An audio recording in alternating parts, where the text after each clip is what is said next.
Chapter 61. The three returned to Tully City, tumbling out of the spatial rift, their bodies a mess, branches still stuck in their hair. Passers-by glanced curiously at the three men sprawled on the ground, their expressions dazed. One moment, they were battling a swarm of snakes, the next they were back in the bustling city that never sleeps. The rapid shift in space and atmosphere left the three stunned. The night in Tully City was just as lively as it had been before they left. Countless professionals, drunken, wandered through the various entertainment venues on the commercial street, noisily spending gold coins. They had no idea that, beyond the city walls, a disaster was about to erupt from the distant Lost Forest. Custard Bun said in a daze, "The boss said there's a beast hide in the forest. So they're heading here, right?" The drastic swings of emotion left her dizzy. Although she felt terribly uncomfortable, she was too exhausted to log off. She just wanted to lie down anywhere and while away the hours. Momo's voice echoed hers, its voice erratic. "Yeah. Should we proactively seek out the city lord and report the anomaly? Perhaps that could trigger some quest?" The boss went straight back to the main city and logged off. "That should be a nod to our right to leak the information, right?" They exchanged glances, slowly rising from the ground. They approached a passerby who didn't smell of alcohol, questioned them, and headed straight for the city lord's mansion. The passerby scratched his head and said, "A homeless person wants to see the city lord?" She looked up at the sky, which was covered in thick, dark clouds, obscuring the moon. In the middle of the night? How the guards speared the three men, dressed in filthy clothes, and imprisoned them at the city lord's mansion in the dead of night, leaving aside the details. Elsewhere, Salai, looking at the finally assembled prescription, tears streaming down her face. The fragments clearly only contain a few ingredients, so why is the complete recipe, formed by combining all the fragments, so long? This doesn't make sense. A recipe for a potion that can remove all light curses. Congratulations, lucky one.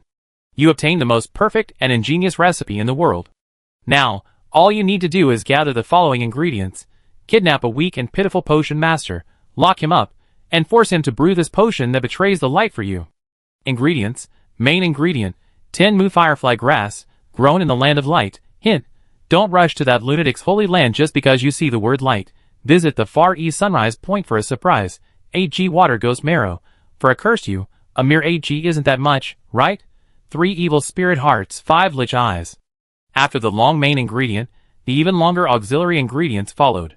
The parchment flowed from Salai's palm all the way to his calf, densely packed with words. The joy of collecting the recipes vanished. Even the rare, unheard of ingredients were thoughtfully labeled with their sources, but that didn't mean the difficulty of collecting them had decreased significantly. At best, it only dropped from 100 to 90.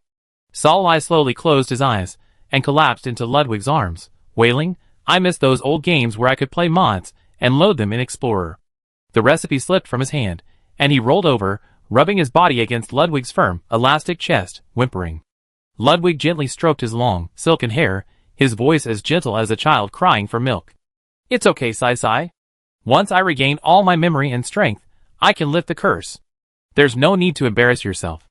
I thought my words would ease the believer's anxiety, but it only made him even more anxious. Burying his head in his chest, he muttered, "I don't know how long it will take for you to reach your full form." Pulling himself out of his embrace, he smoothed down his slightly disheveled hair.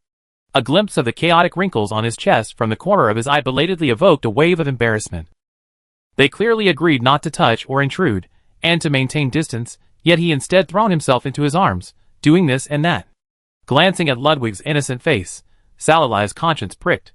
He felt as if his actions had been like those of a scumbag who, after flirting with a respectable woman, turns his back on her, having sex without giving her a proper name. Wait, what was he thinking?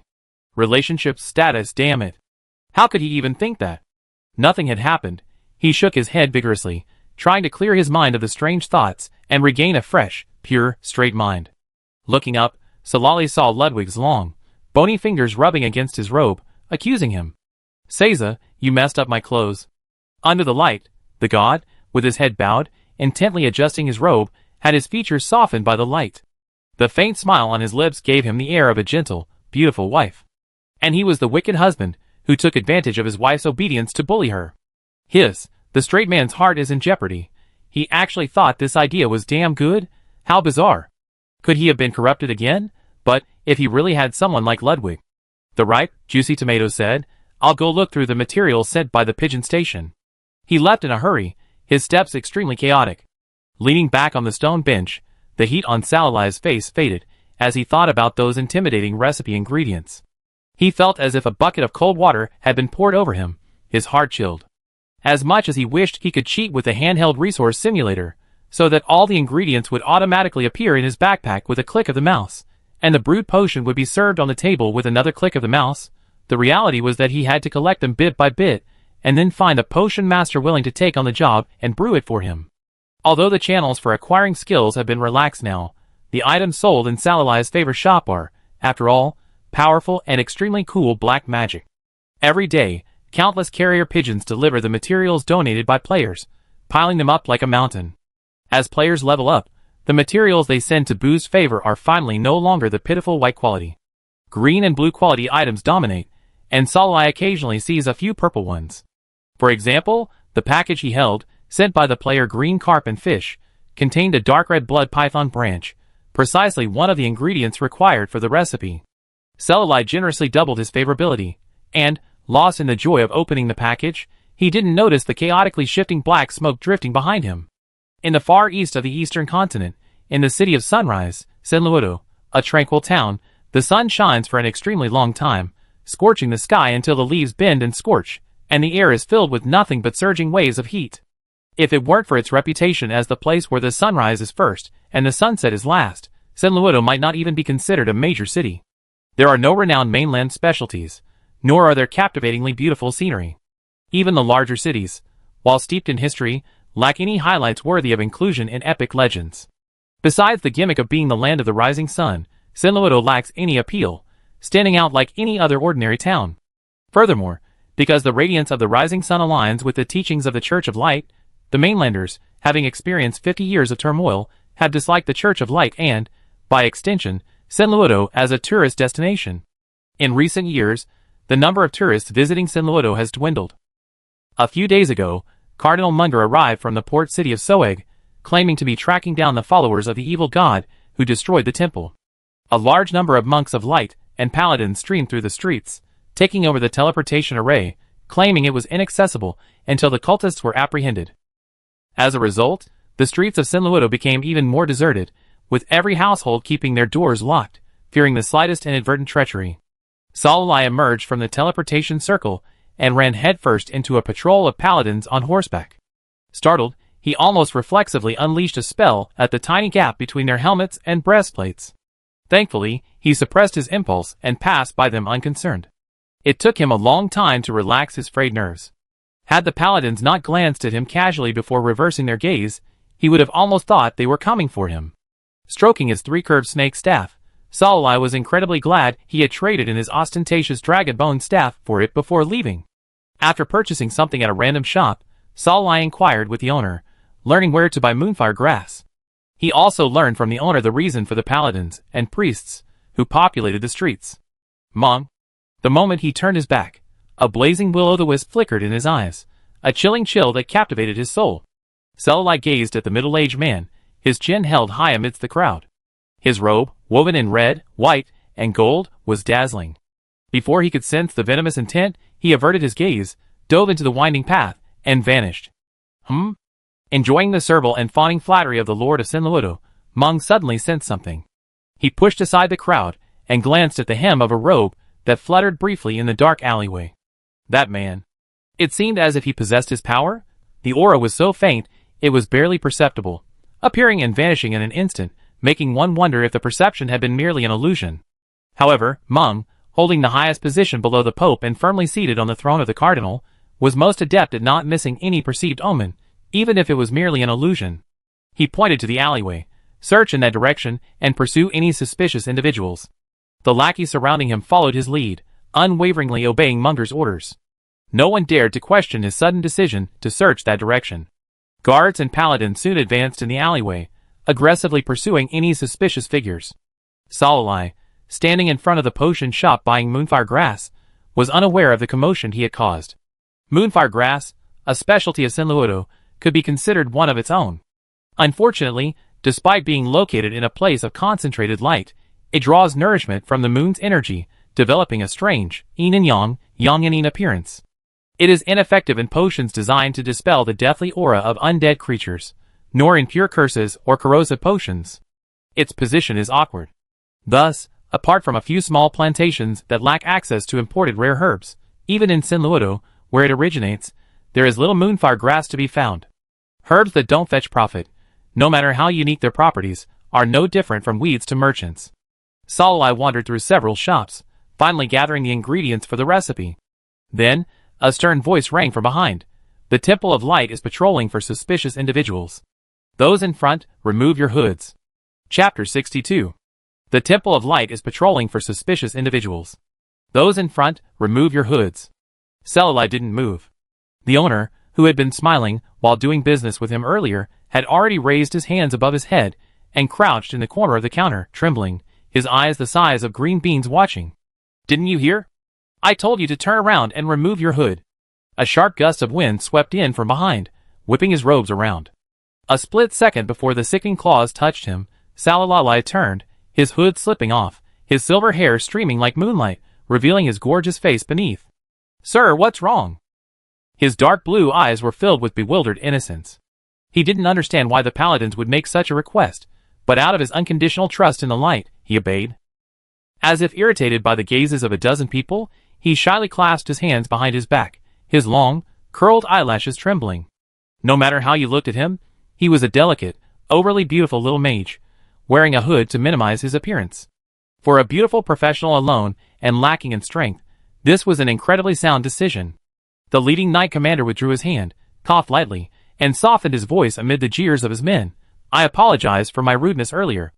Recently, some followers of the evil god have fled to Sinluoto, and we are following orders to search for suspicious individuals. You? A suspicious blush crept across his face, and after a pause he said, You are alone out there, so be extra careful. Perhaps you could tell me your address? I'll escort you back and apologize for my previous offense. A blond knight, atop a majestic steed, humbly begged forgiveness for his disrespectful behavior and offered an apology. No matter how you look at it, who would refuse a noble man to bow his head for just one person? Sure enough, the beautiful mage before him pursed her lips, lowered her eyes, and shyly whispered, They want to come too. A smug smile graced the knight commander's lips, and he waved to his subordinates, who were peeking out to watch the show. You, continue the search. You must not tell anyone about what happened today, understand? Yes. T's whistles echoed, and the paladins, seemingly solemn and dignified to outsiders, winked at the knight commander, leaving comments like, Captain, are you tempted? I never seen the captain so devoted to anyone. Looks like we'll soon have a sister-in-law? Such remarks were dismissed by the knight commander, who feigned anger. The mage's eyes dropped even lower.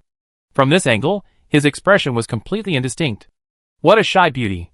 The crowd of knights vanished. The knight commander dismounted, made a gentlemanly invitation to Salala, and walked beside him, leading his horse. I live a bit far. The beauty's voice was soft, a slight tremor of annoyance lingering in her voice, dispelling his nausea as he walked along the narrow, dim alley. Yes, a weak little mage probably didn't have much money either.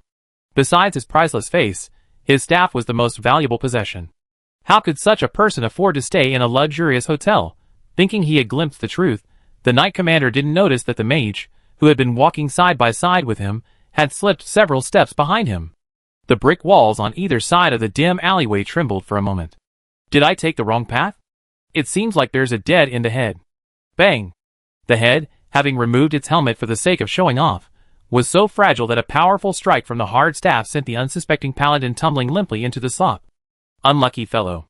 After repeatedly kicking his face, which only barely managed to be considered handsome due to his status, until it swelled up like a pig's head, Salai smirked with disdain at the horse that watched silently. The next second, the pristine white steed let out a whine, and collapsed to the ground alongside its master. A dark fog billowed, and a tall, handsome, black-haired god appeared in the alley. His expression was cold, as he glared at the unconscious pig head, filled with murderous intent. He leaned over to support the believer, who was staggering from nausea and retching, several tentacles entwined around him. Do you want to kill him? After calming down the nausea from his previous performance, Salai pushed away his tightly held hands and tentacles. No! Even though his hands were itching to kill the paladin in this dark, deserted alley, and dump his body in front of the Temple of Light, his mind told him he couldn't do it. The paladin had deserted the group in public, and subsequently died.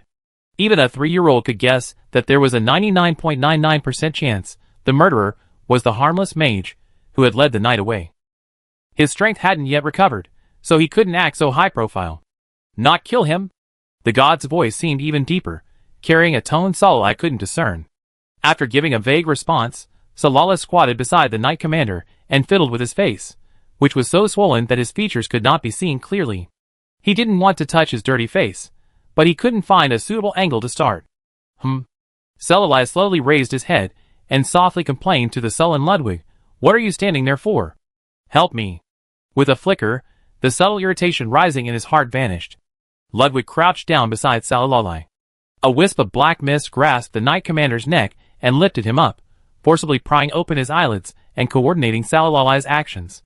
A flickering will-o'-the-wisp burned in his eyes, growing brighter as his magic flowed. The unconscious knight commander vaguely saw a pair of ghostly eyes, a faint blue flame dancing, and his mind became hazy and lost. Dark magic, mind control. This magic doesn't belong to any particular school, but because of its effectiveness, it's forcibly categorized as black magic for moral reasons. However, unlike the mental damage caused by black magic, its essence is that the stronger party forcibly invades the weaker party's mind, imprinting a control mark and manipulating their actions. This kind of manipulation is difficult to detect. Neither the person being manipulated nor their close circle would notice anything unusual about him, because the mind-branded individual's thoughts and actions remain their own. They would only perform specific actions under specific conditions, following the controller's instructions. He was essentially a mage, and his void journey had greatly enhanced his mental power. Even though Salala's strength hadn't recovered yet, his vast mental power was far beyond the knight commander's reach. Furthermore, to be on the safe side, he had knocked him unconscious first, imprinting the brand while he was at his weakest. This way, he could never fail. The holy light gem embedded in the knight commander's breastplate flickered for a moment, before a tangible black mist enveloped it, completely devouring the light. He twitched unconsciously for a few breaths before regaining composure. The brand was complete. Opening his eyes again, the knight commander, his core now completely under Salala's control, bowed respectfully. "Master, please command." Accompanied by Ludwig's strength, Salala addressed him with his first command, "Tell me who you are." The paladin bowed respectfully, then, like pouring beans, began to recount his entire ancestry, revealing his identity. He was the knight captain of the 15th squad of the Eastern Knights. He had no idea of the internal divisions of the Knights Order. After all, when he was being hunted, he killed them like slicing vegetables. Salala had never paid attention to the actual rank of his pursuers. However, judging from his position as captain of the 15th squad, his status wasn't particularly high. Of course, for a knight commander who could currently approach the cardinal, his status was sufficient. Salala issued a second command, "Heal the wounds. Use all means to gain Munder's trust while he's in Senlodo, and become his personal knight." Holy light flickered, and the pig's head returned to human form. The paladin knelt and declared, "I will fulfill my master's command at all costs, even if it means losing my chastity." Salai, ? It seems I accidentally learned something foul. Aside from the paladin's inadvertently revealed insignificant information, this was a perfect example of mind control. It didn't in any way taint the paladin's devout faith in the god of light, yet it effectively achieved its purpose of controlling him. Salai curled his lips, unable to resist boasting to Ludwig, "As expected of me, a perfect operation by a genius." Ludwig agreed respectfully, "Yes, Cece is the most brilliant genius." He ordered the knight commander to maintain his normal trajectory and return to the group.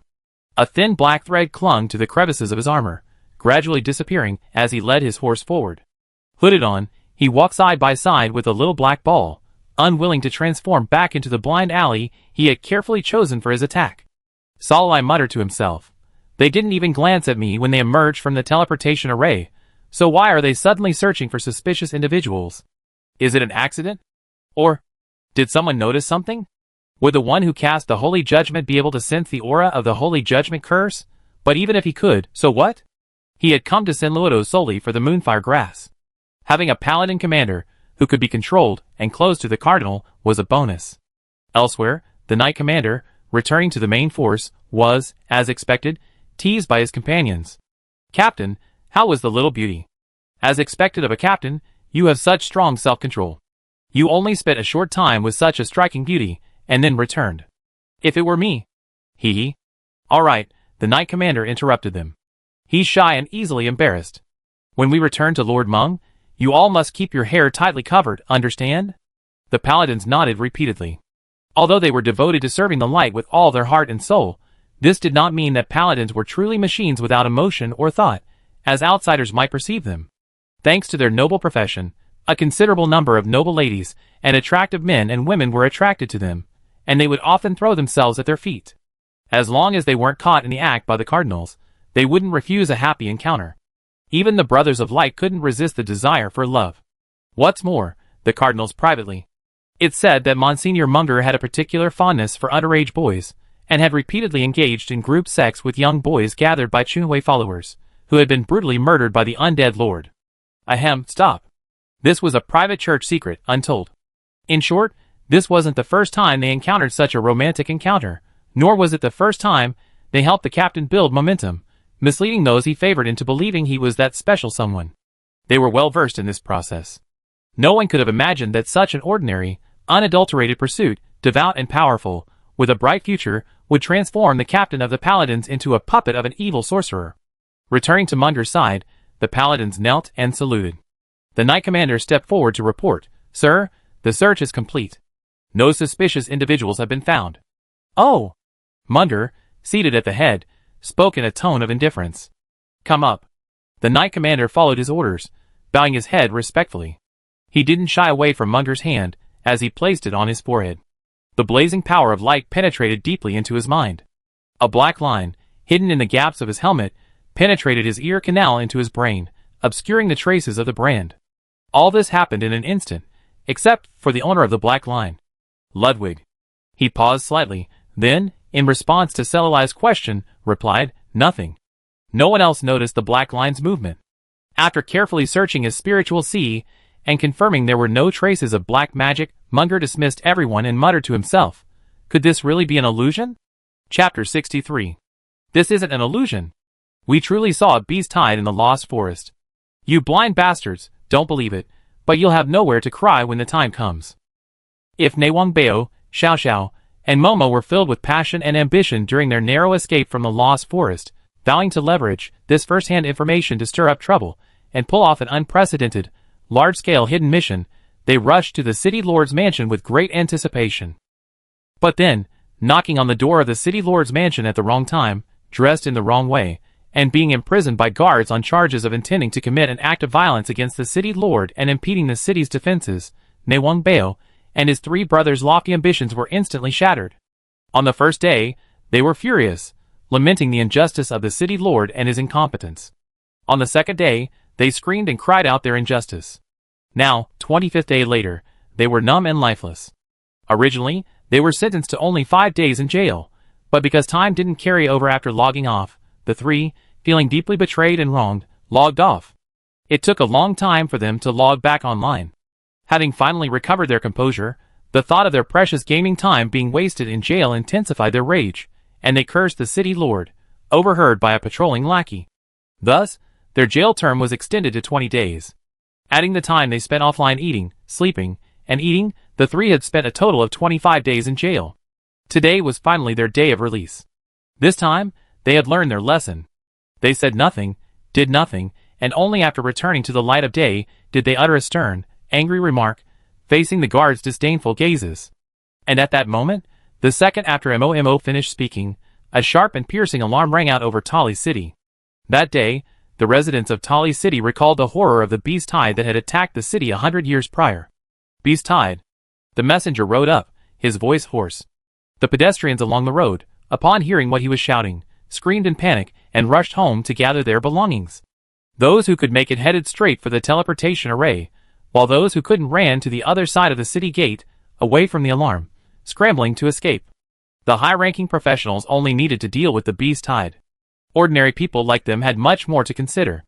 In short, it was best to focus on their own safety first and leave the pursuit of achievements and fame to the professionals.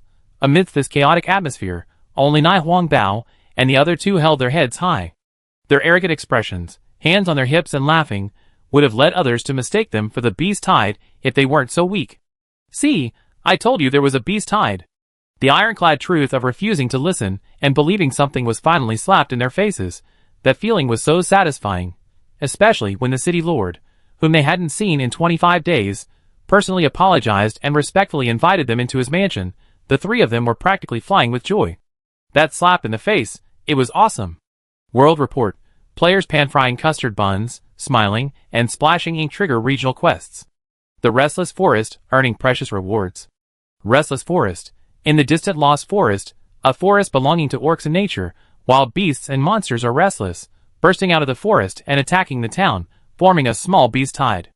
The Lord of Tali City hopes to enlist the help of outsiders to strangle the rampaging monsters. At the same time, to defend against a possible large-scale monster influx, the Lord of Tali City allows outsiders to establish strongholds outside the city. With a stronghold badge in hand, one can apply for a stronghold location at the Lord's mansion. Stronghold badges can be redeemed for contribution points in the regional quest contribution value shop, and there's also a very low chance they'll drop from the corpses of dead beasts and monsters. The contribution value leaderboard is now open. Players can view it by clicking on the system dashboard. Gang creation order. The repetitive world broadcast, in the eyes of many players, automatically transformed into XXXX stronghold established, redeemed for XXXX contribution points, dropped from corpses. In an instant, the already bustling world channel was flooded with news at an alarming rate.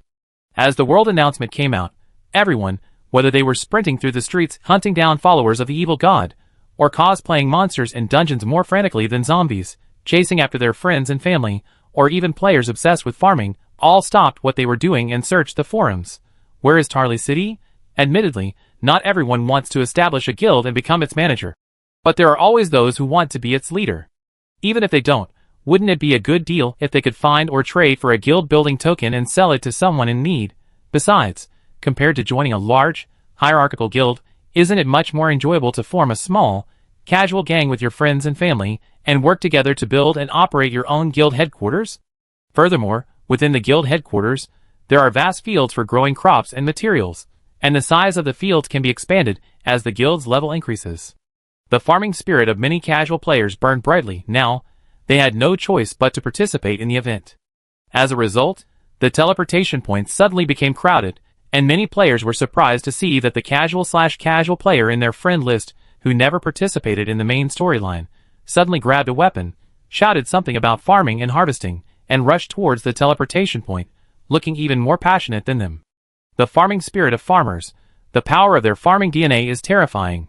The Lord of Tali City, who had sent a message for help to the Temple of Light and the Pantheon, had not even received a reply when he was greeted by a horde of excited and passionate players with a surprisingly unified goal. Facing this group of foreigners eager to help defend the city, and repeatedly asking where the beast tide was, Lord Tali felt a few drops of sweat dripping from his forehead. He muttered to himself, "Why don't they look like they're about to face a dangerous beast tide, but rather like they're eager to go treasure hunting?" Facing the vast crowd, the Lord felt a pressure even more terrifying than that of meeting the Cardinal. He felt that if he did anything wrong, they would be pounced on and torn to pieces. He stammered, "The beast tide is still on its way. We need to build spike traps first." Raging Forest 1. Players are requested to collect construction materials outside the city and set up spike traps. Each completed trap will earn 30 contribution points. The players, eager to show off their skills, booed and complained, "We thought we were here to fight, but we ended up working as construction workers. The mission was so urgent. We thought the beast was at the gates and the city would fall if they didn't take action. But when we asked, we found out that the beast was thousands of miles away and there was no sign of it."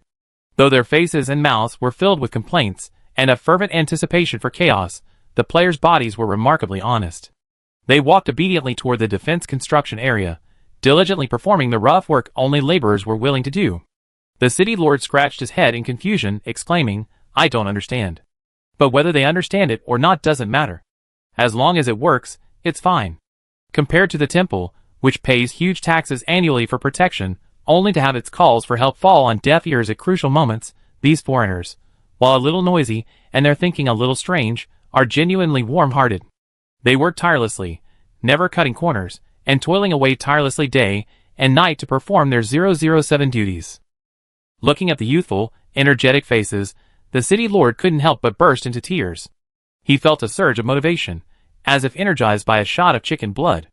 Retreating, dodging, all thoughts left his mind. An incomparable sense of responsibility surged. At that moment, he resolved that as city lord, he would fight to the bitter end for the city of Tali, The players rushing back and forth cast strange glances at the city lord, who stood in the middle of the road, laughing and crying. They whispered, "What's wrong with this bald old man?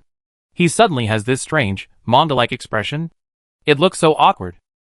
Aside from the players diligently digging traps, some, relying on their high-level equipment, numerous skills, or powerful items, gathered friends and formed large groups, heading towards the beast tide's attack route, proactively attacking the beasts and monsters leading the charge. As the saying goes, if the mountain doesn't see me, I will go and see the mountain. A high-level player is someone who takes the initiative when ordinary players are following the routine. Only in this way can he seek wealth and honor in danger and widen the gap with them. Clearly, there were more than one player harboring the ambition of overtaking on a curve. They shared a common goal and a single path. Core members of renowned guilds like Duo Jingxiwi Huangji, Hegemony, and Fashui met one after another along the way. Determined to be the first to establish a guild stronghold and become the undisputed leader, they battled openly and covertly throughout the journey. After finally glimpsing the galloping beasts, they discovered someone had already beaten them to the punch. Sharp-toothed tigers as tall as 3 people, man-eating birds with fangs and wingspans exceeding 2 meters, giant pythons with powerful waists and spitting deadly poison. Encircled by a multitude of beasts, both known and unknown, one man, a single staff, could defeat a vast army. Amid swirling black mist and shattered limbs, the silver-haired mage, seemingly dwarfed by the beasts, strolled leisurely through the garden, his form shifting, leaving only animal carcasses and no trace of human blood. The handsome and wealthy yellow chicken muttered, "Is that Sai?" Seeing Sarole fighting the beasts alone, Bei's jaw dropped in shock. He exclaimed, "Hasn't he been online for ages? He's fallen off the rankings? Why is he back here now, still so fierce at killing monsters? This doesn't make sense." Clicking on the rankings, he saw that the remarkably familiar name, which had previously fallen out of the top 10, had once again climbed to the top, far ahead. Meanwhile, on the regional quest contribution leaderboard, the smiling custard bun, saw Momo, and the other 2, who had triggered the regional quest by reporting the situation and scale of the beast tide, had already been eclipsed by that short ID. Sai topped both rankings. The leaders of the major guilds exchanged glances, each revealing a complex mix of emotions. The rich and handsome yellow chicken sighed, "All right, everyone, stop standing there and charge. No matter how powerful Sai is, he's only one person. We're a whole team. Are you afraid we can't defeat him?" A strong wind blew around him. The rich and handsome yellow chicken, who had just finished his energy boost, saw that Punishment and his companions were no longer there. They must have turned invisible and slid around to stab the beast tides, but a competition between players quietly began. Chapter 64. After leaving a mental imprint in the Knight Commander's mind, Salwai had no intention of staying in Senluodo. Munger hadn't found any trace of him, let alone the thought that the necromancer, seemingly dead after the Holy Inquisition's attack, was still alive and slowly recovering. But the paladin searching in his direction gave him a sense of foreboding. After acquiring all the moon shadows, Salwai returned to the underground palace through a soul link. Although the knights had assumed control of Senluodo's teleportation array, their control was limited to the array itself. Whether it was a teleportation scroll or Salwai's soul contract with the underground palace, allowing him to travel through space with a single thought, regardless of where he was, their control had no deterrent effect. Following the spatial induction, he returned to the underground palace, and then set out from within to his next material-collecting destination, without stopping for a moment. Meanwhile, Meng, still sensing something was amiss, wandered alone through the back streets and alleys without his attendants. Unknowingly, he arrived at the spot where Salala had briefly stopped. He carefully explored it with his detection spell, searching back and forth dozens of times before finally detecting a faint, almost imperceptible spatial fluctuation. Meng's head shot up, his pupils a terrifying blue in the dim light, more like those of an animal than a human. He trembled, unable to contain his excitement. Sure enough, my feeling was right. Someone has been here before. Are they the remnants of the Chunhui sect? They drawn our attention to Senluodo. What are they really up to? Something struck him, and he hurried back to his temporary residence, muttering, "If it's them, then that makes sense. They managed to survive even after being struck by the Holy Inquisition. They truly are believers in the realm of life. Let me think, who have I unleashed the holy judgment on?" Clustering on his way to collect materials to remove the curse, Salwai hadn't logged into his player avatar account for days, and hadn't had the energy to pay attention to what had happened in the intervening time. It wasn't until he heard players hurriedly passing by discussing a newly triggered regional quest Then he suddenly realized that nearly a month had passed since his trip to the Lost Forest. Now, having gathered all the ingredients except for a few elusive main and auxiliary ingredients, Salai turned his attention to the activities in Tali City. Perhaps the contribution point shop might have them. It wouldn't take long to switch bodies and take a look. With this thought in mind, Sai, who hadn't been online for a long time, lit up his gray avatar again. He opened the activity shop with familiarity, and inside, the two ingredients he needed were clearly displayed, gleaming with golden light. He was so eager to wave at it. "Come and take me away." It was clear that Ludwig wasn't the only god eager for his swift recovery. Understanding the rules for earning contribution points, Salai didn't intend to waste time digging spike traps, but instead focused on the beast tide heading towards Tari City. He had to quickly accumulate the contribution points needed to redeem Poison Honey and Banshee's Tears and obtain them. Although he knew that 99.99% of players were desperately trying to redeem guild creation orders, there was no guarantee someone would need them to complete a quest, or simply enjoy collecting these seemingly precious materials they didn't know how to use. He was about to shove the items into his pocket.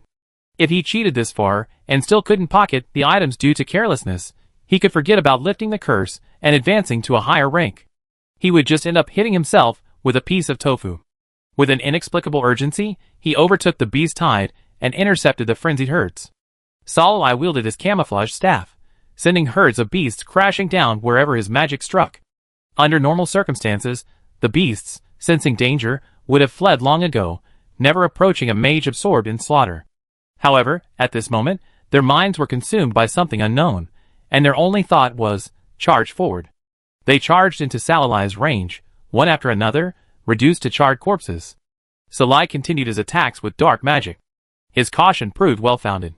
Hearing the sounds of fighting beyond his own in the distance, Ludwig, concealed by his beast's form, vanished into thin smoke. A few seconds later, he whispered in his ear, "It's players, more than one team." It seemed he shared his ambition, eager to earn some contribution points, while the main group was still working as cement workers. Even insane, frenzied monsters don't necessarily run 24/7, they need rest too. This is why a large-scale monster siege is rarely just a single wave. Beast waves often move in waves. Those at the front are the advance guard, the weakest members of the herd. Some of them will be lost on the long journey to the village or town, while those that successfully reach their destination often become stepping stones for traps and firepower. Thus, even though the herds intercepted by Salala were numerous, their overall strength was low, no match for the giant pythons of the Lost Forest, and they were quickly annihilated. From beginning to end, he never moved. After the battle, the pile of corpses surrounding him was so high that it almost blocked out the sunlight. Salai could only gather information about the current status of the early bird players from the faint sounds of battle and Ludwig's occasional retellings. That team of rogues was the most efficient. They circled around and sieged a single target, running off to drink healing potions when injured, and occasionally stealing heads from the idiots. How come they didn't even notice? Strange. Salai paused. Wait, who are the idiots?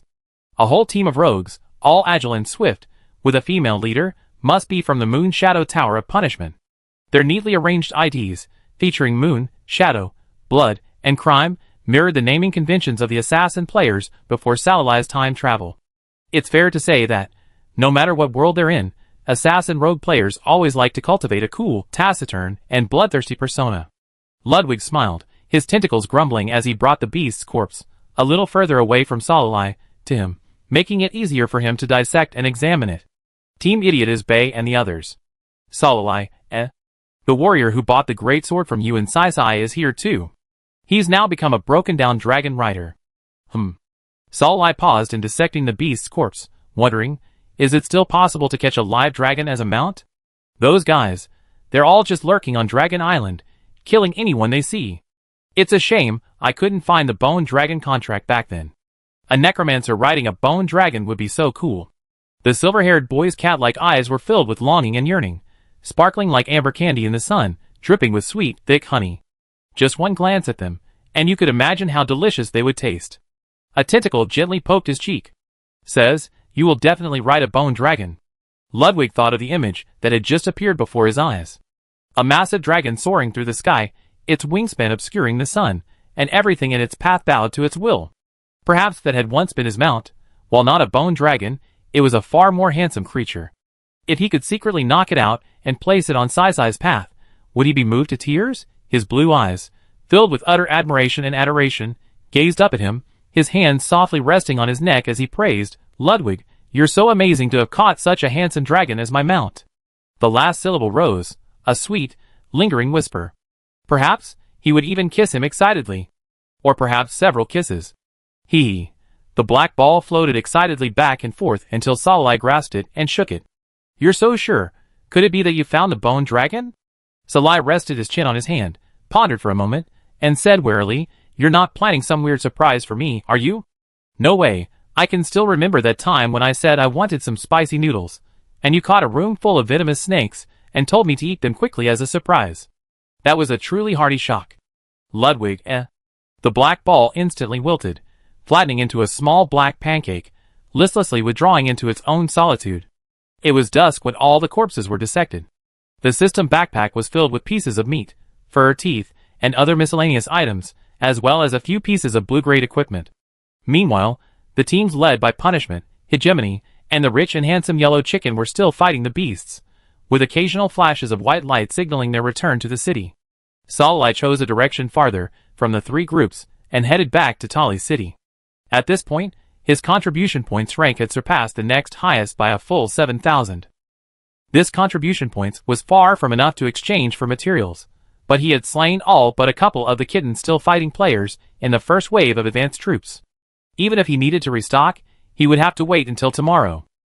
The night was long. There was no time to waste. Salai turned and headed towards the bustling construction site.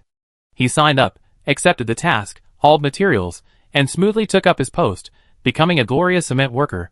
No, a ground spike trap digger, the forger of the city's first line of defense. And so, exhausted, Thajui and the others returned to the city for supplies, only to see this. Sai, who had previously fought in the wilds like them, killing monsters with ease, now, after earning a contribution points that barely matched the three groups combined, was still not willing to let go of even the smallest bit of work, like digging ground spikes, determined to pick up even the smallest details. Damn it, why is he so ruthless? Can someone please take this terrifying ruthless king away? Fenxing, Hegemony, and the wealthy and handsome Huang Ji abandoned their precarious ways and quietly joined the construction industry. What are you lying down for? Roll up. We're in our prime now, fighting for our lives. Charge. The clanging sound of hammering echoed through the night sky, and the city lord, who had come to inspect the traps, was once again moved to tears. Look, these fledgling young men know that they shed blood and sweat for their homes and the border, yet the temple, supported by the people, is as dead as a dead tree, not only shutting up but also ignoring the dozens of letters he sent for help. What use are they, if the from back then were still around? At least they wouldn't be so cold-blooded as to ignore the city's danger, and the people wouldn't abandon the city and flee. They would stay and fight the enemy together. With this in mind, the city lord hurried back to his palace. He embellished the Temple of Light's actions on a parchment scroll, placed it in a pry-proof wooden box, and handed it to the messenger. Be sure to deliver it personally to His Majesty the King. He keenly sensed that this was an opportunity to escape the Temple of Light. Chapter 65. Salai's daily routine of intercepting beast herds, killing monsters, and returning to the city to work as a cement worker saw his level and contribution points rise rapidly. He still needed 857 contribution points to redeem poison honey, which had a lower contribution point requirement. However, as more and more players came to their senses and rushed out into the wild to kill monsters, his point growth rate gradually slowed. Although he had killed 10 monsters, other players often teamed up to kill one, but the sheer number of players kept consuming one after another. By the time Salai finished his batch, he found he had run out of monsters to fight. It was time to find some new experience packs. Salai gazed at the distant mountains. His intuition told him that there were more dangerous, but also more valuable, monster herds there. At his current level of 35, and the constraints of the game system's numerical framework, Salai alone, even if he used necromancy throughout the entire process, could not guarantee an unscathed escape. Furthermore, necromancy consumes an astonishingly high amount of mana. Even if he invested most of his attribute points in his mana capacity with each level up, his clone's inability to communicate with the free mana factors in the outside world naturally limited his potential. This meant he needed to find some companions to accompany him. Who should he find? Salai opened his friends list. The rich and handsome yellow chicken and Punishment were the first two to be ruled out. They each led their own guild members to form monster-killing teams, intent on amassing contribution points and being the first to redeem them for guild-building orders. They tried every possible means to ascertain whether Selali wanted to establish his own guild, but after receiving 1,000 negative responses, they still couldn't believe that he was working so hard, and so internally for no other reason than to earn a guild-building order. What good was a guild order for an NPC disguised as a player? Why didn't anyone believe him? Selali said he had nothing to say to those stubborn, struggling cancer patients in the final stages of their lives. After a long search through his friend list, Selali asked each one if they were willing to join him in contributing points. He successfully assembled a team. The mage Papagon, the rogue Burning Shadow, the strongest, the archer Bound Master, and the hunk who had successfully transitioned from a warlock to a priest. Meanwhile, Yusheng, the warrior who had dungeoned with him, excitedly brought a group of his friends and family to join his team. And so, an unexpectedly large group, guided by the belief that earning as much contribution points as possible was a win, headed towards the distant mountains. In the nameless mountains that face the city of Tarly, tens of thousands of different species of warcraft gathered together, standing silently with their eyes closed, like lifeless statues. These magical beasts differed from ordinary beasts. Some had extra wings, others had 2 extra, tumorous heads. Everywhere you looked, they were monstrous. Not only that, they constantly emanated a foul, black aura of evil and despair, a single glance conveying the feeling of evil and despair. A lizard passed by, pursuing an insect or ant. Its long tongue darted out and pierced its prey. The 3-headed, 7-winged, 8-legged monstrous bird standing silently behind it suddenly opened its eyes, opened its fang-filled beak, and bit the lizard's head off in one swipe. The bloody odor spread, and the birds and beasts surrounding the monstrous bird all woke up in unison. After eagerly sniffing the air, they rushed towards the mountains, their roars deafening. Selali, who had just reached the halfway point of the mountain, looked up, as if sensing something, at the mountaintop, where smoke and dust were gradually rising. Tall trees that had stood for millennia had collapsed in a single swoop. Something's coming. Prepare for battle. The ground shook as thick smoke billowed rapidly closer. From afar, the cacophony of roaring beasts could be heard, the mingled sound waves, and the swirling smoke swirling closer to their target before the beasts themselves. Spitting out the earthy gravel that blew into their mouths, Yusheng and his friend, Miracle Dog, the only 2 warriors in the group, led the charge. 2 great swords swung out, leaving after images that struck the cat-shaped monster at the forefront of the frenzied herd, stunning it. The suddenly stopped monster, still in its leaping form, was crushed to a pulp by the massive force behind it, unable to break due to inertia. In midair, a large yet graceful translucent hand pressed down, pinning the monsters within its reach with immense force, immobilizing them. At the same time, the deformed monsters, unchecked on their flanks and foolishly charging forward, felt a sharp pain in their backs as they suffered a fatal attack from the thieves.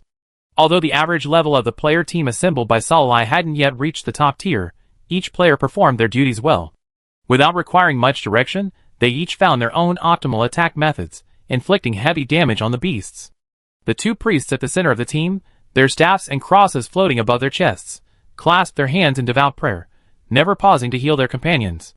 For unknown reasons, the small group of beasts that emerged from the mountains, though far outnumbered by the advanced siege force outside Tarly City, averaged around level 40, yet proved far more formidable than the Warcraft, which peaked at level 33. One priest continuously cast mana and health regenerating dots at 5 ticks per second. Selali recklessly unleashed a barrage of group attack magic. The Hellfire, his most effective weapon, spread across the ground, and thick, dark clouds gathered from the sky, bringing down a deadly, corrosive rain. A deadly, group attack blending elemental magic, weather magic, and dark magic, the deadly rain cloud. Selali had used it only a handful of times, for good reason. By the time the rain cloud formed, the enemy had already fled. Why would they foolishly stay put, waiting for a rain of sulfuric acid to corrode them? It was useless against agile foes, but perfectly effective against a group of mindless, frenzied monsters. Amidst lightning and thunder, a dense, needle-like stream of yellow-black rain poured down. Any monsters touched by the rain had their already rough fur even more pitted, and strands of blood ooze out. Then, large chunks of fur and flesh fall off, leaving the wounds etched with dark purple burn marks, a piercing pain. Roar! The beasts within the rain curtain roared in pain, their relentless charge slowed down by the successive arrows fired from behind, creating a comical slow-motion scene. Earthen walls crumbled, vines danced, and Papagon wielded his staff to contain the monsters charging from the flank. A glimpse of the bloody scene of Yushui ripping flesh apart from the ground made her jaw drop to the ground, and she lamented tearfully, "We're all magicians. Why are there such stark differences?" In a moment of carelessness, several sharp-toothed bears broke free and charged towards the gathered group, nearly killing Fanning as she dodged back to her nurse to recover. A mere brush of her arm against the bear reduced Fanning's already paper-thin health bar to almost nothing. At this point, even a dead branch falling from a tree could crush her to death. "Oh, almighty and great God of light, I beg you to grant me the power to heal my allies through a miracle." A supremely powerful healing spell. The burly man recited the necessary prelude to any skill, almost rap-like, without even taking a breath. A bright white ball of light, the size of a human head, struck Fanning in the face, narrowly avoiding the incoming wind blades. The burly man took a deep breath, easing his lungs, which were nearly bursting with suffocation. The monster horde, far superior to his team's level, was completely annihilated by the players' orderly attacks, their respective roles fulfilled. The massive carcasses had shattered a deep pit in the forest. Looking over and over at the massive carcass at the bottom of the pit, where rain had corroded it to the point of leaving only skeletal remains, Salai itched to add it to his undead army. The skeleton was beautifully shaped, capable of breathing fire and hurricane-force winds with its wings, the perfect reserve undead soldier. Unfortunately, neither the time, the place, nor the body were suitable. Salai's inner villain wept as he bid it farewell. He jumped into the pit with the other players, each choosing a corpse he liked. Among the dropped items, besides the usual fur and miscellaneous items, there was also a wooden box. Salai took it in his hand and shook it, and heard the sound of small metal objects hitting the wall. Opening the wooden box, a palm-sized, carved metal was revealed. Salai took the metal out, but before she could examine it, a server-wide system notification rang out. "Congratulations to player Sai for receiving the Tali City Outskirts Stronghold Construction Medal. You can now proceed to the City Hall to select a location for your stronghold." Stronghold Medal. Gang building order? Babagon howled, startling Salalai, causing her hand to tremble. The medal slipped from her grasp, only to be caught firmly by the charging Fanning. To prevent the medal from falling, she even used her short-range, fixed-point charge skill. Salalai was speechless. Is this such an exaggeration? Everyone chorused, "Not at all." Babagon blew on the medal, which Fanning held reverently, and said, "Do you know its market value?" Yu Sheng chimed in, "A full 1,000,000. Star coins. That's enough for a down payment on a house." His voice was brimming with emotion as he spoke, his face etched with envy and longing. It looked like he was already thinking about where to buy a house. Salalai, Star coins were useless to him, though their equivalent in gold coins would be about the same. He sifted through his friends' list, carefully selecting his teammates. Their character was as reliable as their combat prowess. While they envied him for easily obtaining expensive guild-building orders from corpse drops, they didn't demand he share the proceeds. After a chattering session around him about what they would do with 1,000,000, they excitedly returned to their corpse-snatching endeavors, praying they too could become the lucky winner of the upper world. Salalai was puzzled. "Don't you have any ideas for it? Don't you want to use it to start your own small guild or something?" The world screen was filled with ATS, making him dizzy. If any of the players present had their eye on a guild token, he wouldn't have to go through all the trouble of haggling over the price. He could just trade directly in person. Unexpectedly, everyone shook their heads like fans and declined. "We just want to get rich quick, not lose everything. We can start small guilds later, once the requirements are met. Now, let's leave the opportunity to those wealthy guild masters vying for the top spot." Salai, In his friend list, the messages of rich and handsome yellow chicken and punishment flashed frantically, and bidding began. Before Salai could say anything, they had already raised the price to 1.3 million star coins. Salai clicked on the contribution points rankings. After slaying the monsters in the far mountain range, he was only 25 points away from exchanging for poison core honey. He could dig a spike trap outside of Tali City, and still have 5 points to spare. Just in time, everyone's equipment was nearing wear and tear.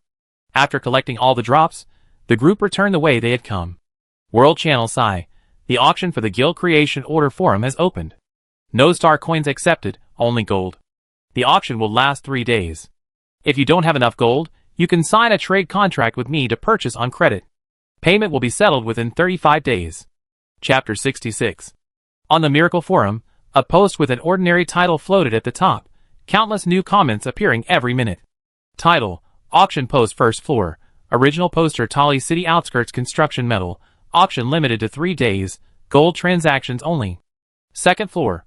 Photo with the master in the front row. Third floor. As expected of the aloof sailor god, even his forum ID is so refreshingly simple, consisting of just a string of initial numbers. Fourth floor. Sai's obsession with gold coins makes me wonder if he's an NPC pretending to be a player. He can only collect gold coins. I really don't understand why someone would want gold coins when they have 1 million star coins. 1 million can buy a house on the capital star. Fifth floor. Suspected NPC plus 1/6 floor. You guys don't understand this, right? As soon as he announced the auction, the in-game gold price instantly went from 3 to 1 back to the 1-to-8 ratio at launch. Once he collects all the gold from the boosting studios and gold farmers, he'll have a monopoly on all the gold in the server. He can raise the gold price as high as he wants, maybe even make 2 million. Seventh floor. Wow, what a sinister scheme. I'm holding onto the remaining 3412 gold, 78 silver, and 9 bronze coins in my bag, waiting for the tycoon to take them away. Eighth floor. Hey everyone above, be good, let's not participate in this battle with so little gold, okay? As soon as Salai posted, so many people, watching from the game, got the news and quickly filled the front row. As a result, the comments from the rich and handsome gold guy, who hurriedly opened the forum, were pitifully squeezed in at the bottom. 35th floor. Rich and handsome yellow chicken. I'm accepting the equivalent of 1.5 million star coins for the gang formation order. We traded so many times, you know how quickly I settle accounts. 36th floor. Yellow chicken boss's oyster sauce strength. 40th floor. Punishment. I'm accepting 1.55 million, plus 3 server-wide vendettas. Laos Honlu. Rich and handsome yellow chicken. He's number 1 on the level leaderboard. He can kill anyone he wants. So why would he need those little assassins of yours? Even if you were to personally attack, you wouldn't necessarily be able to defeat Sai. Your complimentary service is truly insincere. Besides the wealthy guilds in Yinglu, many other top-tier guilds in various major games also immediately jumped on the action, posting their own offers and buying gold from various boosting shops. Suddenly, the volume of gold traded between players reached a terrifying level. Meanwhile, some clever enthusiasts exploring the game setting discovered that, while the gold between players had been nearly drained by gang-building orders, the gold bank, exclusively for NPCs, could actually lend out large amounts of gold by pledging equipment, weapons, and materials. As long as the principal and interest were repaid within a specified timeframe, the collateral could be reclaimed. If repayment failed, the collateral became the property of the gold bank. Originally, for the indigenous people of the Milk Continent, this gold bank rule was like pledging precious heirlooms in exchange for a fighting chance. Unless desperate, they would never resort to the gold bank to pledge their assets. But for players who didn't belong to this world, such heirloom equipment, such treasures brimming with sentimentality and memories, simply didn't exist.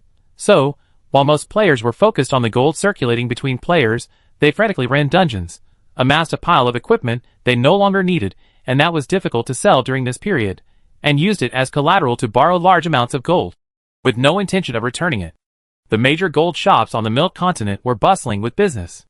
The gold in their warehouses dwindled, while the unneeded junk piled up. At the end of year reconciliation, the shop managers were baffled by their overflowing warehouses of equipment and materials, yet so few gold coins remained. What was going on? Had the professionals, who had pledged their belongings, perished during their adventures, leaving no one to claim them? During the 3 days of the Guild Creation Order auction, Salai was busy, gathering his team to scour the far mountain beast-tide spawn points.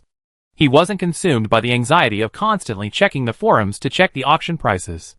Instead, other players were far more attentive, regularly updating the World Channel with the latest bids. Boom! After the last monster fell, leaving Salai with enough contribution points to redeem the Banshee's tears, a forum auction revealed that the first Guild Creation Order was won, offering 1.78 million star coins, equivalent to gold. It wasn't a wealthy, handsome yellow chicken or a criminal, but an obscure, purely mage guild whose members only recruited mages, warlocks, and priests. It wasn't that the guild leaders of the major guilds couldn't afford a higher price. It was simply that every available gold coin on the server had been plundered. It's no exaggeration to say that now, with the exception of Salai, no player has more than 1 gold coin in their backpack. Within 3 days, players, more attentive than watching the stock market, lamented, if it weren't for Sai's stubborn obsession with gold, the price of the Guild Creation token might have reached 2 million. Damn it! This money has nothing to do with me. So why am I so heartbroken, feeling like I inexplicably lost 220,000 star coins? And then, a guild known as Zentage, True Knowledge Pavilion, which stood out from the other major guilds, stumbled upon unmined gold in a collapsed mine during a mission to strangle bandits. This instantly made Zinzheige the guild with the most gold in the server. Gold, even unforged and unrefined gold, is a widely circulated hard currency. When carrying insufficient gold coins, broken gold nuggets can be used as currency. After settling the transaction fees in one lump sum, the gold coins and nuggets piled up into a small mountain. Salilai strangely felt a joy even greater than stumbling upon a treasure cave and scooping up all the treasures. Perhaps it was because the room was filled with a larger amount of gold coins than the evil god's stronghold that had been robbed before, making people's eyes full of dazzling yellow light. Even if presented with a treasure worth more than gold, humans, driven by the instinct etched into their DNA, would still gravitate towards the gold. After the pleasant transaction concluded, seeing the regretful sigh of the rich and handsome yellow chicken in his friend list, Salilai opened the contribution list and silently calculated. The rich and handsome yellow chicken, ranked third, just 1 point behind punishment, currently had a contribution value of 85,234. While still far from the 200,000 contribution point needed to establish a guild, they only needed to grind for another half month to redeem the item.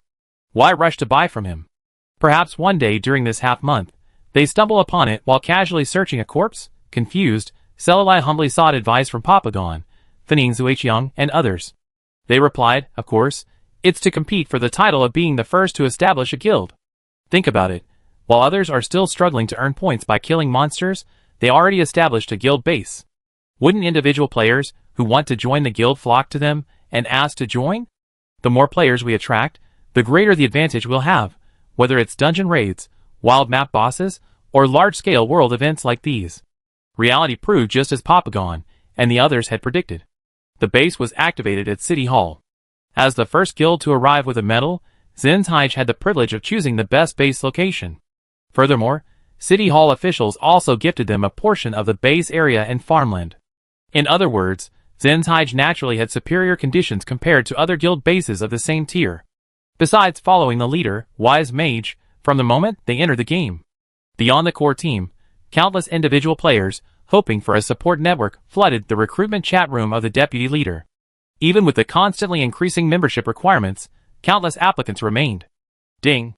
Player Wisdom Mage successfully activated the True Knowledge Pavilion stronghold outside of Tarly City. Players have 3 days to build the stronghold. After 3 days, at midnight, a Warcraft siege will begin. Successfully defend the city, and the True Knowledge Pavilion stronghold will be officially established. Failure to defend the city will result in a 90% reduction in construction progress, and the siege challenge will be triggered again 3 days later. If the second defense fails, the player will lose their eligibility to build the current stronghold until they earn the stronghold construction medal again. Siege challenge. The Wisdom Mage and the True Knowledge Pavilion, who have played numerous games, were not surprised by this. After all, in almost 99.9% of games, this happens after forming a guild. With their extensive experience in building and defending cities, they didn't expect failure. Under the direction of the president and vice president, core members and newcomers alike methodically took on their respective tasks, contributing to the construction of the guild's stronghold. Perhaps because the Warcraft siege was imminent in 3 days, the game system didn't impose any stringent construction requirements, such as requiring exceptionally rare materials to unlock construction. The materials needed to build the stronghold were all fairly basic and readily available. 1 silver coin could buy a few bundles of wood. After activating the stronghold, the Jinji Pavilion, where the guild's construction was in full swing, was bustling with activity daily. Players from all servers were watching them, acting as cyber overseers, awaiting the Warcraft siege in 3 days.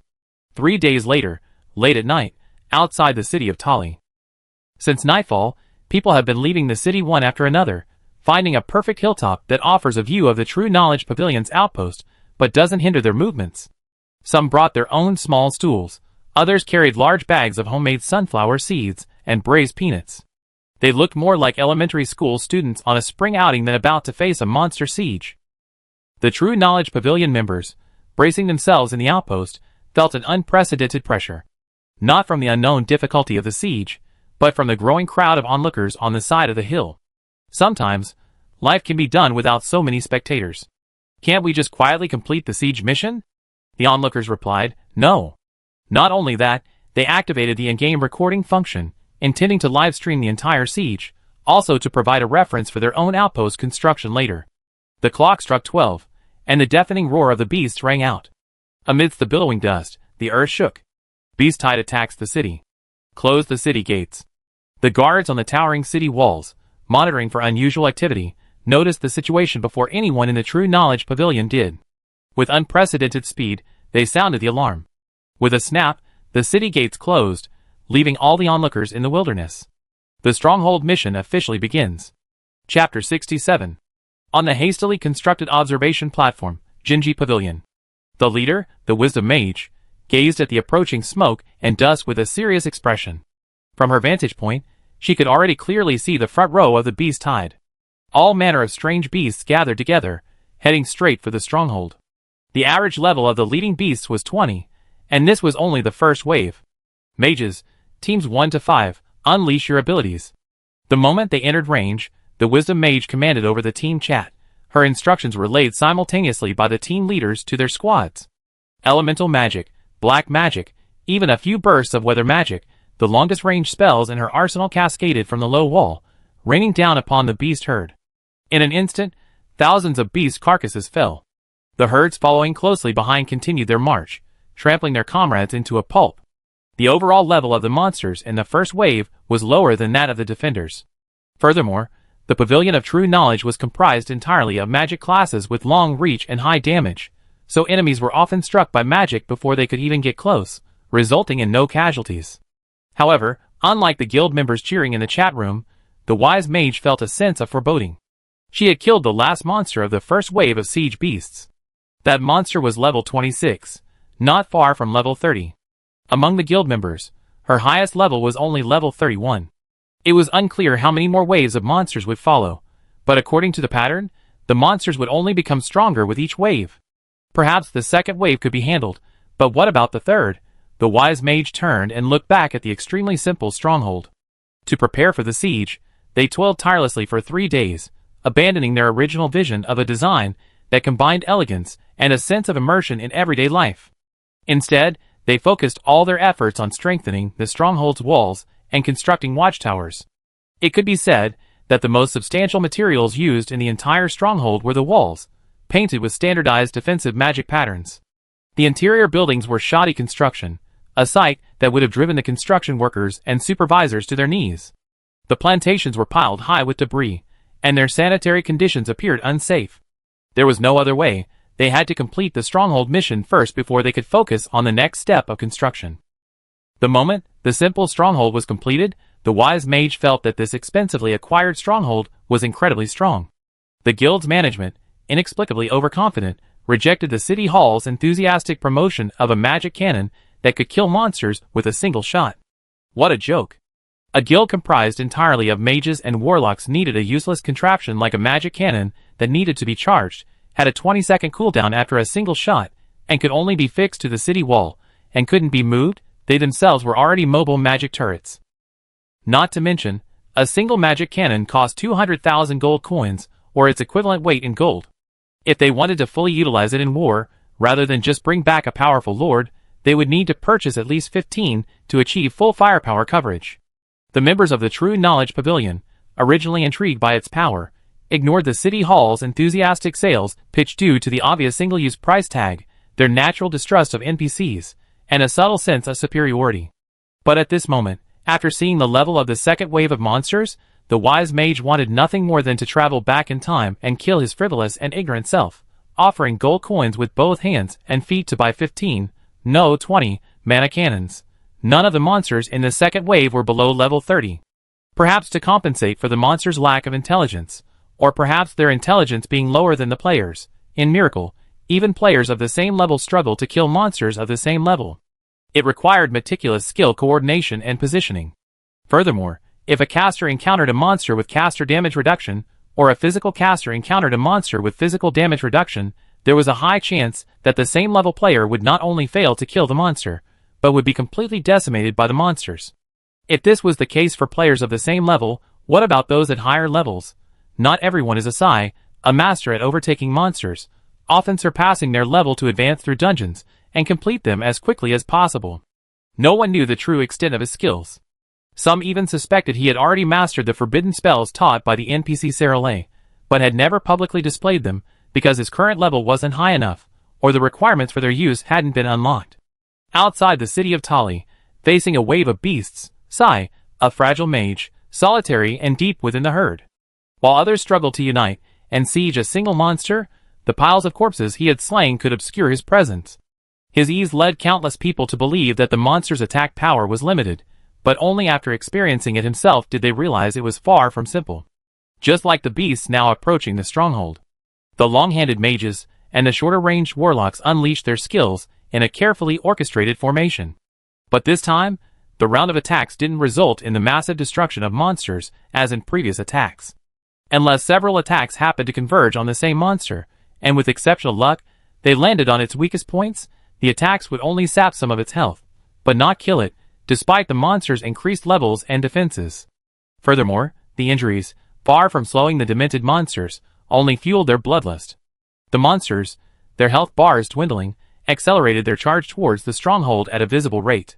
The wise mage's command stuttered, "All teams, attack together. Priests, recharge your mana. Cry!" Among the beasts, a large number of ground-dwelling birds kicked the ground fiercely, flapping their deformed, more or less feathered wings as they glided towards the defensive wall. Bone spurs and pustules covered their bodies, or their wings had simply lost all their feathers, leaving only flesh and blood, rendering them incapable of flight. Deeply relying on their unusually muscular legs, like those of bullfrogs, they were still able to sprint short distances. The guild members, who had been focusing on the ground, were flustered by the giant birds that descended from the sky. Fortunately, the costly city wall shimmered with defensive magic patterns, and a transparent air shield emerged, blocking the attack. Countless birds, trapped in the air shield, their brains exploded, and a red and white blur slid to the ground, shattering into a pool of mud. City wall protection durability. 80%. This single blow had already depleted 20% of the defense durability. The wise mage was startled, increasing his attack power and shouting until he was almost hoarse, but to little avail. The beast horde steadily approached the isolated stronghold, which was particularly precarious amid the trembling earth and mountains. At this moment, the once cheerful crowd of onlookers fell into a heavy silence, their tension reaching its peak. Can the True Knowledge Pavilion successfully hold its ground against the beast tide and truly establish the first guild territory belonging to the players? Someone cast an identification spell at the beasts, receiving a level 33 response. Level 33. Sai is only level 37. This is only the second wave. Aren't there usually at least 3 waves? How high will the next ones be? He echoed the thoughts of the players, all with differing expressions. Yes, just the second wave of monsters was already 2 levels higher than the highest level creatures in the True Knowledge Pavilion, and these enemies were fearless beasts. And this wasn't the only level 33 beast.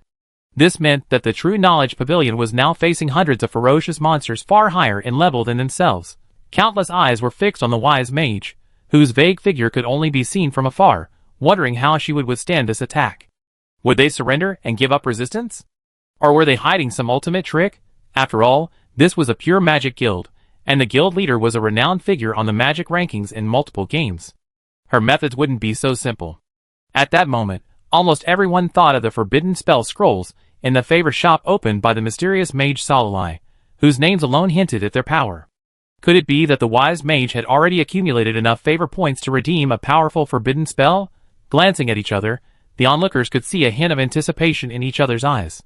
Unfortunately, they were doomed to disappointment. The mages, their mana exhausted and their priests unable to cast recovery spells on them, retreated from their battle positions to the rear. From the warehouse-like building, cartloads of round spheres were rolled onto the city walls. What was that? The crowd's confusion was quickly resolved when the wise mage roared down. Countless black iron spheres rained down from the city walls, hurled by the layers of raised earthen walls onto the beasts just steps away. Boom! Deafening explosions echoed, and amidst the smoke, blood and flesh splattered. They actually managed to make a bomb? Busy with monster hunting, dungeons, and quests, even those who were story-driven were immersed in the vast history of the miracle world. Players were unaware of the existence of alchemical bombs, and instinctively assumed those black iron lumps were the work of the Gate of True Knowledge, and they were all in all. Great inventor, respect. Though these alchemical bombs, looted from a corrupted alchemist's apprentice's mansion, were free, they were incredibly powerful. They shattered the health bars of the leading monsters, to the point of being as fragile as candy wrappers, with many being killed instantly. The wisdom mage perked up. Attack! Another round of neat and perfectly ordered attacks descended, wiping out many of the remaining monsters. The situation seemed to be improving. Unfortunately, the good times didn't last long. Just as the True Knowledge Pavilion Guild, relying on bombs and spells to defend their shaky, dwindling defenses, was barely defeated by the second wave of beasts, a third wave followed. This time, the average level of the team reached 36, and the highest leveled, a giant flying bird, was already level 41. The wisdom mage's eyes darkened. The ground was teeming with monsters. In the sky, a giant fire-breathing bird, followed by a swarm of other beasts, charged directly at the protective shield. In a game without targeted attacks, casting magic from above was easy, but attacking from below, harassing the birds that fled in a flash, was incredibly difficult. Wall defense durability, 50%. Wall defense durability, 30%. Wall defense durability, 3%. Warning! Warning! The wall is about to break. Wall defense durability, 0%. The defensive wall is broken. Thousands of monsters rushed unchecked. Some charged at the panicked players, while others, led by the giant bird, charged towards the territory flag, which stood guarded by numerous players in the center of the stronghold. The broken flag signified the stronghold's complete capture. Faced with a level 41 attack, the players stationed around the flag were vulnerable. In the blink of an eye, they perished in the flames. Several rays of deathly white light rose, and in a despairing silence, the lavender banner collapsed to the ground. Jinji Pavilion, the defense of the stronghold has failed. Chapter 68. Every living thing within the Jinji Pavilion stronghold was completely slaughtered. The shoddy construction of the base was trampled to the ground. The remaining monsters did not automatically disperse, as the onlookers had expected. Instead, they turned their attention and rushed towards them. What's going on? Why aren't these monsters disappearing? What are you still standing there for? Run! Ouch! Someone move that watermelon rind bench. It's blocking the road.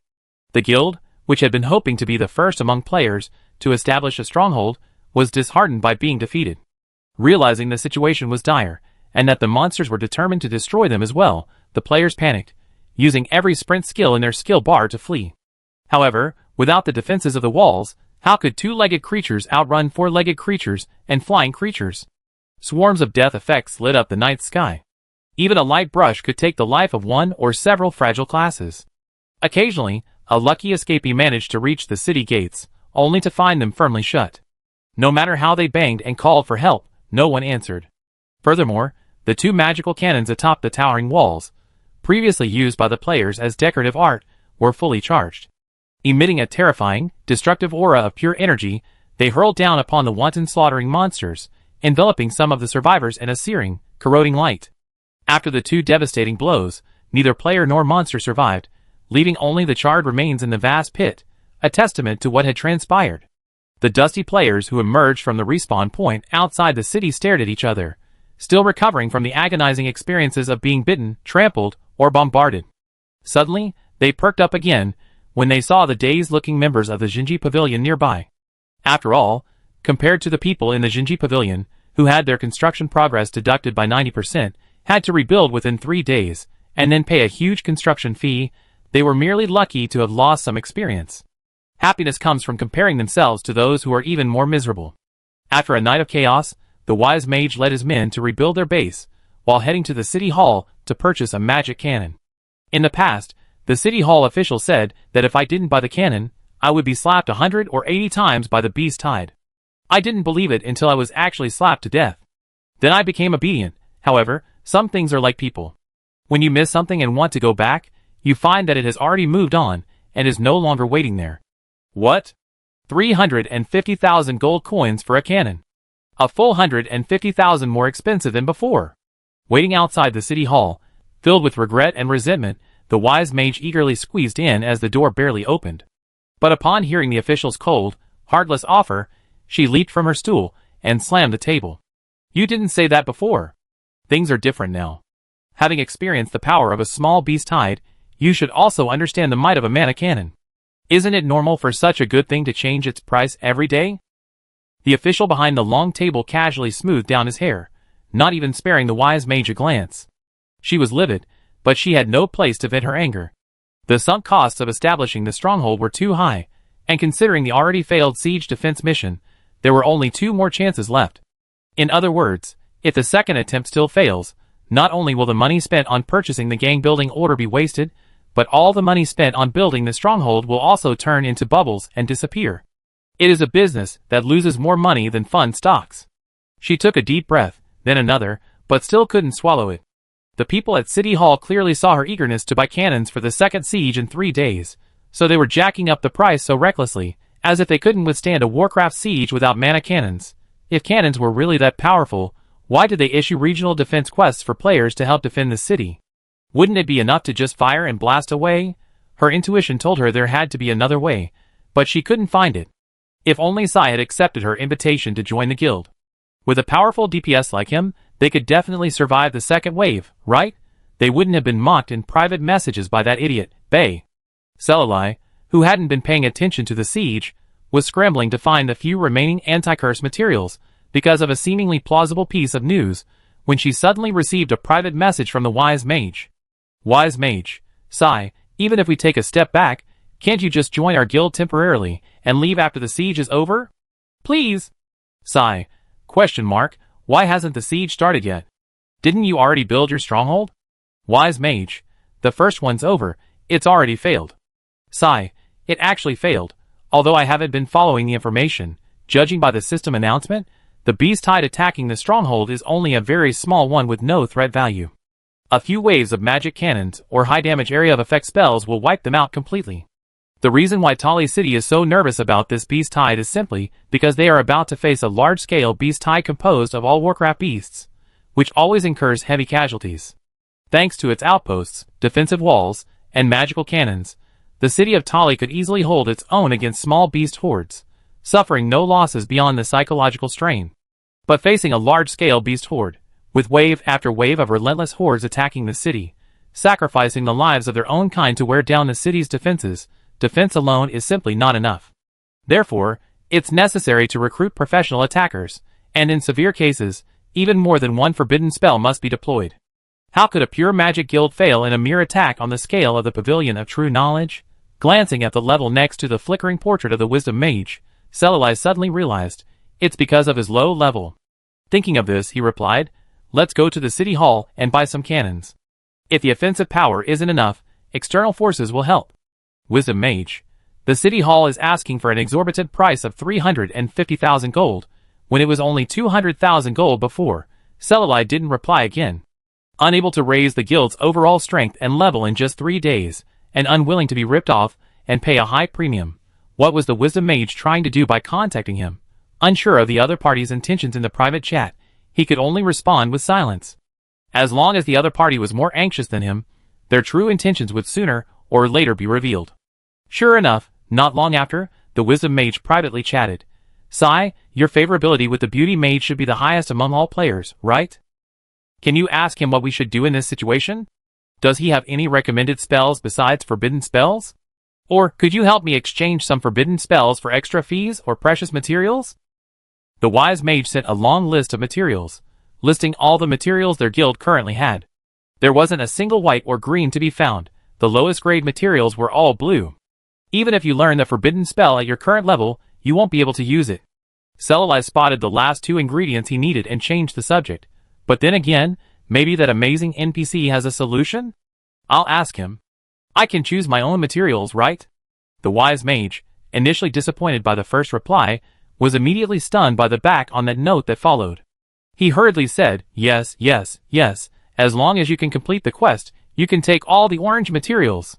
Orange materials are difficult to collect, but at the moment, the recipes unlocked by players in the life profession don't require those priceless materials with unknown uses and only a high grade.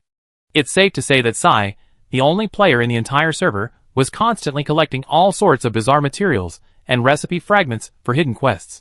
Everyone speculated that he was busy seeking the curse born by the NPC Selilai, perhaps even having been accepted as his apprentice, which was why he was so dedicated. In short, apart from him, there were few players willing to take on the items stored in the True Knowledge Pavilion's warehouse. As for the possibility of finding a use for them in the future, or someone triggering a related hidden quest, that was a matter of the future. Compared to the impending defense of the stronghold, that was nothing. Ceasing his private conversation with the Mage of Wisdom, Selilai couldn't contain his excitement and embraced the now human Ludwig. He threw himself into his arms, nuzzling against him, his silver hair tangled and sticking out in all directions, his eyes filled with overflowing joy. Once I get the flying demon eye and Gula's liver, I'll have all the ingredients. Originally, after exchanging the 2 ingredients from the contribution shop, Salalai began searching for the flying demon eye and Gula's liver based on the records in the recipe and the documents. The records show their last appearance in the royal treasury of a small, now extinct nation in the central region of the western continent, 300 years ago. Salalai found them based on the description of their form in the recipe, but their rarity, antiquity, extinction, and triple debuff meant that even if they were found, they seemed lost to time, like so many ancient recipes lost due to the extinction of their raw materials.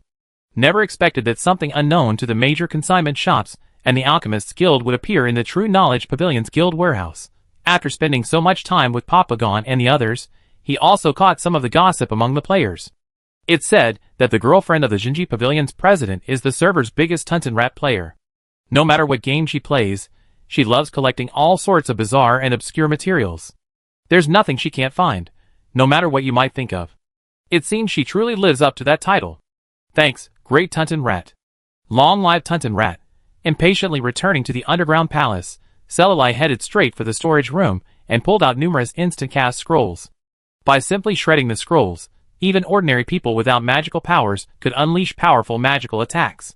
These were leftovers from his past crafting and selling them. Although his accumulated collection of forbidden spell scrolls had been expended during his pursuit by the Temple of Light, the less powerful scrolls he had left were more than enough to handle the challenges facing the Jinji Pavilion. Salalai carefully selected 30 scrolls inscribed with dark and elemental magic. With these, and with the Jinji Pavilion's numerous mages clearing out any remaining spies, the second stronghold defense mission would be a sure thing. Chapter 69. Salalai approached the wisdom mage with the scroll in hand. After explaining its specific uses, she pointed to the list of materials the mage had produced and, with a flick of her hand, tapped the locations of the flying demon eye and the Gula liver. The mage was stunned. Just these 2? Salalai nodded, unable to conceal the smile that lingered on her lips. She looked like a serious young man, his desires clearly laid bare on his face, completely betraying the centuries-old soul behind his clone. The mage felt mixed emotions. She had been prepared to sacrifice all the orange materials, but Sai had given her so many scrolls and only needed 2. She suddenly felt a pang of guilt. Feeling a little guilty, the mage traded a few extra materials to Salalai. I'll give them to you as a little extra. Salalai, he's quite nice. The 2 men completed a deal that both felt like they had made a killing. Chatting, they walked out of the chaotic stronghold reconstruction site. As they parted ways, they happened to run into the handsome, wealthy Huang Ji, who had come to inquire about the situation. His eyes lit up, and he waved to the wisdom mage and Salalai, trotting over. Sai, are you here to deliver supplies to the mages? Have you found a way to defeat the second or third wave of high-level monsters? The wisdom mage nodded. It cost a fortune. She didn't hold back. After all, if she was keeping it secret now, wouldn't it be revealed in 3 days? She might as well admit it openly, and earn a small fortune in information. Remembering what Sai had told her, that these instant-cast skill scrolls would occasionally be listed in the guilds of major cities, she decided to sell the specific information after the stronghold mission was over. Rich and handsome Yellow Chicken asked several times, but apart from learning that it was related to magic, but not a forbidden spell, he didn't get any useful information. The wise mage simply smiled mysteriously and told him, "We'll know in 3 days." As for Sai, there was even less hope. He looked lost in thought, his soul seemingly lost in thought. Seeing this, Rich and handsome Yellow Chicken had no choice but to suppress his curiosity and thirst for knowledge and wait for the second siege in 3 days. At the same time, he privately chatted with a player in his guild who was particularly skilled at gathering intelligence, asking him to keep a close eye on the movements of the True Knowledge Pavilion and not miss any unusual activity. The 2 guild leaders exchanged a smile, each with their own hidden agenda. Salalai's thoughts were much more pure.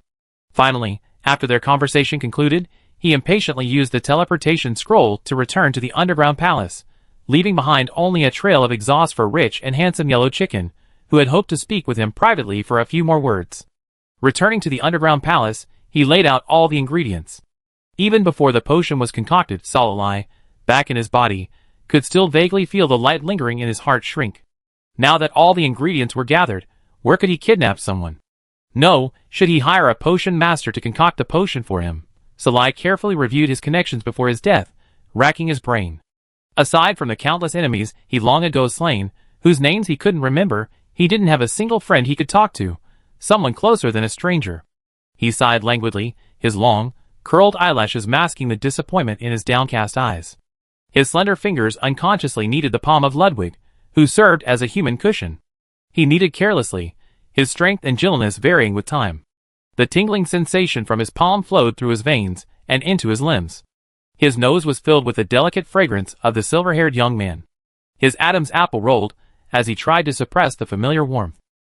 A sudden surge of heat assaulted his already murky mind. A voice clamored to possess, to devour. Ever since signing the soul contract and personally guiding him toward power, endless longings had been brewing within him. Racking his brain for someone useful, Salai, unconsciously shifting, suddenly felt something poking him. Hard, burning. Get out of my way. He released his hand, which was being kneaded like a dough ball. As he moved, he leaned slightly, attempting to grasp the source of the discomfort, but Ludwig frantically stopped him. Unsure how to explain to his own followers that it wasn't a tentacle, but something far more obscene and filthy, yet unable to calm down quickly, Ludwig, in a panic, wrapped an arm around Salai's waist, spun him around, and buried himself in his well-developed pectoral muscles. Salai, suddenly experiencing the sensation of cleanser, said, You're there, what are you doing? Damn it, is he showing off his breasts? Ludwig's voice was filled with visible guilt. The tentacles are out of control. Sai, can you wait a moment? Salai was filled with questions. Aren't tentacles the embodiment of his will? How could they be out of control? And his tentacles were always cold, so how could they suddenly? Seems even bigger than before. Is there something wrong with his body? Ludwig had no concept of the human body having certain unspeakable parts. Salai pondered many things, but she couldn't even consider the single correct answer that had been ruled out from the beginning.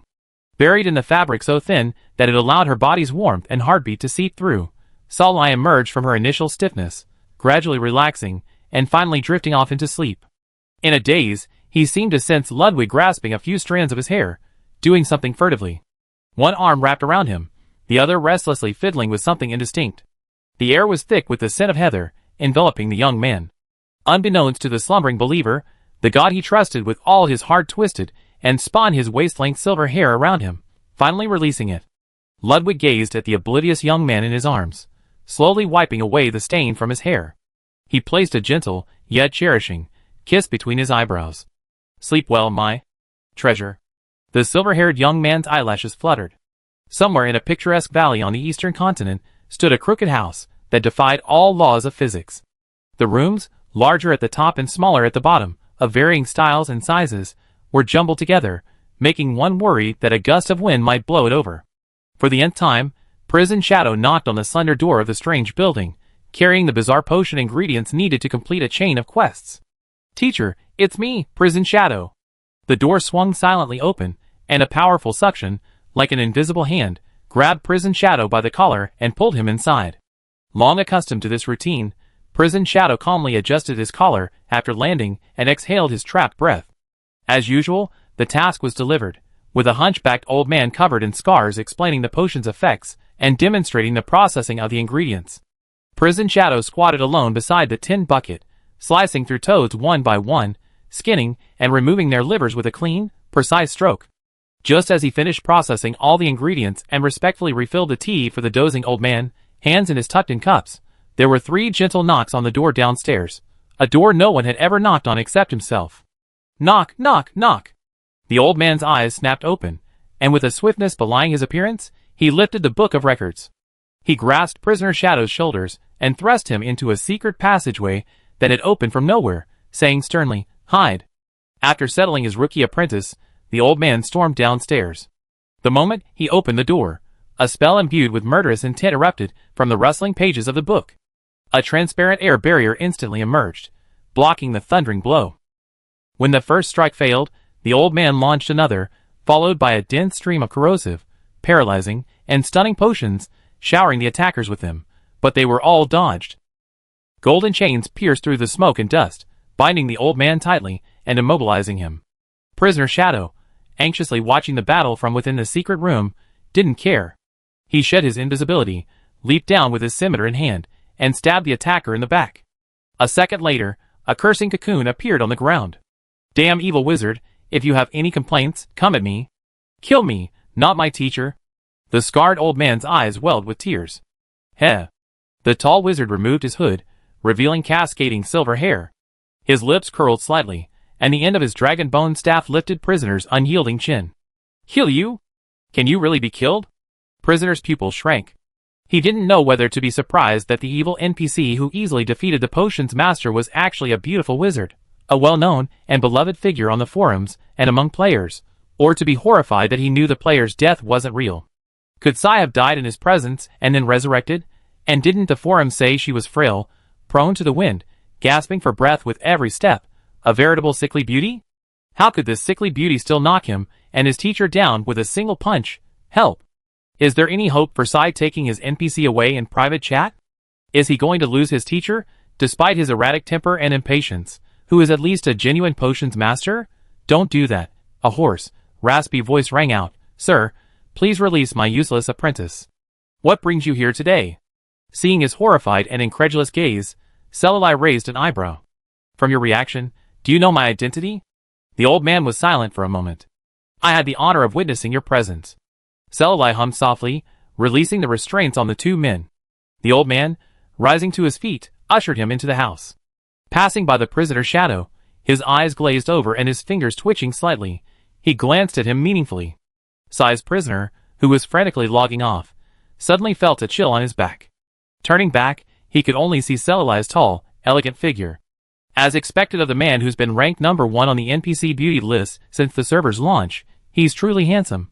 Activating the study's anti-peeping barrier, he gently pushed aside the prisoner's shadow, who was leaning against the door panel, attempting to eavesdrop. The old man stroked his lapel and leaned forward slightly. I'm Klein Rayner of the Rayner family. Greetings to the undead lord. Congratulations on your safe escape from the Cardinal's divine judgment. Selilai chuckled. Don't be so nervous. I came here today simply to ask a small favor. I apologize for my rudeness earlier. He handed Klein 3 stacked wooden boxes, containing precious materials gifted to him by the wise mage. Thinking over it all, he couldn't think of anyone he knew who could brew a potion to remove the curse. Suddenly, Selilai remembered something the prisoner's shadow had casually said. He said he'd been accepted as an apprentice by a potion master. After preparing a welcome gift and the gold coins he requested, Selilai followed the unsuspecting prisoner, waiting for a long time before finally locating what might be the potion master's retreat. Klein opened the wooden box, took a look, then tucked it into his sleeve. I wonder what the necromancer wants from a powerless old man like me. If he wants revenge on the temple, I'm powerless. Even if you hold your staff to my neck, I can't do it. Selilai shook his head. Of course, I won't put a distinguished potion master in such a difficult position. Selilai took out a half-copied potion formula and handed it to him. Lord Renaud, please take a look at what's on this recipe. Klein carefully took out the crystal bottle and sprayed numerous potions onto the parchment scroll to confirm it wasn't tainted by any sinister curses. Then he took it and began to examine it. Klein, holding the parchment scroll, shifted from initial indifference and well-hidden disgust to surprise, finally settling into a frenzy of excitement. Genius, absolutely genius. What kind of genius could come up with such a method? Klein leaped from his chair, slamming his fist on the table excitedly. Where's the second half of the prescription? Selilai smiled but remained silent. Klein calmed down a bit, smoothing his face, which had flushed from his rapid breathing. He said slowly, I'm willing to help you refine the medicine. Free of charge. As long as you agree to let me record this prescription. Chapter 70. I'm willing to help you refine the medicine, free of charge. As long as you agree to let me record this recipe. Klein had no time to worry about his fears or alarm, let alone how Selilai had found his deserted retreat. A secluded place with nothing special except for its scenic beauty, through the maze of formations. His entire mind was focused on the exquisite formula in his hand, a perfect blend of all the unique and varied ingredients with different medicinal properties. 1 gram more would overload the potency, 1 gram less would be incompatible. Layer upon layer, checks and balances met, achieving a perfect balance. Selilai handed him another parchment scroll. Unfolding it, it wasn't the recipe he'd been dreaming of. Let's sign a contract first. That way, we'll both have fewer concerns, right? Klein quickly scanned the contract, confirming there were no hidden traps, then pricked his finger to begin the ceremony. The two men, separated by a hexagram formation, channeled their power through blood. After reciting the contract's terms, they sealed it under the formation's witness. Sensing the bond of the contract and confirming that he could never return, or else his soul would be shattered and he would become a puppet in his hands, Selali confidently handed him the other half of the prescription. The prescription's purpose wasn't specified, but Klein recognized it immediately. It was a potion for removing light curses. It seemed that the necromancer, who appeared calm before him, hadn't escaped the Holy Inquisition's blow unscathed as he had imagined. Klein was ready to act. The contract's mark, embedded beneath the skin on the back of his hand, burned continuously until he gave up his dishonest thoughts. No wonder they used this exquisite, half-finished prescription as bait, tricking him into signing a contract prohibiting him from revealing his current situation and whereabouts, and forbidding themselves or anyone else to harm him. Selali didn't miss Klein's trembling pain. He leaned back against the armrest, one hand supporting his face, a half-smile on his face. Facing his dark blue eyes, flickering like ghostly fire, seemingly piercing everything, Klein's scalp tingled. A light curse utilizes the vast and pure power of light to unleash effects similar to ordinary curses, such as erosion, weakness, and imprisonment. However, every power in the world has its own fundamental attributes. The power of curses mostly derives from dark forces, representing the divine power of light. Aside from killing, healing, and dispelling, it's impossible for a cursed energy to remain within an ordinary person, even a thundering blow emanating from bone-crushing hatred. If someone claimed he was cursed and corrupted by light, then there was only one possibility. He wasn't human at all, but an undead creature disguised as a human, a necromancer who commands undead creatures, kills without blinking, and specializes in necromancy. Could he be an adult undead? But just when the contract was signed, the blood that flowed from his body was clearly bright red. Klein cautiously glanced at the youth's incredibly gorgeous features, a face more vibrant than the imperial rose, dizzying and bewildered. He wondered, how could a mortal possess a beauty that would captivate even gods? Klein dismissed the speculation. No, it couldn't be an undead. Even if those foolish skeletons draped themselves over 1,000 human skins, they couldn't possibly possess his grace. Could it be a zombie? With such plump flesh, how could it be a zombie like dried bacon, constantly oozing corpse oil? But he had a sharp mind and could wield black magic and necromancy. It was said he was also highly proficient in elemental magic, space magic, and weather magic. He was a rare all-around genius. Such a person couldn't possibly be the transformation of a wizard or sorcerer who died unjustly, a lich who had lost his supernatural powers, and could only wield the power of the dead. What exactly was he? Klein grinned, eager to tie the arrogant young man to the lab table, cut open his skin and flesh, hollow out his insides, and see what kind of undead creature he had transformed into. The brand on the back of his hand burned again, a stinging pain that threatened to burn spread along the meridians of his arm, and even his heart felt pinched and scratched by an invisible, burning hand, reminding him not to act on his thoughts. No, he couldn't even think about it. Selali chuckled softly, his words tinged with sarcasm. Do I need to bury you in ice magic to cool you down? You're almost burned to death. What are you thinking about? Thinking about how to tie me up and study me properly, huh? Dismember Raynor. The young man, whose former identity had been revealed in one sentence, seemed unfazed by his deeply offensive thoughts. However, the overwhelming might of a mage, so threatening to pierce his heart, was like the pulsing mark of the contract, a warning to him not to do anything. Klein took several deep breaths and chuckled, You are cursed, and the power of light is constantly eroding your strength and life. Do you really still have the strength of a mage now? The might grew even stronger, piercing all his orifices. Selali half smiled, her clear voice shattering like shattered ice. What if I have it? What if I don't? What dare you do to me? What can you do to me? Klein cried out in agony, blood oozing from his ears, nose, and lips mixed with fragments of his internal organs. The evil potion master, who once stirred the continent's turmoil and left a formidable reputation, finally bowed his head, forced to accept the fact that his strength was declining day by day, and to submit to another legend. Sir, I dare not do it anymore. The voice was hoarse like a candle in the twilight, its last warmth fading. Selali sneered. Some people, if they don't get a good lesson, really think there's something. Though his social skills hadn't improved over the years, his IQ remained normal. Apparently, the potion's master wouldn't fail to discern the potion's effectiveness. Selali had drafted the contract documents before setting out. There were many restrictions on the potion master, but only one for himself, to ensure the correct and complete prescription. This was an unfair contract, but with the exquisite recipe before him, Celluli was 50% certain the other party would agree. As for the other 50%, Celluli touched the inside of his waist, where he carried the talisman he never used, storing a powerful attack from his prime, and smiled without saying anything. Klein, armed with all the ingredients and the recipe, headed straight for the underground alchemy room to incubate the medicine. Celluli pushed open the study door, startling the anxiously pacing prison shadow, who kept glancing behind him. "Where's my teacher?" Celluli chuckled. "Not dead."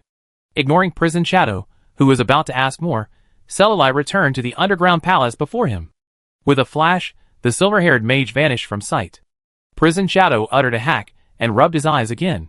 If the tightly closed study door hadn't been opened, he would have suspected he just imagined it.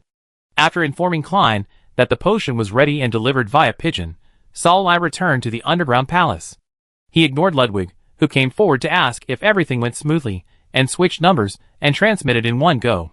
His eyes were dark. Ludwig embraced the limp, unconscious, hollow body, gently caressing his cheek. "Why are you avoiding me? Have you discovered something? Do you want to be with someone other than me?" His fingers lingered on his lips, digging in a little, touching his clenched teeth. His plump lips were sunken, glistening with a shimmering water. His fingers pulled out, releasing a trace of saliva. Ludwig lowered his head and pecked the young man's lips in his arms, licking and biting. "Sigh. You have no chance to escape." Hidden in Ian, embarrassed and posting, Celluli suddenly felt a faint tingling and itching on his lips, as if an invisible, intangible person were kissing him. He abruptly stood up, clutching his lips, which were inexplicably burning. His hand slipped, and before he could hide his post history, the post, which was in the process of being edited, was published. Miracle Forum. Title: What should I do if my close, inseparable friend suddenly kisses me? First poster: We have a very good relationship. We trust each other completely, even to the point of confiding our lives. He's been by my side for years, and I always considered him my best friend. Then, a few days ago, I woke up in his arms to find him secretly kissing my forehead and telling me how precious I am to him. What does he mean? Second floor? Official announcements are just like this now, huh? Fine, I'll give you what you want. You just wanted to hear Happy 99. Third floor: Knock over this bowl of dog food. Fourth floor: Wow, the treasure thing, that's too sweet. Fifth floor: OP is in luck. Your brother is about to get you. Just lie back and enjoy. Sixth floor: You scheming nontungs, you slept with your brother, woke up from his arms, and asked him what he meant? Anyway, we don't call couples brothers here. 1234th floor: OP no, I'm not with him. We're really good brothers. And we've been sleeping together since we met. An occasional cuddle is okay, right? For some reason, he wasn't very smart before, so I was pretty indulgent with him. Sometimes we hold hands, get kisses, and so on. But he's mentally sound now, so I find it a bit strange if he does that again. 1345th floor. No, you kissed, hugged, held hands, maybe even seen each other naked, and you still think this is normal brotherhood? Huh? Are you the legendary straight guy who thought he was just joking even though your brother was fencing with you? 1346th floor. Even if he wasn't mentally sound, he wouldn't kiss or hug anyone. And how do you know if your brother was truly mentally sound at the time, or just pretending? Since you're both like this, why not just leave it as it is? I moved into the Civil Affairs Bureau. Tell me when you'll be together. 1347th floor. This means you like your brother too. Otherwise, imagine yourself being hugged and kissed by someone else. I hope the OP didn't ignore him, because he noticed his brother's strange and subtle feelings for him. Usually, such plots often end with the OP turning evil and locking the other person in a dark room and beating him up. 1789th floor. No, I just realized the OP seems to be Sai. 1790th floor. What? Sai has a girlfriend. No. This post has been deleted by the poster. I tried to ask forum users for clarification, but their speculations became increasingly outrageous. All this talk of hardcore sex, scheming gay tricks, what the hell? Besides, Xiao Hei was so innocent before. How could he be playing dumb just to do that to him? What's the point of being in a dark room and beating him up? Celluli's face flushed red, her eyes shimmered with shame and anger, and her eyelashes fluttered like a butterfly's wings. He and Ludwig clearly had a normal relationship, that of a believer and a god. There was no such bizarre relationship as the players talked about. Celluli clutched his forehead, a bewildered look in his eyes. He could still recall the moment his heart skipped a beat when a gentle kiss landed between his eyebrows. Treasures and all. He bit his lip, suddenly at a loss. Ludwig liked him, but that wasn't the first time he kissed him. Maybe it was just a normal kiss. Selali, following the forum comments, tried to imagine what it would be like if someone else had kissed him. TSK, a single blow. Not only that, but his soul would be imprisoned, his body transformed into an undead puppet, and thrown into the undying magma. So, his willingness to accept his kisses, even more intimate contact, wasn't because he treated him as a deity he worshipped and indulged him, but because he liked him, boom, boom, boom, whose heartbeat was as loud as a drum. He gently caressed his rapidly beating heart, his lips parted in a faint, almost unbearable chuckle. He huddled in his bed for a long moment before a faint, knowing laugh escaped his lips. It seemed like a god could truly become his wife. That wouldn't be so bad. Chapter 71. Despite a flood of unrealistic and groundless speculations and associations, the post he had quickly deleted before being exposed had indeed helped him resolve several days of confusion and worry. Salala was now in a wonderfully good mood. He recalled how his classmates had dated their girlfriends before the time travel, holding hands, dining, exchanging flowers, and watching movies. Well, watching movies wasn't possible, but he and Ludwig had already done holding hands and dining. Now all that was missing was flowers. Salah went to several flower shops, buying all the brightest and most beautiful flowers, bundling them into bundles. He held them in his hands, so large that they covered his entire face. From a distance, it looked like the flowers had become spirits and were walking on their own. I'll confirm our relationship with Ludwig when I get back, he thought. He'll do everything a boyfriend should. Salah naturally assumed he would be the superior in the relationship. After all, gods have no gender, let alone desires. While Ludwig's current image is quite impressive, he certainly doesn't have that kind of thing, so he'll have to work harder. Thinking of this, Salala turned and walked into a mysterious, half-hidden bookshop in the alley. On the owner's recommendation, he bought books like 18 Dragon Styles, How to Please Your Partner, Learn These Positions and Guarantee to Make Your Man Want More, and The Key to Unleashing His Majesty. He also accepted the small ointment he mysteriously handed over. The ointment was smooth and moisturizing, with a pleasant fragrance. It was probably a skincare cream. After all, boys need to look their best and shouldn't be too sloppy in front of their partners. The owner is really kind. After checking around to make sure there were no suspicious individuals, Salalai casually picked up a study book and opened it. It was filled with unspeakable material, making his face turn pale. So, is this what the recipient has to do? He stared wide-eyed at the flexible body bent almost 90 degrees, the legs raised high above his head, stunned. He unconsciously touched his waist. Ludwig, you worked so hard, don't worry, I'll treat you gently. Salai, his mind full of this and that, returned to the underground palace, his face still etched with the illusion of a happy future, a chuckle occasionally etched on his face. Standing at the dark base of the wall, Ludwig watched coldly, fine white stone dust falling from his clenched fist. Is receiving flowers such a joy? His eyes narrowed with laughter. Who had sent him the flowers? If it wasn't an old acquaintance, then it was one of those so-called players. Those secretive people who dared not even reveal their true faces, how could they possibly be worthy? Ludwig's eyes darkened, and his twisted tentacles waved in the reflection at his feet, ready to move. Cece.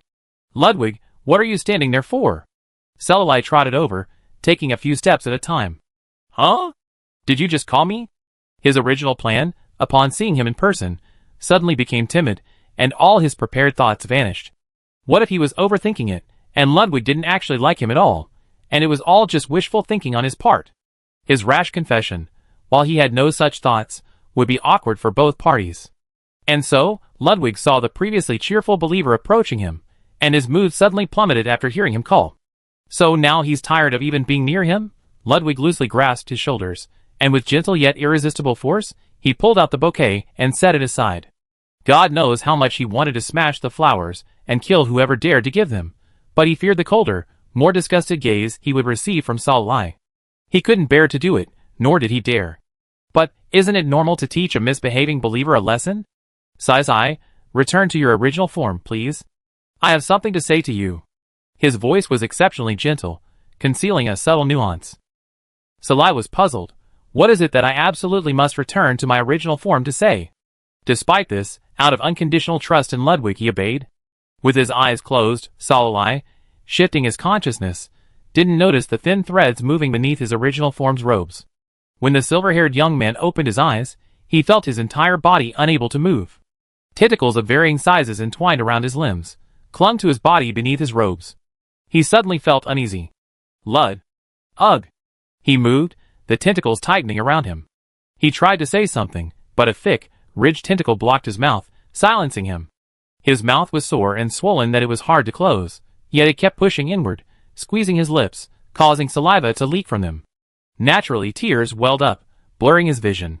Solid looked at Ludwig blankly. The tall, black-haired god was impeccably dressed, his expression impassive. Yet, the thick, dark tentacles extending from beneath his robes dug into the lapels of the immobilized young man, creating arcs of ambiguous affection as they slid. It was easy to guess how they were toying with the young man, whose eyes were reddening. The stark contrast between his expression and movements, coupled with the contact of the cold tentacles with his warm body, made Celali's toes curl with shame. He suddenly realized that even if Ludwig didn't have that, he did have this. Could it be? The terrifying scenes from the book unconsciously surfaced before his eyes, and more tears welled up. Absolutely not, he sobbed, his hair soaked as his head shook, looking utterly miserable.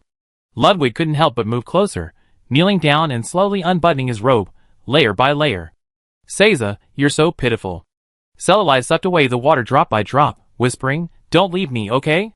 Celali nodded repeatedly, his soft tongue pressing against the tentacle, pushing away, but the slight force was so gentle that it didn't feel like a push, more like an eager lick. Ludwig laughed and peeled back the last layer like a bamboo shoot, revealing the tender, sweet core beneath. The poor bamboo shoot's core, tightly entangled by the wandering tentacles, trembled softly in the air. Is Sai forced to agree to my request because of your current circumstances? His bony fingers gently brushed the bamboo shoot's tip, unsurprisingly causing him to sigh and shudder. Celali shook his head. Although he didn't understand why he suddenly acted like this, no matter how he looked at it, it looked like the situation was really going to be like what someone on the forum had predicted. A scene in the dark room. I don't want that. He unconsciously squeezed his legs together, and upon contact with the powerful tentacle, he shuddered and quickly loosened his grip. Then, as if reflecting on something, he clenched his legs again. MMMM. Ludwig's fingertips tangled in his silver hair, scratching the bamboo shoot's tip. Sai wants me to take it out? Something to tell me? Solali nodded. A flicker of anxiety flashed across his eyes, and Ludwig abruptly retracted all his tentacles, staring silently at the young man gasping softly. No matter what he said, he wouldn't let go. Tugged at Ludwig's sleeve, and sloppily wiped the water stains. Solali hurriedly put on his clothes, and slapped him on the back of the head. What are you doing now? Are you turning evil? Are you going to force love, and lock me up in a dark room, and never let me out? Do you still want that me? With all your... Solali's cheeks burned as he spoke, wishing there was a crack for him to slip into, and never come out again. Ludwig's face was grim, and he said stiffly, "They're not worthy of entering you." He only explained the last sentence Solali hadn't finished, which was equivalent to confessing everything else. Solali's eyes widened, almost laughing at his anger. "Bring the flowers here."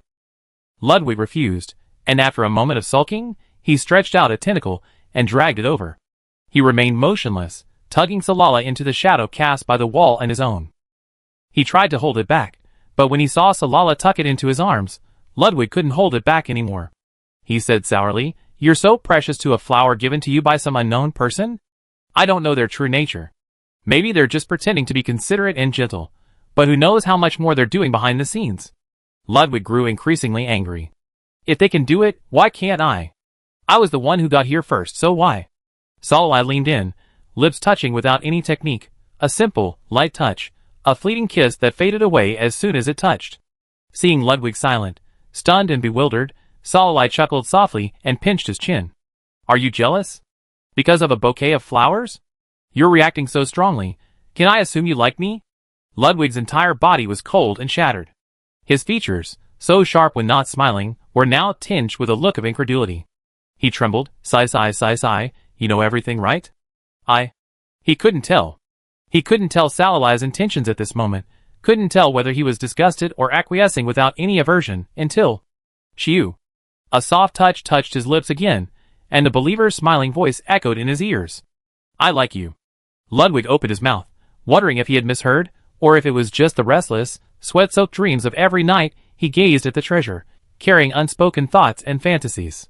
His fingers suddenly clenched, and the soft spot of his palm tingled, revealing this wasn't a dream, but a reality he dared not face. In reality, there was no cold stare or disgust, only boundless indulgence and the gentle whispers of his followers. Those flowers weren't given by anyone else. I carefully selected each one, wanting to give them to you. Ludwig's gaze fixed on the still dewy bouquet, breathtakingly rich in fragrance and impeccable in color. He couldn't have found a more perfect bouquet. He murmured softly, I like you very, very much. She took his hand and gently rubbed it against her cheek. In her deep, dark eyes, she held the image of a treasure that had never changed, a constant gaze upon him. I love you. A smile filled her blue eyes.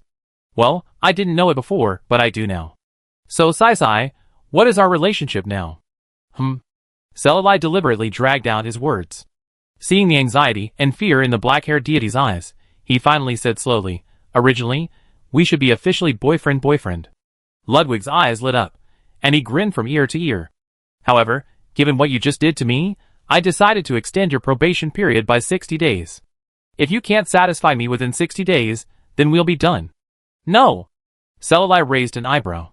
Ludwig immediately backed down and nodded aggrievedly, regretting his inexplicable madness so much that he wanted to smack himself to death.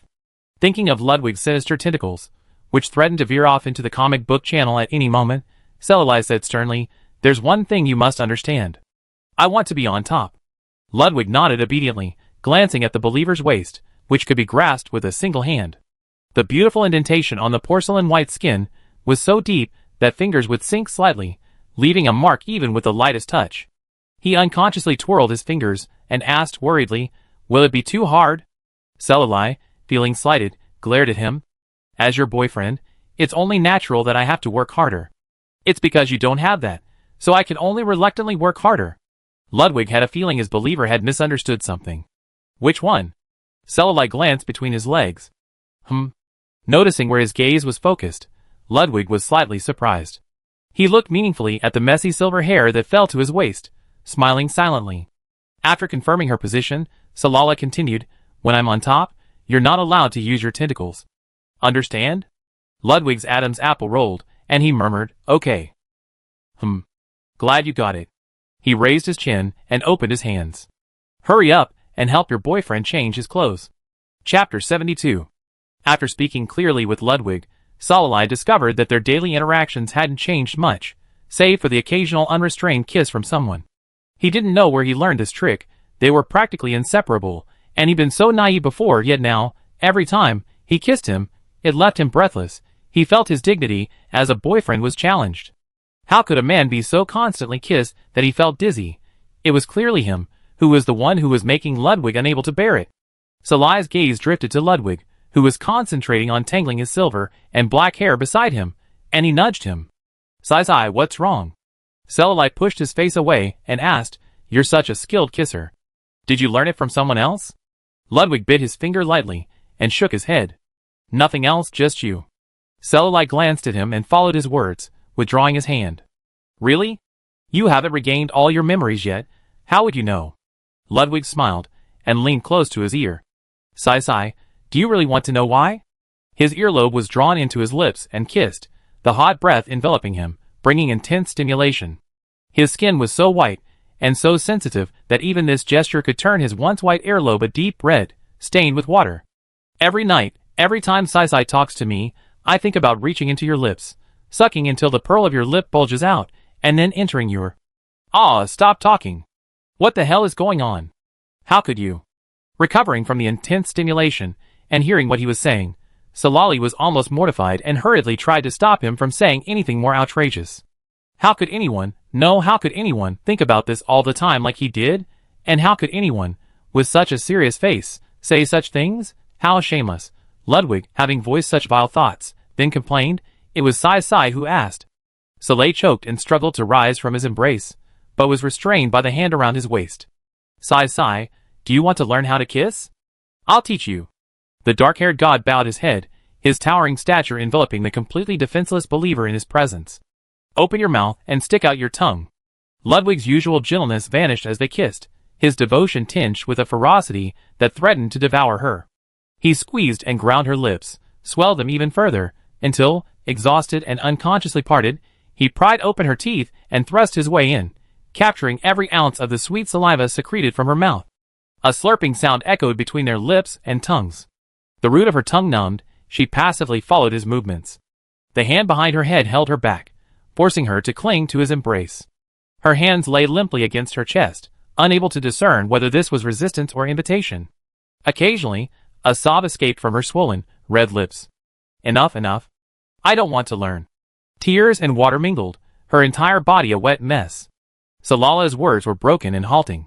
The last few moments of free time for her lips and tongue were blocked by the malicious god, allowing him to squeeze out even more fluid. Sigh, good boys shouldn't skip school. You haven't learned to breathe yet. With his eyes slightly red, Salala covered his lips and stumbled as he stood. He slapped the hand that supported him away, and the movement unconsciously made him let go, revealing lips that had been kissed, plump and ripe, their youthfulness completely shed. Their vibrant redness adorned his already gorgeous face. Even if he did nothing, just standing there would attract the attention of the unrestrained god, new to lust. He stroked his lower lip. It's swollen. At this moment, anyone could see the lingering finger marks on his cheek, the lip lacerations that had been bitten, the intensity of the passion that had just been experienced by this young man. His eyes were blank, unfocused, as if he were still lost in thought, replaying over and over how he had been bullied by the wicked god. Ludwig felt a pang of regret. If only he had a temple. The temple didn't need to be large, nestled alone in a quiet, deserted forest. A beautiful priest, draped in the glow of the sunset and clothed in the soft glow of the moon, knelt before the towering statue, eyes closed in prayer, her words only intermittent due to the movements of the god manifesting behind her. He was the god he served wholeheartedly, and he would never refuse any request, no matter how excessive. Even in the magnificent and solemn temple, beneath the dome painted with legends, under the gaze of the statue, his eyes, dark with a lust so intense it threatened to drown, repeatedly traced the outline of the silver-haired believer. The pigeon carrier agency had delivered a new batch of packages, including the potion brewed by Klein. This finally gave Salala an excuse to break away from Ludwig's request. While being clingy and cuddly with someone you love is certainly pleasurable, being constantly nibbled at is incredibly taxing. Salala felt like she was starving for water. She had become so adept at it that whenever he approached, she just opened her mouth slightly and let him do what he wanted. She pulled the potion out of its protective packaging. The palm-sized glass bottle contained a subtle, thick liquid that bubbled slightly when shaken. What a disgusting color. Just looking at it, you knew it was a dark dish. Salala's face was strained. She closed her eyes, intending to hold her breath and finish it quickly. Just then, a small note fell. Klein, don't drink it directly. You need to soak it in water for 3 full days for it to fully unleash its full potential. P.S. It's fine if you drink it directly. It'll just cause the energy to surge and explode. Salala was speechless. This guy wanted to trick him, but because of the ancient nature of the contract, he could only play subtle tricks here. Having Ludwig prepare the tub, Salala first cast water magic into it, then used fire magic to heat it to the appropriate temperature, finally pouring the potion in. The tub, a vibrant green-yellow color resembling rotting seaweed, transformed into a silvery liquid with starlight after contact with water. It flowed like moonlight and veil, emitting a faint, cold fragrance, like plum blossoms blooming on branches after a snowfall. Ludwig placed top-grade magic cores around the tub and took his shed outer robe, diligently working like a hard-working young husband. Salai wondered, why aren't you leaving yet? He was now only wearing his last piece of undergarment, one leg already on a stool, when he realized Ludwig, clutching his clothes, was still standing there. Ludwig tilted his head. Wait until you take it off, and take it out together. His eyes were pure, seemingly devoid of ill intentions. But having learned a painful lesson, Salai would no longer be fooled by such an appearance, mistakenly believing that he was truly as pure as he appeared. The little black ball, when cut open, was clearly yellow. Salai reached out and pushed him out. Don't come in. Okay. He sounded rather aggrieved, with a hint of regret. Sai, do you want a massage? Massage? Massage what? Where? Clearly, he had ill intentions. Salai decisively refused. After repeatedly confirming the door was closed, Salai finally removed the last of his robes, stepped naked into the water, and immersed himself completely. The drug's effect wasn't as intense as he imagined, piercing his meridians with a stinging needle-like pain. Instead, it felt incredibly gentle, like the peace and ease of returning to the womb. The magic cores placed around the basin automatically released their stored magic power, flowing into his body. Salai automatically entered a state of introspection. The potion, along with the magical energy, entered his body, gradually entwining itself around the damaged, turbid ball of light. Sensing danger, the ball of light leaped with all its might, flickering white light. But every time a thin thread was severed, 100 more would fill the gap, until the ball of light was completely encircled, transforming into a vast, shimmering silver ball. The moon shone brightly. It wasn't supposed to be a full moon. The silver disk dispelled the dark clouds, hanging majestically in the sky, pouring down its moonlight. No matter where on the continent, that bright moon could be seen. Countless people expressed dismay, shouting that the celestial phenomena were aberrant and fearing disaster. Meng, resting between the legs of the beautiful young girl, felt his heart suddenly twitch, enjoying himself immensely. Ugh! Pushing aside the boys who came forward to ask about his well-being, Munder, supported by the paladin promoted from Sinloedo to attend him, stumbled outside. He gazed at the moonlight, bright as day, his breath coming in short gasps. What kind of powerful dark creature possessed the power to trigger the silver moon's abnormalities? His gaze involuntarily drifted towards the distant Sea of the Dead, a breeding ground for dark creatures. It was time to submit a petition requesting another clearing of the Sea of the Dead. The previous battle with the Chunoe cultists had ended abruptly, but this time he would. Ugh! The excruciating pain that ripped through his heart, meridians, and limbs interrupted Munder's thoughts. He could no longer stand and collapsed to the ground, writhing and wailing in pain. Sir! The paladin lunged forward, wrapping his arms around Meng, preventing him from rolling around and injuring himself to relieve the pain. However, this action simply gave Meng the perfect outlet. Bleeding from his mouth and nose, Meng opened his mouth and bit down on the paladin's left ear, tearing until blood flowed and the ear fell off. It was only then that Meng finally understood the cause of his pain. Unable to contain the agony, he roared to the heavens, "Holy judgment! Holy judgment! Who is it? Who is it? I will kill you, I will!"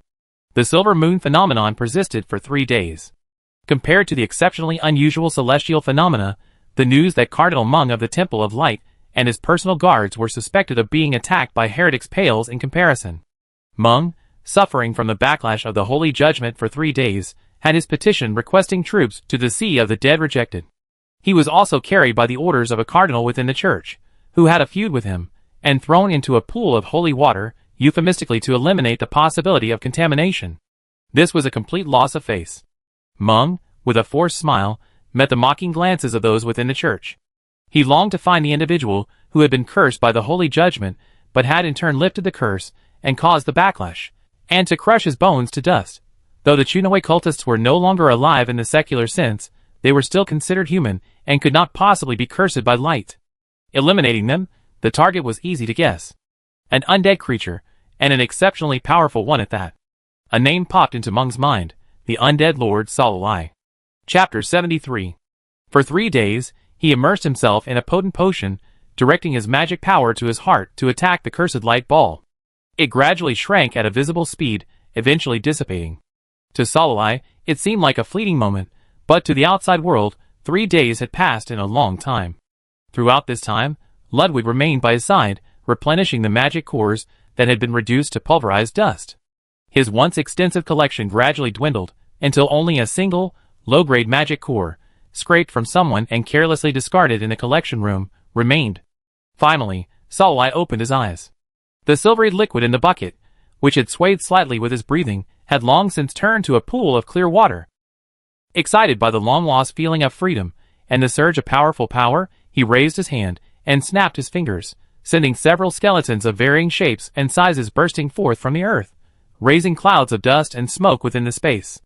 It was only then that Salolai realized that, with the tub as the center and the room as the radius, countless translucent white powders, mixed with colored dust, were so high that they were almost overflowing the tub's edge and falling into the water.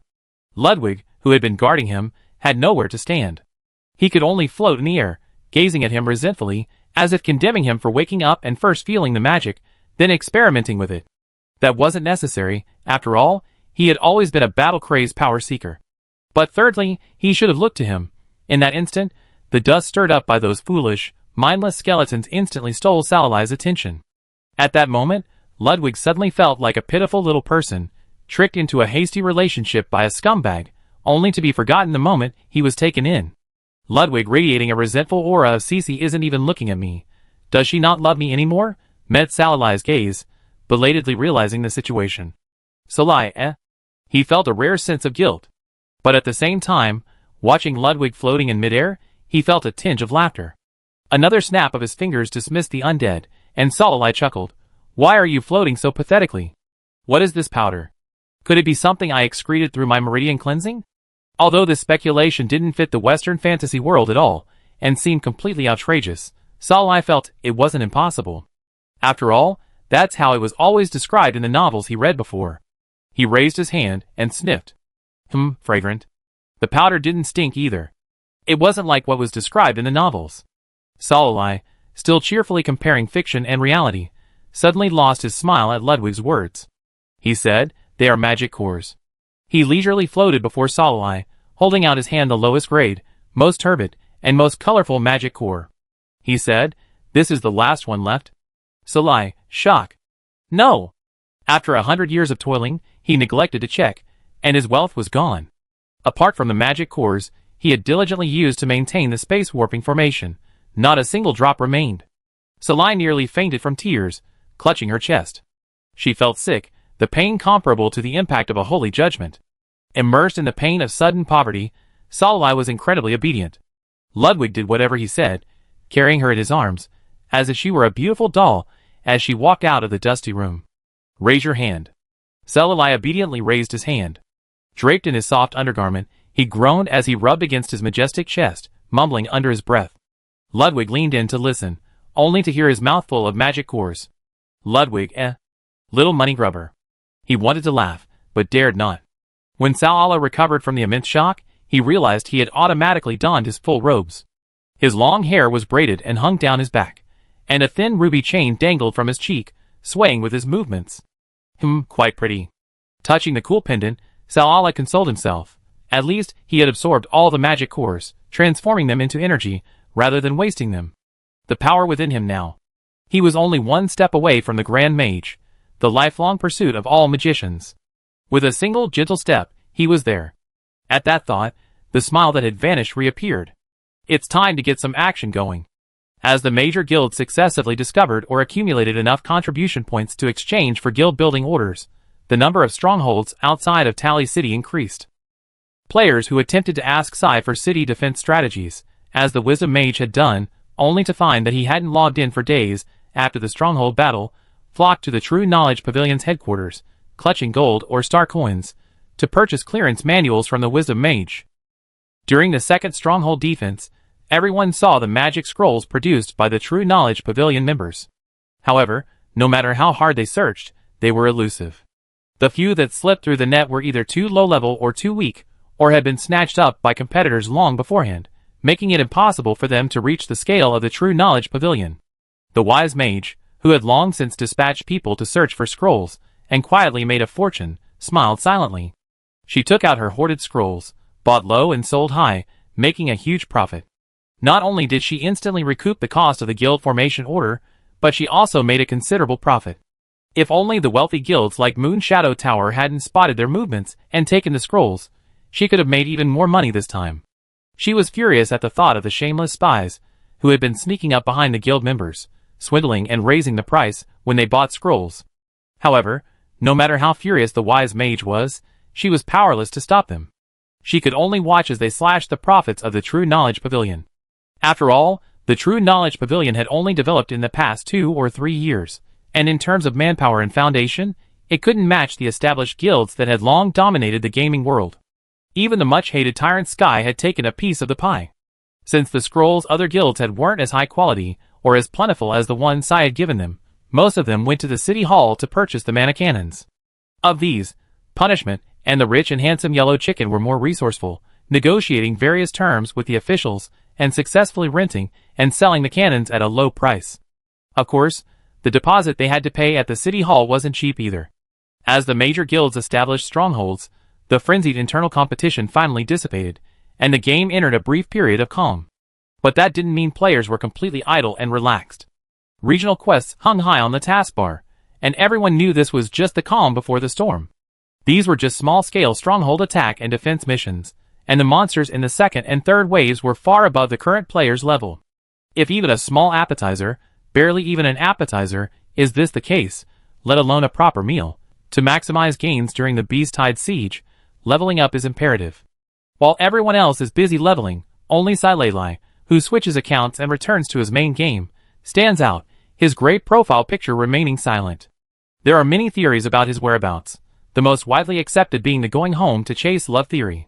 Although Silalai quickly deleted the post and hid his profile after his identity was exposed on the forum, the content was too explosive, a completely realistic scenario. My good brother was eyeing me covetously, doing everything he could to get in, but I believed his lies that I couldn't get in, thinking we were real brothers. The post's contents were screenshotted and shared in various chat groups. Players speculated that, prompted by netizens' prompting, Sai finally came to his senses and quickly logged off to have a long-held conversation with his good brother. Oops, after disappearing for so many days, he's probably been stuck in bed every day, right? TSK, that's awesome. Just as the players were leveling up and gossiping, a post quietly appeared. Title: does anyone else think the name of the cardinal in the Temple of Light looks familiar? At first, this pathetic post, with only a few replies, went largely unnoticed. Because players generally had a negative impression of the Temple of Light, even those who were fans of the storyline were reluctant to delve into it. Is it that the legends of the various races on the continent aren't compelling, or that the existing nations don't have a long history and development? Who wants to watch a story about a bunch of celestial dragons, ostracizing dissidents under the banner of their faith and acting in a condescending manner? What's more, the poster only mentioned a familiar name, but couldn't even recall where she's seen it before. She could only feebly plead for help in the thread, asking those who accidentally clicked in to find the truth. A handful of people, curious about the title but unable to find an answer, simply left a cursing reply and left. It wasn't until someone posted a detailed description of the debuff on the former beauty mage, Silalai, that the comments truly exploded, rapidly rising from the back row.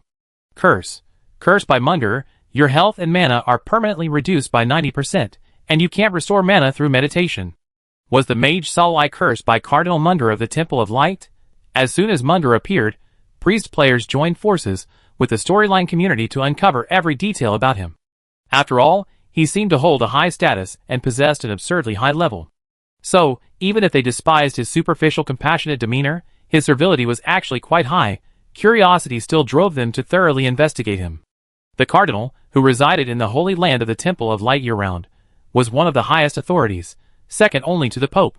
His most notable achievement was the single-handed slaying of the Necromancer Lord, who once dominated the sea of undead and wreaked havoc on the continent. He was a man whose status matched his power. And now, they saw her as weak and easily defeated, surprisingly kind to players compared to other NPCs, and stunningly beautiful, a beauty worthy of the title of Miracle's best man. She had actually fought Munger and survived? Sharp-eyed players realized that Silalai's identity was far more than just an ordinary, kind-hearted black mage. Unfortunately, the history of the Miracle continent is vast, and the archives are voluminous. Finding the identity of an NPC known only by name is like searching for a needle in a haystack. Just as this impulsive quest was drawing to a close, a revelation from Prisoner Shadow, a player with a life profession among the current player community, a potion master and the highest level, stirred up a new wave of controversy. It was a video. My NPC master originally warned me not to be curious about his identity and rashly investigate, nor to tell anyone about what I saw that day. So I told no one except Sai. But Sai was too busy with his love life to pay any attention to me. I was almost suffocating. But now that everyone knows Silalai's identity is more than meets the eye, I can finally upload this video. I suspect Silalai is the undead lord who once dominated the continent. Chapter 74. Silalai is the former Necron lord. Countless players clicked on the video in shock and confusion, only to be greeted by a stunning beauty screen. What they first saw was an incredibly beautiful staff, pure white like jade, with smooth contours. But once their form became clear, their admiration turned to awe. Nothing else mattered, simply because it was a bone staff. The bone staff lacked a single trace of splicing, indicating that this staff, estimated to be taller than some people, had been cut from the body of some enormous creature in one piece. In the sunlight, it exuded a chilling, piercing menace. Upward from the staff, that had protruded the videographer's double chin, lay a beautiful face, gleaming even more in the sunlight. Standing against the light, her silver hair cascaded like a waterfall, her figure shimmered in a hazy glow, appearing even more dazzling. Unlike their first encounter in the alleys of Hig Town, the melancholy and frailty that had lingered between his features faded.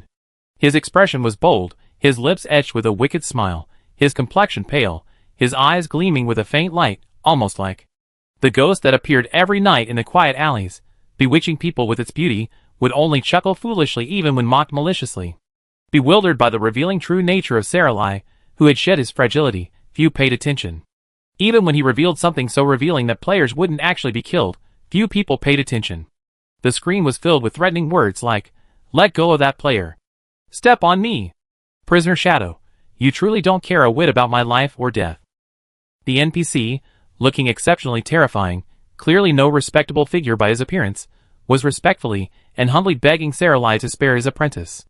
Then, the two of them entered the study, isolating Prisoner Shadow. The video ends here. This alone doesn't prove anything, but the two screenshots released immediately afterward are quite intriguing. The first screenshot was taken after he, unable to contain his curiosity, asked an NPC what special identity Saralai possessed that so frightened him. The NPC then handed him a book. On one page, it read, "All curses, without exception, are attributed to the Een dark energy. If one day, someone tells you that they are cursed by the light, then beware. They are definitely not human. Run! You have encountered an undead creature disguised as a human, and your death is imminent. The beauty is not human." Oh my god, this statement comes out of nowhere, and really feels a bit cheesy. Undead creatures disguised as humans. Could they be one of those grotesque undead creatures in the Sea of the Dead? Do you remember the beauty's cool bony hands during our first online classes in HIG Town? Didn't everyone speculate back then that they were caused by a curse? So, could that actually be his true form, which hasn't had time to grow flesh yet? So, his true form is a skeleton? That's not out of the question. I don't care whether it's a skeleton or not. I'm more concerned with his face. Is it natural, or is it a painted skin? If it's a little skeleton cultivating and growing flesh, I can accept it. It feels even more inhuman and taboo, but if it's a painted skin... painted skin or something. As soon as the screenshots of Prison Shadow were released, the thread was filled with lamentations. The focus shifted from the question of Saralai's identity to the question of whether his face was his natural self. Numerous screenshots were posted for frame-by-frame analysis, and those who didn't know would mistake him for some popular celebrity. Having just released the second screenshot, Prisoner Shadow was speechless. The second image contained only a short line of text describing the appearance of the undead lord who once dominated the sea of undead, never leaving his dragon bone staff, hair as bright as the silver moon, features of a striking beauty, rare in the world. Due to the book's age, the pages had yellowed and the handwriting was blurred. Only this paragraph could be barely discerned. It was not certain that Prisoner Shadow had plucked it from some obscure corner. Seeing this patinated page reassures me. It's at least 100 years old. If it were painted skin, it would have rotted away by now. Concluding, my beautiful wife has her original face. I'm so happy. I told you it was a natural face. Look at this tight, smooth little face. There's no way it's just painted skin. Okay, the undead beauty is even more alluring. Her skin must feel cool to the touch. I'm really impressed. Can you please stop focusing on the face? These two pictures prove that Saralai is the necromancer. What a cool title. I found out that the necromancer was previously a mage-level necromancer. So this guy only teaches us black magic and not undead magic? I trust you, brother, but you're playing tricks on me? Yeah. I want to be a necromancer who can defeat thousands of troops alone. After learning of Saralai's identity, the players were not disgusted, but even more excited. Good-looking, powerful, yet chaste, and yet surviving a serious injury. What a combination of a beautiful, strong, and tragic hero. Instantly, countless fan art flooded the forums, most of which deliberately retained some inhuman features, the most common of which was the bony hand. Because of this, the courier packages, which had originally only been sent by mage players, suddenly began to contain letters from players of many other professions. There were long passages praising his appearance, clearly copied from the Starnet. Others inquired about when he would release a hidden quest to lead his brothers and sisters to attack the Temple of Light and avenge their hatred. Many also requested instruction in necromancy. Saralai, having long anticipated that his identity would be revealed, was not surprised. He even deliberately condoned his exposure. If he truly wanted to prevent Prison Shadow from revealing his identity, he had all sorts of other ways. During this wave of exposure, Saralai greatly appreciated those players who were particularly tactful, asking when they would attack the Temple of Light and seek revenge against Munger. The invisible door leading from mage to grand mage had long been open to him. Furthermore, since the curse was lifted, he had diligently practiced, accumulating sufficient mana through meditation. Now, becoming a grand mage was a natural progression for Salalai. He only needed one final step: fulfilling the requirements for the advancement ritual. Every extraordinary professional, upon reaching a breakthrough, and having fulfilled the precise conditions, will have a subtle sense of their own advancement ritual. Due to varying life experiences and mental states, each professional's ritual is unique. Only by completing the ritual requirements, and then obtaining the advancement materials can one cross the threshold. Salalai's advancement requirement is to defeat a professional of a higher rank, regardless of whether or not there's external assistance. As long as he delivers the final blow himself, it's all that matters. No one is more suitable than Munder to serve as his stepping stone for advancement. Besides the unavoidable revenge for the Holy Inquisition's blow that left him gravely injured and in deep sleep, Munder's condescending attitude as the Cardinal of the Temple of Light has often earned him the disdain of players, leading him to rise to the top of the most hated NPC rankings. Top of the list. This meant that as long as Salalai took the lead in issuing quests, with the exception of the priests trapped in the temple, the vast majority of players would be willing to join the crusade against Munder. So why wouldn't Salalai attack Munder? Although he hadn't yet crossed that door, and logically couldn't defeat Munder, who was a level higher than him, this time, he was no longer alone. Salalai had an army of tens of thousands of players behind him. At the level of Cardinal, the pinnacle of professionalism, the idea of ants swarming to crush an elephant was unattainable, and could only exist in fantasy. But what about immortal, indestructible ants, endlessly surviving, possessing their own minds, with the power of the Force Scourge, let alone a mere Hmong? Even the Pope would be crushed to death if his defense was breached and his health bar was exposed. The paladin who became a puppet learned that Hmong did not want his greatest achievement known. The necromancer was not dead, but was suspected of being the culprit behind the celestial anomaly. He did not report this to the Holy Land and assemble troops for battle. Instead, he secretly gathered information under the guise of searching for the evil god's followers, attempting to slay Salalai again without anyone notifying him. What does this mean? It means that even if a player wanted to use the news of the necromancer's resurrection to exchange for a reward at the Temple of Light, Hmong, as the greatest hero who killed the necromancer, would simply suppress the news and refuse to acknowledge it. Rather than rewarding the player with the imagined promotion and wealth, he would instead murder them. This would also eliminate the few defectors who remained. Salalai knew that he was not a star coin, and would not be loved by everyone. There would always be some traitors, who would act as traitors or stand by and watch in a one-sided situation. He didn't care about the neutral's wait-and-see attitude, and the former's avenue for informing would be nipped in the bud. After all, the players were merely lowly-ranking professionals. How could their information reach the ears of the Cardinal? According to the brilliant temple's nature, it would have to be passed down through layers of authority, from priests to bishops to cardinals.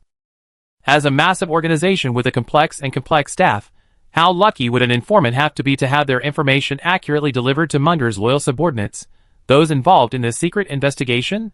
Deal with the informants. Salalai would possess an undead army unmatched by any other organization. As for the rewards for issuing quests, of course, the reward would come from the sheep. After killing Munder, Munder's treasure trove would be open to the public. A brilliant idea, and so, players suddenly noticed they could often see the hooded Salalai parading through the streets, wielding a dragon-bone staff. Salalai's intention was to leak his whereabouts to Munder's agent, ultimately leading him to the carefully chosen location for the final battle. The Great Topping Wasteland.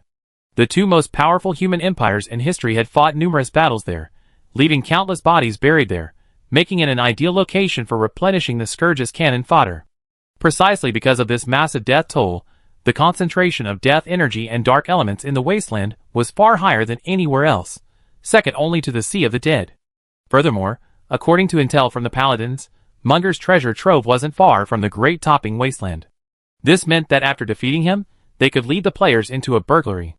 Chapter 75. Inside a luxurious mansion, the attendants were all handsome young men, 14 or 15 years old, dressed in pristine white robes that resembled skirts and robes, their hems swaying in the breeze. Young men of this age, still immature and possessing a certain androgynous softness and frailty, were Munder's favorite age. Countless golden-haired saint children gathered timidly, singing hymns of praise to the Holy Lord in their tender, still mature voices. Meanwhile, even more saint children dressed as saint children snuggled up to him, peeled fruit and offered it to him, or gently massaged him. What a luxurious scene!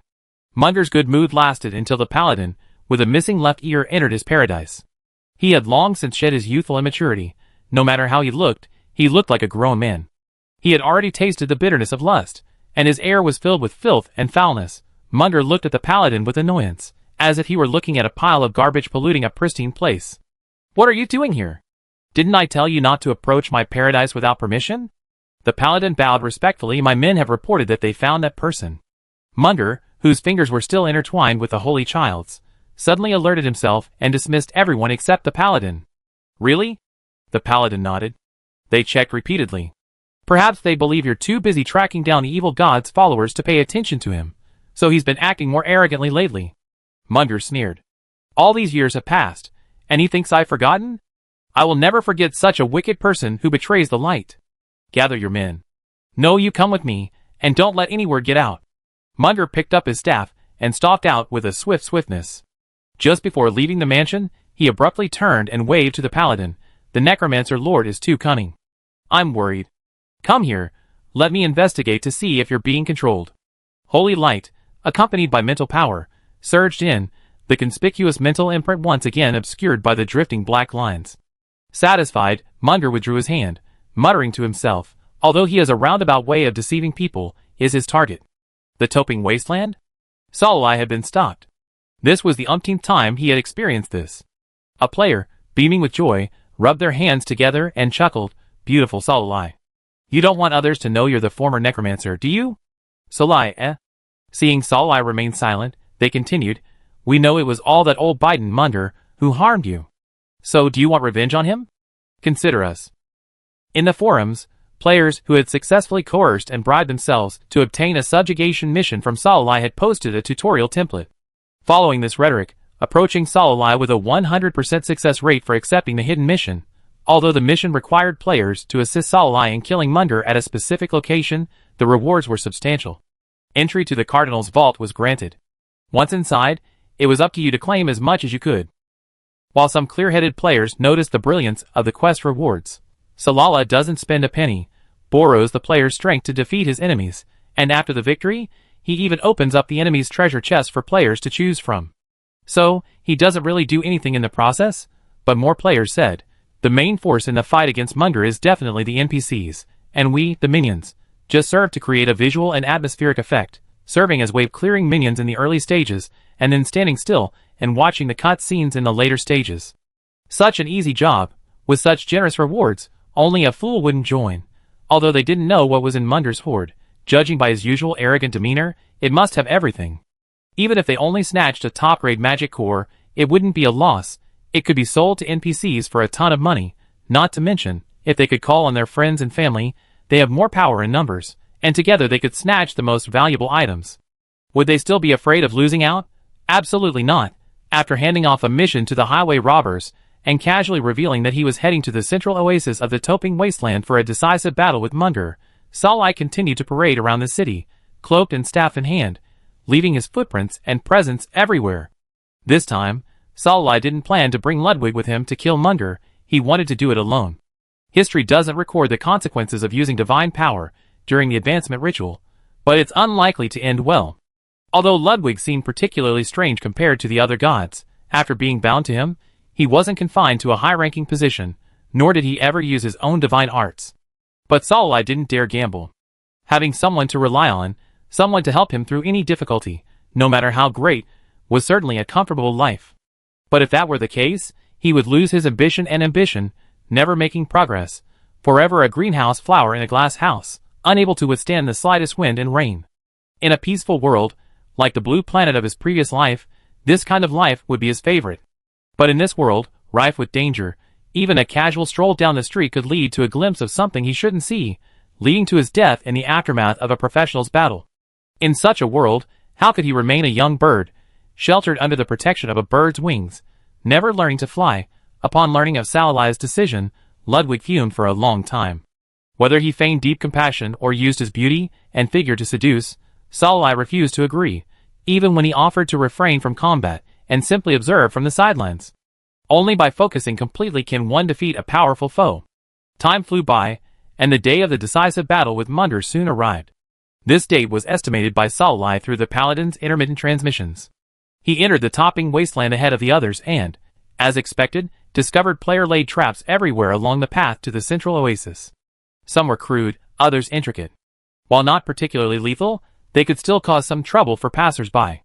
Not a major nuisance, but a significant nuisance. Since entering the topping wasteland, Munder hadn't had a single moment of peace. For some reason, there were so many traps along the way, it was disgusting.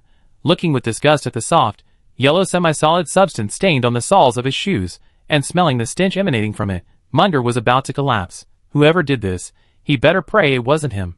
After stepping on several traps in succession, his first suspicion was Salai, but the naivety of the traps made him give up. If he really had set traps, why would he use such trivial and childish things? Furthermore, his covert reconnaissance had not been leaked, and he had repeatedly confirmed whether the spies were under the control of Salai's superb black magic and necromancy, but the results were always negative. This meant that Salai was unaware of his whereabouts, and had no chance to set traps along the way. So were these things just an accident? After using cleansing magic to cleanse the dirt, Munder raised his foot to leave, only to be caught in a trap the next second. The moment his foot sank into the sand pit, he was struck again by the iron spikes below. Munder, furious, nearly exploded. After lashing out at the paladin and ordering him to lead the way, he refused to believe he would be caught again. In short, after enduring countless hardships and finally reaching the central oasis, Munder, exhausted from the journey, barely had time to catch his breath before the weather-dry headless knight, mounted on a skeletal horse, brandished a great sword and charged at him. Simultaneously, the ground gave way, and countless pale, bony hands transformed into blades, gripping his ankles tightly. In the blink of an eye, a vast army of undead descended, each targeting him with one single target. The Scourge of the Undead, a magic that tests both the caster's magical reserves and their mental strength, amplifies the undead, imbuing them with even greater strength than in life. Using numbers against numbers, they can completely deplete the enemy. But the victims were none other than the Saints of Light, the strongest force under the Pope. The Cardinal, what's there to fear from mere undead? Munder sneered and swung his staff. A curtain of holy light shattered all the undead that were within reach, or those that attempted to approach. Unless their original form was already powerful enough in life, undead attacked by the divine arts of light will be reduced to ashes, unable to be resurrected. Several sighs echoed from the shadows of the oasis's trees. Only then did Munder realize that so many people had hidden within the oasis, exploiting the cover of the moonless night. Were they Salala's hired help? A ball of blazing heat, like a blazing sun, flew towards the area where the sighs were loudest. You cowards, you shrews! Die! The white light of death shone brighter than the holy light. Mung was stunned. Strangers? He had seen the deaths of these strange strangers before. The scenes were astonishingly large, often occurring in large groups, united in attack. At the same time, they would stand over the corpses of others, and ruthlessly slaughter their own compatriots, fighting to the death. No one knew what they were truly up to. So, this time, their purpose was. Mung hadn't yet figured out what these ubiquitous strangers were up to when 3 blasts of magic, laced with murderous intent, struck him directly in the heart of his hordes. The thick, sickening dark element and lingering deathly aura of the magic revealed the caster's identity. The necromancer Lord Salai. Mung retreated hastily, defending himself against magic while simultaneously counterattacking with a slashing blow, laughing scornfully. A trifle is nothing to fear. I could kill you before, but can't I this time? A silent shadow glided silently, concealing the barrage of lethal blows, and smoothly circled behind Mung, condensing into a blade and piercing his heart. Although the sneak attack was largely blocked by Mung's protective light curtain, the barrage of countless magical moves faltered even the Cardinal's nearly perpetual motion reserves for a moment. That moment gave the blade an opening, slicing a gash in his back. Though long, it wasn't deep, causing only a slight sting. Munder scoffed, is that all you're capable of? Your full-strength attack only left me with this tiny wound? Since Salai hadn't appeared, he had to choose a random location to speak, ranting into the air. His gloomy expression made him look like a hysterical patient lashing out at the sky. But at this moment, the thousands of players lying in ambush had no time to laugh at him, because the NPC's health bar is lighting up. Brothers and sisters, attack! Chapter 76. NPC health bars are lighting up. Charge! From the darkness, someone shouted, and then, no fewer than the undead army, the foreigners leaped out. Unable to find space in the bushes and grass, some even leaped from the sand. For a moment, Munger thought he saw undead sand lizards cloaked in human skin. After a moment of astonishment, he was overcome by a numbing fear. These foreigners were all colluding with the undead lord. Having witnessed the sight of foreigners swarming and besieging their targets more than once, Munger's wrist trembled slightly, but he quickly regained his composure. He's a cardinal. What's there to fear from mere, lowly scum? Once he's finished with these arrogant bastards, he'll report this to His Holiness the Pope and slaughter all foreigners. You heretics who have forsaken the light, die. Wrath of the light, bring down divine punishment. A beam of light so blazing and blinding it distorted the air, stained the night sky white. Visible for hundreds of kilometers, the towering white light imbued with a rich aura of light deterred anyone who spotted the unusual phenomenon from investigating. It was obvious the Temple of Light was at work. With such a grand display, it might be a divine curse cast by a cardinal or arch-cardinal. We shouldn't get involved in the affairs of the Brothers of Light. We might be labeled heretics by someone. Thank goodness, before they even got close, those who charged forward were melted in the heat. Unlike previous deaths caused by a blow to a vital part of the body, this time, what approached them was a scorching heat that instantly melted their bones and blood. The impact at that moment didn't feel like a magical attack, but more like the meteorite that struck the dinosaurs during their extinction. Players with more health could even feel the horror of their flesh melting away. The melee players were like grains of rice dropped into the ocean, barely creating a ripple. The beam of light, with thunderous force, swallowed up all the ranged attacks, crushing them all. With a single strike, thousands of players perished in the blink of an eye. However, his attack could only kill players in a fixed location. Many more players were scattered and chaotic, denser than an ant nest. A single strike without tracking, no matter how powerful, could hardly wipe out everyone. Ahahaha, that black guy in the east is so miserable. He died before he even touched the boss's shirt. The NPC just used his ultimate, so he must be weakened now. The rest of us, attack! Seeing that Munger hadn't moved since his attack, players from all directions, save for the empty spot in the east, rushed forward like vicious dogs on their prey. Aside from the Holy Crusade, Munger hadn't engaged in combat in the past 50 years. Even then, it was against followers of the evil god. He had never encountered such a disorganized group. In fact, if he were a wandering professional wandering the continent, rather than a high-ranking cardinal, he wouldn't be so baffled by such an attack. Most roaming bandits employ this unsystematic style, charging forward haphazardly and swinging punches, fighting when they can and fleeing when they can't, using their familiarity with the terrain to evade their enemies. They were the height of roguery. Having just delivered a powerful blow, Munger, his divine power depleted and slowly recovering through prayer, could only rely on his agility and less powerful divine arts to counter the annoying flies that flew here and there. As the fight progressed, he suddenly remembered that he had brought a follower with him. While his strength was average, he could still easily deal with these little bugs. Originally a cavalryman, he accommodated Munger's lack of horsemanship, and the paladin's strength was greatly reduced by becoming an infantryman. At this moment, he stood on a stone block slightly elevated from the ground, his spear wielding furiously, piercing through the players and undead that attacked him one after another. However, the paladin was no tireless undead, nor was he as vulnerable as the peak-level professional, Munger, to ordinary professionals. As time passed, his stamina gradually dwindled. The panting paladin licked his dry lips, his breath growing heavier, yet he was powerless to stop the slashing arrows. He cried out in pain, his shoulder armor shattering. The arrowhead, enchanted with a delay, lodged in his shoulder socket, making it even more difficult to swing his spear. The onslaught continued, overwhelming, with one death followed by 5 undead and strangers. The paladin had to focus on combating the attacks from all directions, unable to spare the time to heal himself. Sweat streamed into his eyes, blurring his vision. With the sting of salt, he pierced through 2 more thieves. He then moved his cracked lips, thinking he was shouting loudly, but to outsiders, it sounded barely louder than a mosquito's buzz. "Sir, save me!" In that momentary distraction, even more strangers rushed over. Their figures now overlapped with the swarm of undead, fearless of injury or death. Even after a frenzy of at least half an hour, their numbers showed no sign of diminishing. Why? The paladin was terrified. Hundreds had already perished at his hands, so why did they keep coming? Could these strangers also be someone's followers? If so, what kind of power did the god they worship possess to grant its followers such tireless physiques? The paladin was horrified to discover that his once unbreakable faith had wavered at the mere thought of him. The light, once as bright as the blazing sun, dimmed like a dying candle trembling. The spear, once infallible and capable of piercing hearts, suddenly weakened. The player, keeping a close eye on the three NPCs, wouldn't miss their abnormality, and immediately shouted, "Focus on the paladin first. He's dying." Swish, swish, swish. The players, who had been desperately battling Munder, closing in on him at the risk of instant death, now turned their attention to Munder's lackey. They glanced at Munder's remaining 95% health, then at the lackey's paltry 27%, and decisively changed their target. If they couldn't kill the big one, it wouldn't be a bad idea to take down the small one first. Sword energy, arrows, spells, magic, and the ghostly, half-hidden thief's footsteps. They attacked in waves.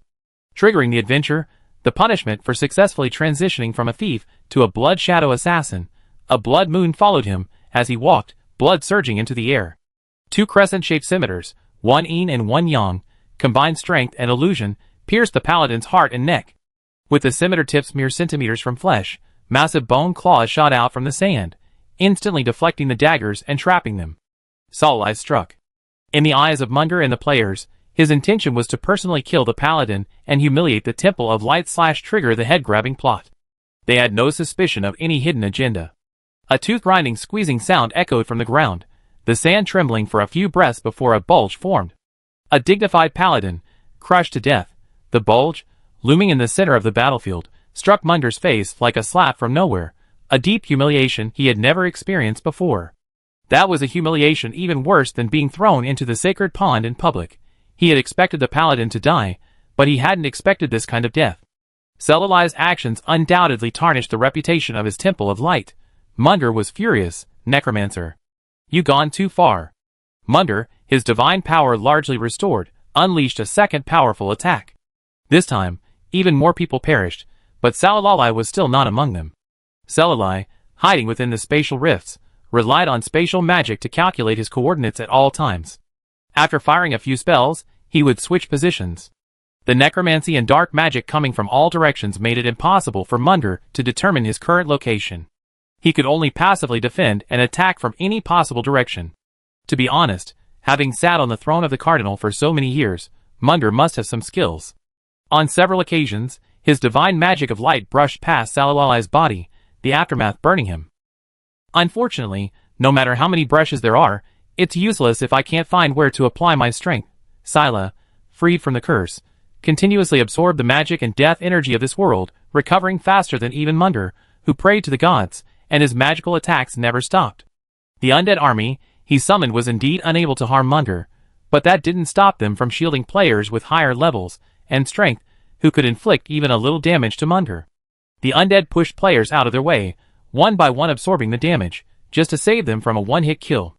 As he fought, he said sentimentally, "Woo, woo, these undead are protecting us. Undead, and my beautiful Salala, don't worry. For you, I will also take the head of that old thief Munder. Grandson, watch out for your sword." This was a tense, protracted battle. At first, Munder was brimming with confidence, believing that aside from the Necromancer Lord, these ignorant foreigners who dared to attack a cardinal like him were mere ants, and the Necromancer Lord Salalai was a larger ant.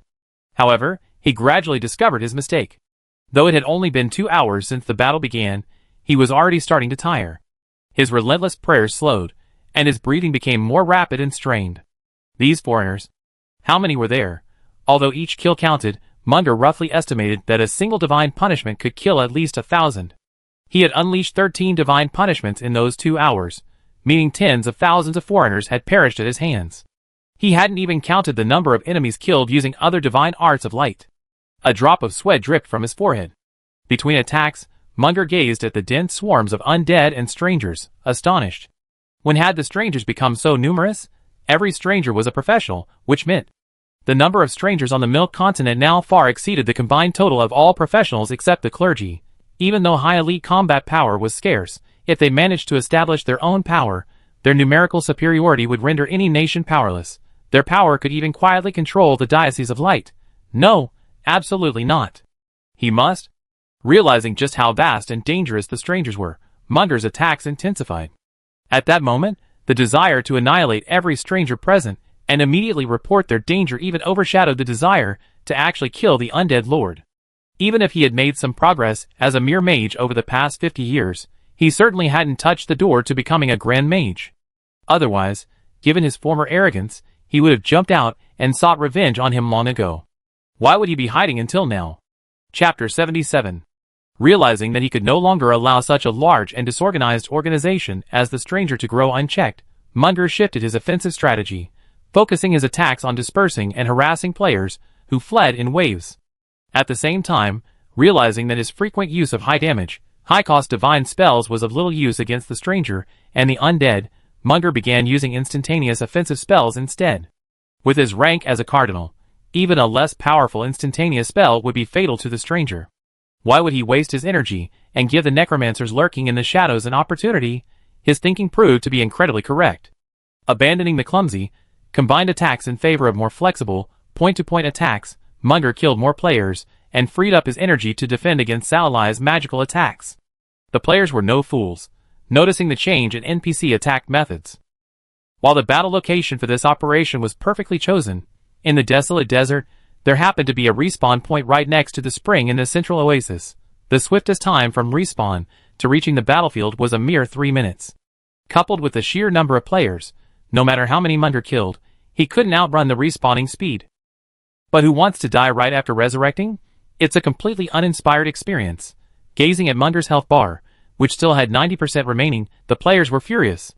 Compared to Munger's, their own health bars were as short as a mayfly. Any single blow could annihilate them. Instant kill. How can we fight this? It's impossible. NPC levels are all question marks. Who knows what level he is? I'm about to throw up. NPCs either dodge or deal single-digit damage. NPCs instantly kill me. I should have taken a break. Why are you so discouraged? It's just a stronger boss, right? Haven't you fought bosses in other games that kill you the moment you get close? What are you afraid of? Roll up your sleeves and get to work. Everyone follow my orders. Don't split up, fight as a team. Warriors lead the way, all rogues go invisible and circle around. Archers and mages attack from maximum range and burst. Warlocks stay out. Without priests, you're just healers, so every bit of healing counts. Charge. In the crowd, a player with extensive battlefield command experience organized the scattered players in the chat room. Taking advantage of the fact that NPCs couldn't see the chat room, they openly discussed enemy strategies right in front of Munger. Munger, focused on killing the strangers while defending against deadly magical attacks, suddenly noticed that the previously disorganized strangers had suddenly gathered into an organized group, dividing into 4 factions and attacking him. Without any shouts or instructions, they shifted formation silently, as if they had their own unique method of communication or channel, their efficiency rivaling that of a paladin. Munger was horrified. How did they do it? Sound transmission spells, alchemical items? No, he hadn't seen any of the foreigners produce such items. Without props, was it pure force transmission? That wasn't right. In such a chaotic scene, even a cardinal couldn't reliably convey instructions to such a vast, endless number of foreigners, let alone a mere mage from Salali? Could it be that this seemingly unfaithful stranger had secretly surrendered to some evil deity, thereby gaining the power of group command? But if such a powerful deity truly existed, why had he never heard of it? You know, someone in his position possessed secrets far beyond the reach of ordinary people. For example, Eros hadn't died and had changed his appearance, but for some reason, he had suddenly weakened recently, unable to maintain his divine power and the vestiges of his godhood. The gold coin was still alive, and Chinue wasn't actually. Munger closed his eyes for a moment, casting aside the secrets in his mind, any revelation of which would cause a turmoil on the continent, and focused on dealing with these annoying flies.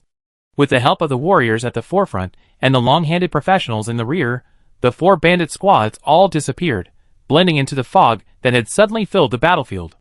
Having successfully transitioned, punishment, completely blending into the darkness and moonlight, silently faded into the thick shadows flowing across the sand. A conspicuous buff flickered on the status bar. Forbidden spell blessing. You gain the aid of the necromancer, the world's most powerful necromancer, granting you the temporary ability to walk in darkness undetected.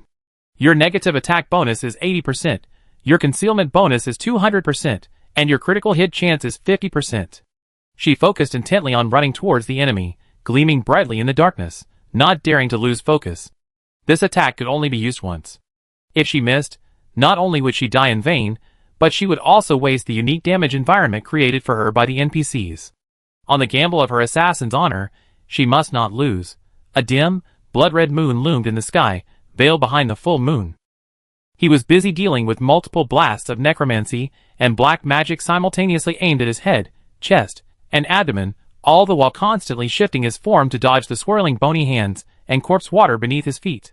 Occasionally, he leaped up to escape the chaos on the ground, while a pair of massive hands would always be pinching and harassing him overhead. Munger was so annoyed that he wanted to curse. On the one hand, he knew that Salalai's attacks would only injure him, but not kill him, but on the other hand, he couldn't just stand there and give up resistance. After all, if he stood there like a wooden stake, he could be killed. Just as the Holy Judge hadn't yet unleashed his full strength, Salalai hadn't yet unleashed his vast arsenal of forbidden spells, fearing that he might have used a costly killing move before the other party, and thus not have killed him. Since I'm not dead, then your death is near. Munger, preoccupied with dealing with the harassment, failed to notice the tangible darkness creeping up behind him. At that moment, the silver moon was pulled downward, radiating a radiance that disdained the sun's rays. Munger's vision went blank for a moment. This moment, the infernal fire bearing down on his chest was unstoppable. A sense of imminent danger seized upon the blinded Munger, who focused all his efforts on defending himself from the attack, neglecting to protect his back. He was confident that the shroud of light surrounding him could withstand all attacks other than those of the light element. Even if a sneaky thief or assassin attempted a sneak attack from behind, they would tragically dissolve in the holy light, reduced to ash. Puff! The spear, imbued with the remaining power of light, fiercely pierced Munger's back. The light power, sharing his origin, flowed freely, effortlessly piercing the barrier, setting the stage for the ensuing power of the blood moon and the sudden appearance of a second forbidden spell from Salala. All the players who had been attacking fiercely watched helplessly as the paladin's health bar, fragile as window paper, should have shattered into a puddle of flesh. Yet, somehow, he revived, with only 2% of his health remaining, and pierced Munger's body. Facing his incredulous gaze, he brazenly self-destructed. Munger's health bar plummeted from 88% to 75%. However, the attack was far from over. The man transformed into a blood moon assassin, wielding a scimitar in both hands, swinging like a moon. A surge of blood and an absolute chill pierced the air, following closely behind the paladin, adding another blow to the already wounded blood hole. Weak point attack, double critical hit. The assassin, whose health bar was shattered by 3%, was slain with a single blow, only to be followed immediately by a second, fatal forbidden spell from the peak mage. Across the wasteland, all the dead energy and dark elements formed a raging vortex. Guided by a mage hidden in an unknown spatial rift, they converged into a single, devastating arrow, leading the rain of arrows and raging black magic from the stranger's rear rank. Though alone, they possessed the force of a vast army, piercing the wounded, suppressing the burning light and corrosive blood moon currents coursing through his meridians. Munger frantically increased his divine output and constructed a defense. However, the lingering blood moon power within him was eerie, disrupting his power output. The hastily constructed protective shield was unevenly distributed, giving the arrows an opening. Dark power pierced the shield of light and penetrated the cardinal's frail body. The sharp, stone-like force shattered, transforming into soft, thin threads that penetrated everywhere and pierced every hole. They wriggled deep within him, flowing through his bloodstream. Thick blood spurted from his chest, mouth, and nose. Vast masses of holy light repaired the wounded body, entering the body and transforming into tiny forces. The more they dispersed, the more they multiplied, like 1,000 worms. This was a single attack, a fusion of two completely different forbidden spell variations. With just this one strike, Munger's health plummeted. He was horrified. In a short moment, he unleashed 3 forbidden spells, still having enough energy to combine and transform them. What immense reserves of magical power, what extraordinary talent and understanding of magic must be required to achieve this? A mere mage could do this, but if he reached the level of a grand mage and engaged in an unending war against the light, the consequences would be unimaginable. This boy must be eliminated. Munger shifted his focus once again, focusing on finding Salalai. After firing 3 forbidden spells in a row, he would undoubtedly be exhausted. Despite the continuous injuries he sustained, he could still endure, causing only a slight hindrance to his movements. Compared to that, he had a clear advantage. 100 steps away, a crack quietly appeared in the air, and a much weaker attack, much weaker than before, struck him, but was easily blocked. There, the silver-haired mage's figure fell to the ground with a sweep of the cross staff. Cough, cough. Though obscured by the crowd, Munger, completely focused on Salalai, could clearly hear the weak coughing of blood he tried to conceal amid the chaos. Ha ha. I knew it. Munger's spirits lifted, and he used his secret technique to ignite the power of light, increasing his speed while also amplifying his divine attacks. Two balls of light, blazing like sunbeams, appeared in his hands, scorching everything in their path. He had no intention of using judgment right out of the gate. Facing a weakened foe, the best approach was to play cat-and-mouse humiliation and teasing. Little mouse, hiding his head and showing his tail. Guess when I'll unleash my killing blow on you? He possessed a forbidden item, which, upon ingestion, allowed him to unleash 2 judgment attacks within a short period of time, at the cost of 3 months of instantaneous weakness. Munger felt his victory was assured. You, Salai, could escape judgment once, but could you possibly escape it a second or third time? The moment Salai coughed up blood, Munger's shattered confidence returned, even more inflated than before, becoming blindly conceited. At the back of the crowd, Salai licked the tomato juice from his lips, and curled his lips into a smile. The dark magic of emotional manipulation had worked. Chapter 78. Influenced by the void fragments, Salai's spellcasting ability increased significantly. Already capable of multitasking, he found himself in a serene void of space, transforming into an emotionless magic launcher. With a wave of his left hand, several spells emerged. With a flick of his right, several more were unleashed. Compared to straightforward attack magic imbued with murderous intent, magic focused on distraction is less noticeable, especially when it comes to emotional manipulation, which merely creates emotional cues. As the saying goes, a fly won't bite an egg without a crack. If one's mind is discerning, even if emotional manipulation lands on one's body, one won't be affected.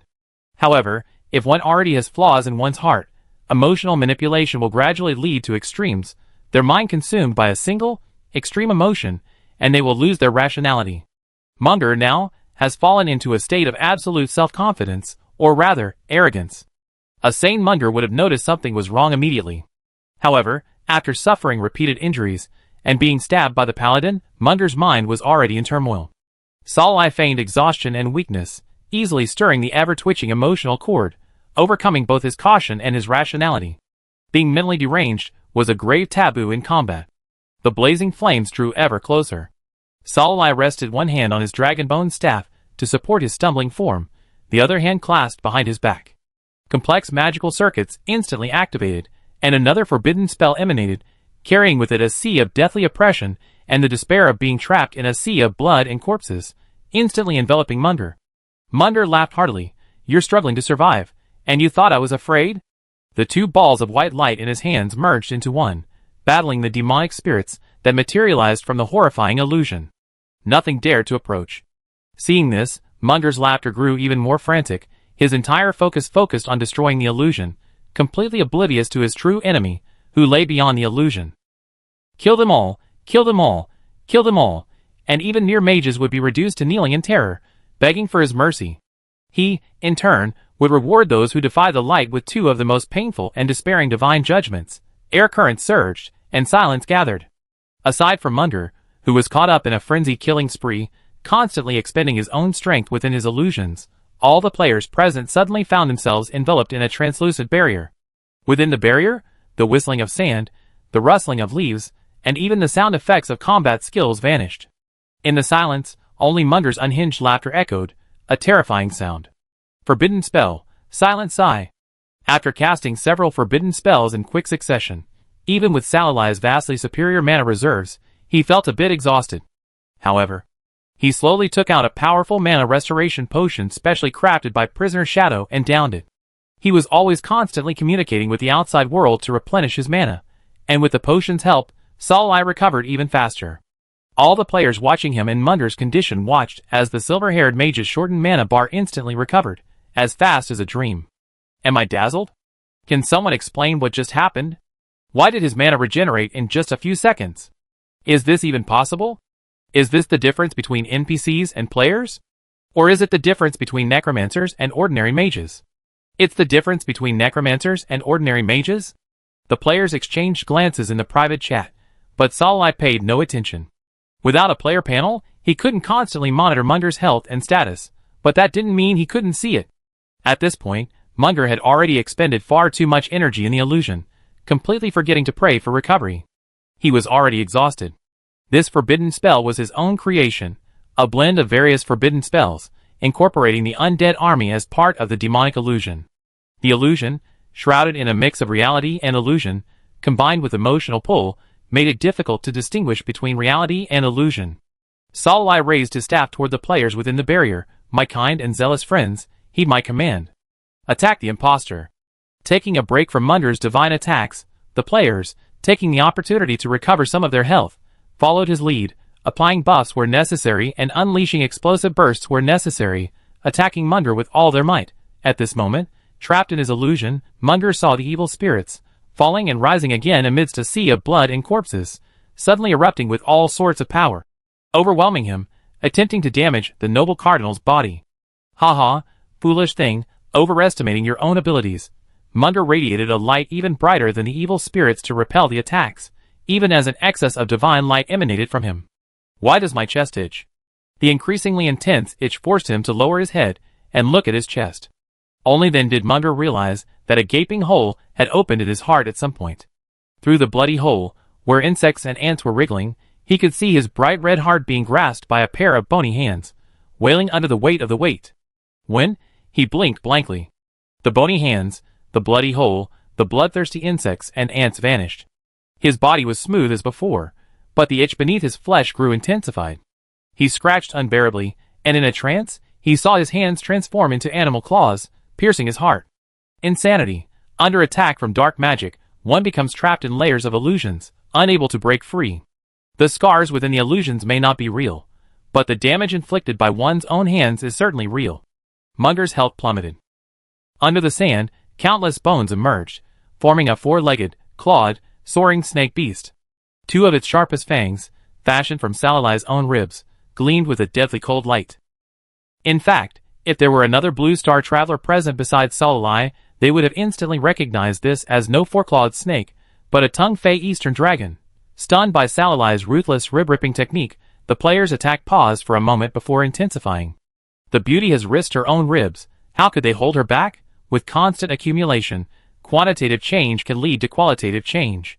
Don't underestimate the bond we share with the beautiful NPCs, or the allure of choosing from the Cardinal's treasure vault, guiding the bone dragon, Eastern version, to swirl its long tail around him, its sharp fangs piercing his head, and infiltrating the dense deathly aura along the bloody scratches he had made on his own body.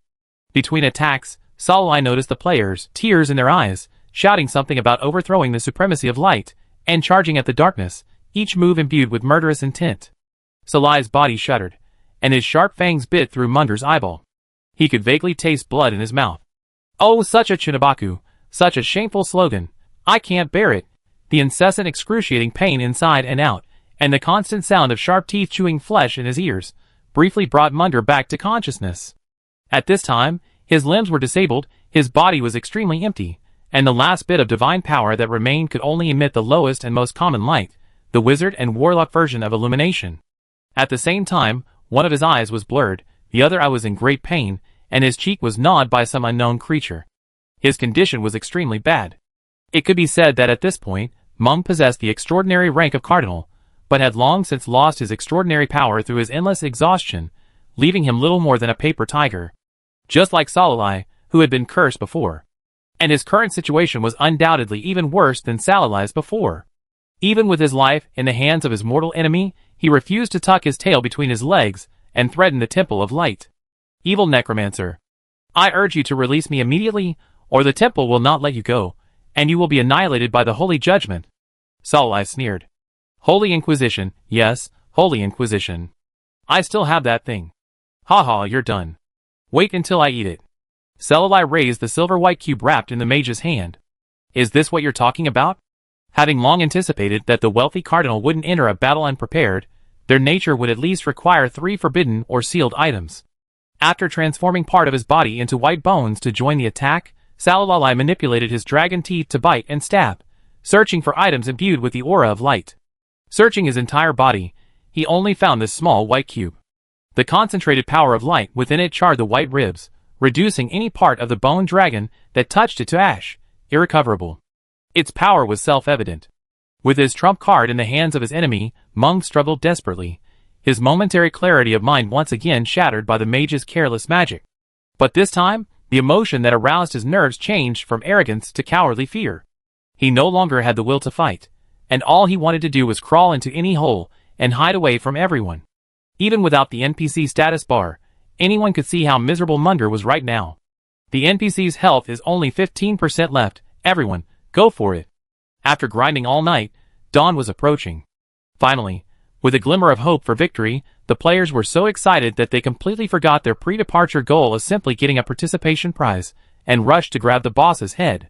The previously orderly team of players collapsed in an instant, each unleashing their full might on Munder, who was left with only his head and body, hoping to be the last one to finish him off.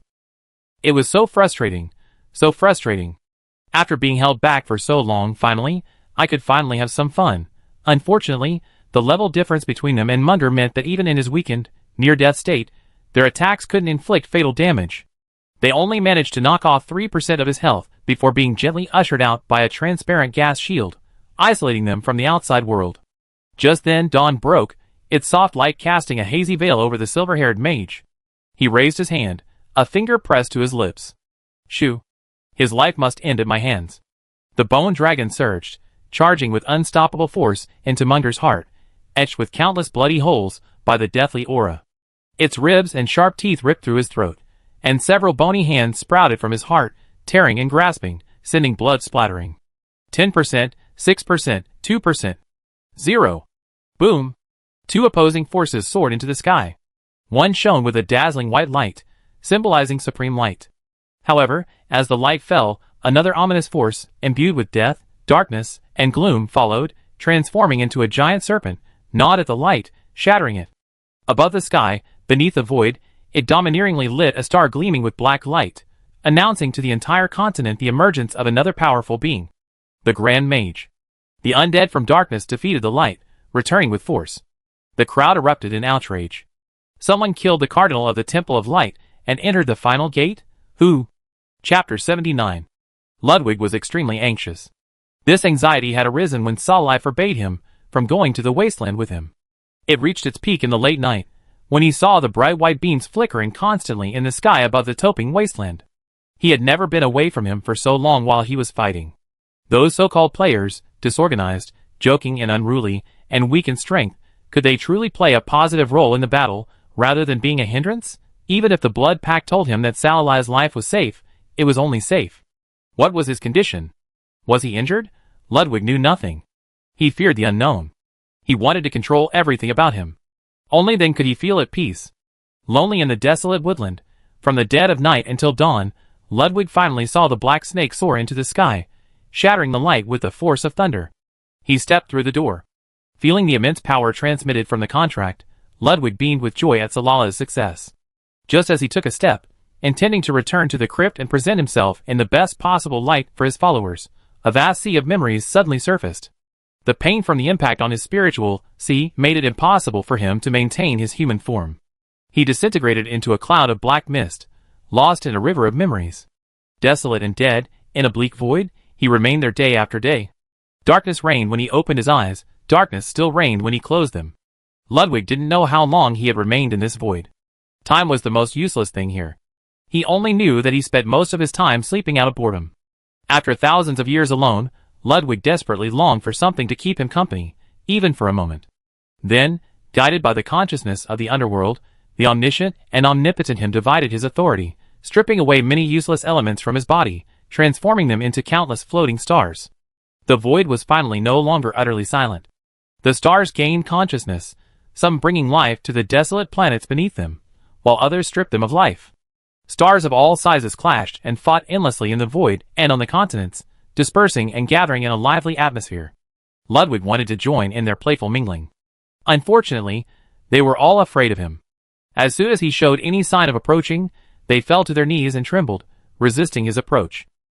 Ludwig fell into another dull slumber. When he opened his eyes again, he found a shimmering star, only half the size of his fingernail, floating before him. Unlike those who called him Origin, the star was not afraid of him, but always drifted before him, accompanying him. The stars were tiny. Even the slightest breath could propel them far, far away. They were also weak, unable to move freely through the void. Pushed far away, they could only hop around in place, waiting for him to gather them into his palm. Even when the sentient stars mocked their weakness, they never got angry, rubbing their tiny balls against his face. Ludwig finally stopped feeling bored. His greatest daily pleasure was staring blankly at the stars bouncing in his palm and chasing away the bad balls that mocked them. This is a treasure that belongs entirely to me, he thought. He wanted to grant the treasure supreme power, far exceeding that of those he had stripped away, but the stars were too weak to withstand even the thinnest of power he transmitted. It carried an excessive amount of power, shattering into tiny shards of dust in his palm, drifting away into another world beyond the void. His treasure had vanished, because of his carelessness. Ludwig regretted it deeply. What did it matter if the treasure lacked power? As long as he was there, no one could bully it. The vast, sky-swallowing dragon flapped its wings and soared.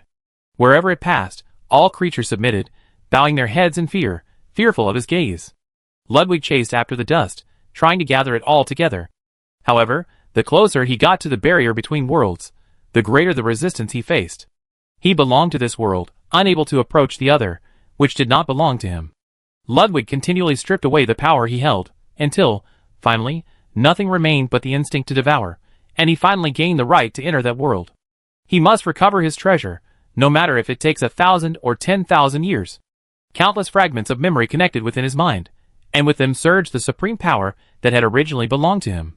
The power of the origin flowed through his body, and black mist rose to the sky, condensing into the phantom of a giant dragon that obscured the heavens and sun, shaking the very void. Above the void, dazzling white light crashed in terror, and shrill cries echoed like thunder, reverberating throughout the kingdom of God. How could it be? How could it be revived? They've been hunted by the entire continent. They're all trash, all trash. Generation after generation of the Godhead of Light carried the same fear. If the origin is revived, the gods will cease to exist. According to legend, whether good or evil, the divinity and authority within them all came from the origin. Whether it could be reclaimed depended entirely on the origin. In a flash of thought, he, not the first god, did not know the true nature of the origin, but the power within him, emanating from it, told him he had returned. It was the absolute fear of the origin, imprinted within the legacy of power, passed down from the first god. His terror and rage desperately needed an outlet. The leader of the group of little bugs, who believed in him, was unconsciously the perfect target for such wrath. The dazzling white light alarmed the holy land of light thousands of miles away. They were horrified to discover that the alarms signaling a major crisis were sounding frequently. This time, tears of blood streamed from the majestic statues of the gods. All the cardinals knelt before the Pope, awaiting the outcome of the conversation between the Pope and the Holy Lord. At this moment, Meng's absence was glaringly obvious. Thinking of the light column shattered by darkness, the cardinals exchanged glances and concluded. Meng was the one who died. So, who would be the one to fill Munger's vacant position? There are many outstanding cardinals in the church, each with their own affiliations. Each one hopes that the new archbishop will come from their own camp, thus increasing their influence within the temple. The soul ascended to the divine kingdom, was berated by the Holy Lord, and nearly burned to ashes while bathed in absolute light. Pope Leon III learned from his excited and distorted ramblings that their efforts to search for and kill the Origin's followers and hinder its revival had failed. It wasn't so much a failure, as it was a case of targeting the wrong target from the beginning. The Origin's followers weren't the remnants of the fallen angels who roamed around, secretly hindering the temple, but rather unknown individuals hidden among the people. Suppressing the pain throughout his body, the Pope fell from the kingdom of God to his mortal form. The moment he opened his eyes, he immediately buried his head in the ground. Like specks of crimson dust in a pure white space, the cardinals stared at each other, their eyes exchanging frequently. Leon III radiated a force that still carried the remnant of divine might, pressing down upon them. Their foreheads pressed firmly to the ground, unable to move. Since you prefer to kneel and communicate, then kneel more. When your distracting thoughts are cleared, you can rise. He glanced around and noticed someone was missing. Where's Meng? After a few breaths of silence, someone spoke intermittently. Your Majesty, Meng is dead. With his forehead forced to the ground, his prominent nose and lips were squeezed and deformed. His breath stuck to his chin, making his speech slurred and labored. A voice, neither sad nor happy, came from above. Dead? Useless waste. Although the Holy Lord hadn't issued any orders during this visit to the divine kingdom, judging by his anger, it was likely due to the ineffective search for the adored. Thinking of this, he said coldly, everyone, head to the eastern continent to search for the adored of the Origin. Once found, kill them by any means necessary, even if it means yourselves perishing. After the cardinals gradually cleared their minds and rose, they gathered in their usual gathering room, each with a scowl on their face, their usual arrogance gone. What are the adored of the origin? Could it be that useless Munger was searching in the wrong direction earlier? Everyone shook their heads. Origin. It was a deeply unfamiliar word, so unfamiliar that even cardinals had never heard of it before. Besides the alarm that resounded throughout the Holy Land a few months ago, they had glimpsed fragments of it from the Pope in communion with the gods. And then, there was this time. Kill the Origin's follower at the cost of their lives.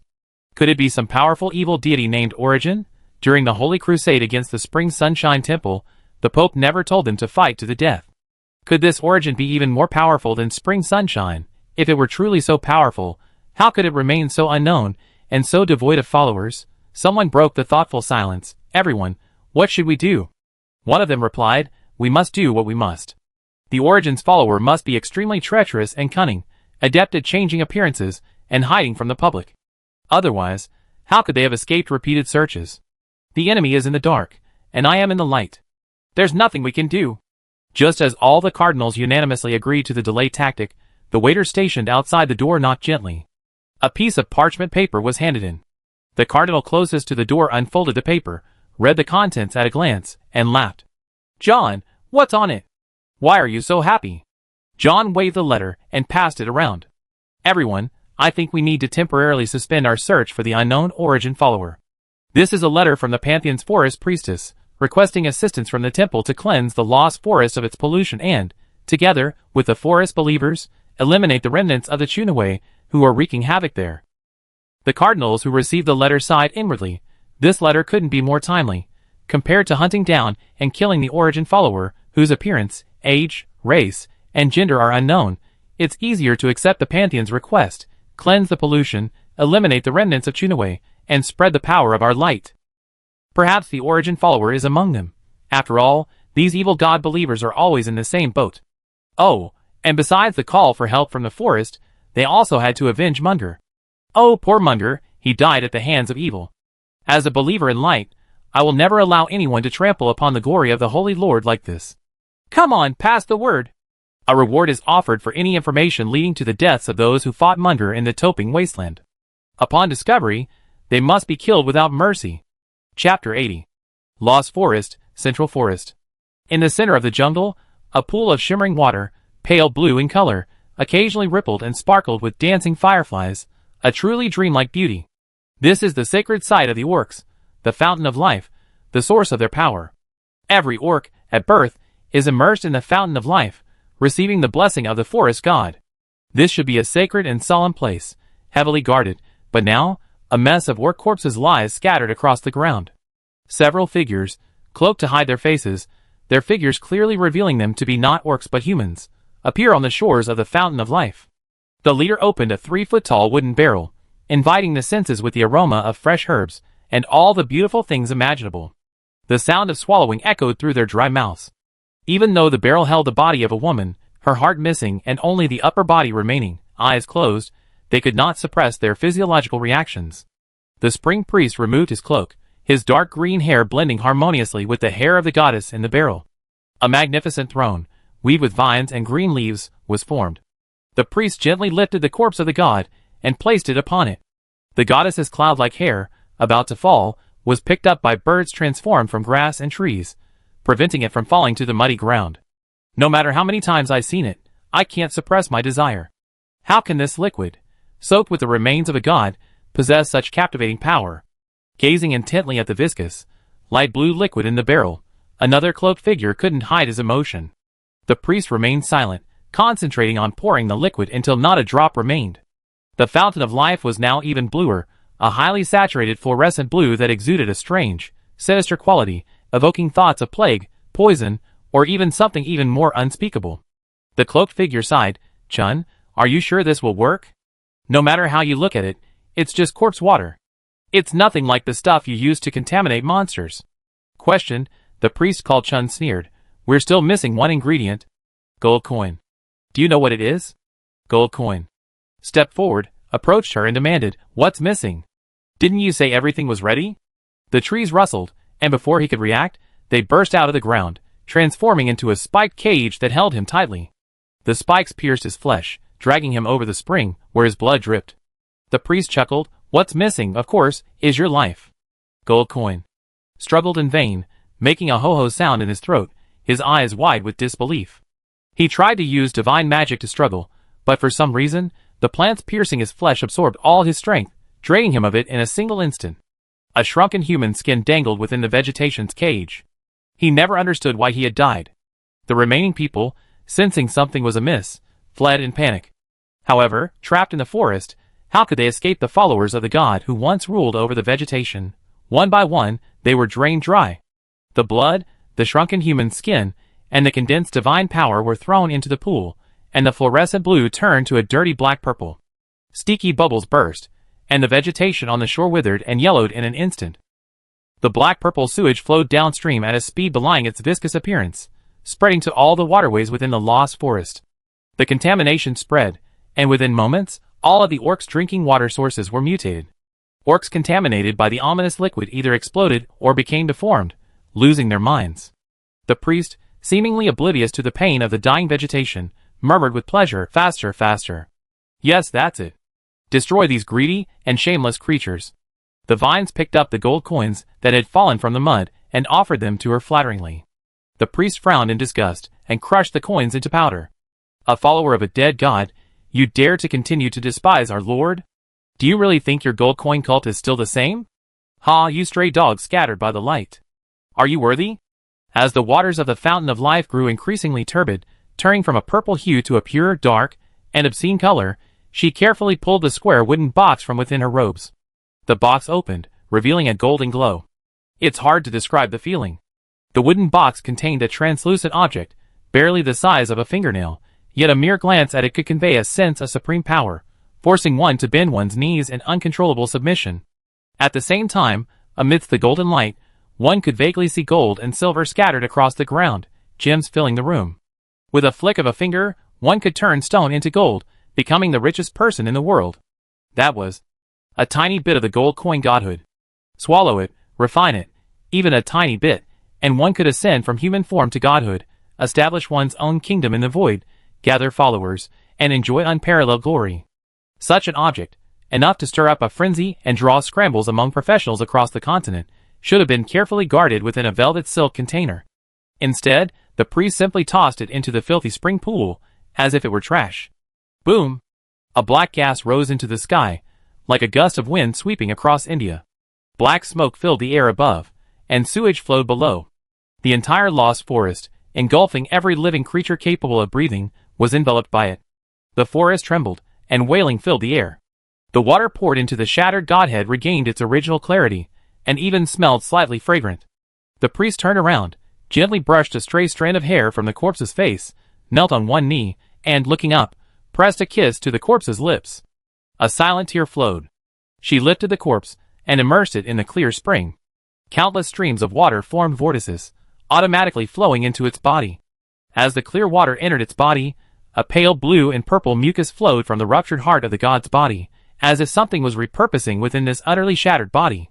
The once dead trees revived, yet they seemed overly active. Countless tentacles, like pustules, sprouted from the branches and leaves, waving and waving, celebrating their rebirth. The priest gently stroked the grass entwined with her fingers, a smile on her lips. At that moment, the void trembled, a brutal aura soared through the heavens. A black dragon swirled, devouring the blazing sun. Her smile deepened, a hint of frantic delight lingering.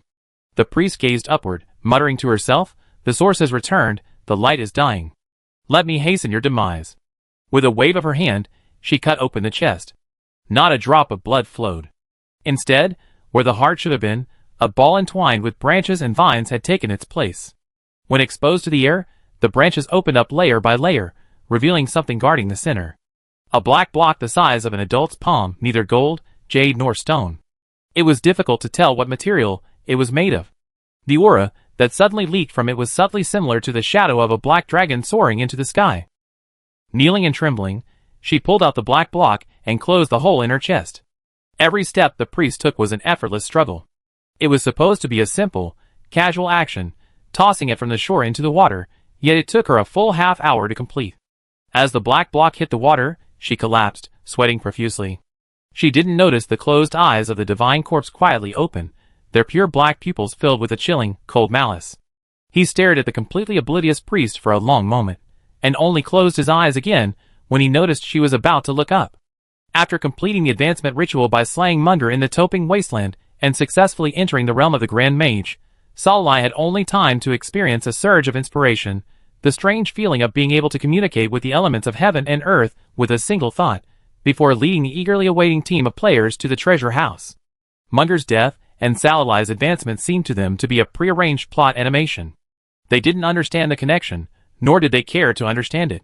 Killing NPCs whose levels far surpassed their own, according to the battle statistics, the player with the lowest contribution, after compensating for the losses caused by their deaths, even gained an additional 2 levels, not to mention the players at the top. The joy of leveling up was evident on every player's face, and the thought of entering the Cardinal's treasury brought smiles that narrowed their eyes. Teams that had once united against the enemy quickly disintegrated, each seeking out friends or those they found pleasing to form a team, hoping to reap greater rewards in the upcoming treasury dungeon. A blast of netherfire consumed Munger's corpse. With a flick of his wrist, the undead legions that had managed to survive the battle vanished into the ground, replaced by hordes of undead mounts. Skeleton horses, bone-crawling lizards, zombie camels. To avoid wasting time arguing over which mount to ride, Salai simply distributed them based on headcount. Whatever was assigned was what. Countless mounts, shrouded in faint will-o'-the-wisp flames, approached their respective players, squatted obediently, and motioned for them to mount. Companions, mount your mounts, and head for the treasure vault. Salai hopped atop his mount, calling out to the players still standing there, stunned. The players glanced at each other, and someone asked, "Is it really true that sitting on a skeleton won't hurt your butt?" Salai, They hesitantly mounted their mounts, only to find that the surface beneath their butts wasn't as hard as they imagined, but rather a cushion-like softness that adjusted as the mounts moved, ensuring their butts were always contained. What a magical thing! The players lowered their heads, gazing at the empty space between their legs. There, a thin membrane the same color as the will-o'-the-wisp flame separated their buttocks from their bones. Players couldn't help but sigh, what a sweet, sweet horse. Just as sweet as the beautiful Salai. Knowing we were tired from fighting, he even conjured up a mount to carry us. Leading an exceptionally large group towards the vault at a rapid pace, Salai and his group successfully arrived at Mung's vault before noon. The vault's owner was dead, and the restrictions he had set were no longer in effect.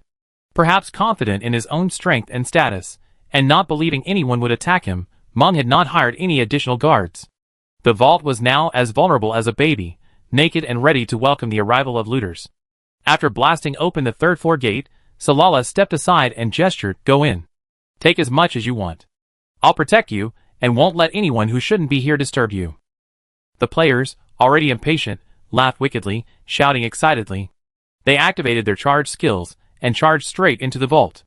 Even before they could enter, several fights broke out, no one willing to be left behind. Chapter 81. Let's not talk about the fight over a piece of equipment in the treasury for now. When the last player emerged triumphantly from the treasury, not even a candlestick remained in the once luxurious room. Salai bid them farewell, and retreated to the underground palace.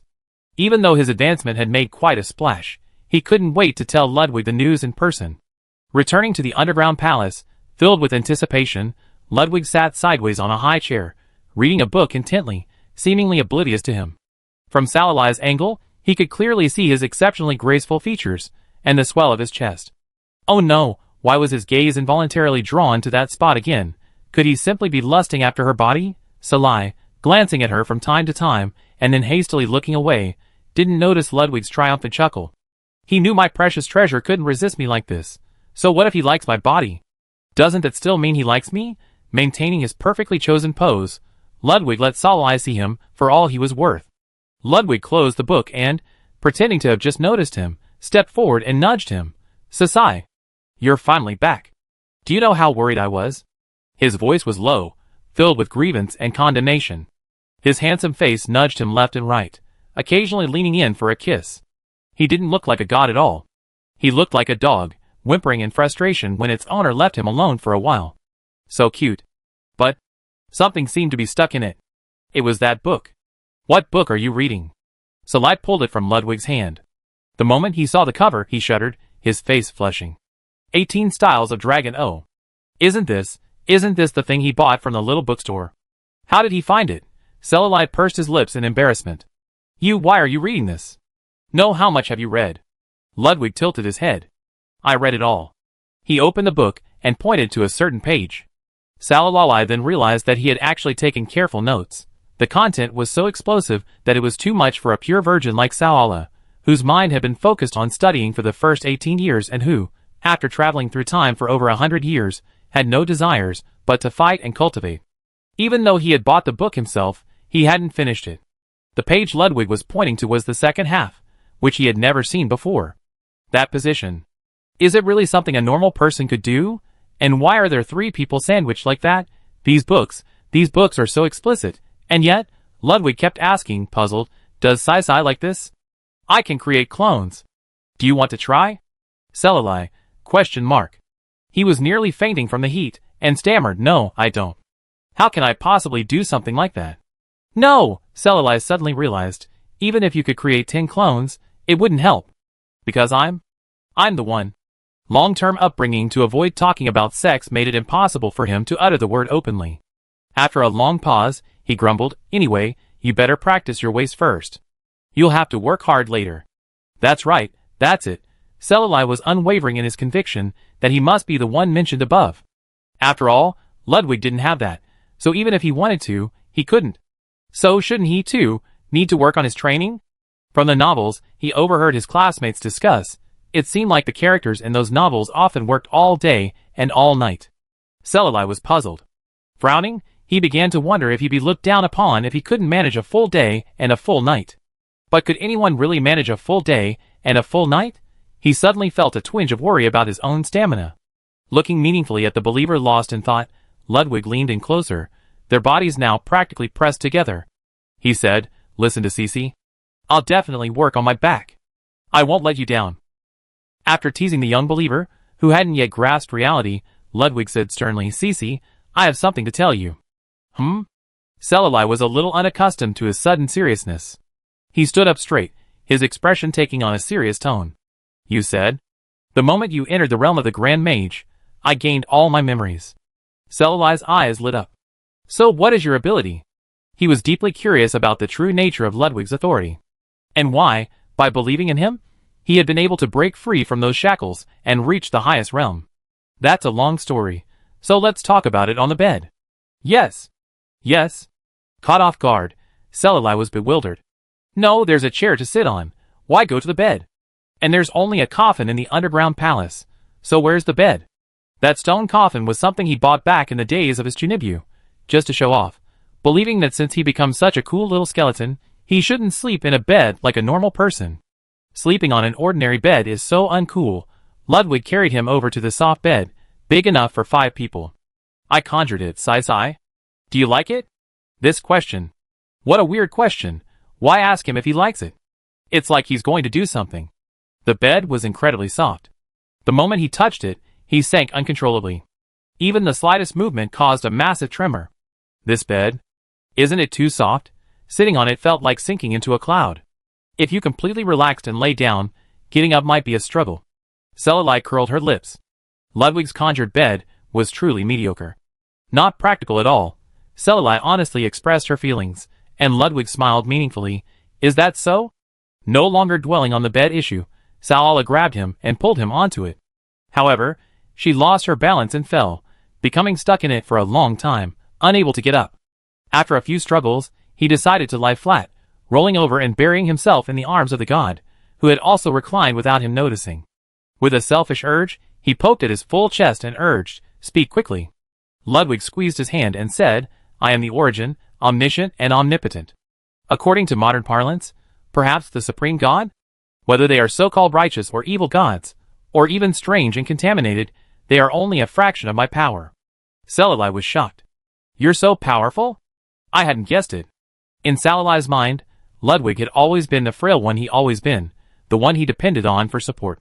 Every bite of his food was shared by his bread. Now, suddenly realizing that he was the legendary supreme god, the one who towered above all the gods, he felt it was utterly unreal.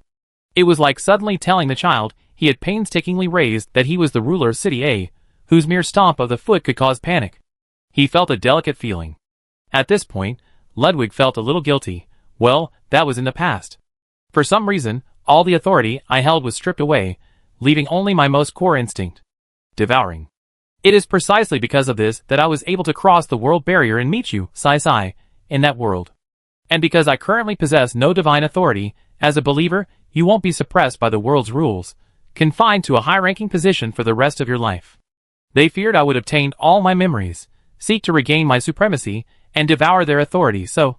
Selali interrupted him.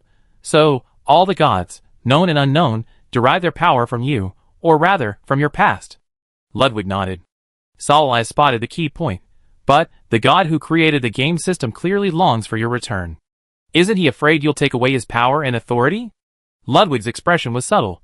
Perhaps it's because he knows that after meeting you, I wouldn't want the world to return to a desolate world where I endure loneliness alone. Selali bristled. Where did you learn such nagging words? He spoke of disdain, but his eyes were filled with smiles. A faint, star-like light reflected the god's figure. Their figures drew closer, until they were completely pressed together. Their lips were sucked vigorously, and the tingling sensation stimulated them. They unconsciously parted their lips, stirring deeply, making a gurgling sound. Despite so many kisses, he still hadn't learned to breathe. Selali could only helplessly be held in his arms, letting him do what he wanted. He was almost suffocating. He tried to struggle dazed, sinking completely into the bed, but he found himself powerless and could only passively endure. Saliva, unswallowed, spilled out, soaking his chin. The wicked god then kissed him away one by one, leaving him a chance to catch his breath. Why did they kiss again just because they disagreed? His mouth was swollen. Quietly withdrawing her legs, which had been wrapped around his waist for some time, Selali pushed him away, covering her mouth, and resolutely refused to let him touch her again. To divert his attention, he decided to continue the previous topic. In truth, he still had many questions about Ludwig, the god of origin. For example, now without any authority, yet having regained all his memories, would the gods who feared his return attack him? Could he defeat them?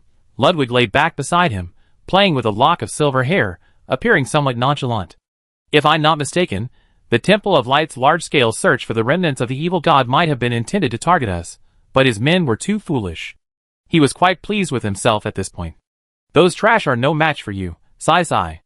Those guys sensed my return, but they didn't even dare show their faces, let alone attack me. They appeared before me, hoping to use my power to attack me, but it would only lead to their own death. They knew this, so they tried to bypass me and attack you, my only believer connected to my soul.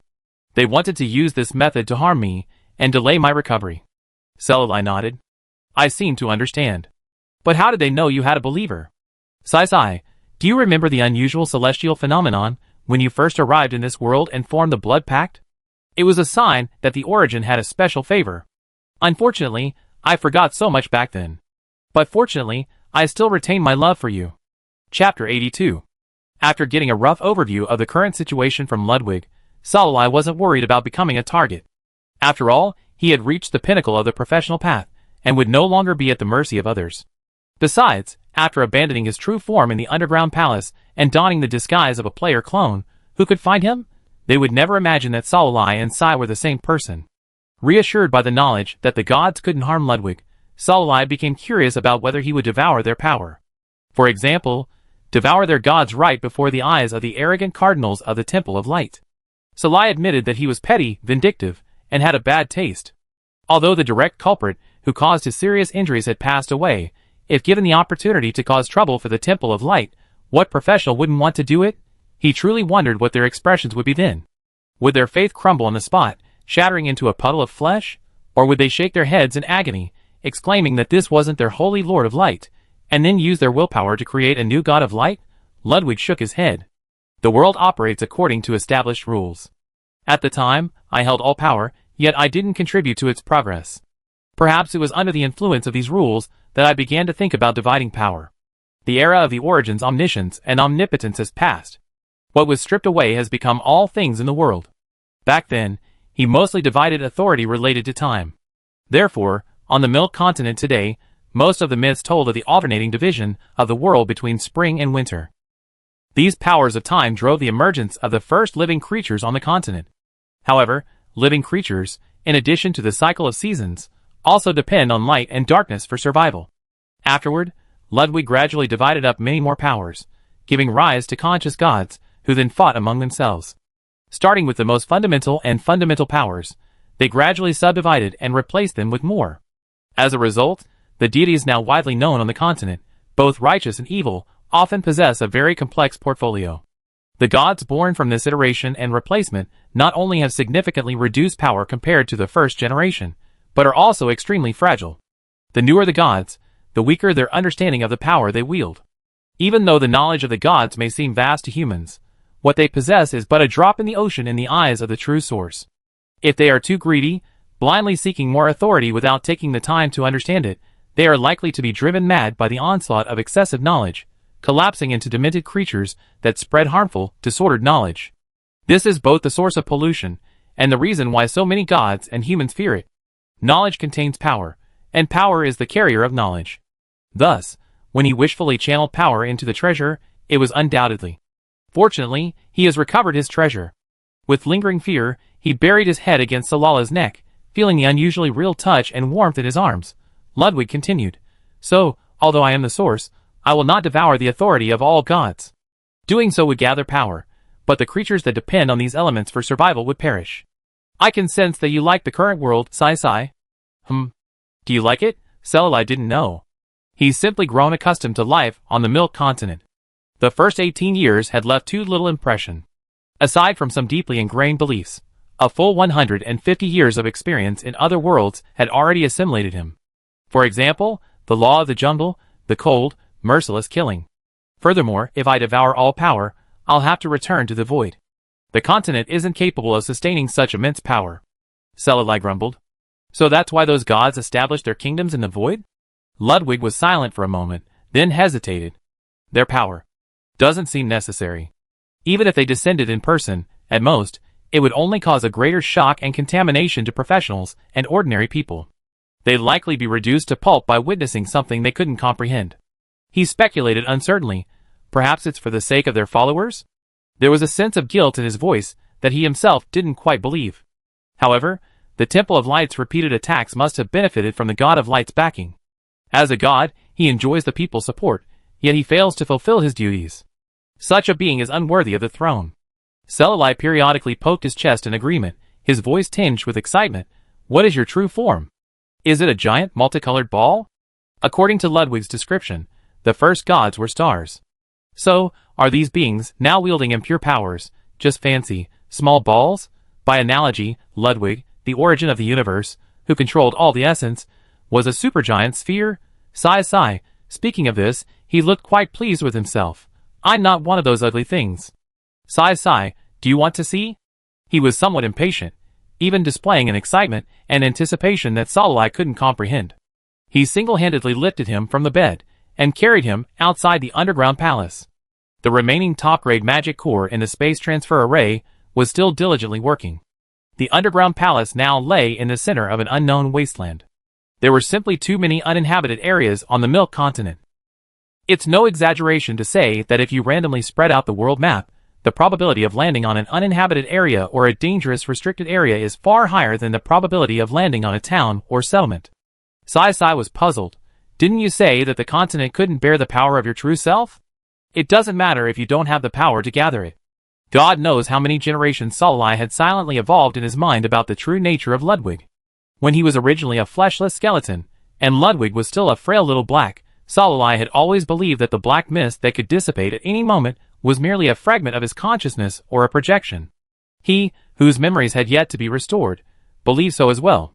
Salala had speculated about his true form, black mist, a tentacle-like octopus, an ugly, indescribable entity, or a multicolored giant planet. But he had never expected a creature so imbued with power and beauty. A dragon. A black dragon, more powerful and beautiful than any recorded in history, without a trace of other colors, yet shimmering with a myriad of colors, rising and falling with every breath. Like the night sky, like the stars. Gazing at him, he could conjure up memories of all the beautiful, eternal things in the world, and he was drawn in, unable to extricate himself. Salala gazed, mesmerized. He raised his hand and gently touched the scales, which felt a chill of inorganic nature, just like the warmth of the tentacles he extended from time to time. His breathing became increasingly rapid. No one could resist a dragon, especially one that was completely his, one that possessed supreme power, yet bowed before him. It was 10,000 times more handsome than the bone dragon he had longed for. Submitting to the gentle force, he was lifted to his back by the breeze, the wind wall serving as a shield. Even at high altitude, he felt no gusts of wind or turbulence. Mountains, rivers, lakes, and seas were all at his feet, inspiring a sense of lofty ambition, as if the world was entirely within his grasp. Salwai unconsciously rose from the dragon's back, shouting, "I'm jumping! Catch me!" Before he finished his words, he leaped. The weightlessness of the rapid descent brought a unique thrill, as if all the tension he'd been holding onto for years had dissipated. At this moment, all he could hear was the whistling wind and the pounding of his heart, pure, peaceful, and far from distraction. Salai closed his eyes and fell into a softness. Ludwig caught him. A voice tinged with fear echoed in his ears. "Cece, how could you disregard your own safety?" "What does it matter?" Salai interrupted, his laughter unstoppable. "You'll catch me." He was absolutely certain. "I yearn for battle," Salai said. A soft whisper was carried by the wind into Ludwig's ears. He flapped his wings, carrying the believers who wanted to vent their frustrations towards the Western continent. He said, "As you wish." The Holy Land. The Holy City of Light, independent of all human kingdoms, and occupying the richest and most privileged lands of the Western continent, is the most powerful and wealthy city in the heart of the continent. The Pope, the Archbishop, the Cardinal, the Paladins, and the countless holy children and servants who serve them. This city is the gathering place of the continent's faith, solemn and awe-inspiring supreme. God loves the world. But within the Holy Land, no one except the clergy may set foot, even if you are the ruler of a nation. Raman is a holy child serving the Archbishop, the lowest of the low in the Holy Land. Yet, even so, he has always been proud of his status as a holy child. For new uniforms every year, a monthly salary of 30 gold. Such conditions are unimaginable to many. What's more, he can also enjoy the finest and most delicious food spontaneously offered by devout believers from all over the world, even if it is left over from the mouths of the great. Had he not been diagnosed with a significant professional talent, he would not have been chosen to become a holy child, escaping a life of poverty and hunger. Wiping the dust off the ceramic tea set for His Eminence, the Cardinal, who had traveled to the Eastern continent, Raman clasped his hands together, and sighed, with heartfelt emotion, "Praise the light." The sky suddenly darkened. He looked up, puzzled. As a place of rising sun, the Holy Land of Light had been as bright as day for decades, devoid of darkness or night. Naturally, there were no celestial phenomena, such as rainy weather, that would obscure the sun and its light. But now, not just Raman. At that moment, everyone in the Holy Land who was not praying emerged from the building, looking up in confusion, then horrified. A terrifying, enormous dragon, its wings brimming with light, emanating a powerful aura and oppression, soared towards the Holy Land. Roar! A deafening roar echoed from the sky, its terrifying power unstoppable. No one could withstand it, their legs buckling as they collapsed to the ground. The Pope, who had hurried over, suffered the same fate. Precious tea sets worth a fortune fell to the ground, and Raman trembled as he gazed at the dragon. Unprecedentedly massive. Compared to it, the towering and magnificent buildings of the Holy Land seemed as small as a child's toy blocks. With a single breath, a dragon's breath, the once thought indestructible defenses quietly shattered. And with it, the transcendental pride of the Holy Land's inhabitants shattered. The glorious statue atop the central temple within the Holy Land, having stood for millennia, collapsed to the ground in a hurricane whipped up by a giant dragon, forged from the most precious and resilient metal and stone, carrying the faith of light across the entire continent. A statue that even 100 supreme beings could not shake, shattered like porcelain at Raman's feet. That was the statue imbued with the very essence of the God of Light. In that instant, the once indestructible faith quietly crumbled. He could not imagine what kind of terrifying, evil being could soar above the King of all gods, the Holy Lord of Light, and transform the land of daylight into eternal night. Was the end of the world coming? It was far more than that caused him to collapse. The tiny silver light on the terrifying dragon's back flickered. Only then did the horrified crowd, unable to move, who could only watch helplessly as this unfolded, realize it was a human who could control such a dragon. Amidst the anguished gazes of the crowd, he raised the bone staff that symbolized evil, corruption, filth, and death. His blazing netherworld fire struck the central temple, leaving an unhealable hole in the clock that had silently ticked through countless ages. Then, they gathered in the air, arrogantly leaving behind a skull-shaped symbol. That was the Sea of the Dead? Chapter 83. The infernal fire raged endlessly, spreading from one point to another. Amidst the unspeakable silence, only the whistling wind and the crackling of burning blazes filled the air. The dragon and the mage departed. They hadn't massacred the Holy Land. It seemed as if they were simply passing through, casually exhaling a breath of dragon's breath to destroy the impenetrable defenses of light. Then, with a careless spell, they left an ugly scar on the central temple. The people of the Holy Land could neither foresee their arrival nor prevent their departure. They were as powerless as a fragile child robbed by a powerful bully, unable to do anything but cry. This shouldn't be the case. Isn't the Temple of Light the most powerful sect? Isn't the Lord of Light the most powerful deity? Why, in the face of such a provocation, was the Pope, known as the demigod of the land, powerless? Or rather, he. What exactly was it? On the day the Holy Land of Light darkened, something else dimmed with it, quietly crumbling. Even though the Pope had stood up and cast a divine prohibition on everyone present, forbidding any discussion of the matter the moment the dragon and the arrogantly laughing mage vanished, anyone with eyes on the continent could still see the terrifying figure soaring toward the Holy Land of Light. Perhaps they hadn't witnessed the effortless destruction of the statue of the God of Light, but they could not ignore the symbol of the sea of undead floating above the Holy Land, long renowned for its holiness. For the professionals who had roamed the continent before the Holy Crusade, a single title suddenly came to mind: the Lord of the Dead. The Lord of the Dead, who had journeyed from the sea of undead to the continent, would leave a mark of the sea of undead behind him wherever he killed with his bone staff, which sent a chilling chill through the air at a mere glance. Arrogant and conceited to the extreme. But didn't he already die at the hands of the Holy Judgment? Could it be that the one who ascended the toping wasteland in that battle where light was defeated by darkness was the necromancer? Those well-informed already knew the identity of the deceased cardinal.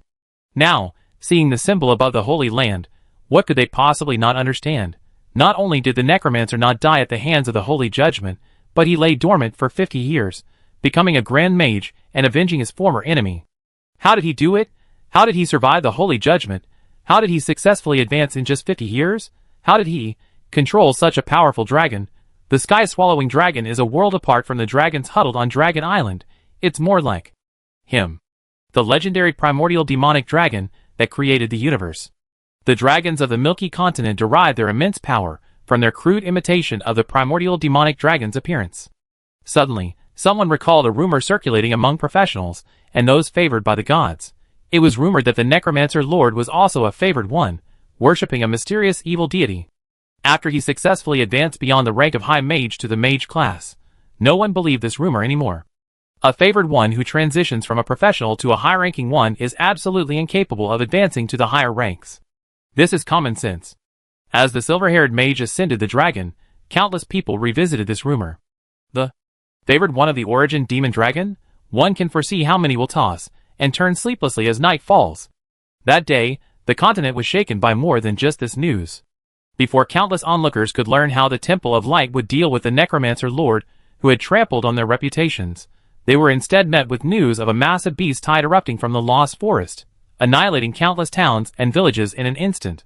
Furthermore, the orcs residing in the Lost Forest perished en masse for unknown reasons, with countless insane individuals escaping the forest and slaughtering countless humans. The forest, the orcs, seemed to have gone mad on this day. The entire Merc continent was in turmoil.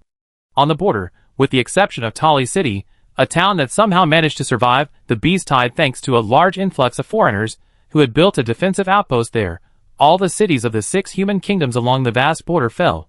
Instantly, a flood of requests for help poured into the Temple of Light, one after another, all requesting paladins, priests, and clerics to support the front lines. However, at this point, half of the Temple of Light's high-end combat forces had been taken away by the cardinals to the Lost Forest to aid the Pantheon's forest priests in purifying the polluted forest and engaging in a fierce battle against the remnants of the Spring Sunshine Rebellion. No, those people were no longer simply followers of the Spring Sunshine Goddess and her family. The cult of the gold coin degraded to the Mother of Desire, once the apostle of love of the Goddess of Eros, and countless other followers of evil gods, both great and small, who were persecuted during the Holy Crusade. At some point, they secretly coalesced into a formidable force. Led by Mara, the former Spring Sunshine Priestess, they used their long-tainted and distorted divine power to form an organization opposing the rule of the Temple of Light. This organization's combat effectiveness was surprisingly strong, so much so that the forces taken away by the Cardinal were trapped in the Lost Forest, unable to escape for a while. If it weren't for the incident between Solai and the dragon, the Temple of Light, with its wealth of talent, could have allocated some of its remaining high-end combat forces to support the border and promote the power and majesty of light.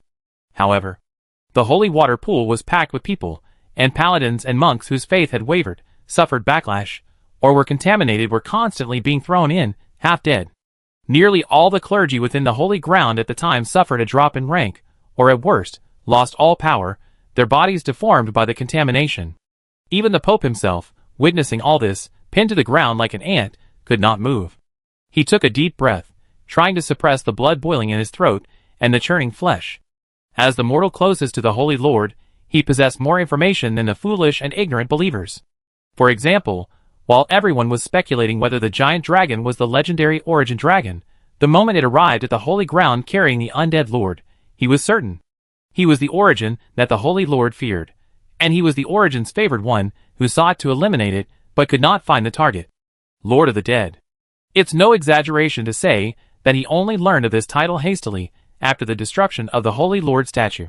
He had once been a mere mage of little note, easily slain by Munger's judgment. No matter how renowned he might have been on the continent, he wasn't worthy of the attention of the almighty Pope. But now, he had reached the level of Grand Mage. Even without the status of a favored one of Origin, his mastery of necromancy and black magic alone was enough to draw the Pope's attention.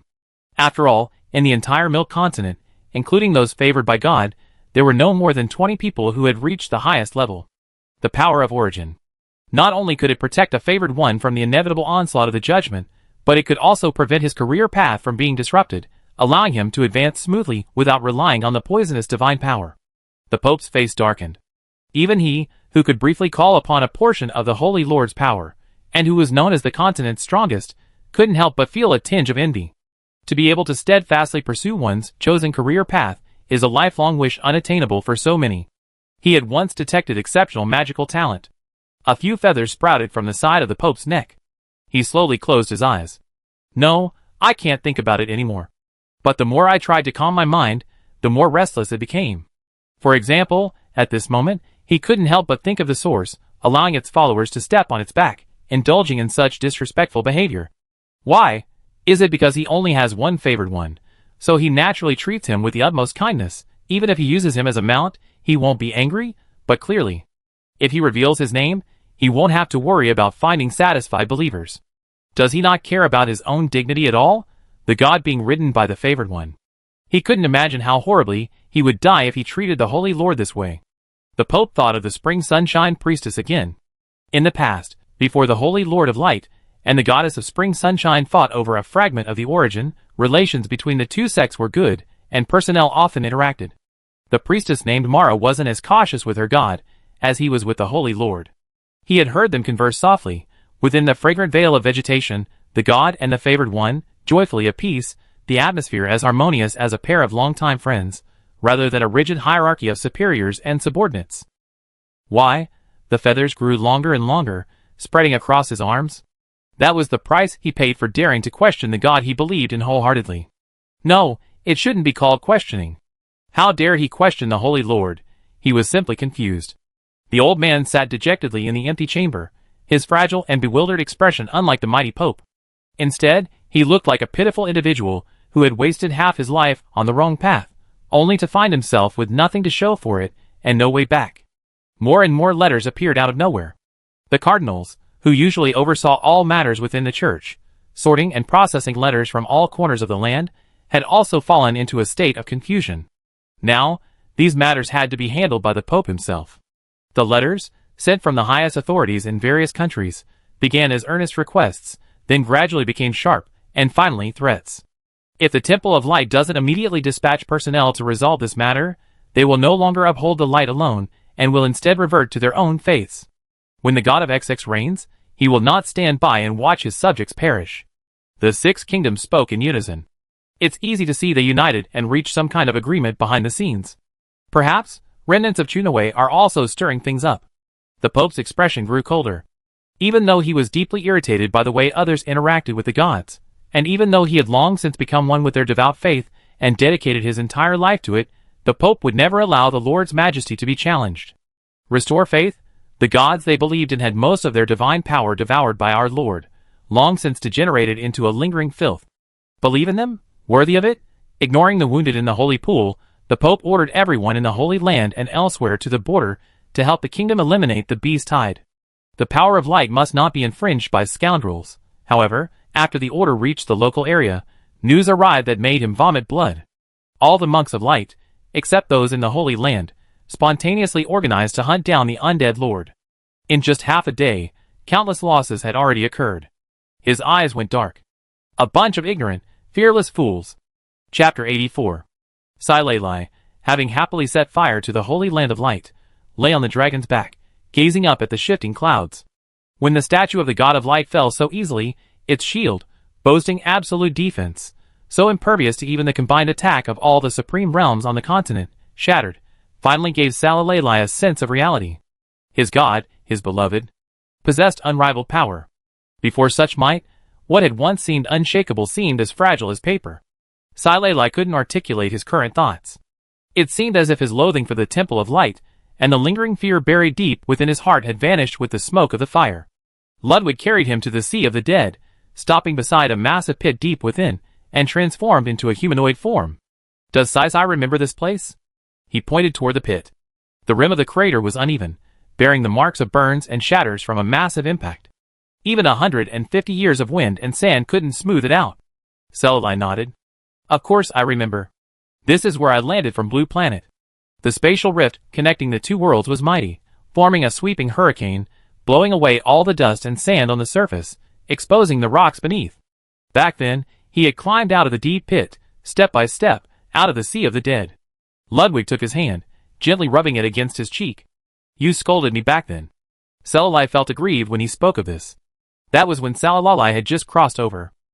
Having finally finished the 3 years of hellish high school, Silalai had even decided what games to play, what anime to watch, and where to travel during this extra-long vacation. In the end, before he could even act on these ideas, he traveled through time. Traveling would have been fine, but arriving in another world and realizing he was no longer human was a given. At that moment, Silalai was devastated. Thinking of this, he couldn't help but grumble. Who told you to sound so annoying back then? It's your honor to be bound to me. Silalai dragged out his voice, repeating what he had said. How could anyone resist cursing him after hearing such words at that moment? Ludwig sighed, shaking his hand. Okay, I was wrong. Let's forget this little unpleasantness. He had originally wanted to use this as an excuse to ask to sleep with Silalai tonight, but... Ludwig pouted bitterly. He quickly changed the subject, not letting Silalai dwell on it. After all, Silalai looked like he was about to explode with rage back then. Though the puffed-up little skeleton was adorable. No matter what he did, or how he looked, he was adorable. He said with a foolish smile, Cece, what do you think? How about building my temple here? Right here in this deep pit, to commemorate our first encounter in this world. Temple? Now that Ludwig has regained all his memories and power, even if he doesn't have godhood authority yet, his status as the origin certainly warrants a temple. Temple statue. All materials and design must be of the finest quality. Only then can it be worthy of him. The temple deep within the Sea of the Dead, while exquisite, is located in such a way that no one comes to worship. So, it would be perfect for him alone in the temple. A temple in a deserted place, and a deity that belongs to a single priest. At this moment, Silalai and Ludwig's thoughts strangely overlapped, though their imagined positions differed. Silalai was excited, suddenly overcome by a sense of responsibility, and the secret thrill of harboring a beautiful woman. He dragged Ludwig along to discuss various details within the temple. Besides the seemingly solemn and dignified sacrificial area, a spacious bed was essential for the temple's interior. Of course, the bed couldn't be the one Ludwig had conjured up in the crypt. It was too soft, he couldn't even move in it. How could he possibly satisfy his divine wife? A firmer bed would be better. Besides the bed, it would be ideal to have a room covered in mirrors right down to the ceiling, allowing reflections from every angle. Ludwig smiled silently, as he listened to his followers' ulterior motives. His Silalai, so thoughtful. From the size of the bed, to the mirror-lined room, and the flowing hot spring pool, Silalai suddenly realized he had been discussing the temple's interior, completely ignoring its exterior, the most crucial aspect of a temple. He coughed strategically. Why was his mind full of that? Stop. He decided to end this frivolous discussion and get down to business. For example, should the temple have a spire or a dome? Should it have towers in addition to the main building? And how many? The two of them had just come up with a rough outline when the ground shook. Something had happened, affecting even the depths of the sea of undead, sending countless undead creatures scattering. Scylla used wind magic to launch himself into the air, gazing towards the deafening roar. A wave of beasts was attacking the city. The wave of beasts, once confined to the outskirts of Tali, had somehow bypassed it and reached the towns near the sea of undead. Judging by the smoke and dust that filled the sky and the overwhelming roar, a conservative estimate put the number at millions. A terrifying number, enough to be called a massive beast tide. They gathered together, unstoppable wherever they passed, crushing town after town before they could even resist. They were about to reach Zig Town, the last town beyond the undead sea. It was also the first novice village for countless players entering the otherworld. He had already seen the glaring white light that marked the death of a player. The beast tide destroyed everything in its path, heading towards the gates of Zig Town. The novice players in Zig Town spontaneously organized themselves, trying to resist the beast tide while calling for help on the world channel. But with players with an average level of no more than 10, their resistance couldn't even make a dent. Their attacks weren't even enough to scratch an itch. Moreover, with beast tidal waves sweeping across the land, most players were busy heading to cities with regional quests to earn contribution points. A mere novice village was doomed, so be it. Besides these pure novices unable to teleport away, who would care? A sense of despair and powerlessness spread throughout everyone, suffocating them. Standing at the forefront of the defenses, Wang Wang looked back at Shiga Town, his gaze passing through the low earthen walls to the end of East Street.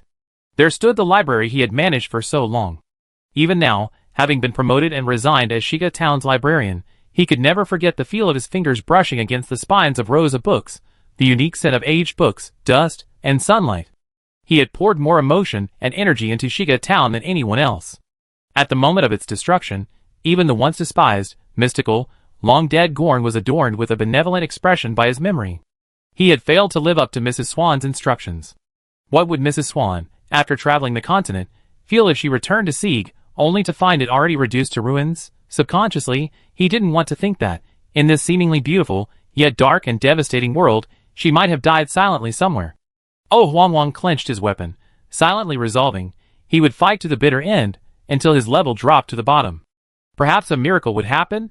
He fantasized about a miracle he didn't even want to believe. The herd drew closer, so close that sand and stones flew in his face, hitting him, and a reminder of HP reduction by 1 repeatedly popped up.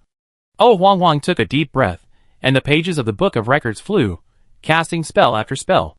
The herd didn't pause for even a second. Some players fled in fear, while others logged off, deciding to wait until the danger was over before logging back online. Just as the harpy's flames were about to fall upon his face, something burst forth from the earth. Millions, countless skeletons, zombies, liches, and ghosts. They suddenly emerged from beneath the endless yellow sand, their attacks swirling with a thick aura of death and corpse poison, halting the beast's advance. They burrowed out of the ground and pounced directly on the vital points, not even glancing at the screaming players, as they charged straight at the beasts, blood spraying everywhere. The headless knight, galloping on a skeletal horse, charged in and out, severing countless beast heads. The blind mage, wielding his ribs as a staff, corrupted everything with his deathly aura. This was the scourge of the undead. Wang Wang turned back abruptly, his neck cracking. His startled gaze met the silver-haired mage, his hands clasped behind his back, enveloped in thick black mist. At that moment, the mage lowered his head, his eyes, dark blue like will-o'-the-wisp, meeting his gaze for a second before a faint, emotionless chuckle escaped his lips. Huh? So short, so soft. The battlefield was so noisy, so boisterous. That short laugh, however, seemed to be imprinted in his mind, repeating itself over and over again. A chilling, freezing feeling arose from the depths of his soul, causing him to tremble unconsciously. He wanted to look away, but he couldn't.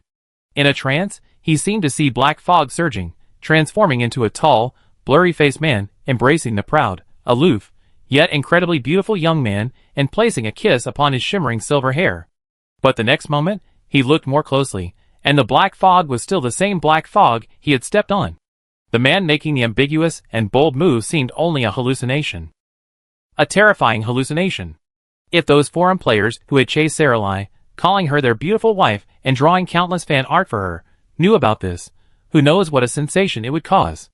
This inopportune thought crossed his mind, and only then did he realize he could look away, could move. Cold sweat had already drenched his back. Terrifying strength. He thought again, unconsciously sighing. He was indeed worthy of being the undead lord he had been living in his diary. The frail, sickly beauty, panting every few steps, was perhaps the player's biggest misunderstanding of him.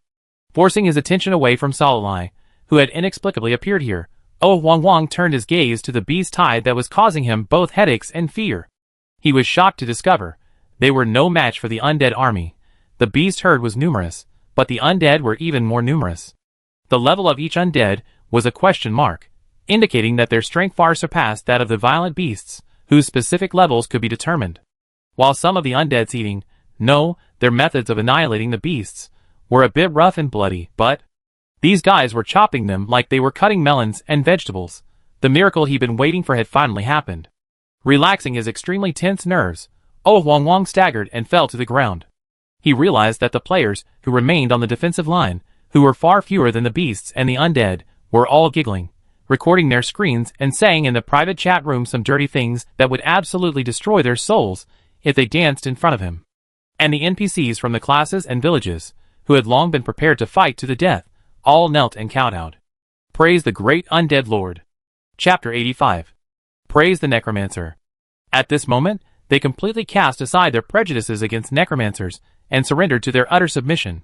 Facing the beast tide, in this crucial moment of life and death, the Temple of Light, known for its radiance across the seas and its eradication of all injustice, did not arrive.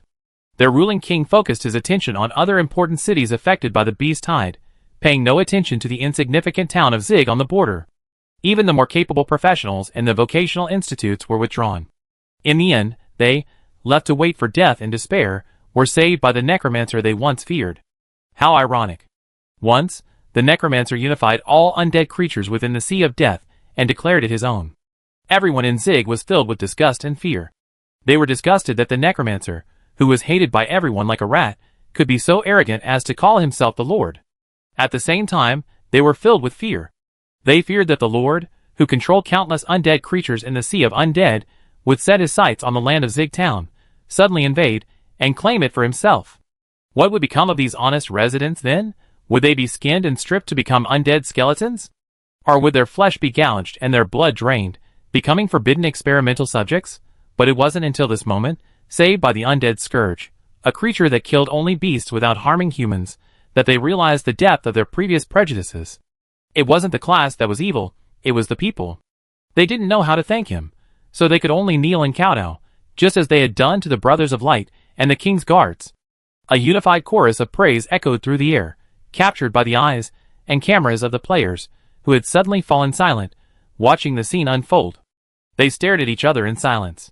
It seemed they were about to witness something truly remarkable. The silver-haired mage, soaring in the air, descended to the ground, a black mist representing evil and filth spreading ominously. Gently but irresistibly, he lifted the kneeling crowd to their feet. As the Lord of the Sea of Undead, I naturally have a responsibility to protect the peace of the villages and towns along the shores of the Sea of Undead. This is my duty, you don't have to do this. Even his voice was gentle. Looking further out beyond the town of Zig, all he saw were ruins. Celuli sighed silently. Did the residents of those places manage to escape before the beast tide arrived? Perhaps the powerful and professionals could use the teleportation array to reach a safer place. But what about the common people? Will they simply perish at the feet of the beasts, or are there still survivors? Celuli admitted that no matter how cold-blooded he had been shaped by the indifferent world, his previous 18 years of education had prevented him from standing by and watching lives slip away when he could. So, the well-fed undead army set out again, advancing further into the ruins, searching for any survivor still breathing. No creature is better at this than the undead. Luna hid in the gap created by the collapse of 2 brick walls, her mouth tightly covered. Even though her whole body trembled and her tears pooled in a pool, she dared not utter a single sob. Even though she was only 5 years old, even though she had been pampered and cried at the slightest displeasure. She had thought her mother was her eternal support, but when the wolf broke through the door and bit her mother's head and throat, Luna realized how fragile her support was. Fragile, easily destroyed. Yet also incredibly resilient, sacrificing his own life for hers. Tears fell to the ground, scattering dust. She no longer had a mother. Outside the crevice, scattered monsters, separated from the main beast herd and stranded in the ruins of the town to harvest lives, scurried through the streets and alleys, their cries of despair and the sounds of gnawing flesh and bones echoing from time to time. The smell of blood mingled with the howling wind, and Luna shivered. Outside the crevice in the low wall, another crackling sound rang out, like the scraping of the soles of some clumsy monster's feet against the masonry. She wondered what kind of monster this time. Even though she had already pressed against the innermost solid wall, Luna couldn't help but shrink back, curling into a smaller ball, as if that offered her a sense of security. The footsteps stopped at the crevice. Luna held her breath, her nerves pounding with anxiety. Crack, crack. A pair of pale skeletal hands clawed at the crack. Hair and blood from an unknown creature clung to the joints between their fingers, revealing the actions of their owner. Crack. The crack widened, and light from outside shone through, illuminating Luna's terrified and desperate eyes. She saw clearly what lay beyond, an undead skeleton, its ghostly eyes flickering with ghostly light. Behind the skeleton lay numerous undead creatures, both named and unnamed. Each of them held a human, either seriously injured or unconscious, struggling. Living beings. What was the difference between falling into the hands of a skeleton and falling into the hands of a demonic beast? Luna could no longer contain her long-suppressed grief. She cried and struggled, but a frail child's strength was no match for the undead. She was captured and taken away. The moment she saw daylight, Luna discovered that the entire city had been overrun by a vast army of undead creatures, seemingly from nowhere. Wandering monsters were being brutally devoured, and Luna foresaw her own fate in their wake. A headless knight, mounted on a towering skeletal steed, rode forward, a little girl sitting obediently on his back. Luna's eyes met hers. It was her playmate, Anna. Luna cried out in despair, "Anna, have you also been captured by the evil undead? Are we to perish together at their hands?" Anna blinked, then, before Luna's astonishment, boldly grasped the headless knight's coat and shook it. "Can I come with you, Luna?" she asked. The knight actually rode up to Luna, lifted her up, and placed her on his back alongside Anna. Luna's eyes widened. "Undead creatures actually listen to you?" Anna shook her head, looking somewhat relaxed and content. "Don't be afraid, Luna. They're not bad people. They're here to save us." Luna gave a look that said, "Are you crazy?" However, as she sat on her somewhat uncomfortable bone horse, Luna realized that the undead creatures were actually saving people. They dug out still-breathing survivors buried deep underground from the mouths of beasts and from the collapsed masonry, joining the ever-growing group. Until finally, the entire town was deserted. The bustling undead carried people on their backs, heading towards their common destination. Sig Town. In the open space before the town walls, countless makeshift treatment centers had been set up, busily receiving wave after wave of survivors plundered by the undead from various locations. A thin, mushy stew simmered in a large cauldron set up in the open space. Each pot was carried by a spontaneously organized group of residents to the shattered survivors, whose worldviews were deeply shaken. As they tended to their wounds, with the help of warlocks and players, they explained the greatness, selflessness, and kindness of the necromancer, who had brought the undead scourge to an end. And so, everyone knew that the strange undead creatures were driven by the great necromancer Lord Solai to rescue them. The clash between reality and years of indoctrination left them speechless. They say necromancers are evil and unscrupulous. But the warm porridge that warmed their mouths and stomachs was brewed by the necromancer's orders. The herbs applied to their wounds were harvested by the necromancer's staff. Even the ones who saved them from the beasts were the undead creatures they had once shunned. If this was evil, then what about the inaction of the Temple of Light, and the nobles who abandoned the city and fled? Could it be that their actions were, in fact, good? Before the bewildered crowd could comprehend the situation, an uproar erupted. A blazing, overwhelming light shone from above, striking the skeleton cradling the limp child, leaving charred marks. The bony hand snapped, the child fell, and the already injured and broken legs were impacted again, making a crisp crack. "How dare you betray the light and mingle with evil undead creatures?" The beast tide dissipated, the wounded were rescued, and everything was improving. Now, the one whom they had silently pleaded for in despair, but received no response. The monks of light finally arrived. Their holy robes remained as flawless white as ever, their golden hair glaring in the sunlight. Their expressions were as arrogant and defiant as ever. They had finally arrived. As soon as they attacked, they turned their attention to the undead who had saved their lives. It was disgusting. Where is the light when we need it? If it doesn't care about us, ordinary, powerless people, then why should we respect it? Someone in the crowd shouted angrily, and in an instant, the crowd erupted in fury. "You hypocritical creatures, get out! What are you to do to them?" It was the undead creatures who saved our lives. Never having been treated like this before, the monks of light were furious. You, bewitched by the necromancer, are beyond redemption. Along with these filthy undead creatures, vanish. The holy light rose brilliantly, but before they could react, it was engulfed by a thin cloud of black smoke. The silver-haired wizard, who had appeared behind them out of nowhere, appeared half-smiled. With a snap of his fingers, black smoke emanating the Grand Mage's supreme power condensed into a giant hand, slapping each of their immobilized faces. Paw paw paw paw. The slapping sounded remarkably crisp, eerily filling the empty space with hearty laughter. Laughing and laughing, someone suddenly began, but the laughter, venting their disgust, became a chorus of hundreds. It was an ancient hymn, praising the wise Lord for defeating the forces of evil and bringing happiness to the people under his rule. They were singing, praising the incarnation of evil for defeating them, the symbols of light. Tian Gang, a mouthful of thick blood spurted out, and one monk was practically pissed off to death. Of course, it was also possible that they had been slapped to death. After all, a slap from the Grand Mage was more than a group of weak bishops and priests could withstand. Oh, such fragile bodies, Celali thought, smiling as he admired the monk's expressions of unspoken anger. Some even showed signs of physical abnormalities, seemingly on the verge of a transmutation. To prevent this useless bunch from polluting the environment, Salalai kindly decided to send them into the Lord's arms. The Dharma followed his heart, and his giant hands clenched. The song of praise ended, and there was a burst of enthusiastic applause. Well done! Well done! They cheered. The cheers continued for a long time, eventually evolving into heartfelt pleas. We voluntarily become subjects of the Necromancer Lord. Please bless us forever. The countless prayers were faithfully recorded through the player's camera. Chapter 86. NPCs want to become subjects of Salala? The players who remained behind, busying themselves, exchanged glances, each seeing incredulous surprise in the other's eyes. Someone couldn't help but sigh, this game is so realistic. Even in areas without quests, the plot automatically evolves. What a high-end server it must be to achieve that. Except for Oh Huang Wang, the remaining players were all newcomers. Having just entered the novice village, they were at their peak of excitement exploring the entire game map. Therefore, even though the Bee's siege and subsequent rescue efforts hadn't triggered any quests or rewards, they were still enthusiastic about it.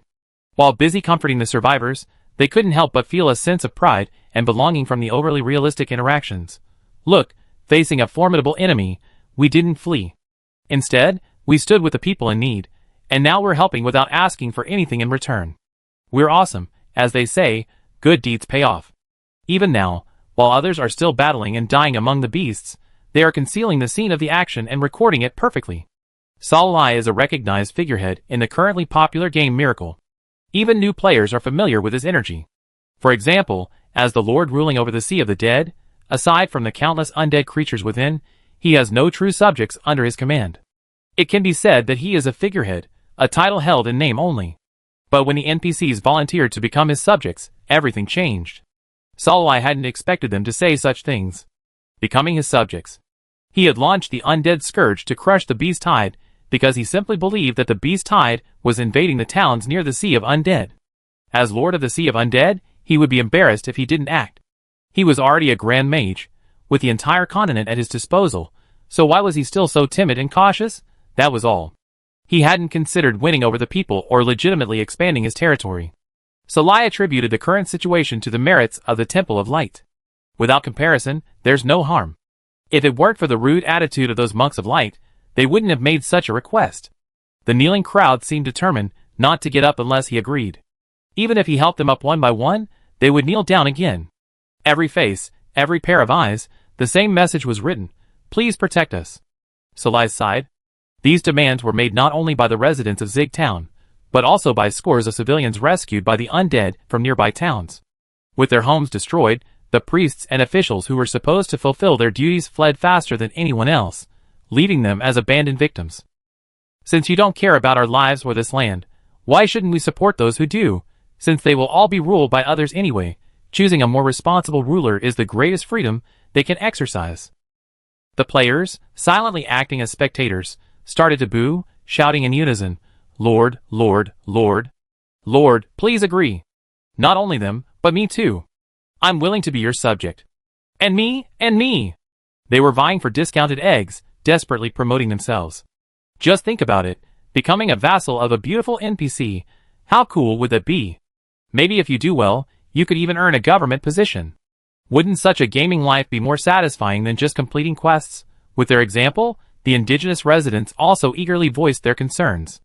Salai was thus forced to assume the mantle, inexplicably becoming the lord of Zig, Ovi, Farah, and all the villages within it. This wasn't recognized by the kingdom or the Temple of Light. But then again, some Supreme Realm professionals, who weren't affiliated with official powers, often designated their personal territories within 100 miles of their frequented areas. So, as a Grand Mage and Necromancer Lord, it only makes sense for Salai to rule all the towns surrounding the Sea of the Dead, right? The mayor of Zig said this, as if he were getting on board first and buying the ticket later. In that case, continuing to refuse would be too hypocritical. Salai smiled helplessly, once again soaring through the air amidst the black mist. Using a simple magical trick, he carried his voice far into the distance. I, the undead Lord Salala, hereby declare today that the 3 towns of Zig, Ovi, and Farah, surrounding the Sea of the Dead, along with all the villages, lands, and inhabitants under their jurisdiction, are mine. In this territory, the light is forbidden. All teleportation arrays within these 3 areas are prohibited to those belonging to the Temple of Light and the Pantheon.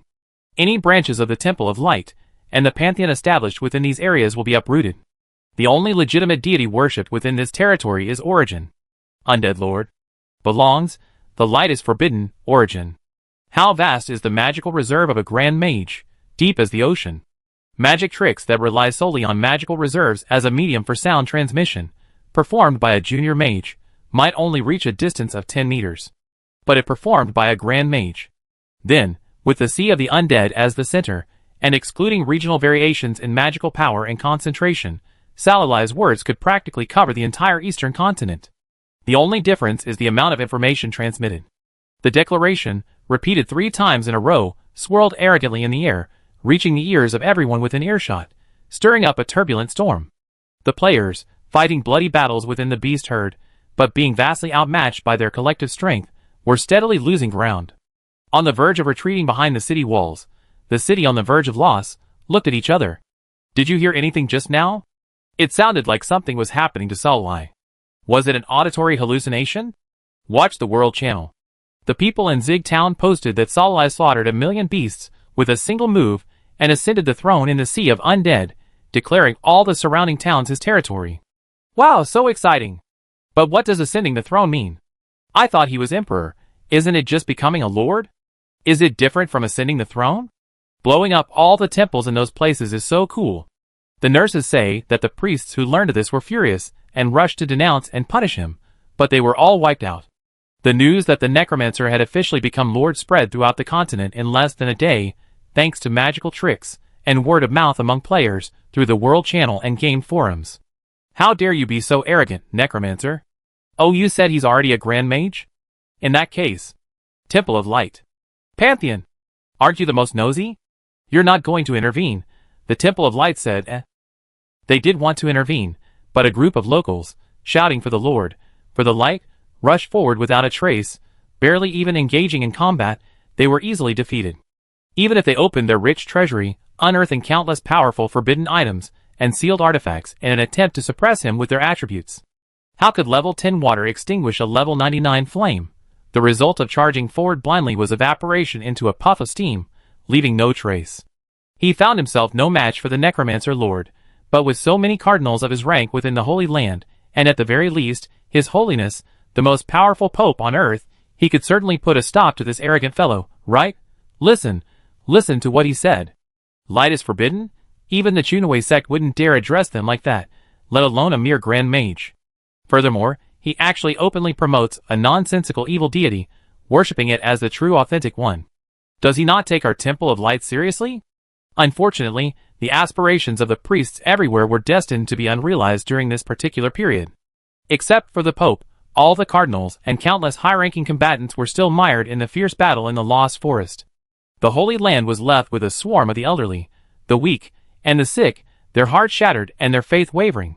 Those with mild symptoms were plucked out by the Pope, who was swamped dealing with the return goods threats from the 6 kingdoms. Either heading to the capital to negotiate, or fighting on the front lines, he had no energy to care about the losses of a mere 3 towns. While the Grand Magister's actions were a slap in their faces, compared to losing their exclusive position within the Six Kingdoms, the vast treasures they received, the exclusive right to select the most gifted, and even more tangible and intangible wealth and benefits. They simply couldn't spare the time to govern Salala. As for the Pantheon, the forest god and his remaining followers were suffering.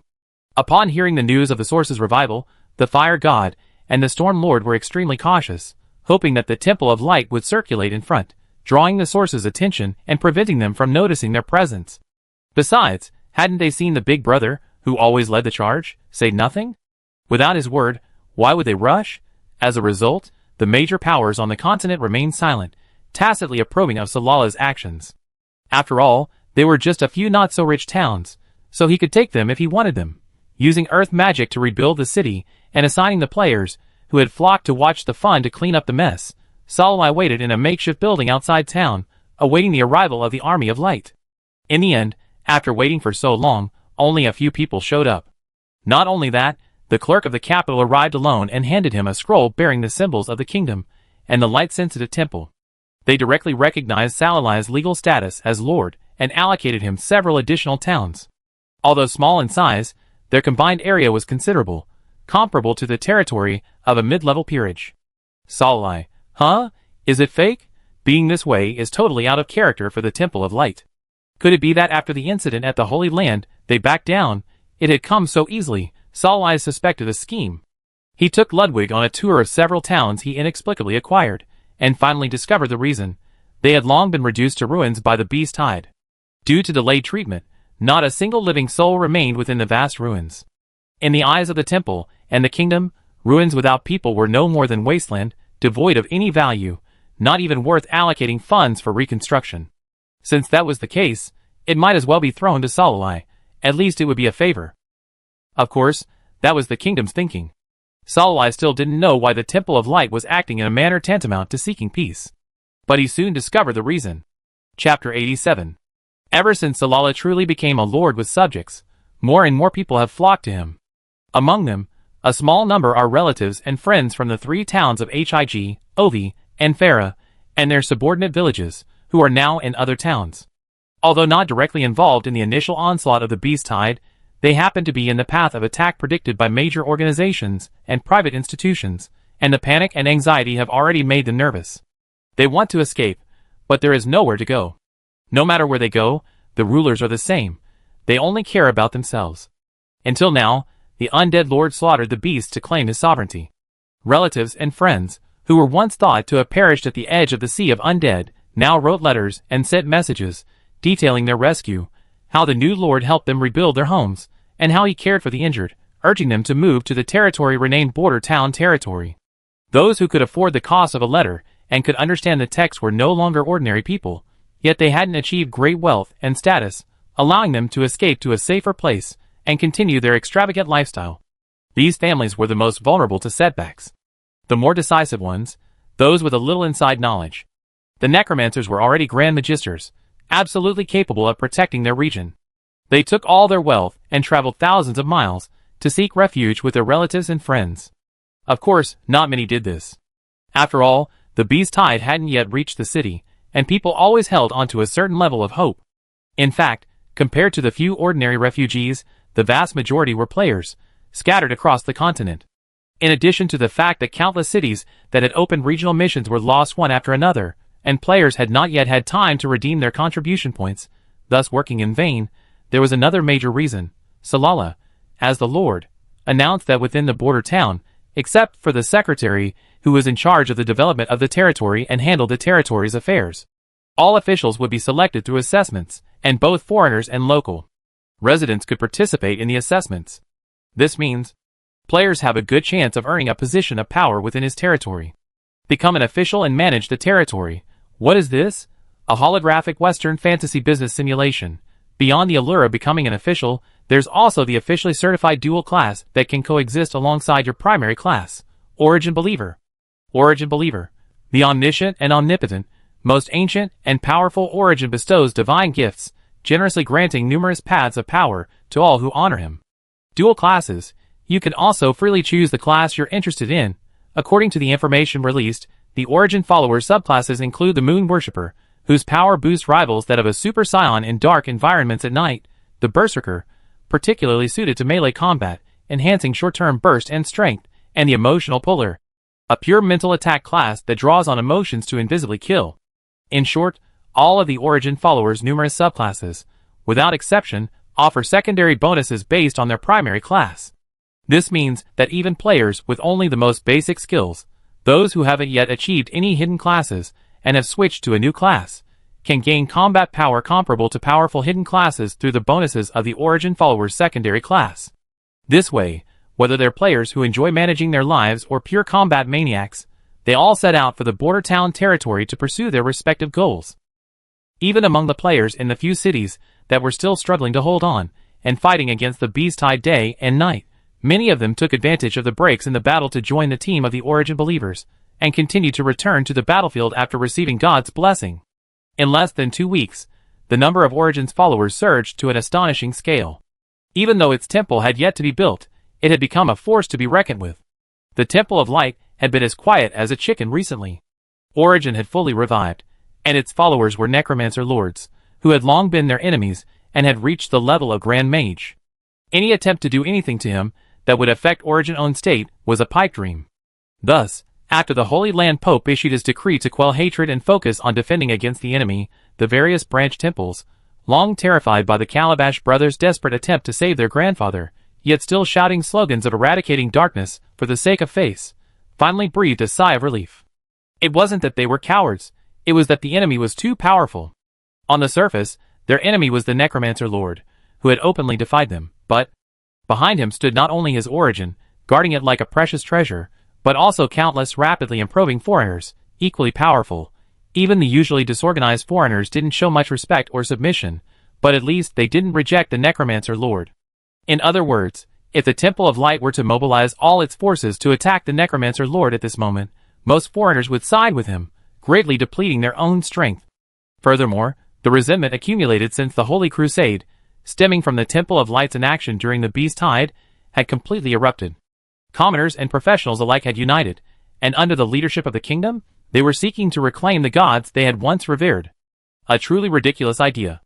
Of the miscellaneous gods they worshipped, the stronger ones were attacked by the Holy Lord himself, while the weaker ones perished under the iron cavalry of the Holy Temple, and were already dead beyond death. How could they possibly respond to them?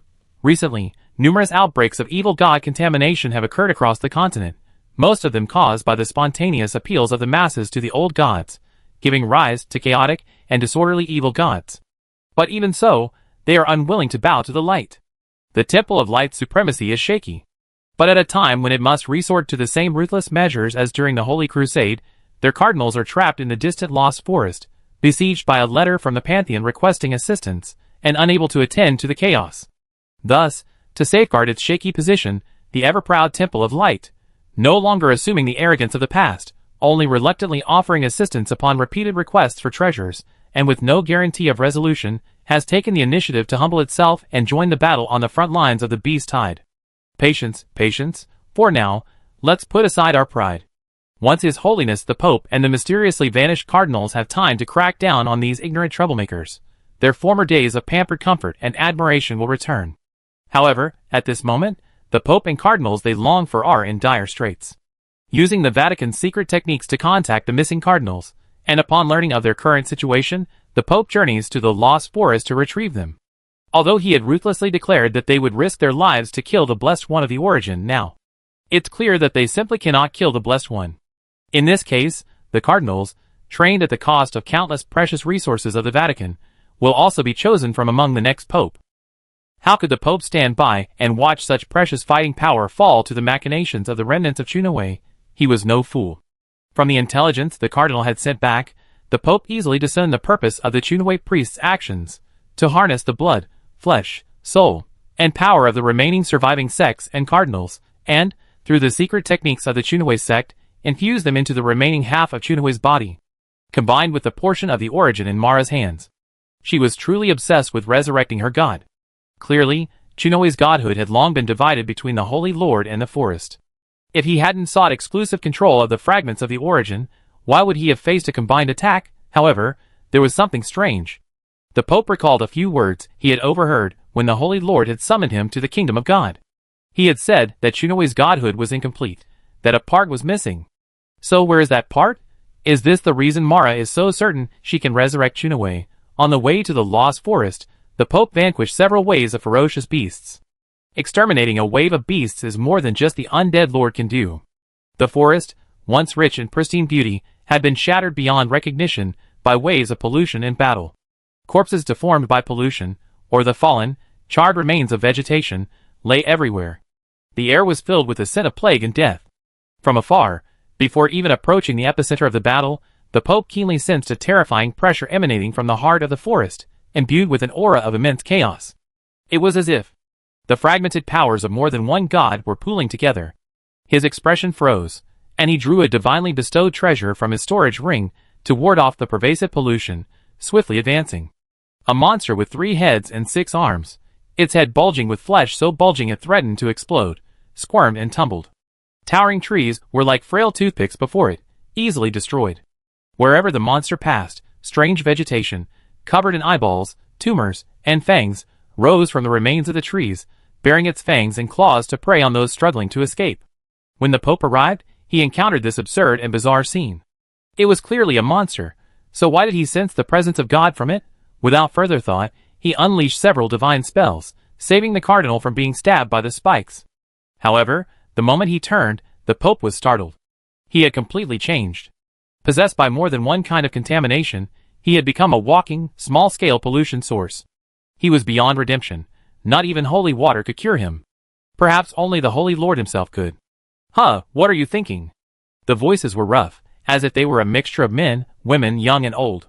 He looked in the direction of the voice, only to see the opening and closing holes in the hollow features of the wooden figure. From the distribution of the features, he could vaguely discern the shadow of an old friend. Priestess of Spring Sunshine, Mara. If that was her, then this monster. How is it? Is my lord's new appearance majestic? She seemed to be showing off. This thing, indeed, was the resurrected Spring Sunshine. At some point, wriggling nematode-like vines had bound him tightly, dragging him to the mindless monster, obsessed with slaughter and feeding. The concentration of pollution was so great that even with the divine gift, countless growths sprouted from his body. Mara, what have you done?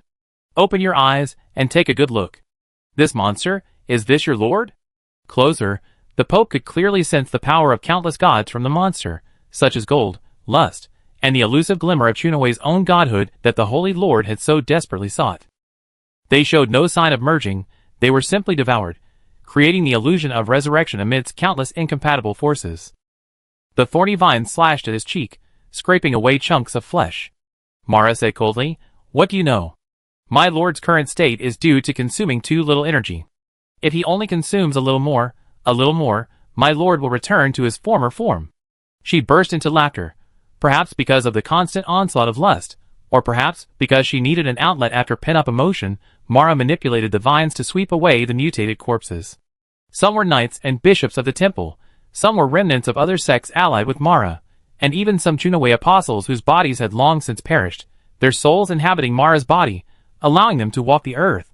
Friend or foe, Mara manipulated them all into the monster's mouth, watching with utmost tenderness as it devoured.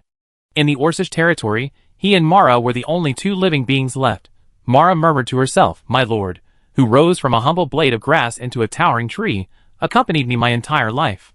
To save me from death, he risked his life to gain power, leaving behind a piece of godhood for a humble me. How could I accept such a kind lord being insulted by a shameless person, just because he possessed a coveted treasure?" She turned her head and smiled foolishly. "Tell me, if I devour you, will your lord save you?" Chapter 88. Tell me, if I devour you, will your lord come to save you? No. He answered this in his mind with remarkable calmness. Power of light. A light curtain imbued with a portion of the God of Light's divine power suddenly emerged, melting the vines bound to the Pope's body, while also blocking the piercing blow piercing his heart. If he was not mistaken, in order to resurrect Chunoe, Mara had already stripped away the fragment of the godhood Chunoe had gifted her, and returned it to him. Therefore, this attack imbued with the power of light would never be possible for her. The smoke cleared, revealing Mara unharmed. How could it be? The Pope's gaze slowly shifted, restoring the monster that had shielded it from the fatal blow. The blow had left a disgusting wound on its body, but it wasn't fatal. Countless tentacles clung to the wound, slowly repairing it. Even without consciousness. Will it still protect you? If one strike fails, he strikes again.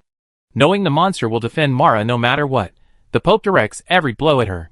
Meanwhile, the magic circle hidden in his chest, a means of communicating with the Holy Lord in emergencies, grows hotter with each casual movement, threatening to singe his flesh. He shuffles to avoid the blow, speaking with remarkable speed. Holy Lord, Chinaway is wounded, unconscious, or has consumed a fragment of the origin. Please come. Yes, he will not save him. But he also clearly understands the Holy Lord's complex feelings toward the origin. A fear of him, yet a yearning for his power. So, upon hearing this news, he will surely come. In the center of the Sea of the Dead, Salai uses the player's tribute. Using the materials he had obtained, he and Ludwig built the temple together. With the aid of magic and divine power, construction was an incredibly easy task. Due to the special properties of the magical materials, he didn't even need to consider the stability of the foundation or the conformity of the structure to physical principles. He simply needed to freely sketch out the magnificent blueprint in his mind. The once deep pit had been filled, and now stood the exceptionally magnificent temple. Adding the final strokes of the magic circle to the altar next to the temple, where the statue rested, Salai breathed a sigh of relief. Now, all that remains is the decoration of the temple's interior. A tentacle floated over to wipe the non-existent sweat from his forehead. With a few casual movements, it was about to reach through the tightly wrapped collar. Caught? Salai pinched the unruly tentacle and glared at him. Ludwig, several steps behind him, appeared serious, his face stern, as if intently examining the altar's layout. However, the tentacles extending from his lower body displayed a playful, restless air, a stark contrast to their owner's outward appearance. Pretending. He looked at him with a remarkably innocent air. I didn't mean to do this. It was just moving around on its own. You can't blame me, Sai. Salai snorted and was about to say something when the sky suddenly darkened, and the divine might dissipated from the forest. The tentacle, peacefully held in his palm, suddenly exerted force, gently yet swiftly pulling him to his side. Gazing towards the lost forest, Ludwig whispered, that place has a very disgusting, foul smell, and a aura of light. Want to go see it? Ludwig was eager to try. I want to devour it.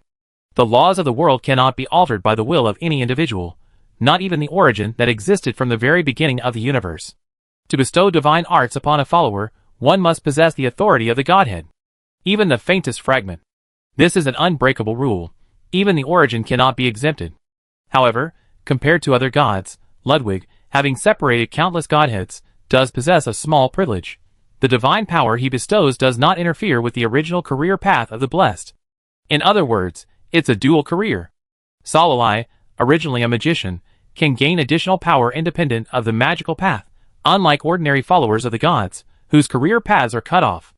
After realizing this, Ludwig longed to devour several portions of the Godhead's authority, re-refining and combining them into a pure and harmless new power, and then bless Salai.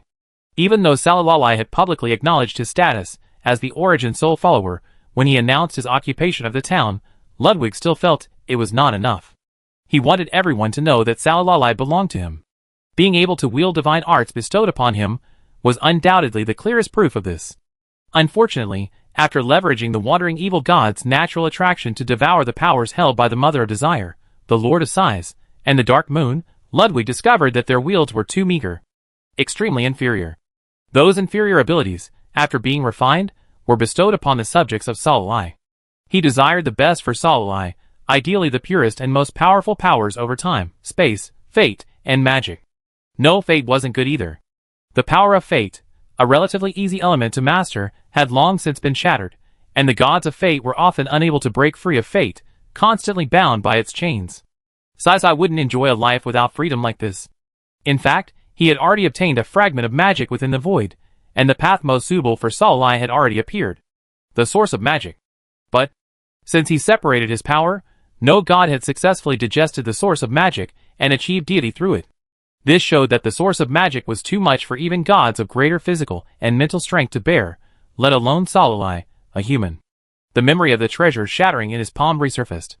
Back then, a miracle had occurred, and another world had inadvertently absorbed his soul and nurtured it.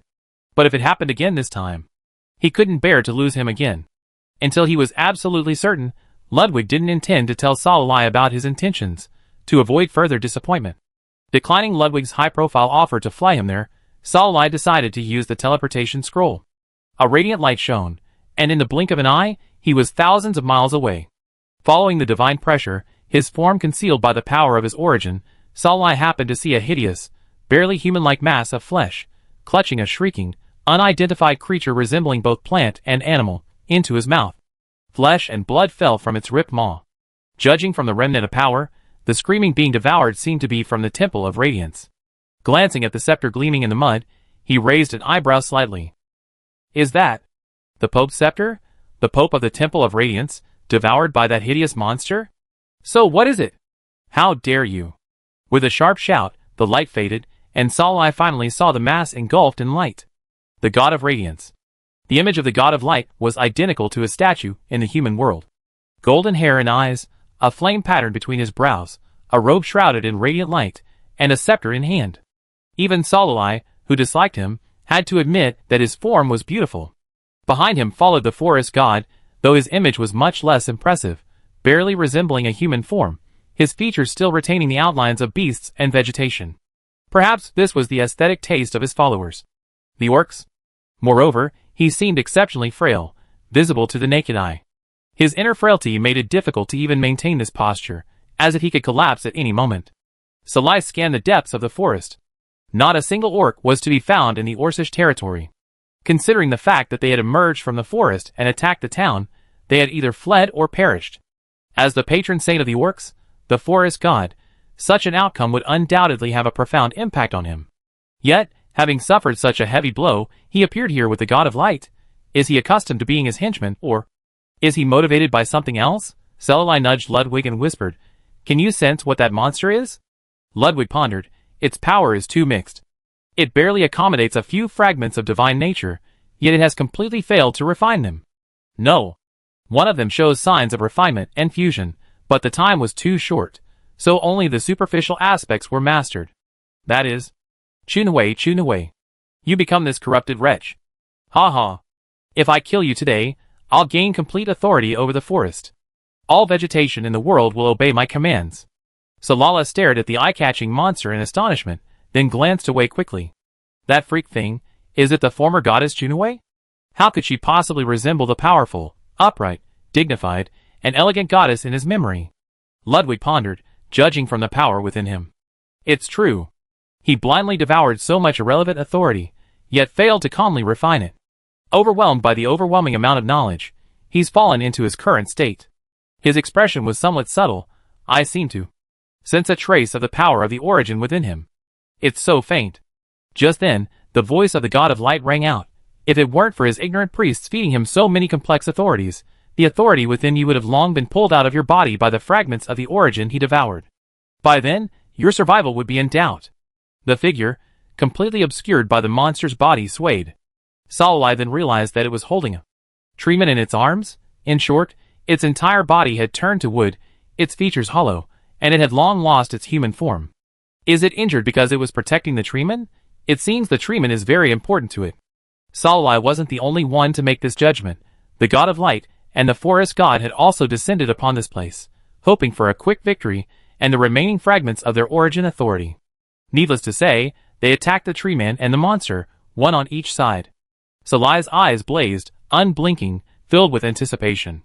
Though their movements were restrained for some unknown reason, aside from a few shimmering breaths of energy from the Divine Kingdom's arrival, the noise their battle made was no louder than when he fought Munger. But this was, after all, a battle between gods. He hadn't imagined witnessing a divine battle, even a small one, before his eyes.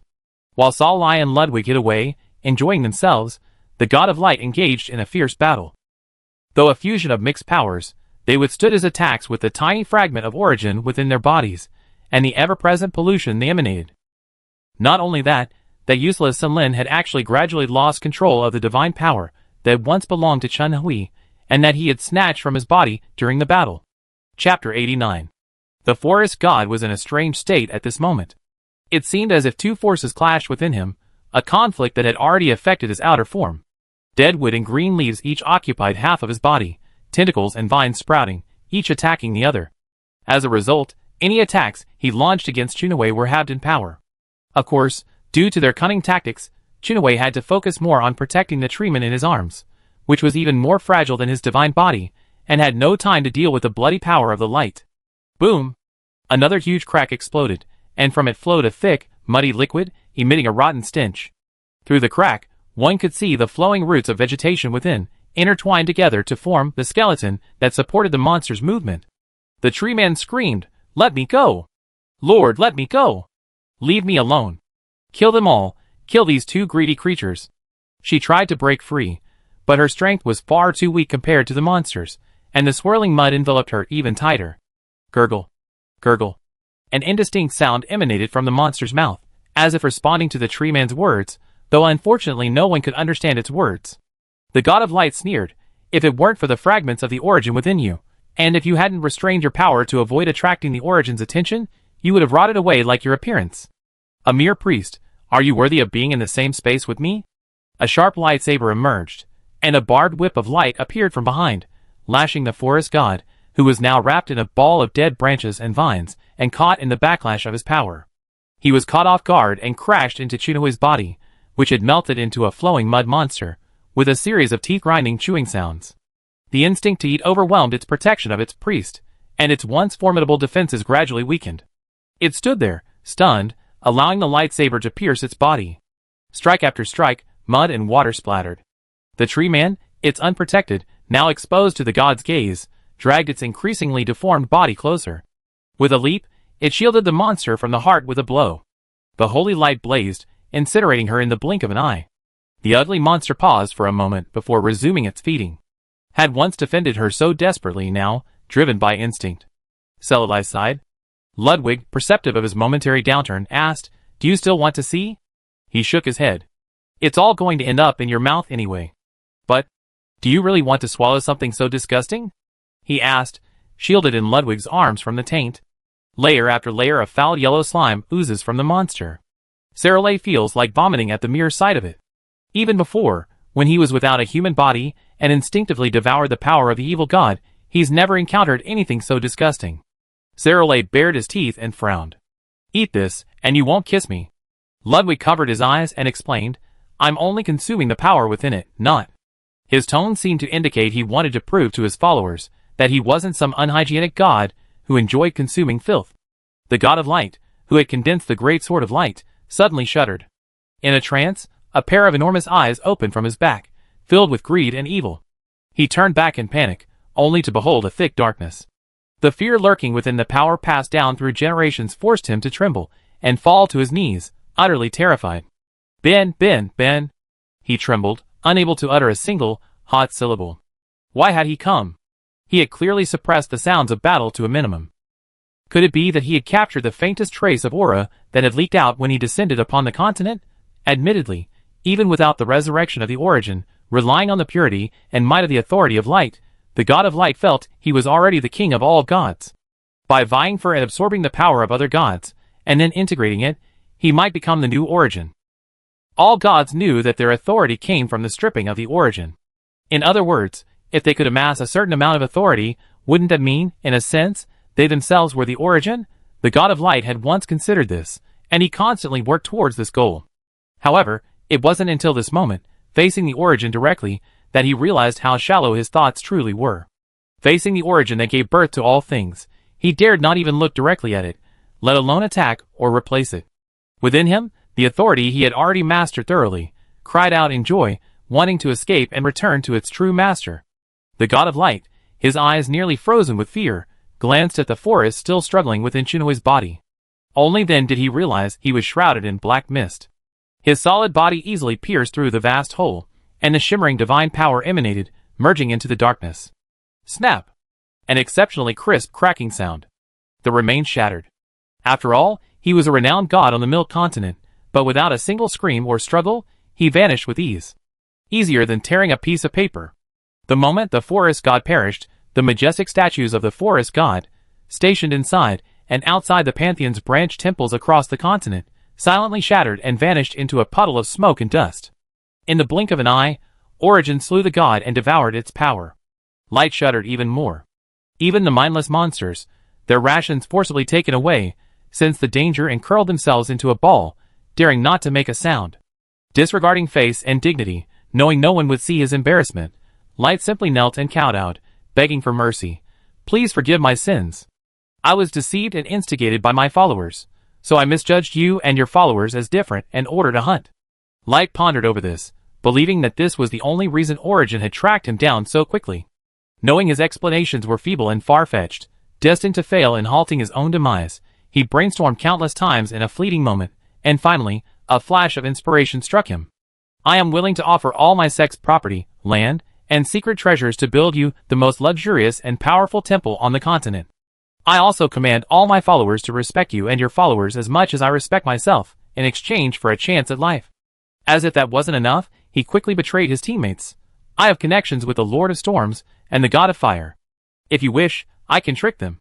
Call them out, so you don't have to bother searching for them. You see? He practically said, if you let me go, I'll not only provide money and labor, but also help find delicious snacks. Salulai was stunned. He had never imagined the God of Light could be so shameless. His actions were no different from those of a traitor.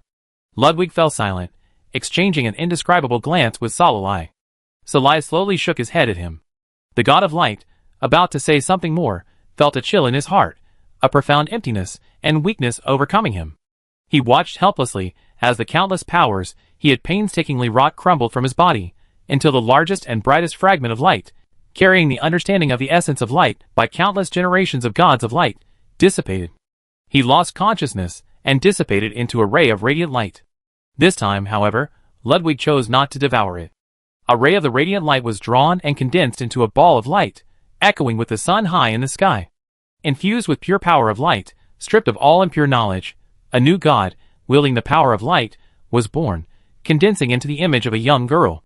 At the same moment, the handsome, proud statue of the Temple of Light quietly transformed, the cycle of deities ending silently and unnoticed. The faithful remained unaware, merely puzzled by the sudden shift in the Holy Lord's image.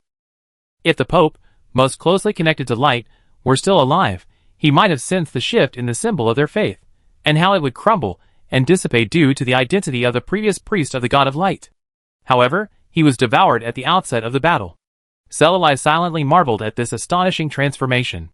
Light, the most unique of the continent's fundamental elements, naturally attracts the worship and awe of all. Thus, when one God of Light falls, countless more will be born. To prevent the panic caused by the absence of light during the birth of the new light, Ludwig decided to act decisively, using the power of light in his hands to bring forth a new light. The newly born God of Light cast aside the subtle influence of mixed authority and knowledge on his own thoughts and actions, like a blank slate, allowing the true nature to draw its own strokes. Justice, selflessness, universal love, a heart for all. I will follow your teachings and live them forever. Sunlight transformed into arrows, and wherever the light touched, chaos and strife dissipated. Arrows rained down on the raging beasts before each city, cleansing their souls of the taint infused by human evil. The attack that was about to strike the crumbling city walls suddenly dissipated. Countless deformed monsters returned to their original form, with the teeth-grinding sound of bones shifting. At that moment, the defenders, already prepared to fight to the bitter end, suddenly felt a warm glow, healing all their wounds and fatigue. By the time they regained consciousness from the comfort of returning to their mother's womb, the endless tide of beasts had already retreated, leaving only the long, lingering cloud of dust as they retreated back into the forest. Guzzle. Seeing that the darkness, emanating a terrifying aura, wasn't paying attention to it, the monster quietly shifted its massive body, attempting to escape. After cautiously moving a dozen steps, the monster suddenly felt a weight build up. Its eyes darted from its face to its back, finally realizing that wisps of black mist had already enveloped it. Guzzle. If the bodies of the forest god and the God of Light were as fragile as paper, then the monster's already tattered body, poised to explode sooner or later due to the chaotic power within it, was like a pile of fine powder, briefly gathered together, then dispersed with the wind. The seemingly light, ethereal black mist swirled, ripping the monster's body into pieces. Before the blood and mud could splatter towards Salulai, a transparent barrier rose, firmly blocking them out. A gentle breeze swept away the filth, bringing freshness. The clean fragments that drifted from the monster's tumbling body also merged into the darkness. Ludwig materialized, leaning in front of him, wrapping his arms around his waist and saying, "Sigh, smell it. It's fragrant, not impure at all." Salai, eh? A spatial rift opened, revealing another figure imbued with divine power. Observer of fate, meeting the origin. Chapter 90. Observer of Fate, Meet the Origin. The barrier that shielded him from direct divine contamination and pressure rose again. Salih peeked out from behind Ludwig, curiously examining the god, who half knelt on the ground with exceptional respect. He said he was the observer of fate. Does that mean he wields authority over fate? Salih glanced at his half-bandaged body, then couldn't help but glance again. It seems a bit different from the appearance of the fate-oriented god I imagined. The Book of Fate slowly rose from his chest. Now it feels right. Observing his reaction, Ludwig chuckled and rubbed his head, which rested on his shoulder. Sai is so cute, the Fate Observer spoke. According to the records in the Book of Fate, having devoured so many fragmented powers and lost his mind, Chunwei will engage in a fierce battle with the forest god and the god of light from the lower realms, causing the continent to suffer a triple blow: a beast tide, a divine war, and pollution. In this attack, the continent's structure will shift, and many forces will be reshuffled.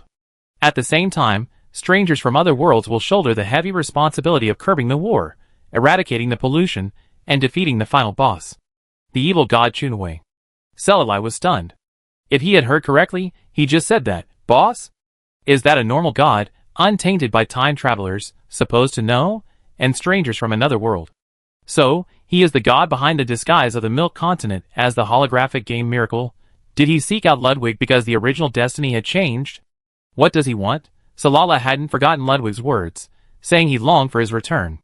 Among the gods who feared his return, fearing they would be devoured, he still appeared despite knowing Ludwig had already devoured them. His behavior was suspicious. The Fate Observer continued, however, due to the intervention of the Origin, which transcends fate, this catastrophe has been averted. The transformation that should have been caused by the fearless strangers will be delayed, and fate now takes a new turn. Ludwig interrupted his rant. What are you trying to say? To restore this distorted fate to its intended path, we can only place our hopes on the chaotic strangers, who will drive the transformation of the continental landscape. Please replace Chunwei and serve as the final boss, training the stranger's abilities. I offer the authority of fate. Please grant this impolite request. Ludwig, ? Salih, huh? Ludwig said coldly, I can take your authority now. Instead of foolishly playing house with those unrefined players. The Fate Observer nodded and said, indeed. As the creator of countless powers, you possess absolute control over the gods. Reclaiming the authority of a mere god of fate like mine would be a piece of cake. You could even devour the gods worshipped by all the current sects in the world, leaving only the mighty Origin, replacing the Temple of Light as the undisputed foremost sect. However, woven by the world consciousness and driven by me, according to the deductions of the Book of Fate, the Age of Gods will eventually end. One day, the Milk Continent will be free from the influence of the gods, ending their worship of them. The power of the gods will vanish, and the power of humanity will rise. This is the inevitable course of the world's development. At that time, even if you are the Origin, you will be stripped of your authority once again and forced into a deep slumber. You can indeed wield your immense power to slumber in the void, but what about your beloved? Will he journey with you into the void, or remain alone on the mainland, guarding the temple? How can his frail body withstand the daily erosion of the void? As for remaining on the mainland, when the magical elements become increasingly scarce, he, who relies on magic to maintain his life and consciousness, will be the first to feel the impact. Boom! Absolutely impossible. The Fate Observer was thrown away by the instantly condensed black mist, falling into a deep pit, half of his body vanishing under the immense force. Ahem. You experienced it, so you know it's not absolutely impossible, but definitely. Salih grasped Ludwig's hand, and the black mist that had been gathering again, ready to erupt, dissipated. Compared to his anger, as the one whose fate had been announced by the god of fate himself, Salih remained surprisingly calm. Since you come here, there's a solution, right? Regarding my fate? Climbing from the bottom of the pit, the Fate Observer, slowly repairing himself, nodded, indeed. I come here now, also with the guidance of the world consciousness. He invited him, and Ludwig, to a more secret meeting point. The Temple of Destiny. Salih's pupil shrank, stunned by the sight before him. Can someone explain why the Temple of Destiny is in such a state? The towering buildings in the galaxy are majestic, perfectly in line with Western aesthetics and fantasies of the abode of the gods. However, the interior is a complete contrast to the chaos on the outside. The vast Temple of Destiny was a scene of utterly fragmented disorder and chaos. Disparate styles of decor and furnishings carved out vast swathes of space, completely incompatible with the surrounding arrangements. The Fate Observer explained that these were left behind by the gods, who had held the power of fate for generations. They tacitly maintained a remembrance and respect for their predecessors, preserving their arrangements intact as a memorial. Perhaps this revealed their distinct personalities and preferences. But, no matter how the previous god of destiny arranged the temple and the room where he usually observed fate, they were at least Western style, in keeping with the Merc continent. At best, they merely epitomized the style of their time. But why is your room, the Fate Observers, a computer room filled with streams of zeros and ones? The style has changed. Countless computer screens displayed the fates of countless beings, their every decision from birth to death displayed unreservedly. Celluli also observed the players' movements. Compared to the indigenous people of the Milk Continent, their voices and shadows were even more blurred. The screens monitoring them resembled old-fashioned cameras with poor image quality, with a patchy halo surrounding the figures. He introduced himself complacently. I observe the unfolding of fate here every day. How's that? Isn't it cool? Celluli muttered to himself. It's you, the security guard in the monitoring room. He looked at Celluli and said, come to think of it, this decorating style was borrowed from your previous world. What was it called? An esports room? When you and Origin crossed the world barrier, I happened to be nearby. I slipped through the cracks in the world to take a look. It was a world completely different from this one. Well, let's get back to the point. I come to you to ask Origin for help in writing this chaotic fate. We'll use the organization established by the strangers to disrupt the existing order of power, and leave a legacy of the human world on the continent. The evolution of the world is unchangeable. Even the utmost divine power can only slow it down. However, as the driving force of this evolution, Origin, and the beloved you wish to protect, the world consciousness grants you certain privileges. After completing this process, sign a contract and refrain from interfering with subsequent developments. The world consciousness will then bear witness to your relationship, granting you blessings from the entire world and optimizing the blood pact you signed, transforming it into shared power and longevity with a more powerful being. In other words, from now on, your beloved will also gain eternal life and power. Even after countless years, when all their magical energy dissipates, they will not perish. Origin, what are your thoughts? Ludwig fell silent. The Fate Observer smiled. I know you need some time to think and discuss. So, when you made up your mind, contact me with this. He handed Celluli a silk thread and sent them back to the surface. Ludwig led Celluli back to the temple and found a bare, undecorated room. He conjured a bed with soft bedding and pulled the covers over them. Covered by the pitch-black blankets, their breaths mingled. Even though he couldn't see his expression, Celluli could sense his distress. Unsure how to comfort him with her meager words, Celluli simply nestled into his arms, acting as a human pillow. After a long pause, a barely perceptible voice rang out, I'm so useless. No. Before, when I lost my memory and power, I couldn't help Sai cultivate. Now that I regained my memory and power, I still can't. I originally wanted to seek the authority of the origin of magic for you, Sai. As you gradually mastered its knowledge, you could become a god.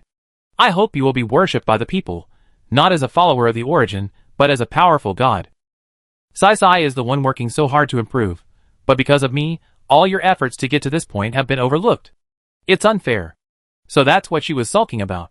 He thought she was upset because she was being threatened. Celluli nuzzled his chest and said gently, how could it be useless? You helped me remove so many contaminations. You know my personality. If you hadn't always been by my side, someone who supported me, a mentor, a friend, and ultimately, a lover, I might have suffocated myself long ago. As for the origin of magic, while it sounds tempting, since the symbol of a god is destined to fade, why not let it remain ownerless forever? Besides, being a god comes with some responsibility, right? After striving for over 100 years, and finally enjoying a wonderful retirement, what's the point of suddenly asking me to work overtime? Although the tiny amount he once gained had brought him such a massive boost, it would be a lie to say he wasn't tempted by such transcendental power. But since he knew the road ahead was bleak and dead-end, why would he bang his head against the wall? Furthermore, whether he could successfully digest the vast knowledge contained within the origin of magic remained a question mark. If becoming a god was really that simple, and Ludwig broke it up bit by bit, and fed it to him, he would really be able to swallow it all. Given his character of being unable to resist giving him any good things he got, he would have shouted it out long ago. Why would he hide it from him until now? Chapter 91. Since he hadn't voiced this thought before, it proved to be incredibly difficult. Even with Ludwig, capable of devouring and eradicating corruption, By his side, he would likely be plunged into an irreparable crisis by the sudden exposure to the vast array of knowledge. Thinking of this, the faintest ray of longing in his heart extinguished. Salai leaned quietly in Ludwig's arms, feeling the mingling of his hot breaths within the dark, enclosed blanket. He truly longed for power, the greatest power, but this was only driven by the pressure of survival.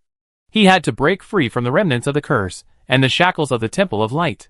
Now, having reached the pinnacle of his humanity, his anxieties had dissipated. Risking his life to pursue a goal he knew was impossible, and with a 99.99% chance of failure seemed unnecessary. Through deep thought, the two of them, wrapped in the blanket that seemed to isolate the world, remained silent.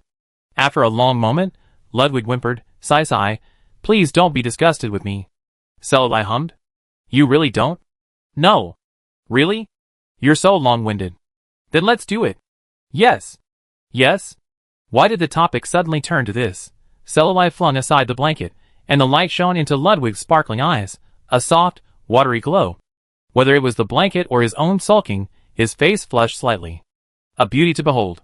However, Salai had learned not to be easily seduced by beauty. Salai tucked the eager Ludwig under the blanket and ruthlessly rejected him. No. His current stamina wasn't enough to last a day and a night. No, according to the fragments of information he occasionally heard from players, their interstellar age had already advanced to 3 days and 3 nights. Salai made a deadpan decision. Starting today, he would train hard. He wouldn't let Ludwig think he was incapable, but before he began his training, Salai pulled out the silk thread he carefully stored in a wooden box and asked, "So, are you sure? Play the final boss and advance the world's progress." Ludwig replied glumly. Compared to his reluctance and unwillingness, Salai was surprisingly enthusiastic. He swayed back and forth as he recited the thoughts that had been resonating in his mind since he learned of this. "When the time comes, I will enter my player avatar and, as a brave magician conquering the evil boss, declare war on you, Ludwig." The gloomy, black-haired god's eyes slowly widened. Those usually deep, yet always so gentle eyes upon him, were filled with bewilderment and disbelief. He blinked and repeated, "Declare war?" Salai proudly raised her head, "Yes." He finally realized what was happening and threw back the covers, looking like he was about to burst into tears. "Sasai, you won't be with me? You're joining those players to fight me?" He was almost dead with indignation. How could this be? He had always assumed that even a foolish show would be between the evil god and his beautiful priestess. Sasai would be the one to bully others, while he would overturn everything. At the last moment, he would feign defeat and retreat with the priestess. In Ludwig's mind, this was the way it should have played out. But why? Sai, how can you say such excited words? You're abandoning me and choosing those guys? Resentment filled him with a dark aura, giving him the air of a truly evil villain. Salai couldn't help but laugh. Though he looked pitiful, yes, that's exactly what you think. Draw your sword. Ludwig, with a grievance, caught Salai as she lunged at him, kissing her cheek. He accused, "You knew I couldn't bear to kill you. Even if it was fake, just imagine standing against me. It's painful." The believer who offered perfunctory words, groping at him, acted like a completely irresponsible scumbag, saying things like behave. Such soothing words couldn't change his actions, abandoning him and siding with those players to fight him.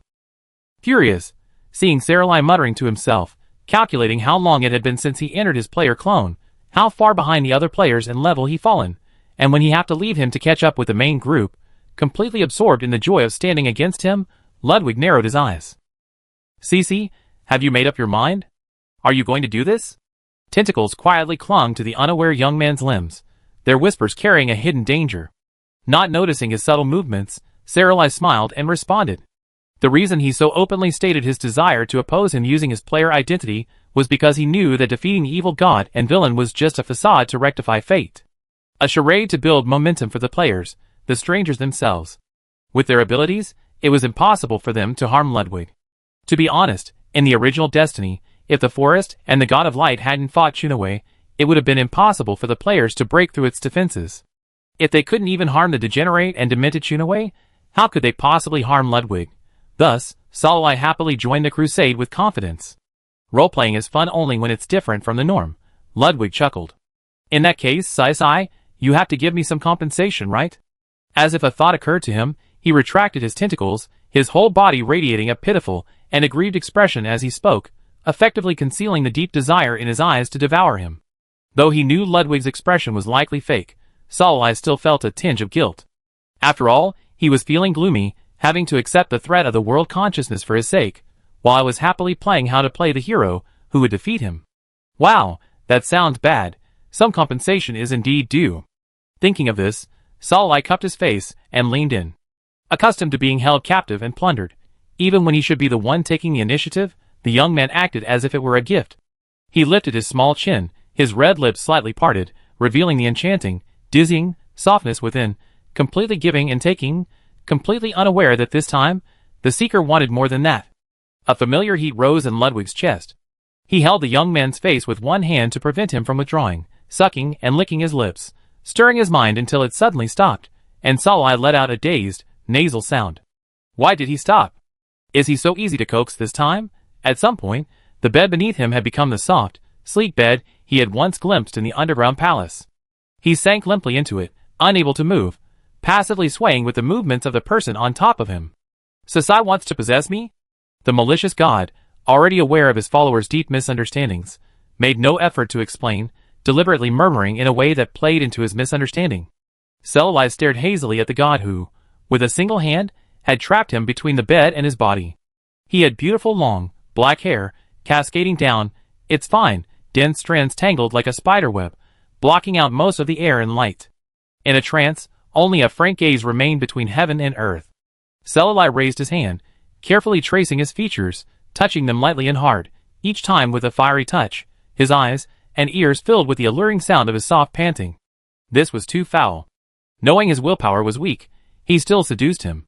His robe, loose and disheveled from the angle he leaned over, revealed a large expanse of firm, full chest muscles, rising and falling with his breathing. He was lost in a trance of ecstasy.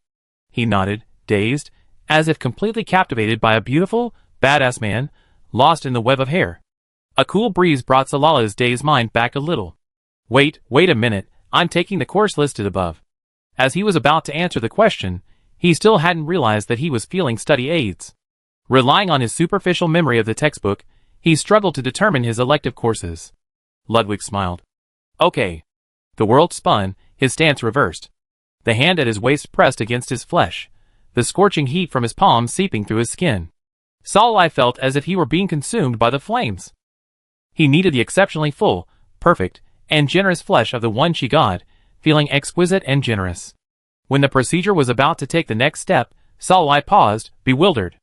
It was as if something had transformed as he studied, burning with the intensity of a fire that threatened to pierce through him. He asked blankly, "Didn't I say I'm not allowed to use all those school supplies?" Ludwig brushed the silver hair from his eyes, and gently caressed him with a hand a few shades darker than his porcelain white. Red marks appeared on the silky skin, the stark contrast of colors making it particularly dazzling. He hummed nonchalantly and coaxed, "It's my fault. I shouldn't have cheated. Sasai, please put your study supplies away, okay?" The believer, always believing everything he was told, nodded obediently, reaching out for the imposing stationery and gently touching it. Salai was completely stunned. The feeling beneath his hand was distinctly. It had grown even larger. Even without seeing the whole thing, it was easy to imagine its immensity. How could it be? Didn't he? It flickered in his palm. Salai shuddered and tried to escape, but the tight grip around his waist held him firmly in this delicate position. Didn't Sasai say he wanted to be on top? The black mist brought in several books with remarkably familiar covers, their pages rustling. He sighed. I bought the study materials myself, so how can I not finish them? Bad kids who don't study hard will be punished. Why don't you let the teacher teach you what to do next? First, expand. The ointment included with the study materials was dismissively discarded by the black mist. Several teaching tools jutted out, their surfaces not as dry as usual, stained with traces of water. They slid across the irritated and sensitive skin, making a sizzling sound. With one of the teaching tools pressed against her crucial point, Salai struggled. No. The study materials say you must prepare thoroughly to avoid injury. Since Sasai has chosen the above course, he should prepare thoroughly, right? After all, this course, trying to fully grasp it all is arduous. Chapter 92. For 3 days, outside the magnificent temple deep within the Sea of the Dead, the entire majestic and solemn building was shrouded in swirling black fog, strangling any creature that dared touch it, preventing anyone from glimpsing the erotic scenes unfolding in a deserted room within the temple. Led by Ludwig, he repeatedly practiced various positions from the book, immersed in the intense excitement, and Salai lost track of time.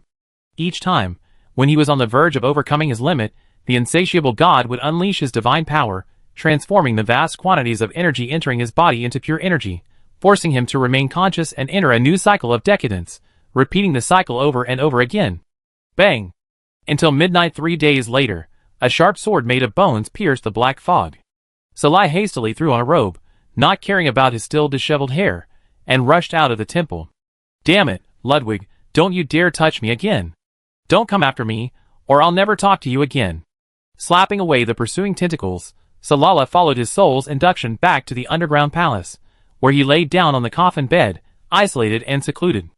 The narrow coffin bed, barely wide enough for one person, gave him an infinite sense of security at that moment. Curling himself up in the quilt, with only a sliver of his forehead and skull visible, the viscous digestive force slowly churning through his lower abdomen reminded him of the sheer absurdity of his past 3 days. It was simply, truly debauchery. Ludwig was undoubtedly a brilliant teacher, never letting go of even the slightest mistake from his students, constantly striving for perfection, constantly exploring deeper and deeper knowledge. Honestly, while it wasn't quite what she imagined, Salala still felt genuinely good. However, the guy kept getting more and more aggressive. He didn't extend his tentacles when she was on top, but when he was underneath. Salala's face flushed crimson, and she shook her head repeatedly, trying to block out the images. She huddled closer to the blanket, covering herself completely. Anyway, no matter what, absolutely, I must not be fooled by Ludwig again. He talks about the last time, but every time it turns out to be the last time. I hate it. Wrapping himself up in the black box, Salala suddenly realized that he seemed to have something else to do. What was it? Inside the temple, Ludwig's clothes were open, revealing a few ambiguous scratches on his chest. A satisfied smile filled his face, as he toyed with a golden silk thread in his palm. He was in a good mood, humming a tuneless little tune, lost in thought from time to time, as if lost in some memory. A subtle rustling sound came from outside the door, as if someone was pacing back and forth, struggling with something. He pulled his clothes open further, following the undulating ravines into the hidden depths, vaguely visible, a few strands of hair scattered, inviting speculation. Salah finally mustered the courage to step inside, and was greeted by such a beautiful view. Someone waved a silk thread and greeted with a smile. Sasai, you're back. TSK. Put away that triumphant smile on your face. Selilai approached, feeling deeply humiliated for having just made a harsh remark and now returned, barely a day later. He decided to remain silent and feign silence. As long as I don't speak to him, I haven't lost. Putting on a seductive pose that no innocent boy could resist, Ludwig half smiled at Salilai, who tried hard to keep a straight face and avoid glancing at him. He pursed his lips and walked straight towards him. Sasai, you're back now. What are you trying to do? He asked knowingly. Salilai pointed at the silk thread in his hand, motioning for him to hand it over. Ludwig raised an eyebrow. Sasai, why aren't you talking?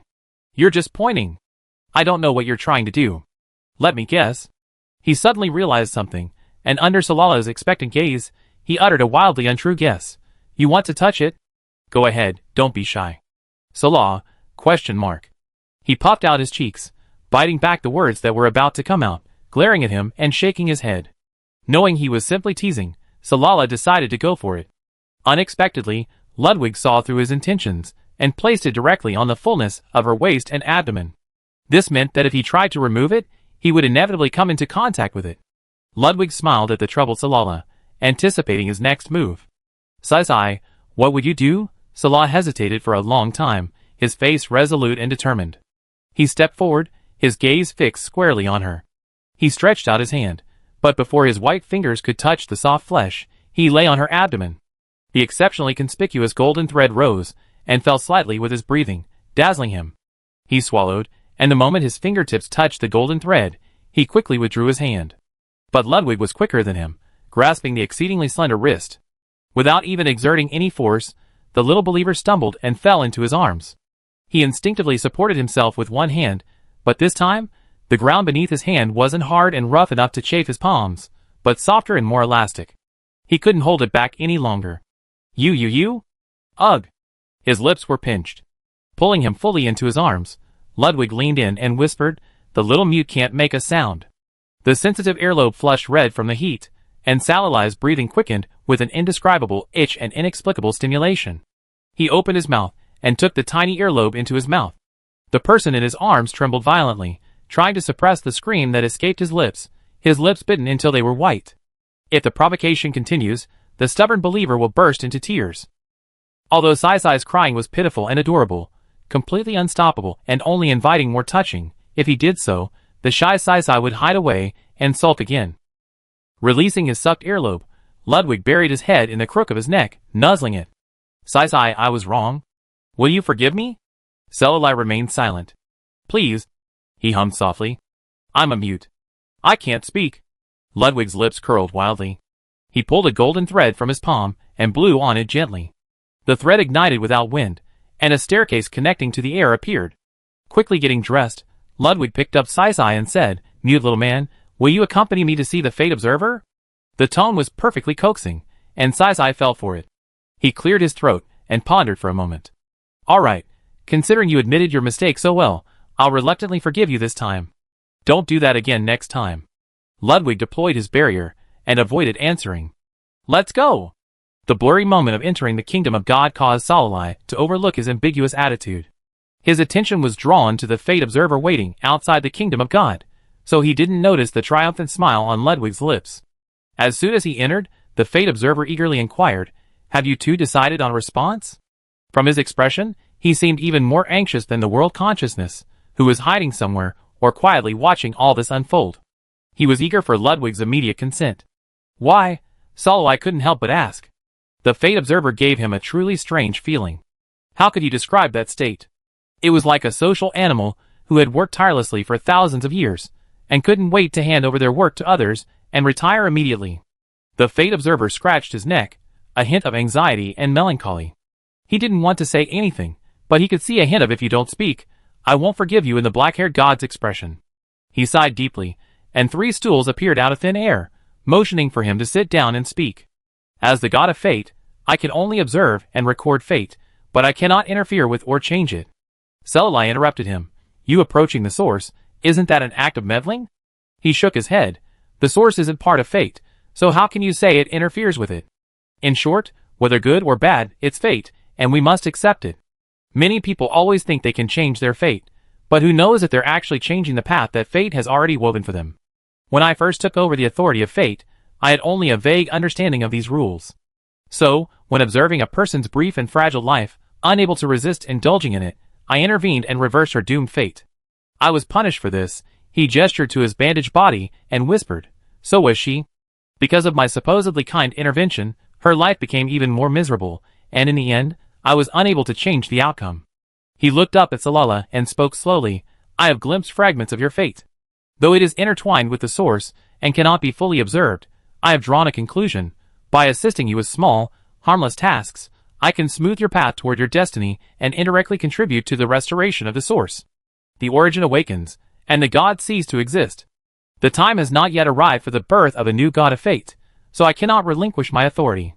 However, the origin, unaffected by fate, is different. It can devour me and take my authority before it's too late. This is my purpose. I long for my true demise. She has been waiting for me for a long, long time." Salali was stunned. Could this be? The Fate Observer, however, was absorbed in the drama woven by fate, breaking the rules of spectatorship, hoping to transform from spectator to participant, to change the fate of the characters in the play. But if he's determined to die, what will become of the miracle he supports? Wasn't it supposed to drive players to change the landscape of the continent? If he dies like this, who will take over the game system? Could it be that he wants to pass all this work onto Ludwig? Ludwig had clearly thought of this and scoffed. "Since you're so determined to die, why not seek out the former light? I think he would be happy to take over your authority." Destiny shook his head. "A god like Light is unfit to observe destiny. He will surely do worse than I could. How many tragedies will the continent unleash due to his senseless meddling?" Ludwig commented, "So you're quite responsible?" Realizing the reason for his sarcasm, the Destiny Observer waved his hands. "Don't worry, I don't intend to abandon it just yet. The strangers who rely on games to display their talents will be unable to let go for quite some time. In fact, I've also been training the mastermind behind the game system. The control tool. He looked at Salai again. This, too, was inspired by the world you once inhabited. Salai, eh? Anyway, I will only relieve myself of this burden once the mastermind has matured and is capable of handling most of the game's tasks for me. At that time, I will ask the Origin to take action. If you do not wish to devour your destiny, leave it to the mastermind until the new generation of destiny is born. Chapter 93. After planning a good show with the Fate Observer and discussing the details in detail, and confirming that nothing had been missed, Ludwig dragged Salala out of the kingdom of God. As they exited the door, Salala looked back and could vaguely see his figure, eyes cast down, lost in thought, a touch of loneliness. Salala withdrew his gaze and slid closer to Ludwig. Back in the empty temple, Ludwig wrapped his arms around his waist, holding tight. "Stay with me a little longer," Salala said helplessly. "That's what you said an hour ago." Ludwig remained silent. Salala rubbed his head. "All right, while I'm gone, finish decorating the interior of the temple. I'll be back when this is over." Ludwig groaned, knowing Salala's decision wouldn't be reversed. Ultimately, with his seemingly endless stay a little longer, he managed to keep Salala until midnight. However, no matter how reluctant he was, the clock struck, and what was meant to come would eventually come. He held Ludwig's face in his hands, kissing him from his brow to his lips, soothing him with a gentle voice for a long time until the last chimes of the clock faded. He gently pushed the silent Ludwig away, turned his face away from his pouty, drooping brows, and channeled his magic power back into the underground palace. The warmth of the person in his arms gradually faded, until it completely merged with the cold night. Ludwig sighed, stood up, and surveyed the utterly empty room. It's still some time before he goes online as the evil boss. While Sai is increasing his clone's power, you should decorate the interior of the temple. When Sai returns, you can experience it in detail. The black-haired god, who had been crouching there in a state of dejection, cosplaying a dark mushroom, suddenly burst into life. Elsewhere, Salai entered the player avatar and logged into the game as Sai. He opened his friend list and, unsurprisingly, discovered that his level had dropped from first to last. The highest level player was already level 57, a full 20 levels ahead of him. After adjusting to the boy's dwindling gaze, Salai muttered, "Where should I go to level up next? If I don't level up, I won't even be able to see the shadow of the villainous boss, Ludwig." The thought of sneaking into a player group and beating up Ludwig somehow made Salai's heart surge. He rubbed his chin in thought.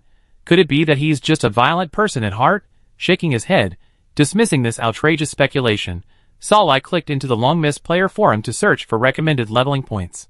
Looking at the myriad posts on the colorful interface, the former internet addict, who had thought he'd long since given up the internet and felt at peace, was completely lost in his obsession, even reading the boring posts about chasing kittens' paw pads and bells across the continent with gusto. He rolled over blissfully on his coffin, and just as he was about to hit the ground, Undead emerged from the earth to act as a cushion. Salala jumped to his feet, only to realize that 5 hours had passed in a blur. He had originally opened the forum simply to check where to farm monsters, to quickly level up now that the beast tide had receded and reconstruction was underway everywhere. But who knew he completely forget his original goal? Sighing helplessly, and suppressing the urge to continue browsing the forums, Salai diligently searched for relevant information. Then, with a painful realization, he realized that for all this time, players, both new and veteran, had relied on waves of frenzied beast tidal waves to level up. Simply blending into the crowd and throwing a few skills might snag a kill. Dealing with the constant tidal waves had already exhausted them, leaving them with no energy to explore additional leveling points. In other words, Salai couldn't find any information from other players about how to quickly level from level 37 to 60. Well, since there was no homework to copy, he'd have to find it himself. Unfolding the map, he circled a few spots based on his previous travels. Combining this with his knowledge of the tidal wave disaster, Salai finally settled on a dense forest in the middle of a lake in the northwest of the East Continent, near the town of Kadala. If the geography hadn't changed, the 80-mile area stretching from Kadala Lake all the way to the town's east gate would be covered in mudflats and swamps, home to countless aquatic monsters, ready to ravage the land with their power. This would have been a perfect leveling spot. The Kadala Lake leveling spot, ranging from level 38 to level 43, was relatively unknown, as the monsters were generally low-level, mostly lurking beneath the mud and suffocating. The slightest inattention could easily lead to suffocation from currents or mud. A small group of players was on their way to the leveling spot. The highest level player among them was a level 41 berserker, while the lowest was level 39. Such a group of players wouldn't be a threat in a major city, but in this isolated town, nestled between the main roads and the main city, they were unmatched. Naturally, they considered the Kadala Lake leveling site their own. "Boss, there's someone there." Another warrior pointed angrily at the silver-haired mage surrounded by several monsters in the mud. The level 41 berserker, called the boss, sneered, "Another unruly fellow. Brothers, teach him a lesson and show him who is the king of the Kadala region." "Who is the king of the Kadala region?" After switching player accounts and logging online, Celali discovered that the amplification granted by the Grand Mage realm wasn't limited to his main body. It also manifested in his clones as his consciousness took over. Thus, the moment the player group approached him, Celali sensed their presence and naturally didn't miss their exceptionally childish, still unchanged voices and their conversations, brimming with Chinibu. After blasting the 6-clawed fish that attempted to escape deeper into the mud, Celali's level rose to 39, which further displeased the small group of players. "Hey! You ignorant fellow, why don't you ask whose territory this is?" Clearly, they took Celali's escalation right before their eyes as a provocation. A group of brats charged forward aggressively. The leader, feeling incredibly cool and domineering, tossed his head and swung his greatsword straight at Celali. "Go to hell!" The greatsword sank into a soft wall of air, unable to move forward or backward, like it was stuck in a quagmire. The berserker's eyes widened. This guy. This mage. He hadn't even seen the pre-animation and movement of his attacks. It was as if the wall of air had always been there, and he had simply stumbled into it. Behind him, his minions were still shouting arrogantly, completely oblivious to his abnormality. "Boss, why did you stop? Is the game stuck? Can holographic games also freeze? Keep going, use your ultimate moves, and teach that little mage a lesson." A drop of cold sweat dripped down his face, and a rustling sound spread all around him, reminiscent of insects and snakes crawling, or some other mollusk breaking out of the earth. It crawled up from his ankles, cold and sticky, full of malice. You did to me." He managed to utter a word through trembling teeth. No matter how he tried to use his skills to draw his greatsword, it wouldn't budge. He felt like he was pinned to the air, his movements absurd. Gradually, the other players noticed something was amiss. "Boss, we're here to save you." Soon, the entire melee squad was pinned to the wall of air, each one glaring angrily at Celali. Among them, the level 41 berserker struggled the most fiercely. "If you want to kill, then do it quickly." "What's this about now?" Celali chuckled. I don't want to kill anyone today, so I'll have to trouble you to stand there as punishment." With that, Celali turned and used a less powerful magic move to pull the monsters together, gathering them together before instantly killing them with a single strike. Experience was flowing in. Weapons or limbs were trapped in the soft wall of air, unable to move. Strange magic continued to inflict no damage, making it impossible to escape and log off. At this moment, the small group of players was like rats on a trap, watching their cheese being eaten piece by piece, screaming until their eyes were red and their voices were hoarse, but they could not break free. "I'm so pissed." As Celali's level broke through 41 and headed towards 42, a remarkably loud sob erupted from the small group of players, who had gone from furiously cursing to accepting the status quo in silence. You scoundrel, let me go. I'm going to be late for cram school.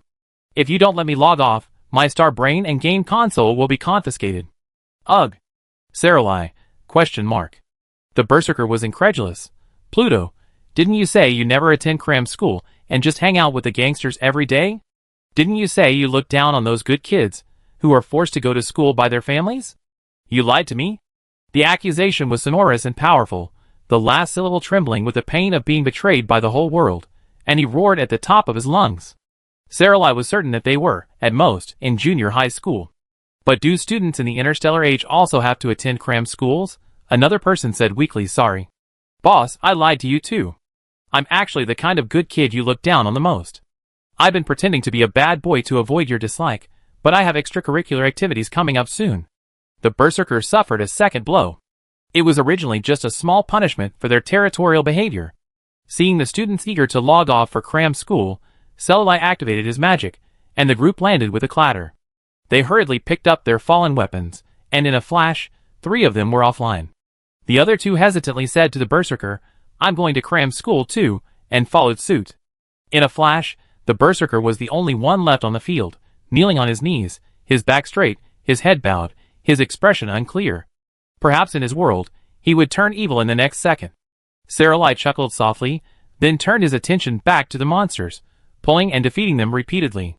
When he successfully reached level 42, the berserker, who had been kneeling motionless, finally murmured, You must be laughing at me in your heart, right? Without waiting for Saralai's reply, he continued, Laugh, laugh. Yes, I'm such a ridiculous person. My brother, the one I trusted with my life, has been lying to me all this time, woo-woo-woo. Saralai's face twisted with laughter. Is this the mental world of a child with a Chinibu syndrome? He decided to show mercy and send the child, who had cried out, Being betrayed by my brother is worse than death, back to the resurrection point. The white light of death dissipated, and the swamp was filled with joyful laughter. Chapter 94. The beast tide receded, leaving much to be done. Disaster-stricken areas across the continent were busily engaged in reconstruction efforts. At this time, the usually arrogant Temple of Light, uncharacteristically humbled, dispatched a large number of personnel to actively participate in the reconstruction efforts, and countless precious treasures flowed out like water, supplying the various regions. On the surface, this action seemed simply to consolidate their own inaction and their increasingly precarious position after the suspected attack by the Origin demonic dragon. But in the eyes of those closely watching the Temple of Light, their actions held deeper meaning. Even if they sought to break free from the Temple of Light's checks and balances, and seize this formidable power within their own grasp, under the watchful eyes of the masses, it was undeniable that the divine power of light had truly driven back the immense beast tide. That blow was so powerful that it calmed the restless hearts of the major kingdoms and forces, turning into a state of panic, fearing that the Temple of Light would be free to deal with them. However, they waited and waited, only to be met with a major reshuffle of power within the Temple of Light. From the Pope to the Cardinals, every truly high-ranking official in power was replaced.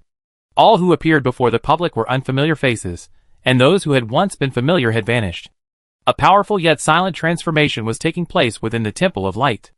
Unlike the commotion caused by previous power shifts, this time, the transformation that should have been monumental seemed to be completely suppressed, preventing any news related to it from being released. It was extremely strange. Whether it was the transformation of the Statue of Light, the radical change in the Temple of Light's leadership, or the subsequent enthusiastic and responsible post-disaster reconstruction efforts, which made one wonder if they were possessed by some evil spirit, everything was extremely strange. Was this still the arrogant Temple of Light they remembered? Could it be that they had collectively fallen into some dream woven by some evil deity? Until one of the kingdoms that had sent the joint threatening letter tentatively submitted a request for a meeting with the Holy Land and, contrary to normal, received a response within half a day, learning that the Cardinal would personally travel to the capital for the meeting, rather than waiting for the royal envoy to enter the Holy Land as usual. The kingdoms that had exchanged information fell into deep thought. Could it be? Will the Cardinal take the Temple of Light's countless powerful items and flatten the capital? Is it too late to summon the professionals of the Supreme Realm to protect the capital? In short, the meeting dragged on in a tense and apprehensive atmosphere. When the king anxiously inquired about the Temple of Light's recent actions, he received the following reply. Our Lord feels deeply guilty for failing to fulfill his duty of blessing the world, which led to the beast rebellion. Therefore, he has decided to transform his image and take on the responsibility of shining the light upon the world. Under our Lord's leadership, the temple has undergone internal reforms, reversing its previous style of operation. From the cardinal to the monks and priests, their actions will be guided by the principle of helping and benefiting the world. Nations? ? Tell me, has your entire Temple of Light been possessed from top to bottom? Fearing they were stinging the court, after a fortnight of cautious observation, they discovered that the entire Temple of Light was indeed acting as they claimed. Furthermore, many of the outdated conventions established during the Holy Crusade were abolished, such as the pursuit of necromancers and the exclusive worship of light. After suffering numerous setbacks, the once powerful Temple of Light seemed to have truly transformed, becoming as gentle and humble as described in their sacred texts. Could it be because of the one who brazenly built a magnificent temple within the Sea of Undead? Origin. Someone tentatively inquired about the Temple of Light's attitude toward the Temple of Origin within the Sea of Undead, only to receive the reply, they respect any deity that benefits the lives of the people of the continent. So, their humiliating behavior while pretending to be a grandson while doing practical things was indeed influenced by that Origin. I wonder how powerful that deity is. I hear that his followers have all retained their original career paths, while gaining diverse divine powers. If becoming a follower of Origin wasn't a prerequisite for joining the border city territory and becoming a subject of the undead Lord Salalai, I'm afraid half of the professionals on the continent, with no hope of advancement, would have spontaneously embraced his faith. Thanks to the outreach of numerous foreigners, and the unique divine power of origin, after the Beast-Tide disaster was quelled, a large number of people who had seen through the ugly face of their own kingdoms flocked to Border City territory for refuge. As a result, Border City territory's population expanded dozens of times in a short period of time. The current admission standards have been repeatedly raised, and both professionals and ordinary people are treated equally. Thus, even though countless people are attracted by the superior living conditions and atmosphere in Border City territory, as well as the uniqueness of Origin Divine Arts, joining Border City territory remains extremely difficult. In fact, under the instigation of foreigner administrators, Border City territory even favors ordinary people over professionals, who already possess extraordinary powers, claiming that the powerless masses are the foundation of the continent, even though the foreigners themselves possess considerable power. What a bizarre and incomprehensible idea.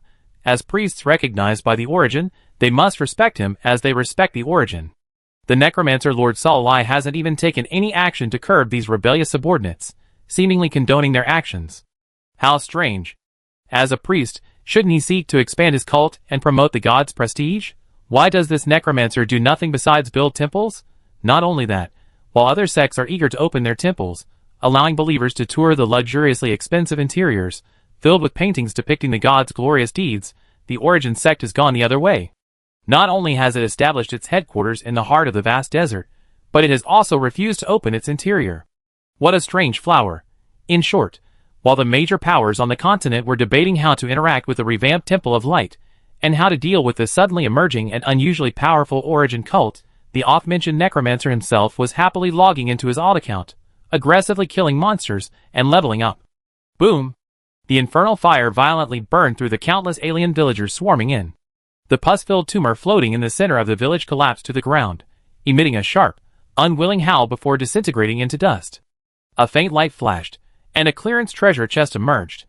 Salai stepped forward to pick up the equipment pieces dropped by the boss. At the same time, another record was set on the fastest dungeon clearance leaderboard. Salai chuckled softly, looking at his rapidly rising level and the long list of times following the name Sai, which was significantly shorter than the previous clearance record.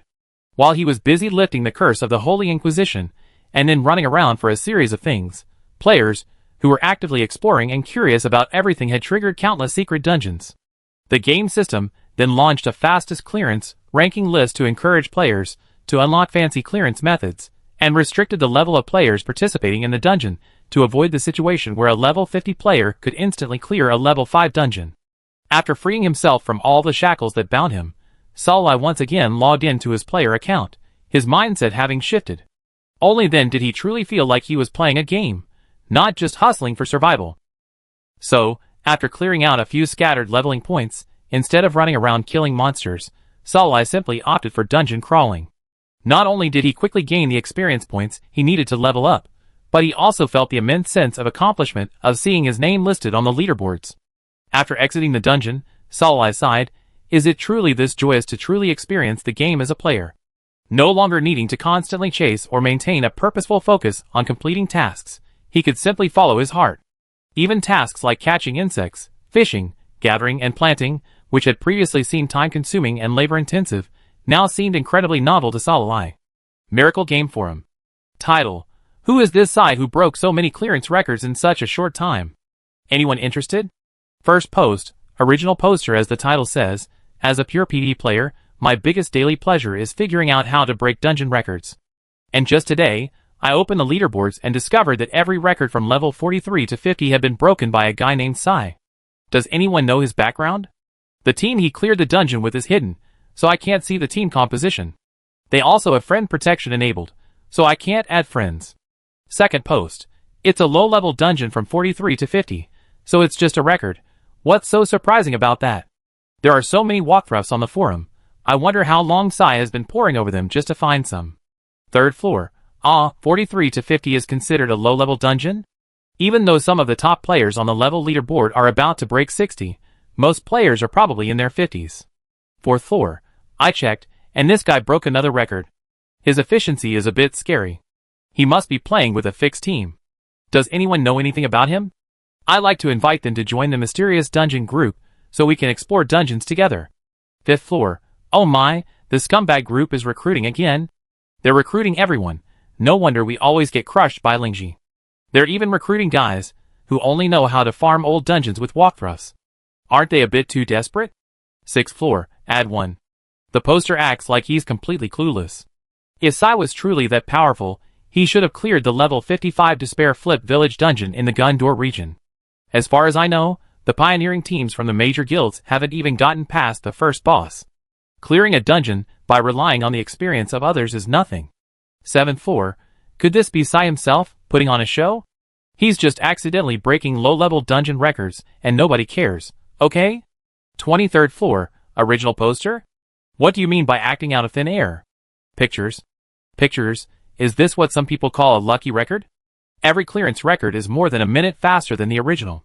It sounds easy, but when you actually do it, do you think it's easy? 123rd floor. Holy crap, server-wide announcement. Player Sai cleared Desperate Village with a team of 1. Does that mean he single-handedly cleared the hardest dungeon yet? 124th floor. Could it be that all his clearance records were completed solo? 125th floor. No, wait, doesn't this ID look familiar?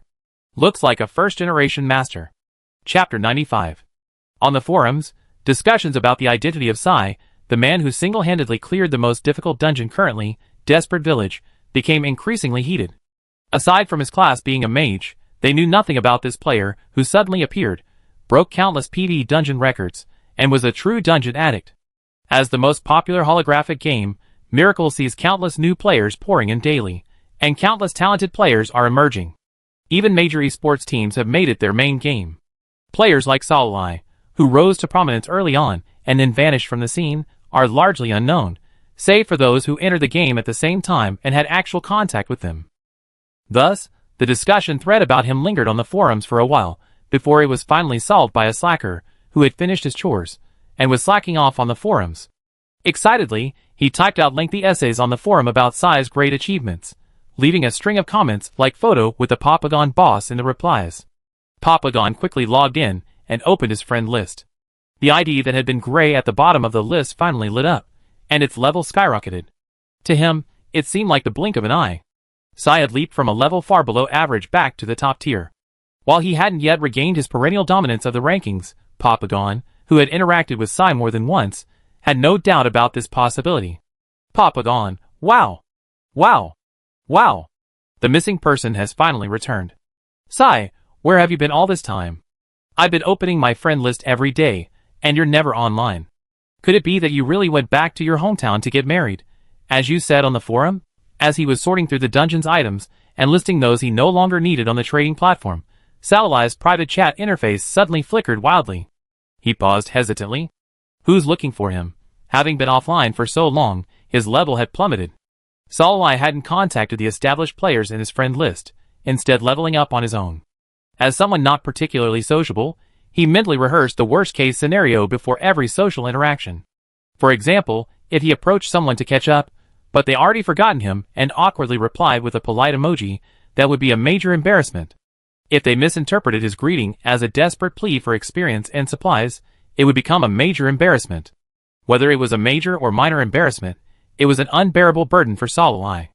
After rehearsing this mentally, he decided to remain a lone wolf and contact no one. Confused, he opened the chat bar, and was greeted by several messages from Papagon. The speed at which the private chat messages refreshed made Salai wonder if his fingers were all focused on typing. Sai, what's that rumor about him returning home to get married? How come I didn't know about it? No matter how you look at it, he just suddenly lost the game and went offline because of something. How could there be such an outrageous rumor about him returning home to get married? Does getting married take so long? Salai fell into deep thought. Papagon, haha, it's that post you posted on the forum earlier, about sleeping with a good friend or something. So, you're back from your honeymoon now?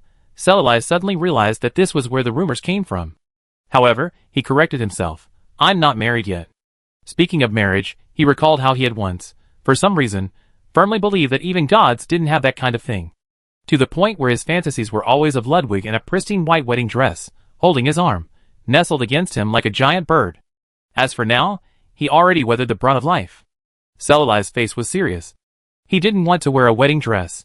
Asking about his current situation after Papagon, Salala learned that, due to the city of Tali's experience successfully resisting multiple waves of beasts during the chaos, many towns had been selling uninhabited land in the suburbs to players for building bases. The conditions for forming a gang were much simpler now. Papagon formed a close entourage with Yunsheng, a man who once thought he was a good friend, trapped in the game and unable to log off, frantically seeking help on the forums. Together, they funded a small guild, now busy constructing a guild headquarters, taking advantage of the Beast Tide's demise. Selalai accepted an invitation to visit their guild headquarters, located in a village within the main city. Their small guild, named rather casually, was simply the Small Guild of Friends. A plaque suddenly appeared in the desolate suburbs, its name crisscrossed with the strokes of a sword or dagger, its tassels woven from a mixture of wildflowers and vines. It might be a bit rustic, but if you put it into context, seeing something like this created by a group of like-minded friends and yourself must be a source of joy. Unlike the rigid, formal guild strongholds outside of Tali City, this remote guild's headquarters, with its rough enclosure of spiked ropes, served as a fence, was a vast expanse of fields. Herb fields, vegetable and fruit fields, flower fields, in contrast to the haphazard, scattered borders of the outpost and the crooked, dilapidated, rural-style buildings, the fully planted fields were arranged remarkably neatly, organized by species and color, quite easy on the eyes of those with obsessive-compulsive disorder. Noticing where Salala's gaze was, Papagon puffed out his chest proudly. "So how's the farming going in our outpost? Those potato and soybean fields are mine." He pointed to a small wooden stick stuck diagonally beside the field, painted twice, with bright red paint, marking the field's ownership. Following his finger, Salala saw that each field was marked out by small sticks, small stones, small mounds of earth, and other objects, each demarcating its own territory. He curled his lips. It was a lovely gesture. It was as if, through these subtle signs, one could see a group of people gathered together, bustling about, planting a field, each dividing it. Crossing the field from the ridge, Papagon pointed to an open space fenced off with scattered branches, and said, "We're going to fence in here and raise some poultry, chickens, ducklings, and the like.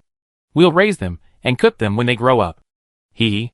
He slurped his non-existent saliva, and said excitedly, "There's a player in our guild who cooks incredibly well. Every day as soon as she logs in, she's busy cooking.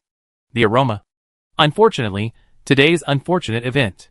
She's in the main city looking at shops, and planning to rent one to open a restaurant. We'll deliver the ingredients, and she'll cook. Wow, just thinking about it makes me happy. The holographic business simulation is truly addictive. Just hearing the various visions for the future is fascinating, let alone the people immersed in it."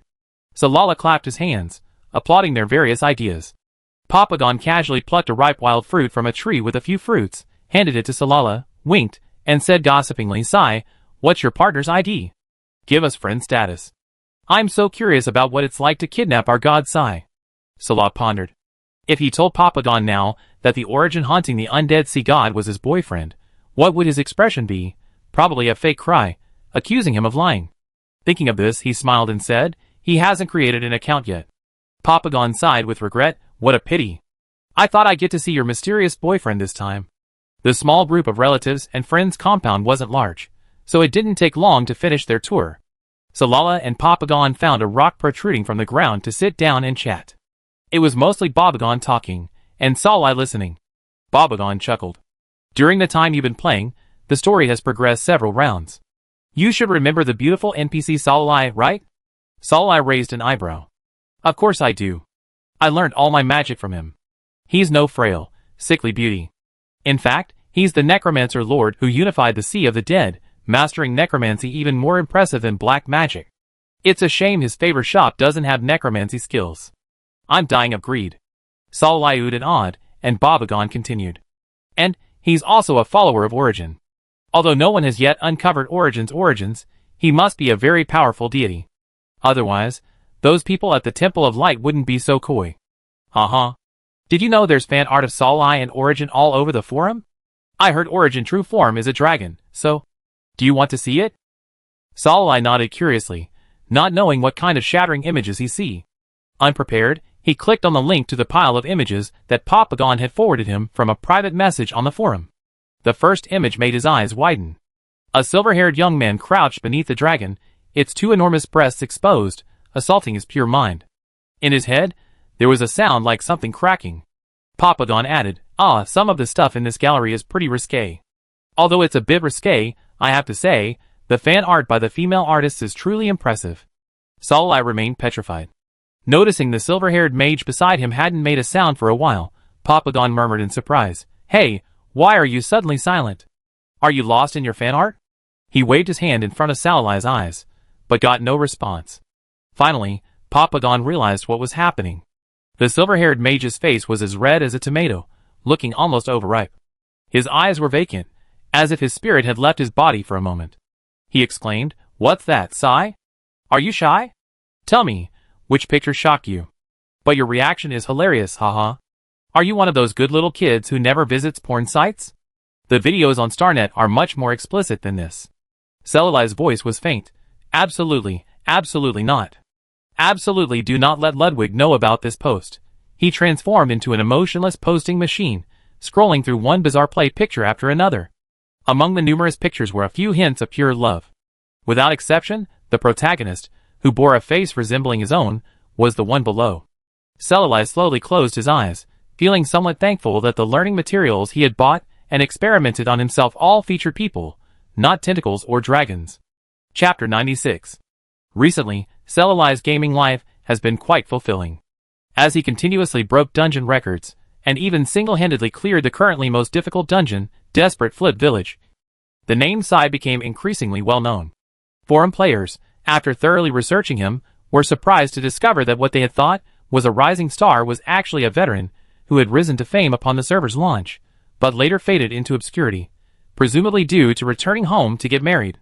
With his impressive list of dungeon clearance records and information he found on the forums, many wealthy players who needed dungeons but struggled with their skills sought Salai's help. In this way, he unknowingly became a 24/7 automated dungeon clearing and boss boosting machine. The gold in his backpack and the experience bar on his character panel grew rapidly, quickly approaching the top of the current level leaderboard. Rich and handsome yellow chicken. "Sai, you're finally back after getting married?" This was the nth private message Salai had received recently, and the content was all pretty much the same. From the beginning, he explained he was just going out to have a relationship and take care of some things. To now, Salai had become numb and replied, "Yes, I'm married." Rich and handsome yellow chicken. "Damn it. I finally took advantage of your A-game to reach the top of the level list, but looking at your level, I have a feeling you'll surpass me soon." Salai curled his lips, glancing at the experience bar on the game panel, which was only a sliver of space left. A magic spell swept away the boss, who had strayed into the monster's attack range, and he entered a number in the private chat interface. Sai. 3. Rich and handsome yellow chicken. What 3?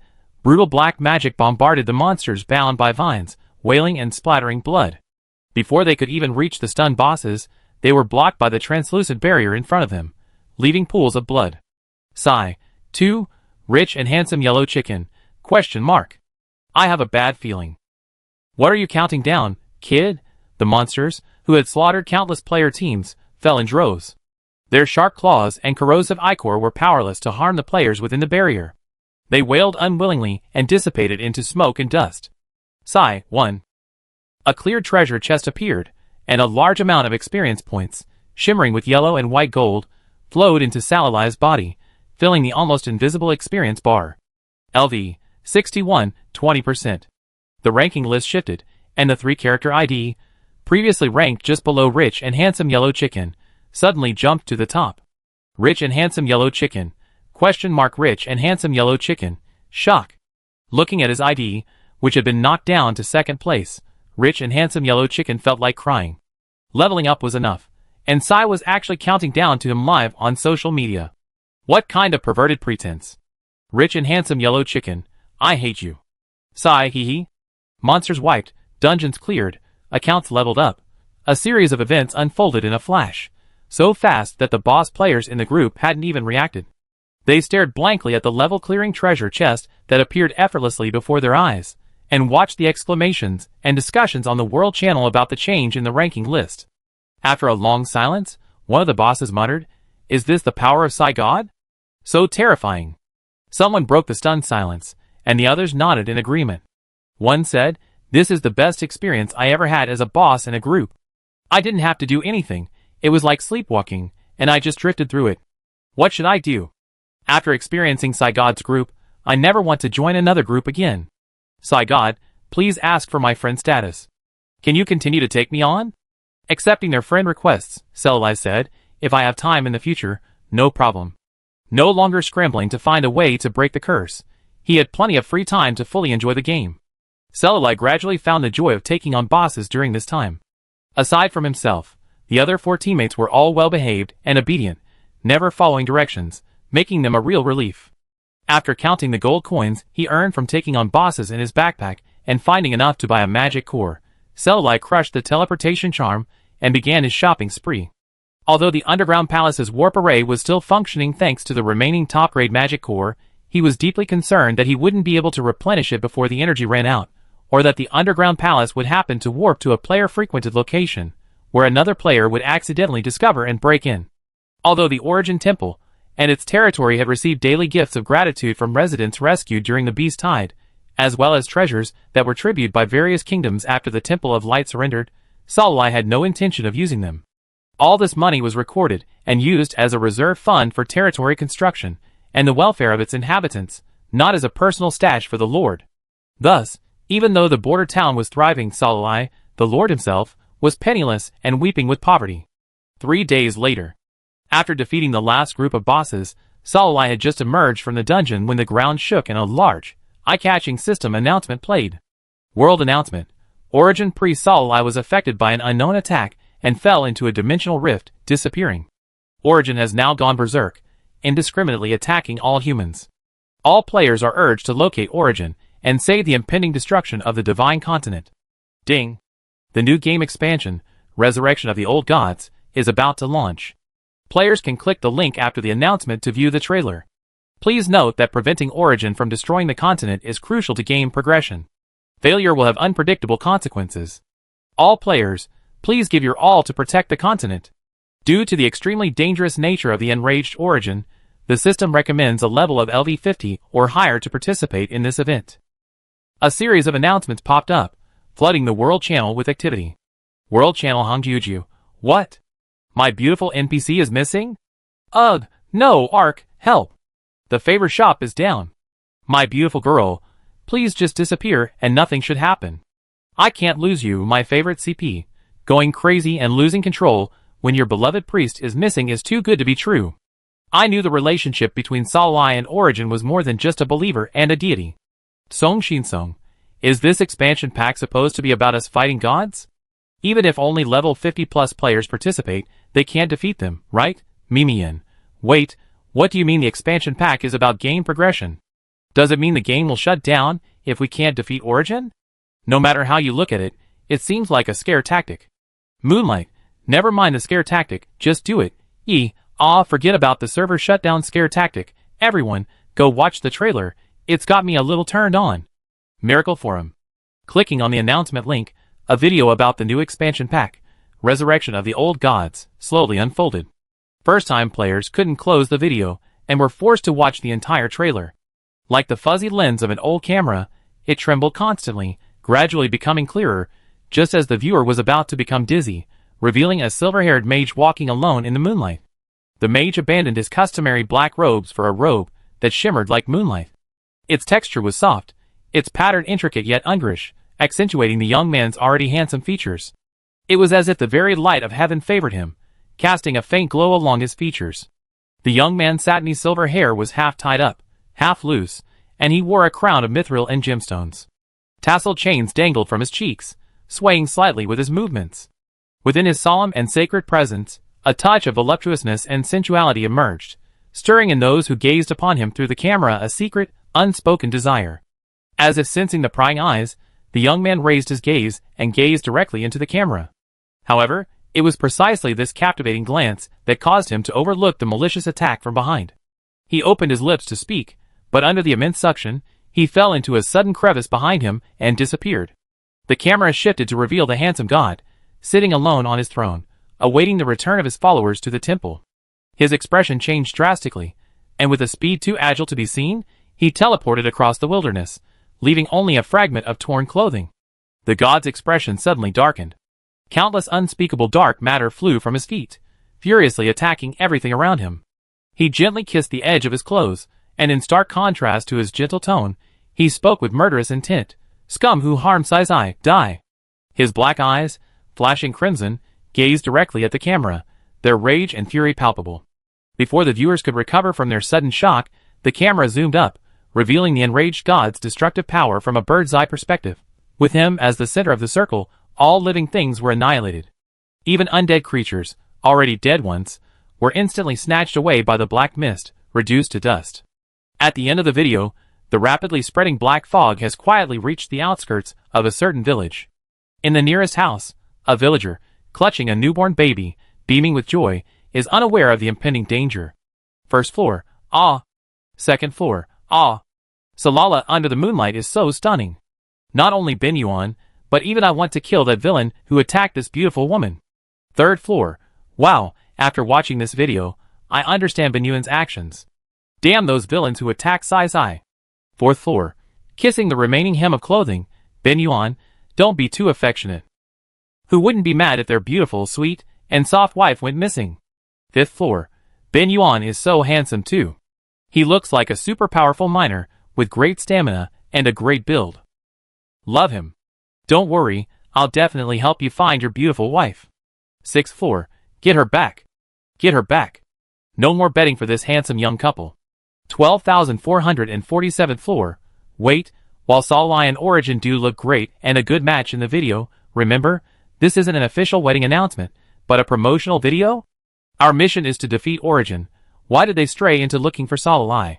Under the video, all the players were excited about the video showcasing perfect love, while Salai was the only one so embarrassed he wanted to crawl into a hole. What the hell is this video? It's completely different from the promotional script Fate gave him. Chapter 97. How could the Fate Observer find a reasonable excuse to infuriate Origin and present it to the players as a trailer? He pondered over hundreds of plot designs and approached Salai, offering him the choice. As for why he didn't hand the idea over to Origin, but instead gave it to Salai, a human, the Fate Observer explained that he had long understood who held the final say between Origin and his followers. On the surface, Ludwig was a god who had the final say, but in reality, he was nothing more than a sycophantic henchman who acted at the behest of his followers.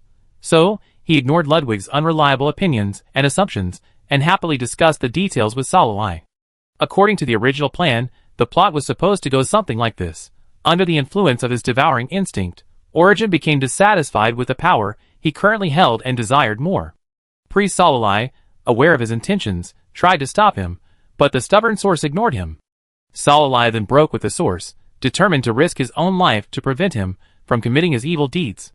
However, at the critical moment, the source knocked him unconscious. Leaving him unconscious and imprisoned, this plot point was strongly requested by Ludwig. The only person who could stop him lost consciousness, leaving the source with no further obstacles to destroy the world and completely insane. According to the design, this was the plot's intended direction. Although there were some subtle, illicit content incorporated at someone's insistence, overall, it's a plausible plot, fitting Ludwig's identity as a perverted, evil villain. The result? Why did the final release end up like this? Skimming through the forum comments, Salai felt a sharp headache, his eyes seemingly losing their brilliance, becoming dull and inert. Tired, let's destroy it. People's joys and sorrows are not shared. Even if Salai desperately wanted to see this awkward, greasy, and contrived video, reminiscent of the old melodramatic novel The Envy of the Chopped Waste Leads to Death, and the injured world is buried with it, it didn't stop the heated discussion on the forums and within the game. Besides marveling at the domineering and romantic perfect love, players accepted the mission of saving the continent and all of humanity without a trace of resistance. After all, we are superpowered players, the absolute protagonists of the gaming world. Isn't the protagonist's purpose to overcome difficulties? Even facing gods, they won't back down. The expansion pack video was filled with countless comments like this. Players, completely immersed in the excitement of finally becoming heroes who save the world, didn't see any incongruity in this illogical video. Salai, who had been worried the players might notice something was amiss, breathed a sigh of relief. Sure enough, he'd been overthinking it. To him, everything was a facade, full of flaws. But to the players, wasn't it all a plot tailor-made for them, designed solely to please them? In a game, any plot development is perfectly normal, right? Silently laughing at his own guilty conscience, Salai opened the private chat interface. Countless familiar IDs were sending messages, wanting to team up with him. While the new expansion's format was still unknown, players were spontaneously forming teams based on their existing experience. Everyone wanted to have a team with high-end combat power and contribute the most damage in the final boss battle. Selali hesitated for a moment before joining the team of the wealthy and handsome yellow chicken. Mainly, he was crying bitterly over Salala's previous detestable behavior of leveling up too late, accusing him of hurting his innocent heart and demanding compensation. Although Salala had indeed done it intentionally, the repeated complaints from the wealthy and handsome yellow chicken still made him feel a little guilty and reflective. It seems, maybe, possibly, seemingly, perhaps, this pretentious behavior is really a little excessive? Rich and handsome yellow chicken, I'll hold my breath until you agree. To avoid the brunt of the blame for the scorpion's crime, Salali agreed. Happy, rich and handsome yellow chicken, with his ultimate speed of less than a second, dragged Salali into the in-game chat room, filled with team members participating in this event. Wait, am I dazzled? Otherwise, how could I see an ID that absolutely couldn't be here? S.A.I. Sai really Sai? Yes, rich and handsome yellow chicken said happily, Sai will be with us for this event. As expected, I'm the man who finally obtains the Sai God. What punishments and swearing! They're all my foes, haha. Salali twitched his lips. The image of a chivalrous young man, once left behind by rich and handsome yellow chicken, quietly shattered, revealing his inner idiot. Saying hello to his future companions in the chat room, Salali unexpectedly received a warm welcome. With the exception of Salali, the core team members involved in the event were all longtime fans of the handsome and wealthy Huang Ji. Thus, even though Sai's account had been inactive for a long time and only recently reactivated, they would never forget the experience of being outmatched by him since the server launch. Furthermore, the guild leader had finally climbed to the top of the rankings thanks to a hidden quest, but before he could enjoy the euphoria of the summit for a few days, he was kicked off by Sai. This man is terrifying. After so long in the game, he returned and seized the throne he had long held, truly deserving of being the first player to trigger both the hidden achievements and quests. As the video played on a loop, pre-launch quests for the new expansion were unfolding across various maps. Players rushed about, busy saving lives from the destructive energy emanating from the enraged origin and battling the energy. Normally, the warm-up event wasn't too challenging. Even if one person struggled to deal with the stray energy, a few more people could easily handle it. Unexpectedly, the game defied common sense. Even the weakest stray energy was enough to consume a player's life. The mage, her equipment damaged, ran relentlessly, pursued by a wisp of black mist. Several times, the mage player was lucky enough to avoid her clothes just as they were about to stain them. However, the increasingly cold vest, the frosted bangs, and the noticeable debuff on her status bar that her health was constantly decreasing all indicated that she was about to die like her teammates at the hands of the seemingly harmless energy. Damn it! How could the pregame be so difficult? By then, would they really be able to defeat the big boss, Origin? Caught in doubt, the mage ignored the slight movement beneath his feet and stumbled to the ground. The black fog approached, the icy cold biting his bones. Glancing at the experience bar, the mage's face grimaced. Shit! I'm going to be demoted. She closed her eyes, resigned and irritated by the prospect of leveling up again. 1 second, 2 seconds, 3 seconds. The expected death never came. She opened her eyes blankly, only to see a young mage with the same hair color as the missing beauty NPC casually shatter the energy body. Wow, awesome! A gentle breeze ruffled the boy's hair, and he grinned, revealing his pointed little fangs. It's okay, get up. What a cute, handsome little brother. The mage scrambled to his feet, smoothing down his wind-twisted hair. His eyes sparkled. Thank you, I can add.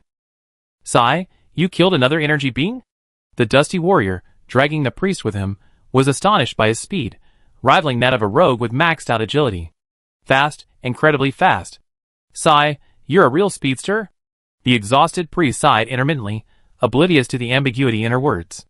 Even though they already knew of Saralai's abilities, they were still stunned by his power. It was as if they were playing a different game. The warrior player's combat power should not be underestimated, and even with a Nani attached, they were no match for Saralai, who single-handedly slew energy beings. Often, while he was still grunting and swinging his sword to cut the fog, and the priest was chattering away about healing or buffing, the young mage would wave his staff, come lightly, and leave lightly without losing a trace of health. The priest player, who had wanted countless times to show off his immense healing power, realized he didn't need to worry about Salai at all. He only needed to take care of his clueless teammates. Finally, she reluctantly cast a dot of health regenerating damage on Salalai, asserting her presence, and glared at the warrior, who was constantly losing health. Alas, the gap between people is so huge. However, even Salalai, praised by her, couldn't be happy. Ming can't just say fast. Happily earning the title of fast boy, his face contorted slightly, and he tried to retort that he wasn't a fast boy, but was interrupted by the surprised mage. Huh? Are you Sai? The Sai who returned from his hometown after getting married, set a new dungeon clearance record, and crushed the rich guild leader with a single kick? He looked completely different than I imagined. Damn, he still looked like a little kid. How could he have married so young? The mage, heartbroken, thanked him again and ran off to reunite with his companions. And just like that, amidst the warrior's utterly twisted, stifled laughter, Salalai perfectly missed the opportunity to shake off the title of fast man. He popped out his cheeks, destroying the energy bodies with greater speed and force, as if to vent his anger.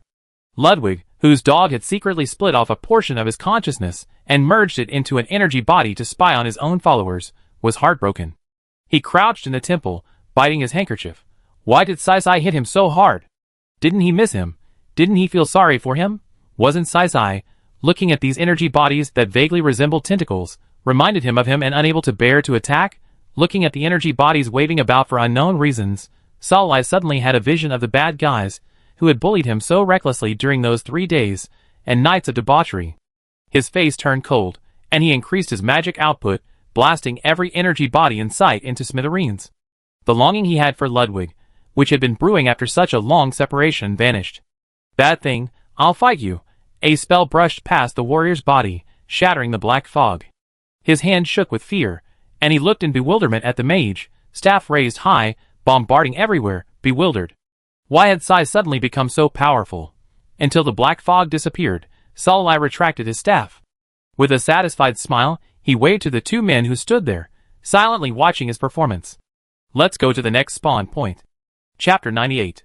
Since the release of the trailer, the entire sea of undead has been shrouded in darkness. A terrifying pressure emanates continuously from the temple deep within. Even those near the edge of the darkness can feel the terror. However, miraculously, Border Town, located near the sea of undead, has remained unaffected by this pressure. Not only does it not feel the terrifying pressure, but even the omnipresent energy bodies from across the continent have never appeared near Border Town.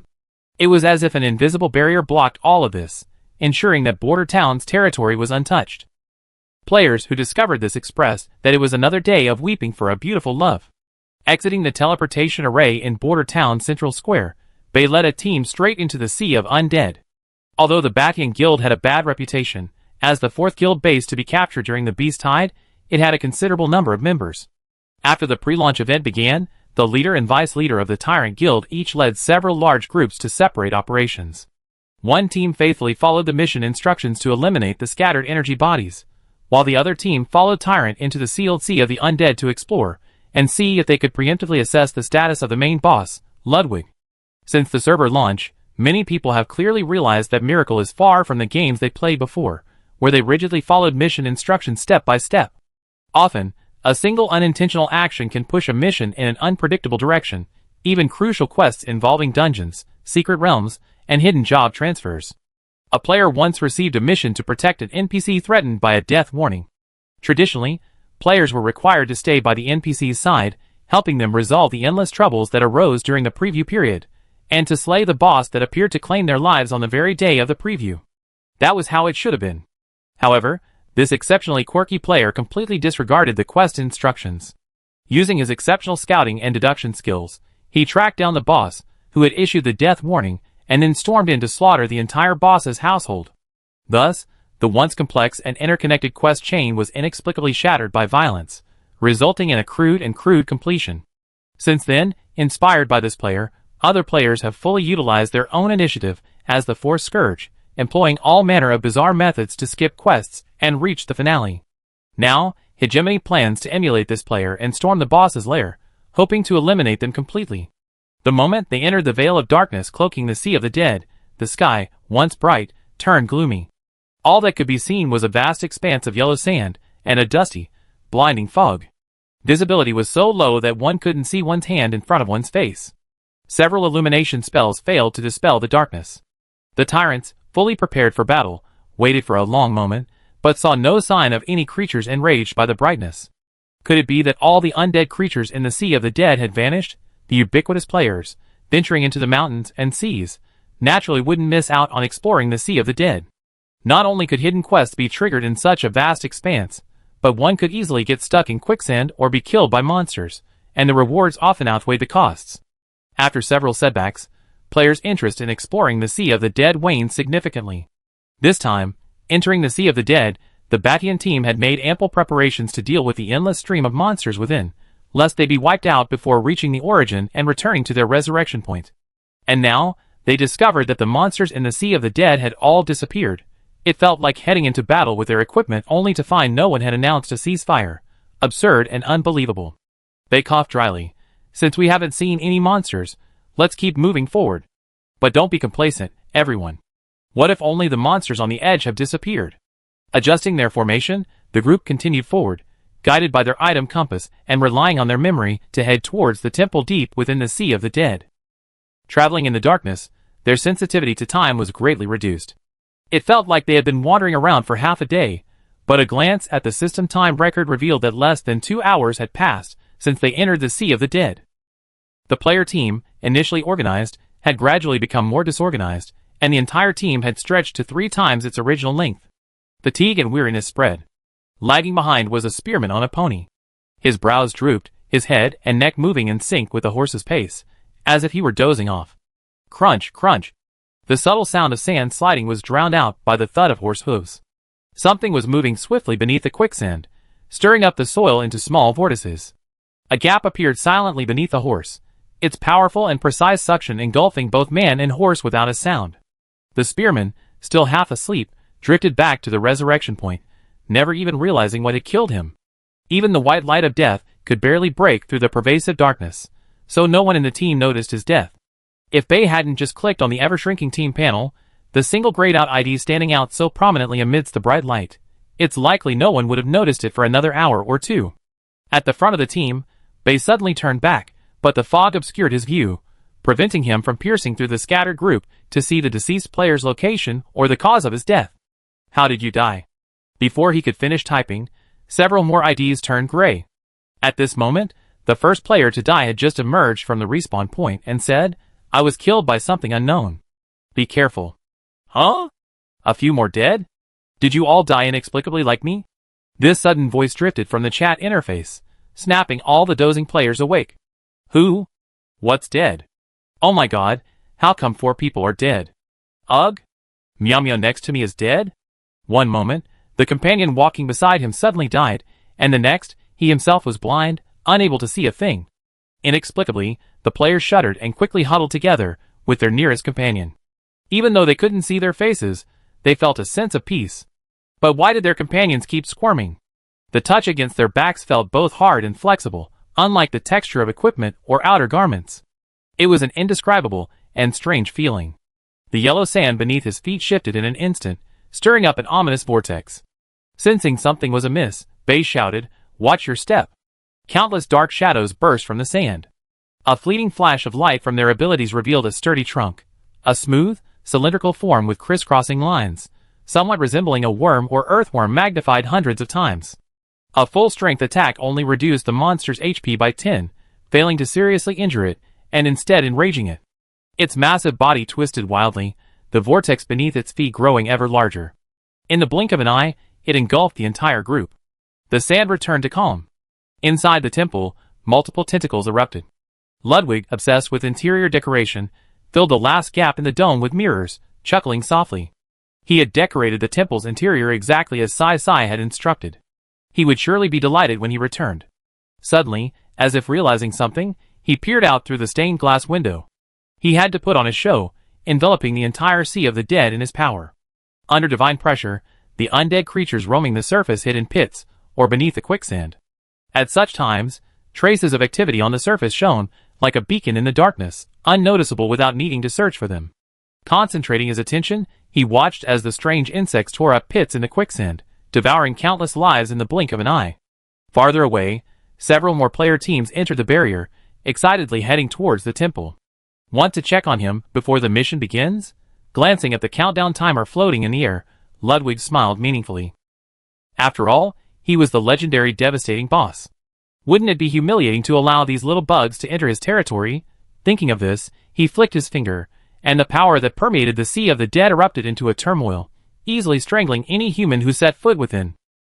The respawn point outside the border city territory's gates was incredibly busy, with lights flickering constantly. Countless bewildered players appeared, only to be shoved and thrown from the respawn point by the surging crowd behind them. What happened? How did I die? I don't even know what killed me. Was it a bug? Stop crowding around the respawn point. Get out. I have nowhere to stand. Help. I'm losing health. Heal me now. Amidst the chaos, Bei, having finally managed to escape the crowd, shook his head and sighed, silently exchanging exhausted glances with the leaders of several other teams who shared his goal. Although he had anticipated defeat, Bei had never imagined that he would be completely annihilated without even catching a glimpse of Origin Ludwig, or indeed, the Origin Temple itself.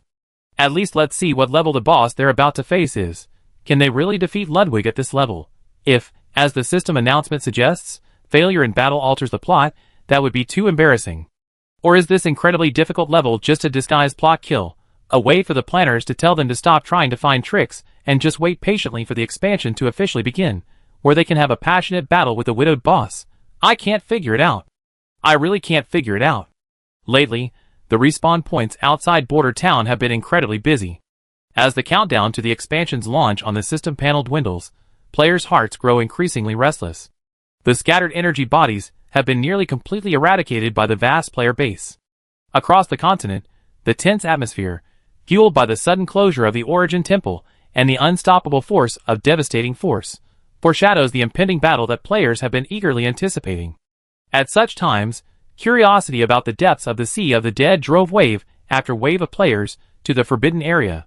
Even though the forums were filled with countless failure stories, they relentlessly sought to prove themselves the only lucky winner. Alas, they all returned empty-handed. The handsome, wealthy Huang Ji, who had been eager to try, browsed through the forums filled with complaints and failure stories. Masua lowered his chin and said gravely, "Let's not join in the fun. A lonely widower without a wife is truly terrifying, isn't it, Sai?" Selali, Chapter 99. Countdown to the start of the awakening of the Old Gods expansion pack. 30 seconds. The number of players online in the game Miracle has reached a terrifying level.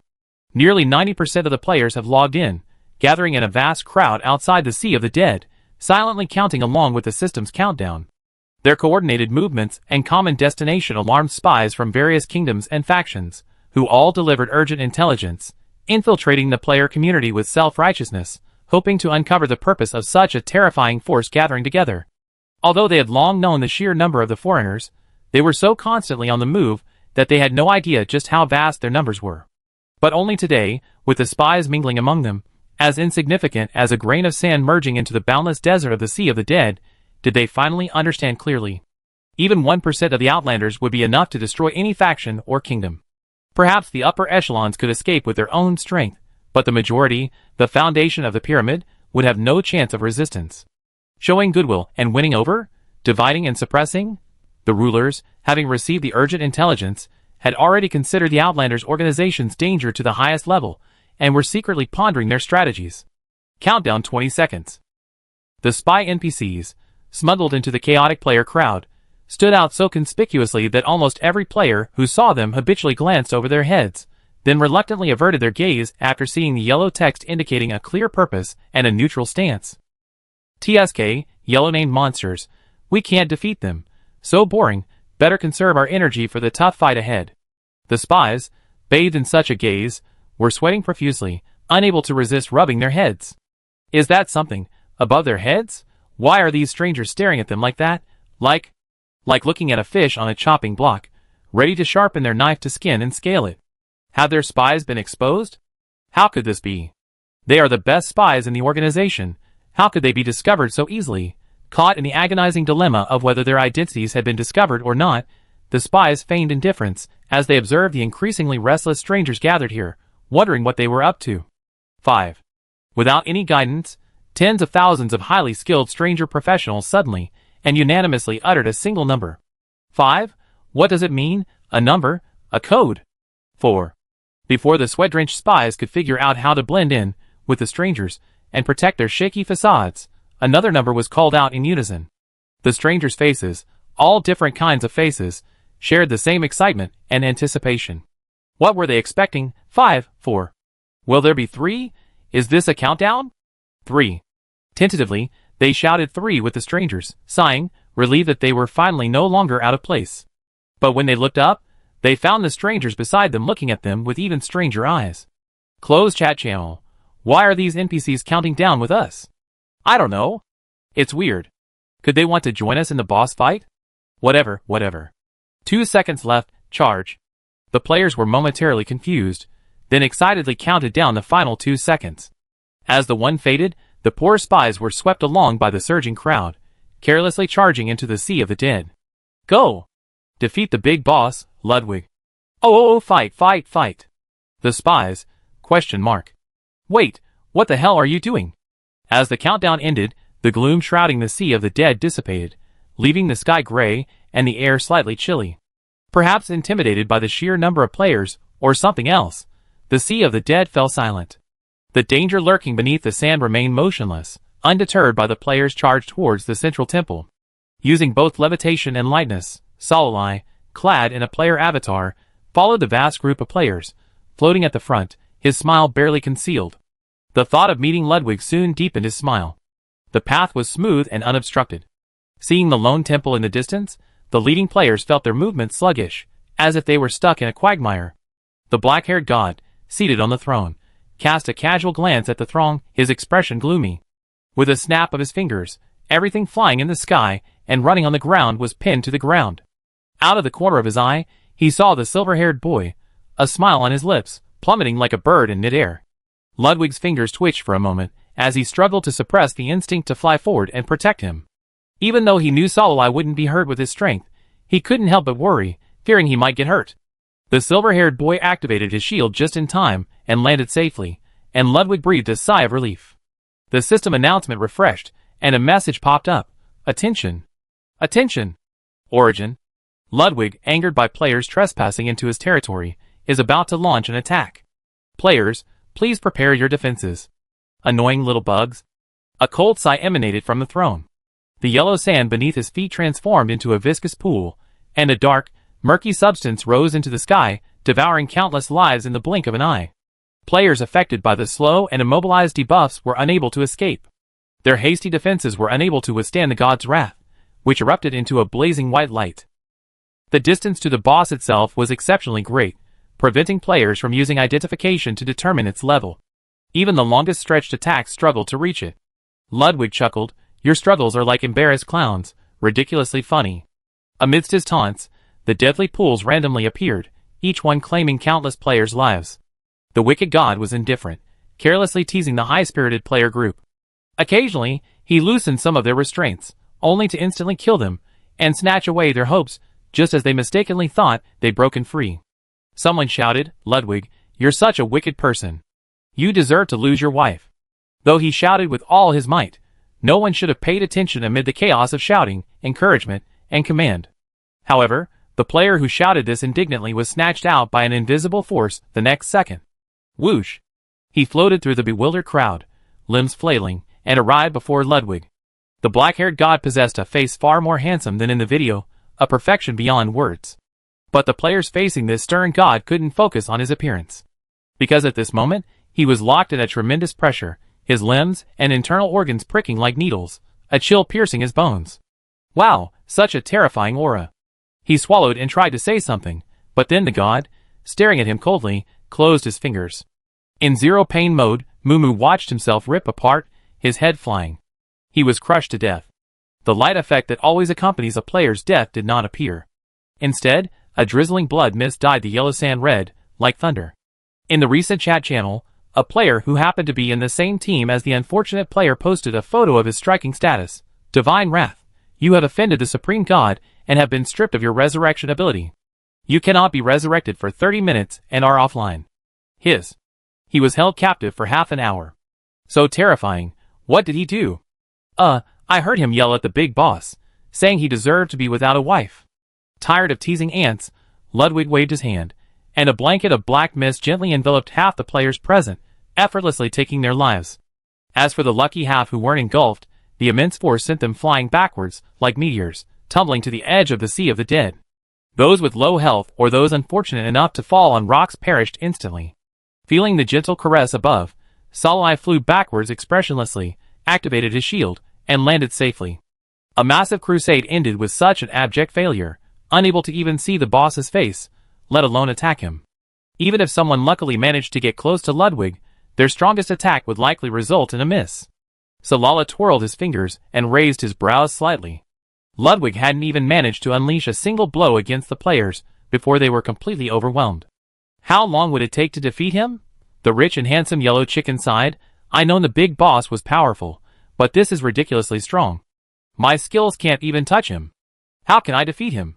Hit him with my head? Cellulight opened his mouth to offer some soothing words, then confidently placed his hands on his hips and said, maybe we have to wait for a little storyline to finish him off? For example, the boss is actually invincible right now, and we'll have to go through a certain event before we can engage him in close combat. The rich and handsome yellow chicken, momentarily excited, shrank again, as if contemplating some unfortunate possibility. Could it be that during the pre-launch period, some mission to break his defense wasn't completed, resulting in a lack of kill conditions? No, the reason is simple. The power gap is simply too great. If fate had followed its original destiny, the players would have faced a severely injured Chunwei. Even if the pollution had initially caused heavy casualties, their immortality could have allowed them to accumulate small losses and repeatedly fight back, hoping to defeat him. But now, their enemy had become Ludwig.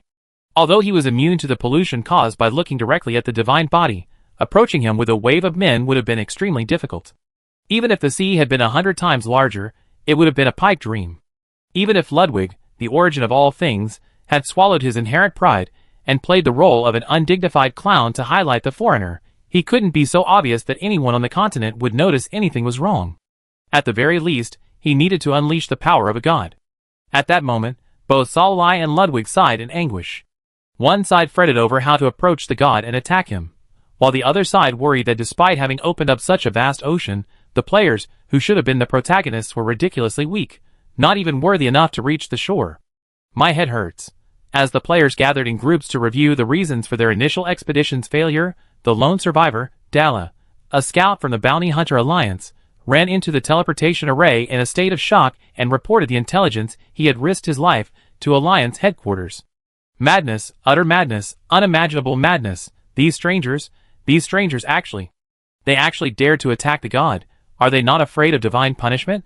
The players charged forward one after another, their expressions filled with mad determination, devoid of any fear or retreat, like a sear seared into Dalla's mind, a memory that would never fade. Chapter 100. Bounty Hunter Alliance Headquarters. Dara hid half his face in his overly long collar, as if this could bring him a slight sense of security. After several rounds of teleportation, the shock of the alien's madness had eased somewhat, and his heartbeat was no longer as rapid as before. After a series of treatments and tests to confirm that his mind was not under control, and that he had not encountered any unknown contamination, Dara entered the debriefing room through a secret passage and recounted his personal experiences in the Sea of the Dead. Thank you for your hard work. Take a break. Leaving the dark room, Dara breathed a sigh of relief. In any case, he had completed his mission perfectly and earned a period of leave. After reporting the situation, the anxiety and fear that had weighed on Dara's heart disappeared completely. His job was merely to gather information. How to deal with those terrifying aliens afterwards was not his responsibility. His superiors would make the decision. After all, there were always taller people to hold up the sky if it fell. He didn't need to worry about work that was not his responsibility. On a day off, let's go have a few drinks. Dara was relaxed, but the Alliance leaders, upon seeing the intelligence he presented, were perplexed. Strangers. Aside from the former Temple of Light, this was the first force to dare attack the gods. The Temple of Light at least had a veneer of righteousness, and its actions were directed by the God of Light. But these strangers, clearly, a significant number of them were already believers in origin. What was their purpose in acting this way? Purpose? Do you need a reason to attack someone? Just attack them if you want. Faced with the NPC officially extending an olive branch to the guild, hoping to establish diplomatic ties with them, the wise mage tilted his head, puzzled as to why the NPC would ask why they were attacking Origin. An NPC from the Bounty Hunter Alliance, a semi-official organization that issues bounties for NPCs and players to accept and receive rewards, arrived at the True Knowledge Pavilion base a day ago. Holding a token, they approached the guild leader and issued her a mission to establish diplomatic relations. While it's unclear why the NPCs sought them out, it's a hidden mission. And a hidden mission with many benefits: an exclusive guild limited edition alliance badge, higher mission rewards than regular bounty hunters, priority access to missions. No matter how you look at it, simply answering a few NPC questions to receive such a large reward, they're definitely reaping the rewards. Thinking of the benefits the True Knowledge Pavilion could gain from establishing diplomatic relations with the Bounty Hunter Alliance, the wise mage couldn't help but laugh. With such a gimmick, how could the guild not grow into a top-tier guild on par with Taheo and Moon Shadow Tower? The wise mage's nonchalant response, and the lack of any reverence or fear for the deity in his words, shocked the contact. He stuttered, but you are a follower of Origin. At this point, he suddenly remembered something and looked the wise mage up and down, rather rudely circling her. Why don't you show any signs of contamination? Has Origin never brought divine punishment upon the betrayer? That's a bit too lenient. The wise mage sighed. Yes, I am a follower of his. Does this conflict with me and the others joining forces to fight him? For us, strangers, it doesn't matter which deity we worship, as long as it gives us power and is useful, it's all that matters. In our view, only useful gods are gods. Useless ones are unworthy of worship. Come to think of it, don't you also believe in gods? Why did you react so strongly to what I said? The contact messenger's pupils trembled as he muttered, only useful gods are gods. Only useful gods are gods. Useful. The wise mage was annoyed. Oh no! The NPCs won't mutate, will they? I should have avoided saying so much and irritating their fragile minds. Fortunately, the contact muttered a few words and regained his composure. He stared at her with a strange gaze, emphasizing each word. Without God, where would we go? Sunlight, wind and rain, vegetation, crops, livestock. Everything is a gift from God. Even though I'm a faithless professional, that doesn't mean we can live without the influence of the gods. We all hold the gods in high esteem, but why do strangers? The wise mage scratched his head. Huh? Sunlight, wind and rain, vegetation. Aren't all things in nature already there? Rather than saying that the gods created them for human enjoyment, it's not so much that they're created by the gods, as if they feed generation after generation of gods. You should be more knowledgeable about history and the evolution and changes of gods than I am, right? Think about it carefully. Could all things in nature change simply because a single god wields power? Clearly, generation after generation of gods have briefly held control over them. As for crops, livestock, and all sorts of delicious food and wine, are they blessings from the gods, or are they created by your own hands? Were wheat and potatoes planted by the gods, and fine wines made by the gods?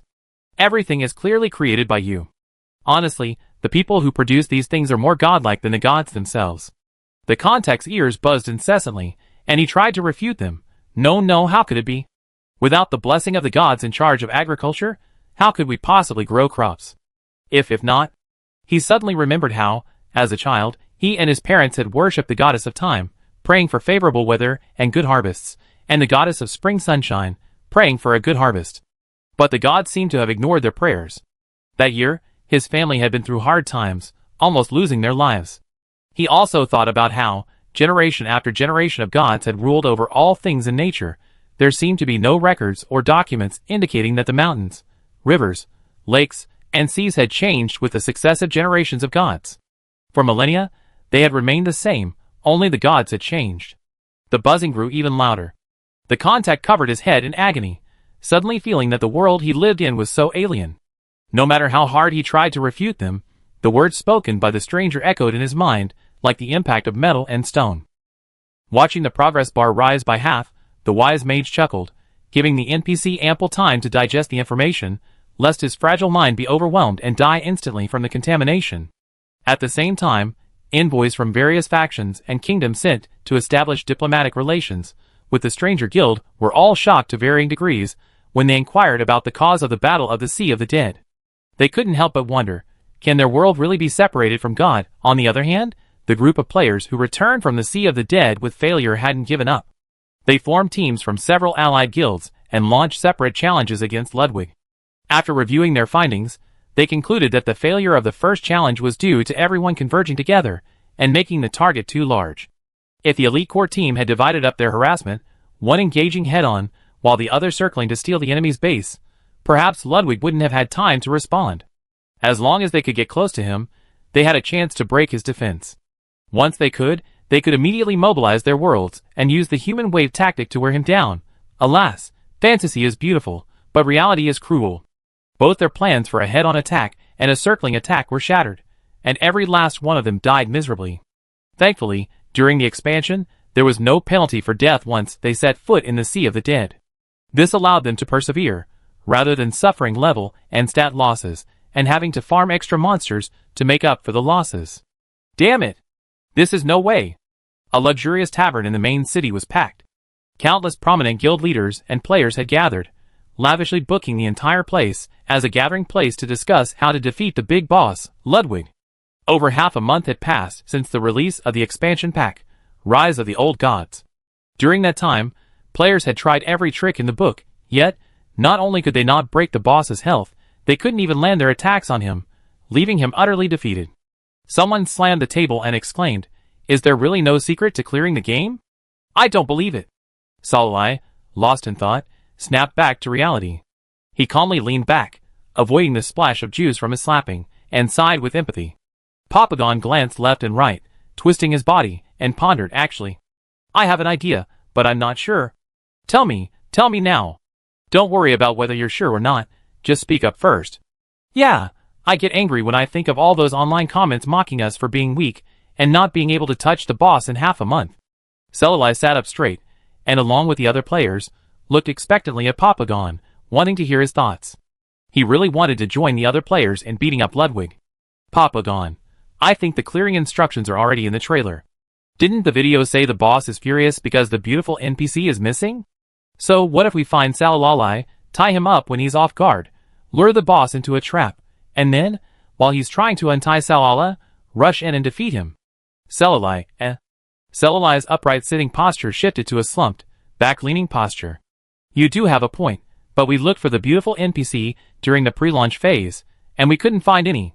While Miracle is certainly very free-flowing, it's a major plot point for an expansion pack. There's no way we could find the missing NPC. It's clearly a plot kill." After a round of discussion, no good ideas emerged, leaving everyone feeling dejected. Surrounded by the sighs and lamentations, Salalai couldn't help but drift off. Perhaps it was because of his recent failures, but after listening to Papagon's words, he strangely felt that there was some truth to his words. Thinking of the soul-shattering expressions of the emissaries traveling between guild bases, their perspectives reshaped, and the seemingly plausible gossip from the black market intelligence dealers, Salalai knew that even if the players were repeatedly defeated by Ludwig, their madness, their complete lack of respect for the gods, would surely shock the emissaries, who came to inquire about the situation. The spark of destiny, though faint and shaky, has already been ignited. In a sense, while the current situation differs somewhat from the predictions of those who observe fate, it is firmly on the path woven. So, adding a little more water shouldn't be a problem, right? Chapter 101. Inside the newly renovated Origin Temple, Ludwig crouched in a corner, clutching a half-skeletal remains, muttering to himself, "Sai doesn't come to see me, doesn't send me messages. Doesn't he love me anymore?" He cracked the bones of an unknown creature, seemingly finding some pleasure in the process. He raised his slender fingers and pricked them relentlessly. Each crisp crack of bone was accompanied by his low, yet noisy muttering, "Sai loves me. Sai doesn't love me. Sai loves me." The faint echoes in the deserted, empty room, dimmed by the candlelight lit only in the four corners, creating a distinct horror film atmosphere. Salai paused as he entered the temple. With a click, his toes struck a toppled golden cup. Ludwig slowly raised his head. His unkempt black hair, draped over his face from his crouching, head bowed, obscured most of his features. The sudden rise of his face, a fading black and white against the darkness, was a startling sight, and Salai took a step back unconsciously. "What are you doing?" Before he could finish his sentence, a figure, immensely large for the player's avatar, lunged towards him. Someone, completely oblivious to their size, clutched him tightly in their arms, nuzzling against his neck like a cat, purring non-stop. The strands of hair scratched the back of his neck, tickling. "Wow, Sasse, why did you come to me only now? Do you know how I've been spending these last few days? Alone in the empty temple, with no one to talk to? So lonely, harassed by those annoying little bugs every day, Waves after waves I couldn't stop fighting. So irritating, I miss you like crazy, yet you haven't even sent me a message. I'm worried you're unhappy, but I'm also afraid you're too happy to miss me. He spoke so much in a single breath, rambling on and on about his longing. Selali rested one hand lightly on his neck, the other rubbing his head and patting his back, offering soothing comfort like a pastry chef. His voice was incredibly gentle. It's my fault, I was wrong. Don't be sad, okay? Ludwig whimpered, clinging to him tightly, rubbing against him like a mark, trying to smear his scent all over him. Selali's heart softened. So cute. How could he be so cute? Since their separation, the longing that had accumulated, ever so slightly, suddenly erupted in this moment. Only then did Salali realize the true nature of this sense of loss, and the unspeakable weight that had settled on his heart in each moment of trance. I missed you. The temple's interior suddenly brightened. Floating lamps emitted a soft yet brilliant light, casting a clear shadow upon the black-haired god's gleaming eyes, clearly reflecting the joy and passionate love within. Without any lingering desire, Ludwig placed a crisp kiss on his lover's lips. Excited like a puppy wagging its tail, he lifted Salala with one hand and sat him in his arms. His body unconsciously leaned toward him, his arms wrapped around her neck in a vulnerable, dependent gesture. Sai, I've been decorating the house carefully every day you've been away. He held Salala in his arms, and showed her the fruits of his labor. The rooms, each with its own distinct styles, blended seamlessly. From the soaring dome to the corner decorations, every detail was exquisite, revealing the decorator's meticulous and patient work, not a perfunctory effort. Every detail, every nuance, was a scene Salala had imagined, even the casual conversations he had forgotten, each brought to life. Rather than a temple of origin, it felt more like a building designed to satisfy all of Salali's preferences and aesthetics, a vision brought to life. Salai leaned in close, nudging him. How come you're so nice? Ludwig smiled and replied, It's Cece who's nice. Salai snuggled up in a plush recliner, recounting his gaming experiences over the past few days. He listened with rapt interest, even the smallest details, his face resting on his hands on his bent knees, his gaze fixed on him without blinking, responding to every word. He shared his encounters with the strangest people, rejoicing in his joys and grieving his disappointments, never resorting to high-minded declamations to criticize his personal opinions. Gradually, Salali's voice grew lower and softer, his words garbled, swallowing everything in his mouth. Unbeknownst to him, they were getting closer and closer, their noses almost touching, their reflections clearly visible in each other's eyes, two completely different faces reflecting the same emotion. A light kiss landed between their lips. Neither Salali nor Ludwig closed their eyes or breathed, their soft lips pressed together until his human body could no longer bear it. Fresh air filled Salali's lungs, and she gasped for air. As she gasped, she burst into laughter, and Ludwig followed suit. Though he didn't know why he was laughing.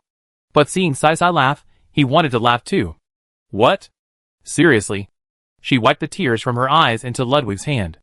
Salali's soft cheeks rubbed against his palm, slightly puffing at the movement of their lips. We already done that, so how could we just have such pure love?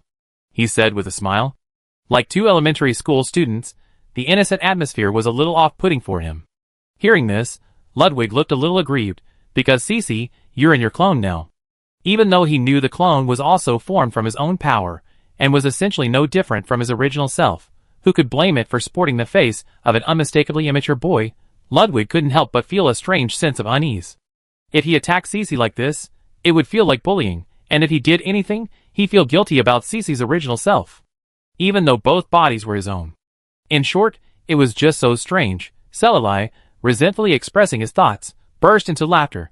He hadn't expected Ludwig, who always played it casually and flirted with him, to have such a side.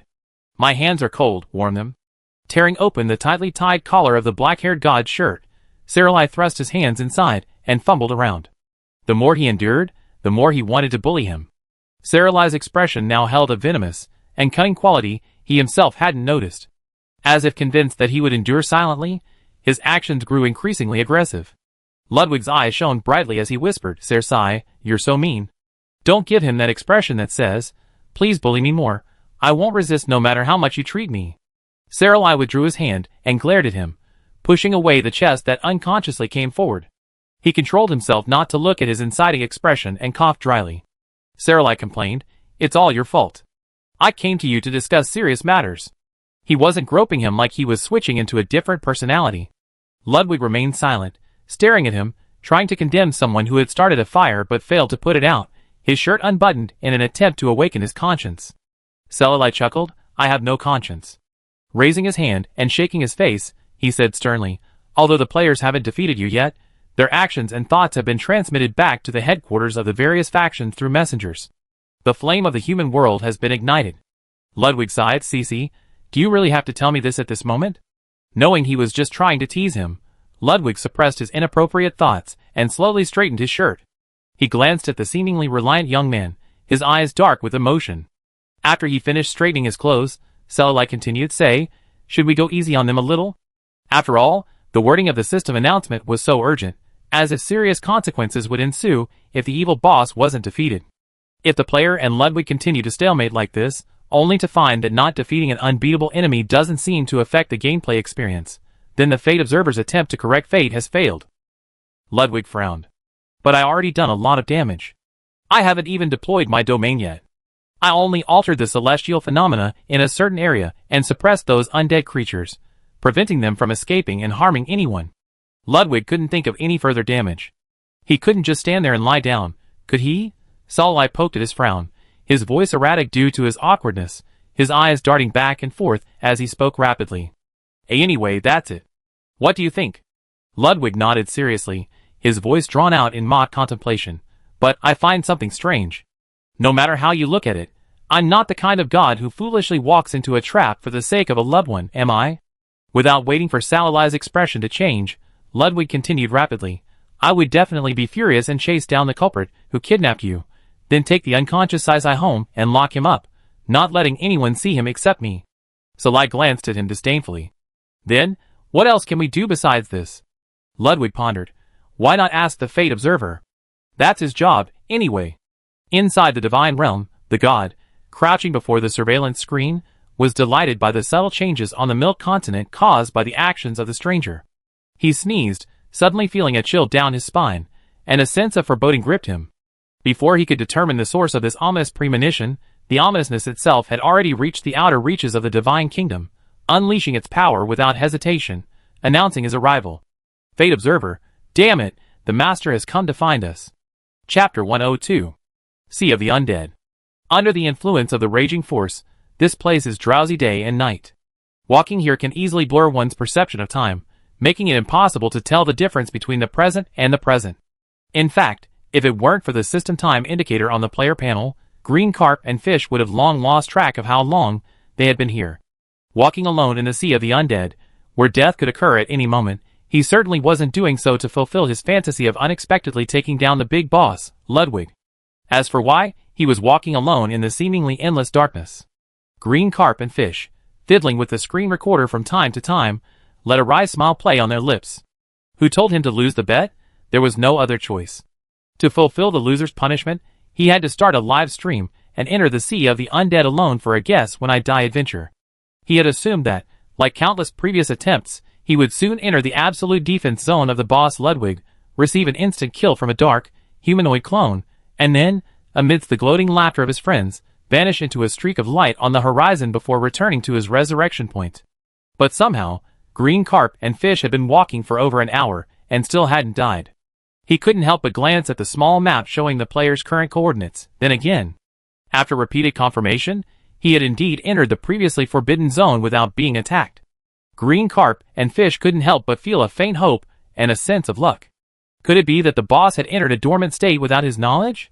Or perhaps, he was the lucky one who had crossed the instant kill zone, successfully reached the boss, and assassinate him? Over the team chat, excited friends shouted, "Donkey, go for it. Maybe you'll find something." With a helpless sigh, he resigned himself to his fate, feeling a mixture of trepidation and secret anticipation, his emotions even more complicated than when he confessed his feelings to his secret crush long ago. After walking for an unknown amount of time, green carp and fish's eyes lit up. Their eyes widened in a look of astonishment, and they shouted in clear, unmistakable voice at the scene before them. What the hell? The Origin Temple was gone. Though he didn't know why it had disappeared, and he didn't care what had happened at that moment.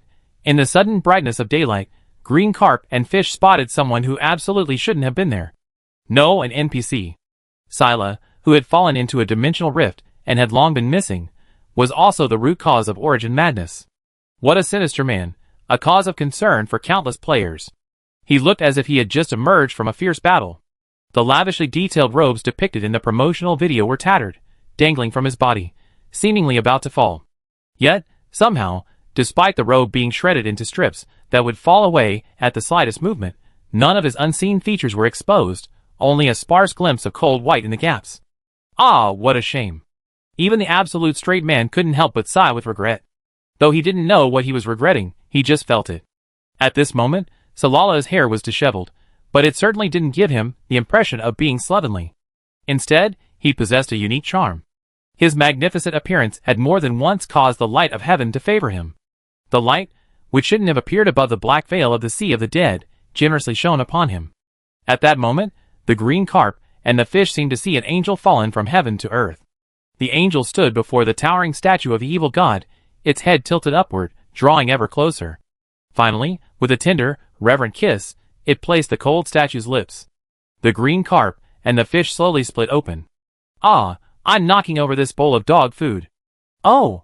In the team chat room, the humming, shrieking of a kettle erupted as a friend watched through the livestream. Not only did he kiss the statue, but he also extended a bright red tongue to lick its hard, cold lips, leaving a wet mark. Salala, sensing the subtle, sticky gaze, intensified. A cry of impatience carried on the wind. With a smile on his lips, he ruthlessly left the statue. With his hand behind his back, he fiercely pinched the invisible, transparent tentacle, and swatted it away without a trace. His gaze grew mournful, enveloping him tightly, like a sweltering, humid summer, the unbearable air clinging to his body, unable to escape. Only then did he act as if he had just realized the presence of another person, looking directly at the petrified green carp and the fish, tilting his head. The green carp and the fish shuddered, avoiding his clear yet vacant blue eyes, their gaze fixed on their feet. Beautiful, no, teacher Selali, do you remember me? I am the green carp and the fish, and I once received your instruction in the town of Sig. The silver-haired mage blinked. Teacher Selali? Are you calling me? He moved closer to the green carp and the fish and continued, do you know me? From a distance, the beauty looked broken and fragile, as if she would be blown away by the wind. But closer, it became clear that even though his blue eyes were filled with innocent vacancy, his porcelain-white complexion, bright red lips, and gorgeous features combined to create a distant and cold presence. Even right before his eyes, he felt so distant and untouchable, making it difficult to harbor any romantic feelings. The green carp and the fish shook their heads to dispel the strange thought that had suddenly occurred to them. Yes, yes. Although you may not remember me, I always remember. Before they could finish, Salala interrupted them. I seem to have forgotten a lot. If you know part of my past, could you tell me? The green carp and the fish stared wide-eyed. Huh? Amnesia? Ah, even with amnesia, you haven't forgotten your lover. You kissed the statue of your loved one? What a beautiful love. A cacophony of exclamations filled the voice chat. The green carp and the fish couldn't help but ask, then do you remember the owner of that statue you just kissed? Salah shook his head. I just looked at it, and thought it was a good match. He, Masuo, lowered his chin in thought. Should I know him? The gaze on him burned through him, and a gentle breeze carried someone's disgruntled whispers to his ears. Sasai, the script fate gave us doesn't say that. You should say. Although I don't remember anything, the moment I laid eyes on the statue's face, I fell deeply and irresistibly in love with it. I want to know everything about it. Can you tell me? The voice was tender and steaky. It's supposed to be like this. Why not follow the script? Selali smoothed her hair and covered her ears, ignoring the words. Who would say such a cheesy line? Don't think he doesn't know how much personal smuggling went into the script. He truly had lost his memory. He didn't know who he was, let alone who he was instinctively kissing. Hearing Salali's words, green carp and fish's eyes twitched, and a wicked idea came to mind. He had also attended that player battle plan gathering. Although no one had come to a conclusion, someone's absurd and fanciful idea was damned appropriate for the current situation. There was no need to attack Salali. He would just come to him with his amnesia. As long as he offered to help him recall his past, he would follow him obediently. Then, he could be used as bait to catch the tortoise in the trap. The right time, the right place, the right people, everything was in place. Excitedly typing and ending the live stream to upload the screen recording to the forum, green carp and fish didn't notice the meaningful smile on the lips of the amnesiac mage, who was following behind them obediently. Salala/green carp and fish. Hey, the plan worked. Just as green carp and fish happily returned to their base after kidnapping the amnesiac NPC, believing their repeated failures were due to their lack of skill, and taking on the task of leading their new gang members to level up and kill monsters, they stared at Ludwig, the embattled boss, who should have stayed in the sea of the undead, suddenly appearing from a spatial rift in front of the monsters. Suddenly, he jumped out of the spatial rift, suddenly gathering up half of the monsters he had defeated and casually killing them. Ludwig, the boss who should have stayed in the sea of the undead, was completely paralyzed. Can someone explain why the boss had come here? No, rather, why was the boss even moving? As the ultimate boss waiting for the players to defeat, shouldn't you have stayed where you are? Now you suddenly appear at the monster spawn point, and steal the experience points that should have belonged to them? What the hell is going on? Could it be that, because they delayed too long, the fixed point boss had become a roaming one? From now on, it would randomly appear on the game map and wreak havoc? Wouldn't that make it even harder to kill? Bay's face was grim, and he suddenly realized that compared to the unknown future, facing the boss head-on, he felt like the present was about to end. Not only would he be killed instantly by the boss, but since he left the Sea of Undead's range, he also incur a death penalty. At that moment, Bay's heart sank. The boss slowly raised its hands, and Bay closed his eyes, bracing himself for death. Don't ask why he didn't run or just charge forward. The truth is, in the face of sheer strength, all resistance is a paper tiger. Relying on a wave of numbers wouldn't even be enough to shake the boss, let alone now, when they were outnumbered and weak. A second passed, and he didn't die. Not only did he survive, but the magnetic and elegant voice of Boss Ludwig echoed in his ears. Have you seen my treasure? Bay, what's that question mark? No. Then die. Wait. Bay waved his hands repeatedly. Tell me first, what is your treasure? Maybe I've seen it before? He keenly sensed that Ludwig's demeanor today was different from his usual cold, ruthless, and silent style. Perhaps this was a loophole designed by the system, allowing him to successfully defeat him. The black mist, about to reach his heart, stopped. Ludwig said in a deep voice, my treasure, the undead Lord Salai. He's gone. Have you seen him? Bay muttered to himself, brother, Salalai's been missing for ages, and you're only now looking for him. Aren't you a little late? That said, facing the boss, whose movements were erratic and whose spirit seemed to be failing him, he dared not utter a single word of criticism. Even though he hadn't seen any trace of Salalai, for the sake of possible plot or mechanics, he smiled and said, hey, of course I saw him. Oh, where is he? In. Bay hesitated and pointed in a direction, only to hear the boss, half shrouded in black mist, sneer, you lied to me. Several streaks of light flashed by. Chapter 103. Bay walked out of the resurrection point with a gloomy expression. He checked the team dashboard and discovered that although he and the new guild members had all encountered the boss, Ludwig, it seemed only he, having answered his question, had been killed. Glancing at his shaky experience bar, Bay sighed. At least he hadn't lost a level.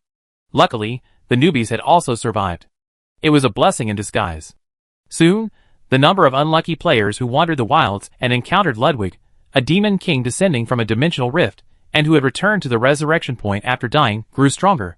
Through his tireless efforts, everyone knew that he had escaped the Sea of the Dead to find Salalai, who had fallen into the dimensional rift and disappeared. Even though his current mental state didn't look particularly good, perhaps, well, it was the madness evident to everyone who encountered him or watched his death screen. It didn't stop players from complaining. After the chickens had eaten the rice, the dogs had licked the noodles, and the fire had burned through the lock, you Ludwig finally remembered to break free from your homebody and roam the continent searching for your beloved treasure? What were you doing before? Meanwhile, in the Jinji Pavilion Guild headquarters, Green Carp and Fish, after browsing the forum complaints, took a deep breath, glanced up at the silver-haired beauty sitting obediently in her simple tent, making it inexplicably radiant, and trembled, so I'm the king of luck. Even now, he couldn't believe it. Because of a bet, he had actually kidnapped the boss Ludwig's wife. No treasure. Oh, what a weird, corny name. In short, he had a hunch that the key to defeating Ludwig lay in his hands. After receiving a private message from Green Carp and Fish, the wise mage, who had rushed back to the guild headquarters without stopping, couldn't help but burst into laughter. First, there was the friendship from the Bounty Hunters Alliance, and then there was Ludwig's cherished place. How could their True Knowledge Pavilion have been so lucky lately? Everything good had happened to them. With a strong sense of secrecy, he parted the curtain to peek at the luminous silver-haired beauty. He sent a private message to Green Carp and Fish. asking them to temporarily stabilize Salala. Then, he hurriedly called the guild management to an emergency operations meeting. The key is to tell Ludwig the news when he shows up. But his appearances are so random, there's no pattern to them. How can we guarantee our people will stumble upon him? Besides the randomness of his appearances, we also need to consider whether to cooperate with others. While I hate to discourage myself, no matter how I look at it, we alone, even with bait and traps, can't take down the boss, right? Indeed. The wisdom mage sighed. So, let's discuss how to maximize the benefits of this. The long-missing NPC, Selali, has been found, within the True Knowledge Pavilion's base. This news didn't require any strenuous publicity from the wisdom mage or other administrators. All it took was a casual breeze to open Selali's temporary tent, revealing his seated figure. Ordinary members, who happened to pass by would spot him, and excitedly share the news with their friends and family scattered across various guilds or individual groups. Then, friends and relatives will pass the news on to their friends, and the news will be passed on layer by layer. It won't be long before it reaches the ears of the rich and other guild managers. After that, they will start to inquire about it openly and secretly. Even though they all knew it was impossible for their single-handed team to defeat the boss capable of instantly wielding an entire server, Ludwig's most cherished person was currently within the True Knowledge Pavilion's base, and no matter how their spies tried to lure him, he remained unmoved. Given this, they inevitably had to pass on some benefits to the fortunate True Knowledge Pavilion, whether in the form of items or shared quests. In short, with the treasure, Salali, in hand, the True Knowledge Pavilion had profited handsomely over the past few days. 5 days later, Green Elf Canyon. This narrow canyon, accidentally discovered by players, had been transformed into a perfect ambush site after 5 days of tireless work day and night. On either side were steep, smooth rock walls, crisscrossed by a rushing stream. The only flat, open area, beneath the somewhat oddly hued, green grass, lay layers of magic circles and countless alchemical bombs. On a high platform surrounded by traps, sat a silver-haired young man, eyes closed, unconscious. He wore a garland on his head, his long, moon-like hair braided into a loose braid behind him. His hands were folded in front of his stomach, as if he were fast asleep. The players who had been using the mage's eye to survey the enemy couldn't help but secretly focus their attention on the platform. Without the cold eyes that seemed to penetrate flesh and pierce souls, Salali, with his eyes closed, seemed even more fragile, his skin so white and transparent that it seemed to melt with the slightest breeze. The mage's eye moved closer and closer, so close that it could almost feel his faint breath, and was struck down. Swish. The screen went black. The mage glared at the attacker with fury, but when he saw the man's short silver hair, the same color as Salali's, he forced an awkward smile, and his anger completely dissipated. Are you kidding? Who here could beat Sai? As a big shot who rose to fame at the server's launch, then took a long hiatus only to return to the top again upon his return, she wouldn't dare provoke him. And, recalling his earlier grotesque behavior, the mage coughed dryly to mask the embarrassment of being caught, feigning a nonchalant air as he once again cast his mage's eye to observe the situation. Yes, there were 2 Selali's on the field right now. After the major guilds and individual groups had finished discussing their battle plans, the green carp and fish, tasked with keeping the languishing Saralali at bay, held a bowl of colorless, odorless medicine and, with a guilty look on their faces, told her, "This is a potion that can awaken your lost memories. It's personally made by a potion master, and the quality is absolutely guaranteed. Once you drink it, you'll definitely regain your memories." Selali deliberately hesitated for a few breaths, waiting until the agitation on the green carp and fish's faces solidified before he hesitantly drank the liquid. Then, his eyes darkened, and he lost consciousness. At least that's how the green carp and the fish saw it. Having used a deception to place a player clone inside the tent, Salali calculated the angle of his fall, and just at the moment of collapse, his fingertips touched the invisible clone, switching consciousness. Thus, in the eyes of the green carp and the fish, the potion had taken effect. After he had placed his unconscious original body, Salali, his deception still intact, swaggered out of the Jinji Pavilion stronghold and returned to the rich man's base. There, he listened to the handsome and wealthy Huang Ji summarize the battle plan and then headed to the ambush point with them. Most of the magic circles beneath the platform were created by Salali, who was keeping an eye on the player accounts. Although even with the magic circles, human power couldn't shake the divine power, it was still better than a shabby and monotonous minefield. Furthermore, those complex magic circles could interfere with Ludwig's movements to a certain extent. Attention! Our team has encountered the boss and has lost track of the target. They are likely en route to their target location. Please be prepared. This message flashed across the quiet yet strangely tense chat channel. Before those who read slowly could finish, a crack appeared in the sky above the canyon. Boss Ludwig. As planned, he appeared at a coordinate point deliberately offset from the platform. The shortest and most convenient route from his landing point to the young man sitting alone on the platform, like a sacrifice, would inevitably pass through a trap. Of course, this was only the ideal scenario. After all, he was a god capable of tearing through space. If he teleported to the young man inside the moment he saw him, all the designs along the way would be useless. However, the players had anticipated this situation. Following Sai's advice, they quietly inscribed a teleportation array on the seat beneath the silver-haired young man and assigned a dedicated player to closely monitor Ludwig's movements, ready to activate the array and transfer Sarah's body to another ambush location. Under the breathless gaze of the crowd, they descended upon the canyon with the force of thunder, stirring up a howling gust of wind, severing the boss from the raging river, and embarking on an ideal path. The players hidden in various locations breathed a sigh of relief. Everything seemed to be going according to their plan. The handsome god emerged from the spatial rift, and before he even touched the ground, his dark eyes fixed intently on the figure on the dais. The young man's limp, drooping neck looked fragile, like a sacrifice to the gods. Sigh. He couldn't help but mutter. Ludwig, familiar with the script, naturally knew clearly that the young man was just a shell with his consciousness separated from his body. He was crouching in the bushes to the left, his eyes blazing with anticipation. Lively and playful.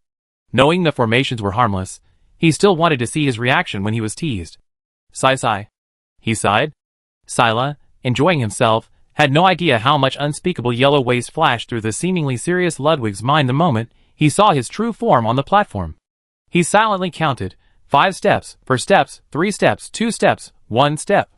The interlocking and changing magic circles shone with a dazzling golden light. Delay, restraint, imprisonment, confusion, stun, weakening. In the blink of an eye, countless terrifying debuffs appeared on the boss's status bar, a first since his encounter with Ludwig. Needless to say, a barrage of attacks descended upon him, ranged and melee. Foremost among them was the furious Hellfire. Selali knew these minor blows wouldn't harm him, just as he knew the traps ahead were everywhere, yet willingly walked into them. Amidst the melee, the black-haired god and the silver-haired youth stared at each other from afar, their emotions obscured by the light effects of their abilities. An indulgent smile played across his lips. For Salali's sake, he reluctantly allowed the weaker players' irritating attacks to fall upon him. Ludwig kindly waited until they finished their bursts before raising his hand to strike back. With a gentle snap of his fingers, the melee attacks he had been slashing and stabbing with all his might melted away. Just as he was about to snap his fingers again, a slanting blast of black magic interrupted his movement. Heh. Annoying little bug. The god's scowl was evident, a hint of impatience etched in his face. Anyone could see his irritation, yet his health bar remained at a despairing 99.99%. If he hadn't switched to percentage mode, the gap, the size of a fingernail, would have been completely invisible. Ignoring the chains entwining his body, and the vines sprouting from his feet, Ludwig lifted his foot, and slowly walked forward. He seemed to ignore all the attacks laced with murderous intent. His heart and eyes were filled only with the pearl atop the platform. He wanted to embrace it.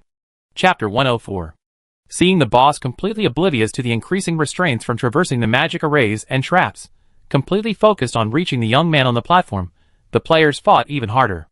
Because all obstacles ahead, especially spells like earth walls, fire walls, and ice walls, as well as melee players who chose to engage head-on, all obstacles would be eliminated by Ludwig. Thus, the melee players, having learned their lesson after crawling out of the respawn point, chose to circle around and attack fiercely from behind. It had been ages since they had fought a monster this slow, neither dodging nor resisting attacks. It was a complete walking stake with an enormous health bar. The overwhelming force threatened to engulf the black-haired god, yet he neither dodged nor evaded, allowing the attacks, which meant nothing to him, to fall upon him without causing a single ripple. Seeing this, the already poorly concealed, massive player group simply dropped the act, mumbling something incoherently. They leaped out, filling the narrow canyon. With nowhere to rest, many opted to trade with their mages, warlocks, and friends, borrowing skills to float in midair. Looking out, the entire canyon was teeming with people. If it weren't for the single, glittering skill point amidst the crowd, one couldn't even see where the target was. 95%. The despairingly long health bar was an experience even more despairing than fighting Cardinal Munder in the Sea of the Undead. Countless powerful attacks ended in misses.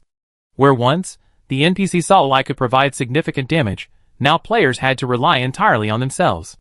However, even if they had tried their best to extend the distance from the landing coordinates to the platform, it was only so long. Could they really kill Ludwig at this distance? If they couldn't kill him this time, there wouldn't be another chance. Apart from anything else, the Pavilion of True Knowledge, having orchestrated and implemented the decoy plan, would undoubtedly face retaliation from Ludwig, and perhaps even from Solala. The Wisdom Mage gritted his teeth and checked the DPS stats. The one in the lead was undoubtedly Sai, transformed into a super-powered humanoid turret. While all that magic was black magic, the power unleashed from her hands was nothing compared to his. At such moments, the Wisdom Mage wondered what kind of monstrous accumulation of base stats and attribute points he had accumulated to deal such excessive damage. Luckily, the game hadn't yet introduced the PvP arena mode.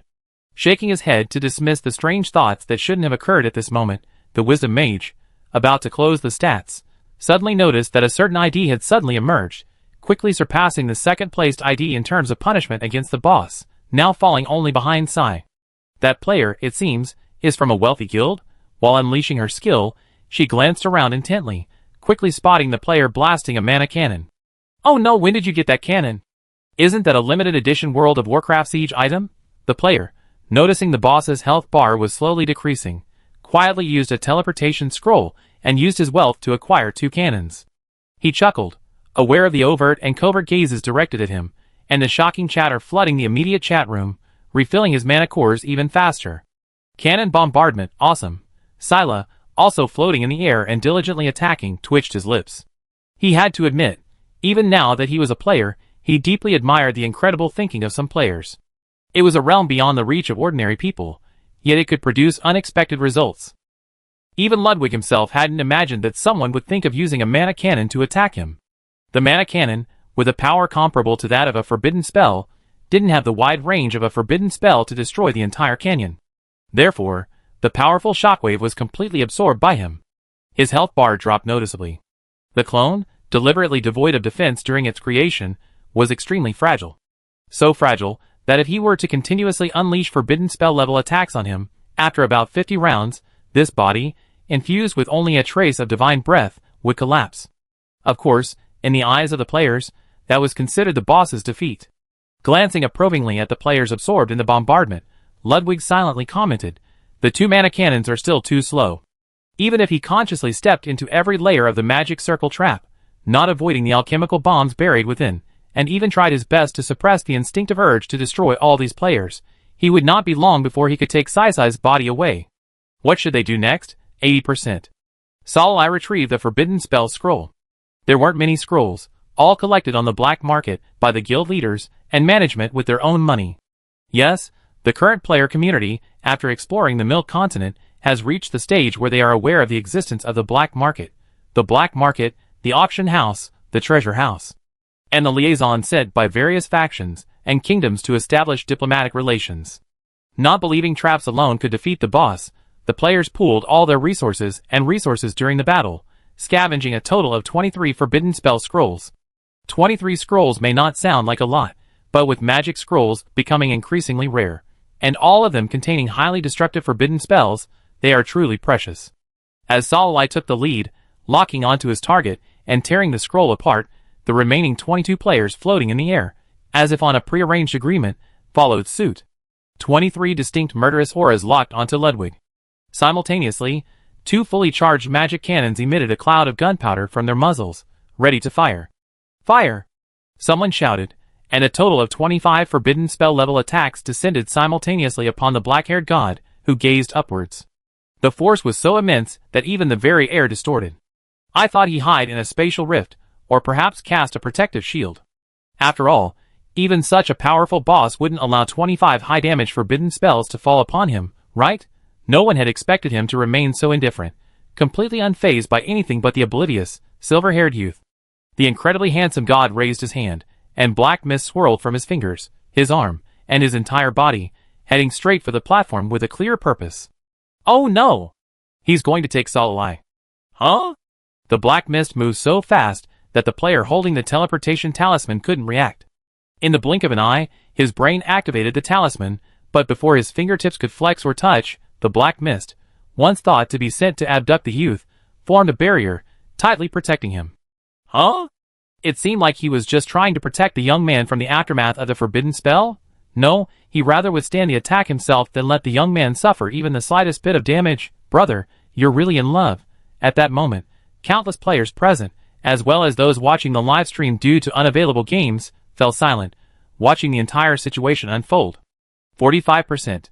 Thanks to the decoy, Saralay, this battle was incredibly easy, giving the illusion that the boss who once roamed the sea of undead, destroying everything with a single wave of his finger, had been replaced. The aftermath of the impact and the smoke dissipated, leaving him standing motionless. The black mist that had enveloped him since his appearance completely dissipated, revealing his damaged torso. Golden blood dripped continuously from the hole in his abdomen. He slowly turned his head, seemingly exhausted and weary from exhaustion. Even the movement of opening his eyelids was so weak and slow. Ludwig stared blankly at the vast pit around him, about to sink into the ground, and the completely transformed environment surrounding the canyon. Then, he looked up at the only intact spot, the platform where the silver-haired young man sat. Seeing him, unconscious and still gleaming in the sunlight, unaffected by the previous attack, Ludwig raised his hand to wipe the blood from his lips, chuckling contentedly. Sai, I will take you. A hail of arrows descended upon him, and the attack, which had been paused for a moment due to the plot, continued.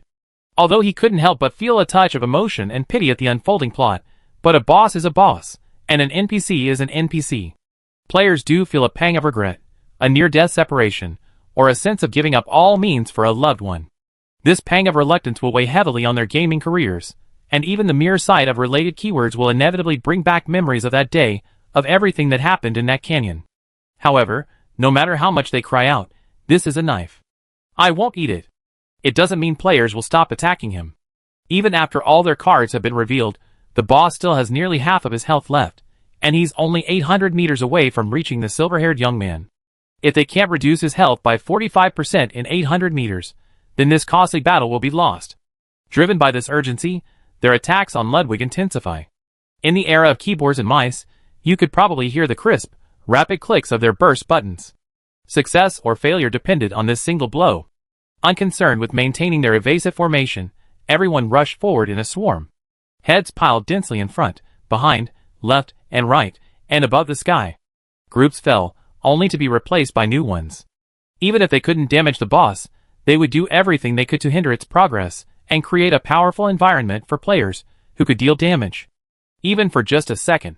The mana cannon continued to fire, blasting Ludwig, while also accidentally injuring scores of players not teamed with the cannon's wielder. The blinding white light continued to flash, and Saralay wondered if Ludwig could see the path through the glare that threatened to blind his retinas. Saralay, grumbling inwardly, suddenly met Ludwig's calm black eyes. Amidst the dazzling white light, his eyes were so clear, capturing the sky, the clouds, the light, and even him floating in the air. Ludwig smiled at him, devoid of any other emotion, simply the joy of seeing him. Saralay had expected him to reveal a hint of grievance, eyes downcast, lips pursed, a look both pitiful and endearing, stirring his guilt and pity. But he didn't. So Saralay smiled too. Through the screen of light, the two of them exchanged smiles. A secret, indescribable, sticky feeling spread. Though surrounded by countless faces, familiar and unfamiliar, and vulnerable to discovery at any moment, Saralay suddenly felt a thrill. It felt like an affair. Thinking of his own form on the platform, Saralay reconsidered, and it felt like Ludwig had no idea how rich his mind was. He sighed, Sasai's smile is so adorable. Because of him, he could endure the harassment of those annoying bugs. Chapter 105. 800 meters, in a physical fitness test, might seem unbearably long. After running, breathless, throats filled with the dry, stinging pain of improper breathing and the rusty smell, the whole person felt dazed and powerless. But now, 800 meters seemed so short to all the players present, so short that it felt urgent, so short that it felt insecure. They wished the road would stretch out indefinitely until they completely defeated the boss. The current situation, rather than attacking the boss, was more like a chaotic battle between players without the ability to float. Attacks, indiscriminate, landed chaotically in the melee, and countless players perished every second, emerging from the nearby respawn point. The boss, severely injured by the forbidden spell scroll, had a much lower defense than before. The continuous damage accumulated bit by bit, forming a significant number. 35%. 600 meters. If he lost 10% of his health every 200 meters, he still have 5% left when he reached the finish line. Not much, but there was always the possibility of something unexpected happening. Is there anything that could buy him some time? A player tasked with the crucial task of relocating the NPC, Sololai, finally escaped the frenzied battle amidst cries of "Ah, can we beat this?"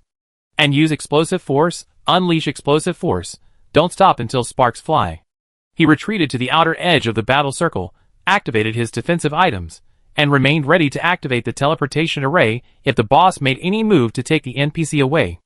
Although the boss was shrouded in a white light of death, and he could see nothing but the visible health bar through the screen, he still tried to keep his eyes wide open, staring intently, not wanting to be the one to disrupt his plans.